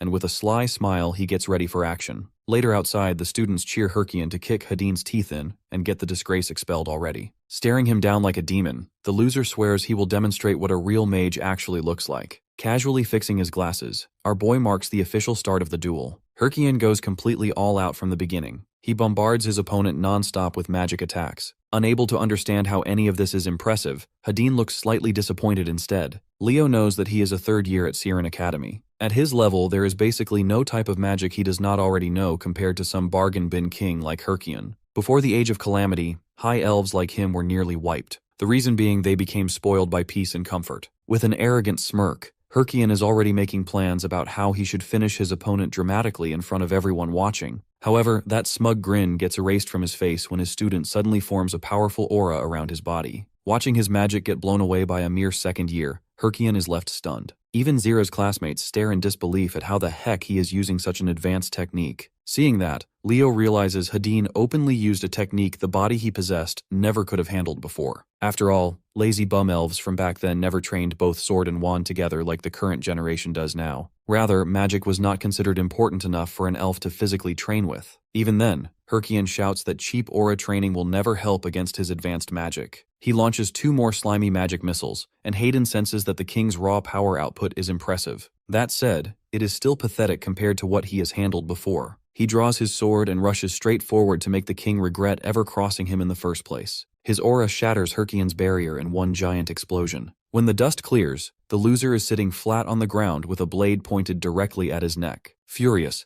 Hadin mocks him for having zero real skill, yet still daring to insult their founder Luna publicly. That causes an uproar because a disgrace to the elves like Luna could never possibly be their founder in their eyes. Hadin is pissed off by the sheer nerve of this man who keeps talking trash despite already getting cooked. Then he does what nobody expected, and kicks the elf king right in the mug. Warning Herkian that he brought this humiliation upon himself, the student climbs on top of him and starts beating the daylight out of him. Before he goes too far, Leo intervenes. He brings the guy back to his senses and tells him he has already gone far enough. Still not satisfied with the blasphemer's punishment, Hadin requests permission to pound him just a little bit more. There is honestly nothing he would enjoy more than that. However, he reminds him it would seriously mess up their progress in clearing the hero dungeon later. Hearing that, the elf instantly realizes that he is actually Leo. Our boy offers to share information, but first they need to move somewhere more private. As Professor Archant, he declares that the duel is officially over and orders some students to drag Herkian straight to the infirmary. Meanwhile, he takes Hadin with him.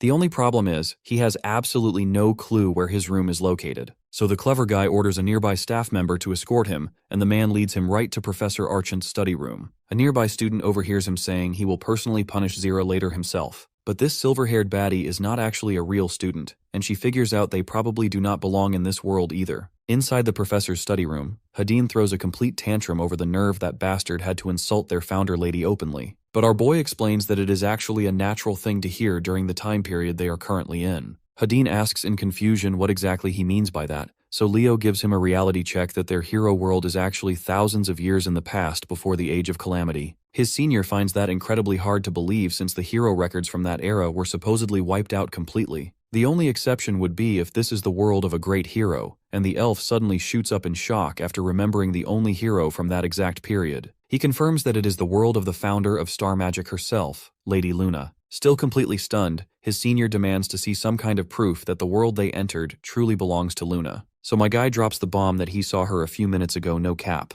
That news hits his senior like a lightning strike. Man instantly becomes desperate to know what the legendary elf shoddy actually looked like in person. In his mind, he pictures her like the petal of a blooming flower, or maybe an innocent beauty even the stars would kneel before. His thirsty senior grabs him and shakes him back and forth, dying from suspense to know. This is a once-in-a-lifetime chance to see his idol. But disappointment smacks him like a truck when he learns what she is really like. Leo comforts the poor guy by saying she is still pretty cute at least. Regardless, it is a fact that they are inside the Founder's world. Tartarus should not even exist here because the organization only came into being after the Age of Calamity. Returning to the mission, his senior figures their objective must be something huge, since they are not inside the world of some average hero. While he is still unsure, the elf senior suggests they avoid using modern magic since it does not even exist during this era. The moment Leo hears him mention magic, everything instantly clicks in his head. Back when Founder Luna was still a student, this was the very beginning of her research into star magic she later became famous for. He realizes his objective must be to assist her research into star magic while acting as Professor Archant. Right then,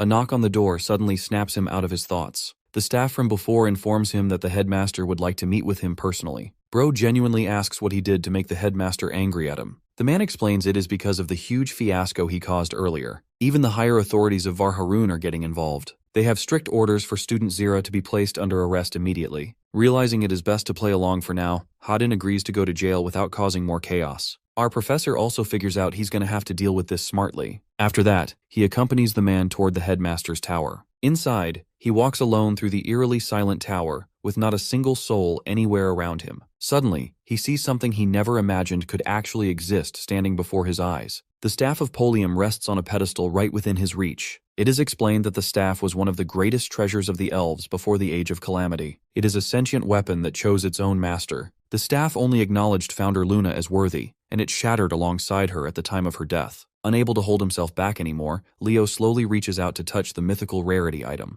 That is when he suddenly hears a voice from above calling him interesting. His eyes widen in complete shock as he looks up and sees the mysterious person. However, it is not too surprising though. There is a demigod on Earth as the headmaster in the times before the Age of Calamity. The demigods are supreme beings who the common laws of nature don't apply to. Before the Great Calamity, these beings freely roam in the mortal world. After seeing Fibua, our professor politely greets him, but Fibua tells him that there is no need to be formal. Then he explains that the deities who come to the mortal world can't use their powers, so the only thing which they can provide the mortals is knowledge. After that, he asks our boy if he is receiving blessings from the deities, but our boy counter-questions him to reveal how much he actually knows. The deity is surprised to see that this guy knows how to deal with a deity on equal terms. Impressed, the headmaster understands Leo is not an ordinary guy and is the current user of the record system. He introduces himself as Fibua, the current headmaster of Varharun, and Leo also introduces himself back. The headmaster, being curious, asks our boy how a low-life person like him can become the master of the record system. He asks him if he is talking about the power which can remake the past. The deity is astonished to see that our boy doesn't even have a full understanding of his own powers. He explains that the deity who gave him this power was seriously irresponsible. So the headmaster asks him how much he knows about his powers. Our professor explains to him that first this power records the accomplishments of the people which are recognized by the deities. Then it recreates the past and rewards are granted to him if he clears them. Fibua explains that something like this is not possible. When that happens, it means that the system is really powerful and isn't created by a single entity. Curious, he asks Leo how he got his hands on this power, to which he replies that he saved the world. He was the one who defeated Erebus. Hearing that name, the deity cannot believe that a mortal can beat such a beast. Our boy asks him why the supreme beings didn't kill Erebus in the first place. The headmaster explains to him that the beast has powers rivaling the deities, and the mortals cannot even put a scratch on it. But since it's the darkness of this world, it can't be separated from it. The deities cannot defeat it, but they have supported mortals,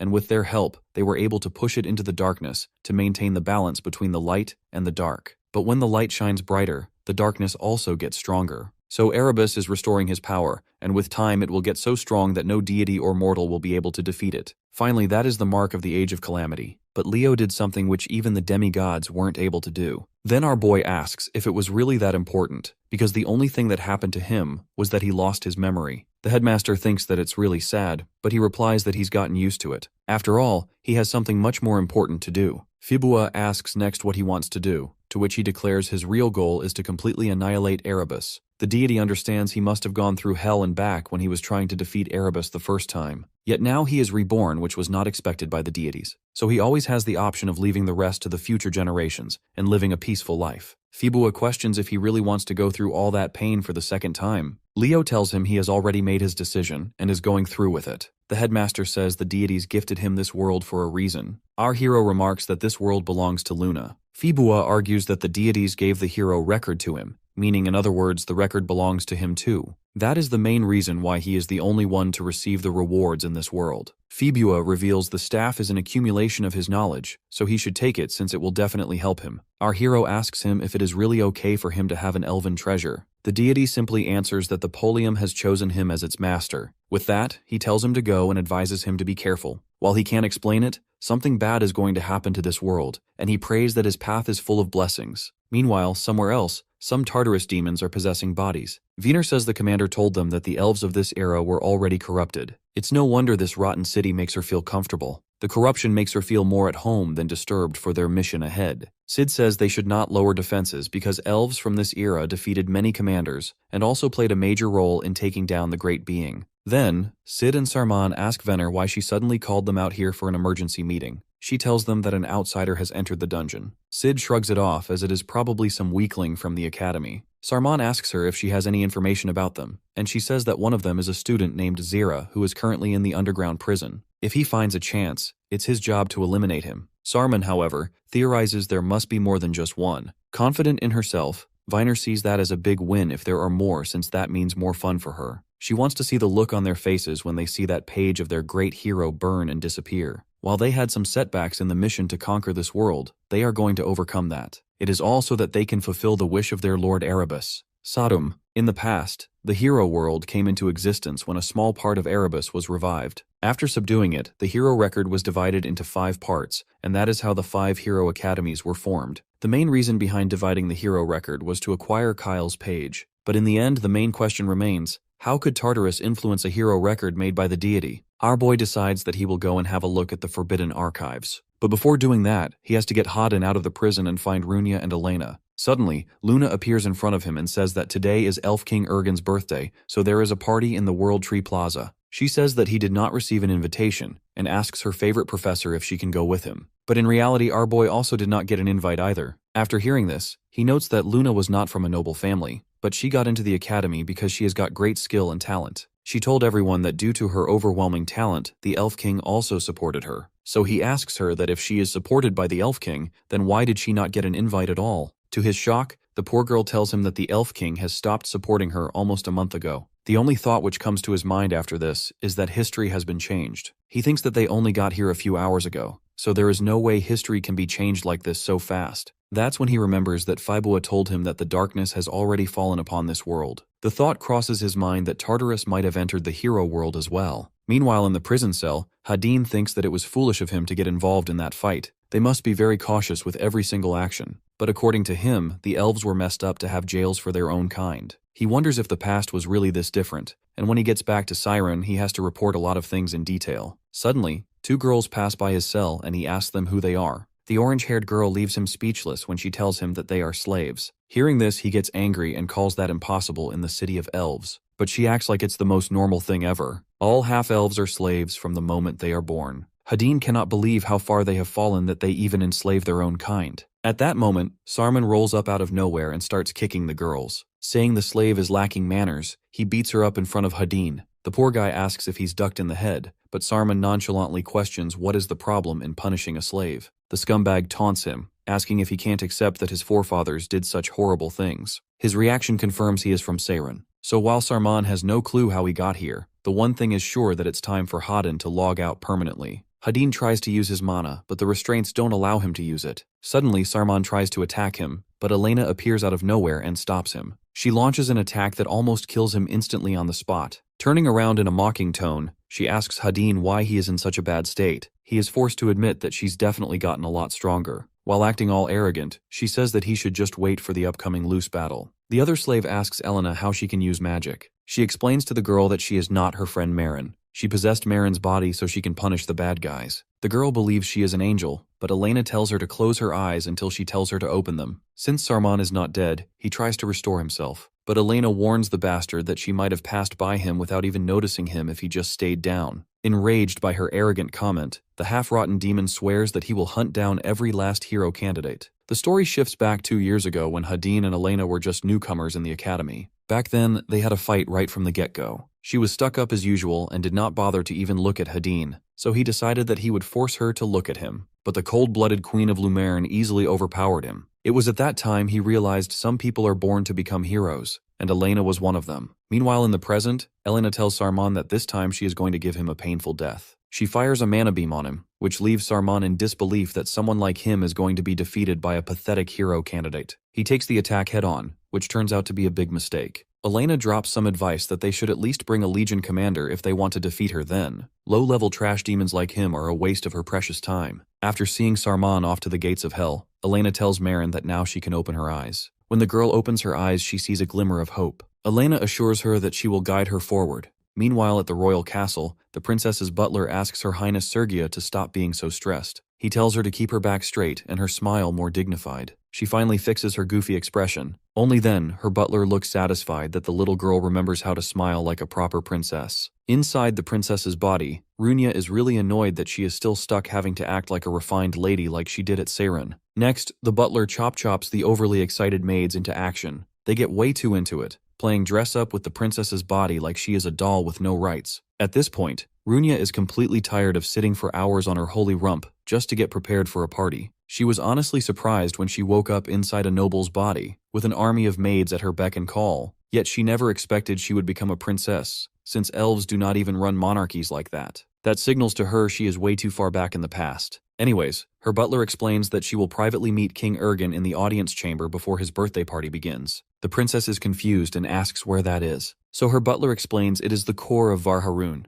built by carving elven architecture directly into the world tree's trunk. He reminds her to stay dignified, since it is sacred ground reserved only for the king's guests. Noticing she is getting sloppy again, her butler sends her off with another stern warning. On the way to the audience chamber, he constantly berates her sloppy habits. So she realizes the strict manners enforced at Seiron were nothing compared to this nonsense. From what she has picked up, she figures out she is in the hero world inside elven territory. As she works on a way to find the others, she quietly plays her role. Suddenly, the audience chamber doors burst open, and a terrifying pressure explodes outwards. At first, she tries to pin down where it's coming from, but the evil aura is so disturbing that her mind goes completely blank, and she fails to find words that describe it. A demonic face with crimson-red eyes flashes before her, leaving her paralyzed in fear. Her butler's voice finally snaps her out of it. Seeing the chamber return to normal, she wonders if she is the only one going crazy. She walks down the aisle leading to the throne, crested with so many jewels it shines so brightly you can barely look at it. With a creepy smirk, the king invites his daughter to come closer. Runia plays her role as the princess and congratulates him on yet another birthday.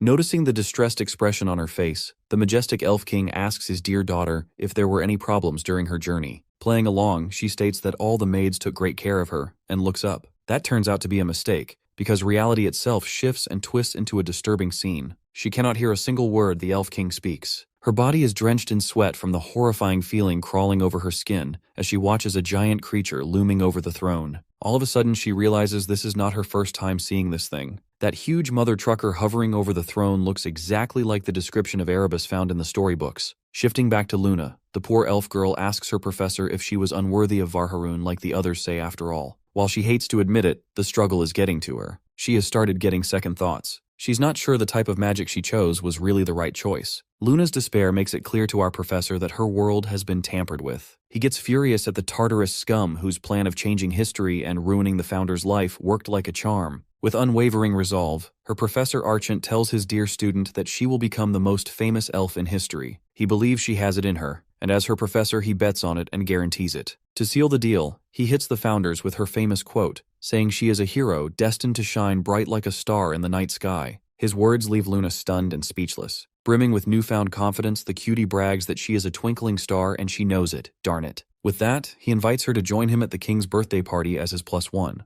That brings Luna closer to the king, and he gets to annihilate Tartarus. 2 birds with 1 stone. At the party, a bunch of gaudy guests irritate Runia since she is the princess. She tries her best to deal with them, but the pressure starts getting to her. Even now, she still shudders when the flashbacks of that beast she saw in the audience chamber come to mind. What really terrifies her most is that she is the only one who can actually sense that thing. Deep in gloomy thoughts, she snaps out of it when she hears a shaky voice greet her from behind. As soon as she hears Luna's voice, our princess realizes it is someone special. When she turns around, her despair gets overwritten by hope for the future. She berates herself for not realizing sooner that it was their legendary founder's world. After Lady Luna introduces herself, the two quickly get along. Watching them get along a little too well, the Tartarus demon observing from afar gets annoyed, wondering why that eyesore Luna is here. As the possessor of the vice principal's body, he knows full well her name was not on the invite list. Suddenly, our professor appears from behind and reveals he knows the smell of a sewer rat when he sees one. No matter what timeline it is, he can always recognize that sweaty, slimy stench of Tartarus trash. The vice principal tries to play dumb, but Leo swears he will make them beg for death as punishment for messing with a hero's world. The vice principal laughs arrogantly, reminding him there is no one with more influence than him in this filthy city of elves. There is nothing a fool possessing a professor's body can do here. As the vice principal walks away, he tells Leo and his friends to enjoy watching their favorite hero's world come crashing down. Our professor wishes he could decapitate that son of a gun right there and then, but there are countless eyes on him, including Luna. The little elf is overjoyed as she shares that the princess is a completely different person now. She used to treat Luna like toilet paper before, but now she chatted with her like they're best buds. Hearing that, our boy realizes he has just found an ally. Wasting no time, he introduces himself to Her Highness Sergia when she is alone. While he respectfully bows to the princess, he smoothly sneaks in a question, asking if she happens to know anything about a place called Lumerne. Runia instantly figures out that Professor Archant is actually Leo. Our hero smiles to himself and thinks that her being the princess will definitely make things a lot smoother. Just then, someone loudly announces that His Highness has arrived. Everyone immediately turns toward the royal delegation and starts laying the compliments on thick, wishing the king a happy birthday as if their lives depend on it. At that moment, Luna suddenly says that she is leaving, and our boy decides to dip too. Prince Ergen walks around greeting everyone one by one and tells the guests to enjoy the special occasion. Meanwhile, Leo teases Luna, saying that she looks insanely nervous. She fires back that this is her one chance to get sponsored by the prince, so obviously she has to lock in. A red-haired woman suddenly appears and grabs Leo's arm, asking him for a dance. Seeing that it is Runia, he calmly replies that he would be delighted to. Meanwhile, Luna is standing there completely confused by what just happened. As the two dance, the redhead quietly confirms that he is indeed Leo and asks how much information he has gathered about this world. Our hero replies that this place is Luna's world before the Age of Calamity ever happened. Runia admits that she expected as much and instead asks about the conditions needed to clear this world. Leo then drops the bomb that Luna originally created star magic in the future, yet in this world, no such thing exists. He continues that agents from Tartarus most likely infiltrated this place too, and there is a good chance some of them are even attending this party. The redhead gets surprised and asks if he means the Tartarus from the past. However, our boy denies it and explains that the demons broke into this world from the outside as well. Recalling what she witnessed in the audience chamber earlier,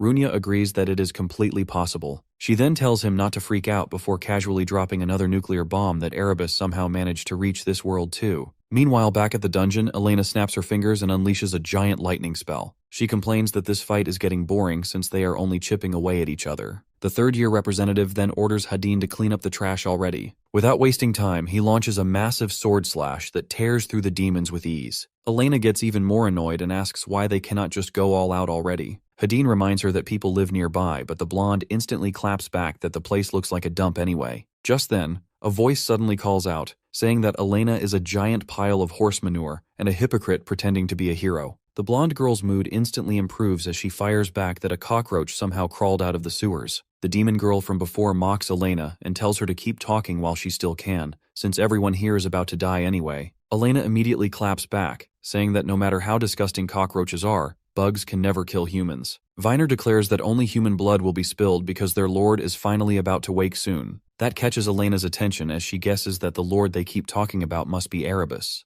The demon instantly gets offended and tells her not to stain their lord's holy name with her filthy mouth. Elena starts rage-baiting her even harder, bragging that she brushes her teeth at least 3 times a day and not everyone smells like expired roadkill. The blonde then asks if the disgusting smell is coming from the demon herself or from the corpses nearby, before wondering if maybe they are the same. That finally makes Viner snap completely as she screams that she will tear every human here to pieces. Giant tentacles suddenly form in the sky and rush toward Elena at full speed. Hadin instantly creates a defensive shield and asks the slave girl if she is alright. The girl takes a moment to recover, but then her eyes suddenly widen in horror. She screams Elena's name while staring at the giant pile of rubble and bones. Viner starts mocking the blonde, saying she was all talk and zero substance. The demon proudly introduces herself as Bone-Eating Viner and brags that she has been running fades with hero candidates for over 100 years while building a terrifying kill streak. The poor slave girl looks seconds away from going into cardiac arrest, but Hadin calmly reassures her that everything is fine. Viner keeps teasing the little girl for worrying about Elena while she herself is standing right there.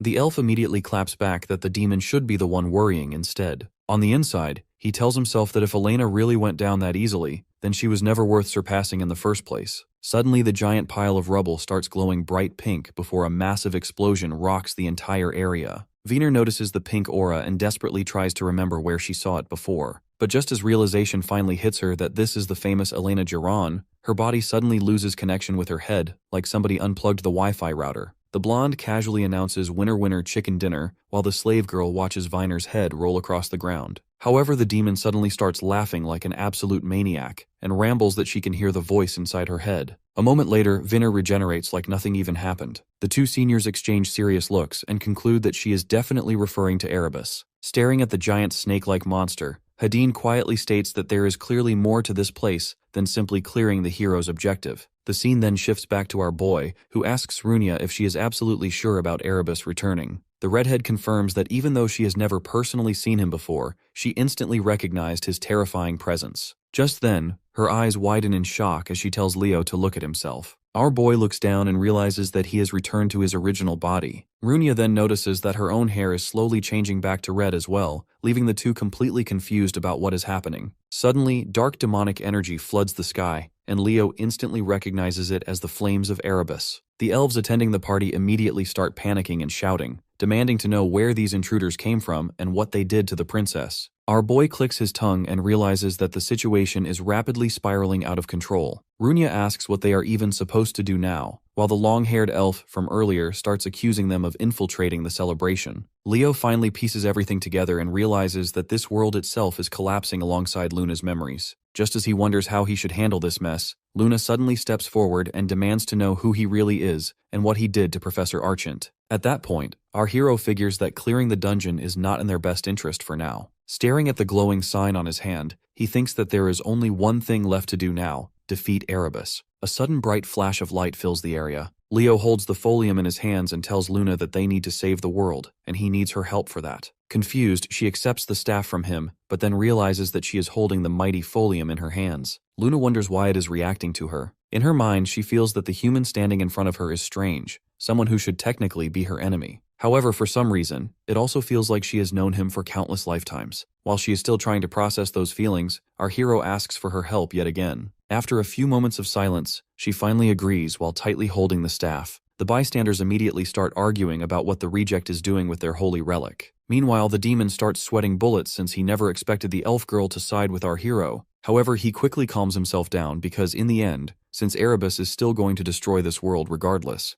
Runia, on the other hand, wisely decides to stay silent and not interrupt the moment between the two. But the second she processes that they are planning to fight Erebus, her brain nearly short-circuits as she wonders if the two have completely lost their minds. Leo reassures her not to panic because the Erebus of this world is basically a cheap Temu version. That catches Runia by surprise, but our boy explains that the original Erebus had max aura and people would probably faint just from standing near him. Meanwhile, the Erebus of this world has not fully revived yet, and is at best just a tiny fragment of the real thing. If that is true, then maybe they actually stand a chance at winning this fight. Runia suddenly realizes that they have not even introduced themselves yet. Just as Leo is about to speak, she immediately cuts him off and starts fangirling at full speed about how honored she is to meet the progenitor herself. Luna gets confused and wonders if she is really that important. Runia instantly replies that she absolutely is. That praise immediately gets to Luna's head as she starts acting all smug while the redhead keeps on crushing on her hard like she just met her favorite idol. The entire scene reminds Leo of another crazy fangirl he knew before. The progenitor then asks the two what exactly she is supposed to do,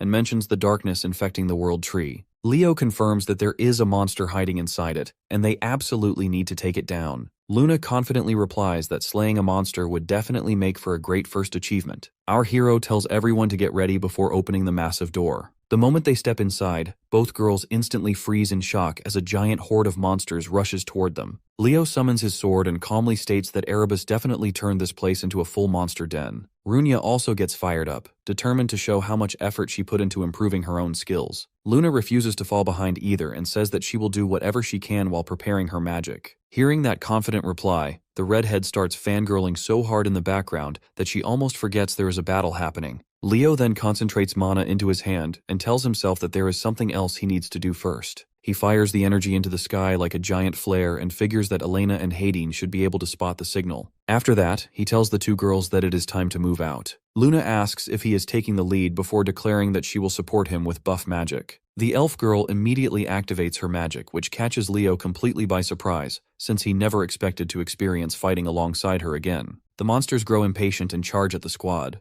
Leo instantly jumps into action and starts slicing through them at ridiculous speed. Our boy basically starts playing Fruit Ninja with them. Luna becomes completely mesmerized by the scene while Runia stands there flabbergasted that our hero somehow became even stronger than before. That only motivates her more as she decides to flex her own perfected magic too. Flames erupt around her body as she activates her Crimson Frisbee skill. Massive fire pillars rise into the sky before she launches them straight into the monster horde, instantly turning the battlefield into a giant barbecue party. Seeing how skilled those two are, Luna declares that she refuses to get left behind. Runia's imagination starts running wild as she wonders what kind of legendary magic the progenitor is about to unleash. However, her excitement instantly turns into confusion when Luna only summons a tiny basic fireball. The monsters continue closing in, but the elf girl simply smirks before activating a multiplication spell that creates a near-endless amount of fireballs across the sky. Leo sighs while recalling that it has been ages since he witnessed such a simple unga-bunga brute force spell strategy. Luna confidently tells him to move aside before snapping her fingers and launching the massive swarm of fireballs forward at insane speed. The entire battlefield instantly lights up as burning monsters start running around like living torches. Meanwhile, Runya watches in complete awe as she finally understands why Luna is called the progenitor in the first place. After the entire monster horde gets wiped out, the white hair elf simply stands there proudly with her chest puffed out, as if waiting for something. Runya wonders what exactly she wants. Just then, Leo steps forward and pats Luna on the head, telling her she did a great job. At first, Luna happily accepts the praise, but a second later she realizes what just happened and immediately scolds him for treating her like a child. The redhead looks completely confused since the two honestly act more like old childhood friends than strangers. Meanwhile, Luna aggressively starts rubbing our hero's head in revenge while declaring that he is the real child in this party. Meanwhile, Viner summons a gross pile of skeletons and tries to escape by rising high into the sky. Elena calls her a disgusting piece of trash and fires a pink magic beam straight through the mass. Hadin warns her that the demon will not go down that easily, to which she agrees. However, the demon girl starts throwing out every unholy insult imaginable and promises that she will eat them alive before launching a giant magic orb at them. Elena immediately gets alert as she realizes the demon has somehow gotten way faster and wonders if Erebus waking up caused this boost. Hadin suddenly shouts her name as a massive ball of dark energy forms right in front of her face. She barely manages to summon her shield in time before the attack crashes into her. On the inside, Elena wonders how the hell the demon suddenly became this strong, like she just ate a Mario mushroom power-up. Wiener mocks her for thinking she only got faster and keeps yapping non-stop while Elena admits the attack actually hurt a little. With just a flick of her finger, the blonde instantly tears through the attack like paper. Meanwhile, Hadin points out that the world around them is slowly falling apart. Elena corrects him, saying that it is not collapsing but fading away entirely. Even the slave girl starts glitching out of existence. On the inside, Elena realizes this is not happening because someone cleared the world, but because the world itself is dying. Just then, the star magic flare our hero launched lights up the sky and Elena immediately recognizes it as Leo's signal. At that moment, Hadin cuts her off and places a hand on her shoulder, telling her to go while he handles things here. She asks if he will really be fine alone since the demon got way stronger. At the same time, Viner starts screaming at her own subordinates for failing to kill the two hero candidates. Hadin calmly tells Elena that he can handle the demon himself. The blonde finally agrees and flies off after wishing him luck. When she sees the flash of pink in the sky, Viner loses her mind. She declares that she will not let Elena escape and charges another attack. But before she can finish, her vision suddenly tilts sideways as her body splits clean in half like a Kit Kat bar. Hadin gives her the most disrespectful side-eye imaginable and asks where exactly she thinks she is going. He calmly informs her that he is her opponent for now. Meanwhile, back at the castle, our hero slices through another monster and asks where the audience chamber is located. Luna jumps ahead while blasting monsters apart with endless fireballs and yells that it is this way. After that, the group rushes through the hallway while Runya starts wheezing halfway through like an asthma patient and wonders when Leo became Usain Bolt. Luna is also confused because they only met less than a day ago, yet somehow it feels like they have been battle companions for years. A few moments later, they finally arrive before a pair of golden doors and Luna announces that the room is straight ahead. Our hero tells her to prepare her spell, but he is suddenly cut off as a figure appears before them and orders everyone to stop. It turns out to be the demon from earlier. Sid immediately starts powering up as dark tentacles of dark energy surround him. He begins monologuing about filthy inferior beings not being allowed to enter, but Leo does not let him finish that sentence. Our boy instantly vanishes from sight and slashes the demon's head clean off mid-speech before asking why demons always talk so much. The body crashes onto the floor, but the head still refuses to die. Sid realizes the human brat is way more battle-hardened than expected, and guesses the others must have already been defeated. Putting his head back on like Lego pieces, the demon declares that he will now use his full power. Screaming like a complete maniac, he thanks Erebus for granting him strength and launches dark energy blades at the group.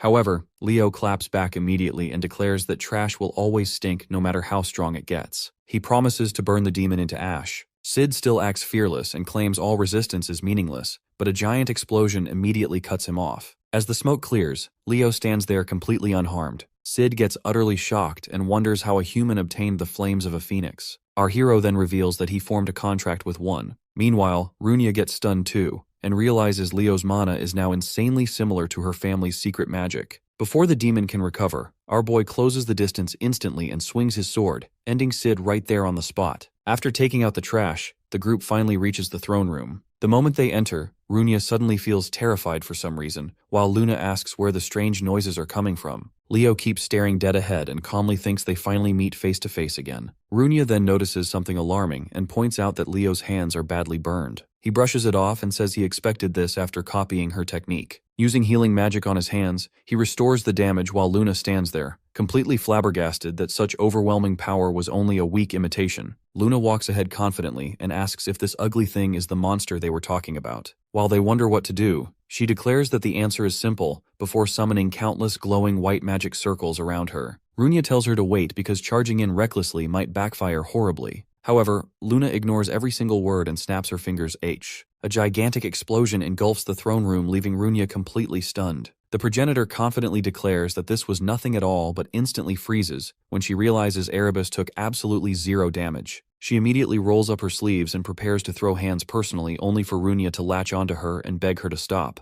On the inside, the redhead feels completely devastated because her legendary idol is not acting like a graceful ancient hero at all, but like an aggressive teenage gremlin. Meanwhile, Luna declares that she is going to smash that piece of trash herself, while Leo silently watches the entire disaster unfold. Our hero recalls that whenever Luna gets like this, nobody can stop her until she completely burns herself out. Thankfully, he already developed a secret anti-gremlin technique specifically for moments like this. Without hesitation, Leo delivers a clean hand chop right onto Luna's head, which nearly gives Runia a heart attack on the spot. The redhead instantly rushes toward the progenitor and demands to know how our hero could do such a thing. However, Leo answers that she was about to turn into a complete hooligan. That immediately snaps Luna out of it as she grabs him by the collar and demands to know who exactly he is calling a hooligan. Grabbing her hand, our boy bluntly explains that she cannot expect to defeat Erebus by charging in like a barbarian with zero planning. While telling her to take a chill pill, he secretly wonders why Luna's magic failed earlier. Even if she has not developed star magic yet, her raw power alone should still have damaged Erebus, considering this thing is only a fragment. Just then,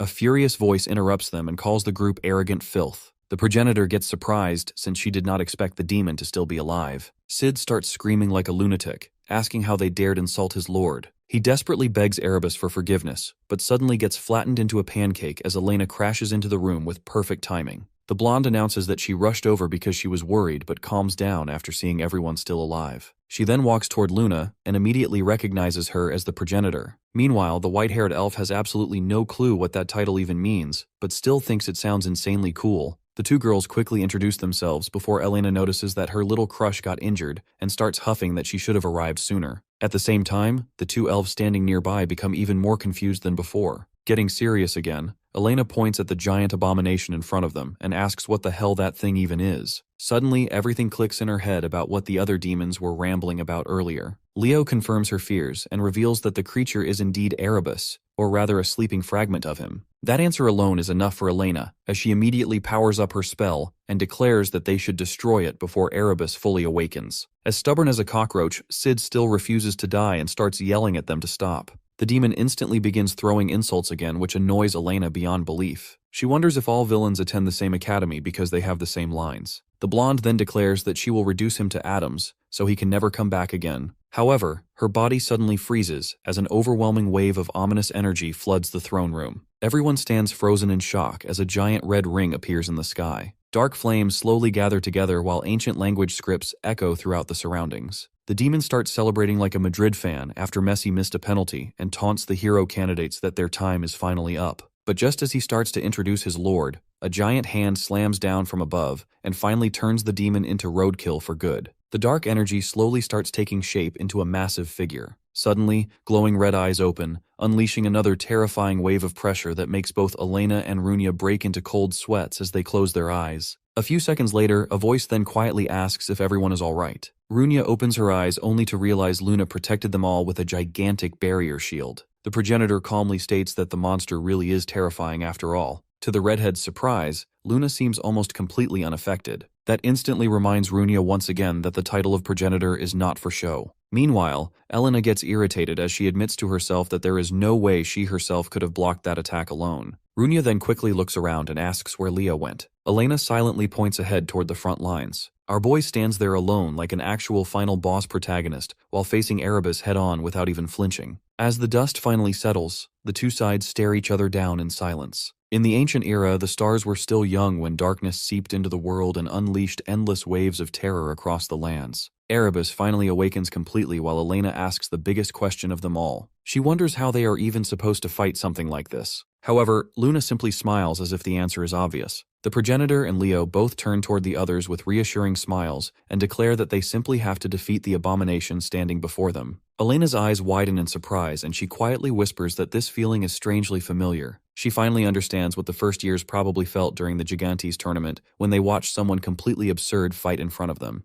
Playing with a strand of her hair, the blonde admits that maybe this feeling of admiration is not so bad after all. Just then, Hadin suddenly drops down from the sky and immediately asks what kind of nightmare they are fighting. Elena answers that it is Erebus, which nearly blows the socks off the poor elf. Luna then notices they somehow gained another random ally out of nowhere. Meanwhile, Hadin's brain practically short-circuits the moment he realizes he is standing before the progenitor herself. Before the guy can completely tweak out, Elena cuts him off and says they can save the fanboy session for later. Instead, she asks Leo what the actual plan is. Our hero quickly explains that he and Luna will handle the front lines while Hadin focuses on defense and protecting the supports. Elena and Runia will stay in the back and assist whenever possible. Hadin immediately objects and asks whether the progenitor should not stay behind as a mage while the swordsmen fight up front. However, Luna summons her staff and instantly shuts him down by saying she hates sitting in the back as support. Besides, the only people here who will not wet themselves against Erebus's attacks are her and Leo. Seeing his idol stand there with absolute confidence instantly turns Hayden red like a tomato, and the guy mindlessly agrees with everything she says. After finalizing the plan, Luna excitedly shouts that it is finally time to crush that ugly thing.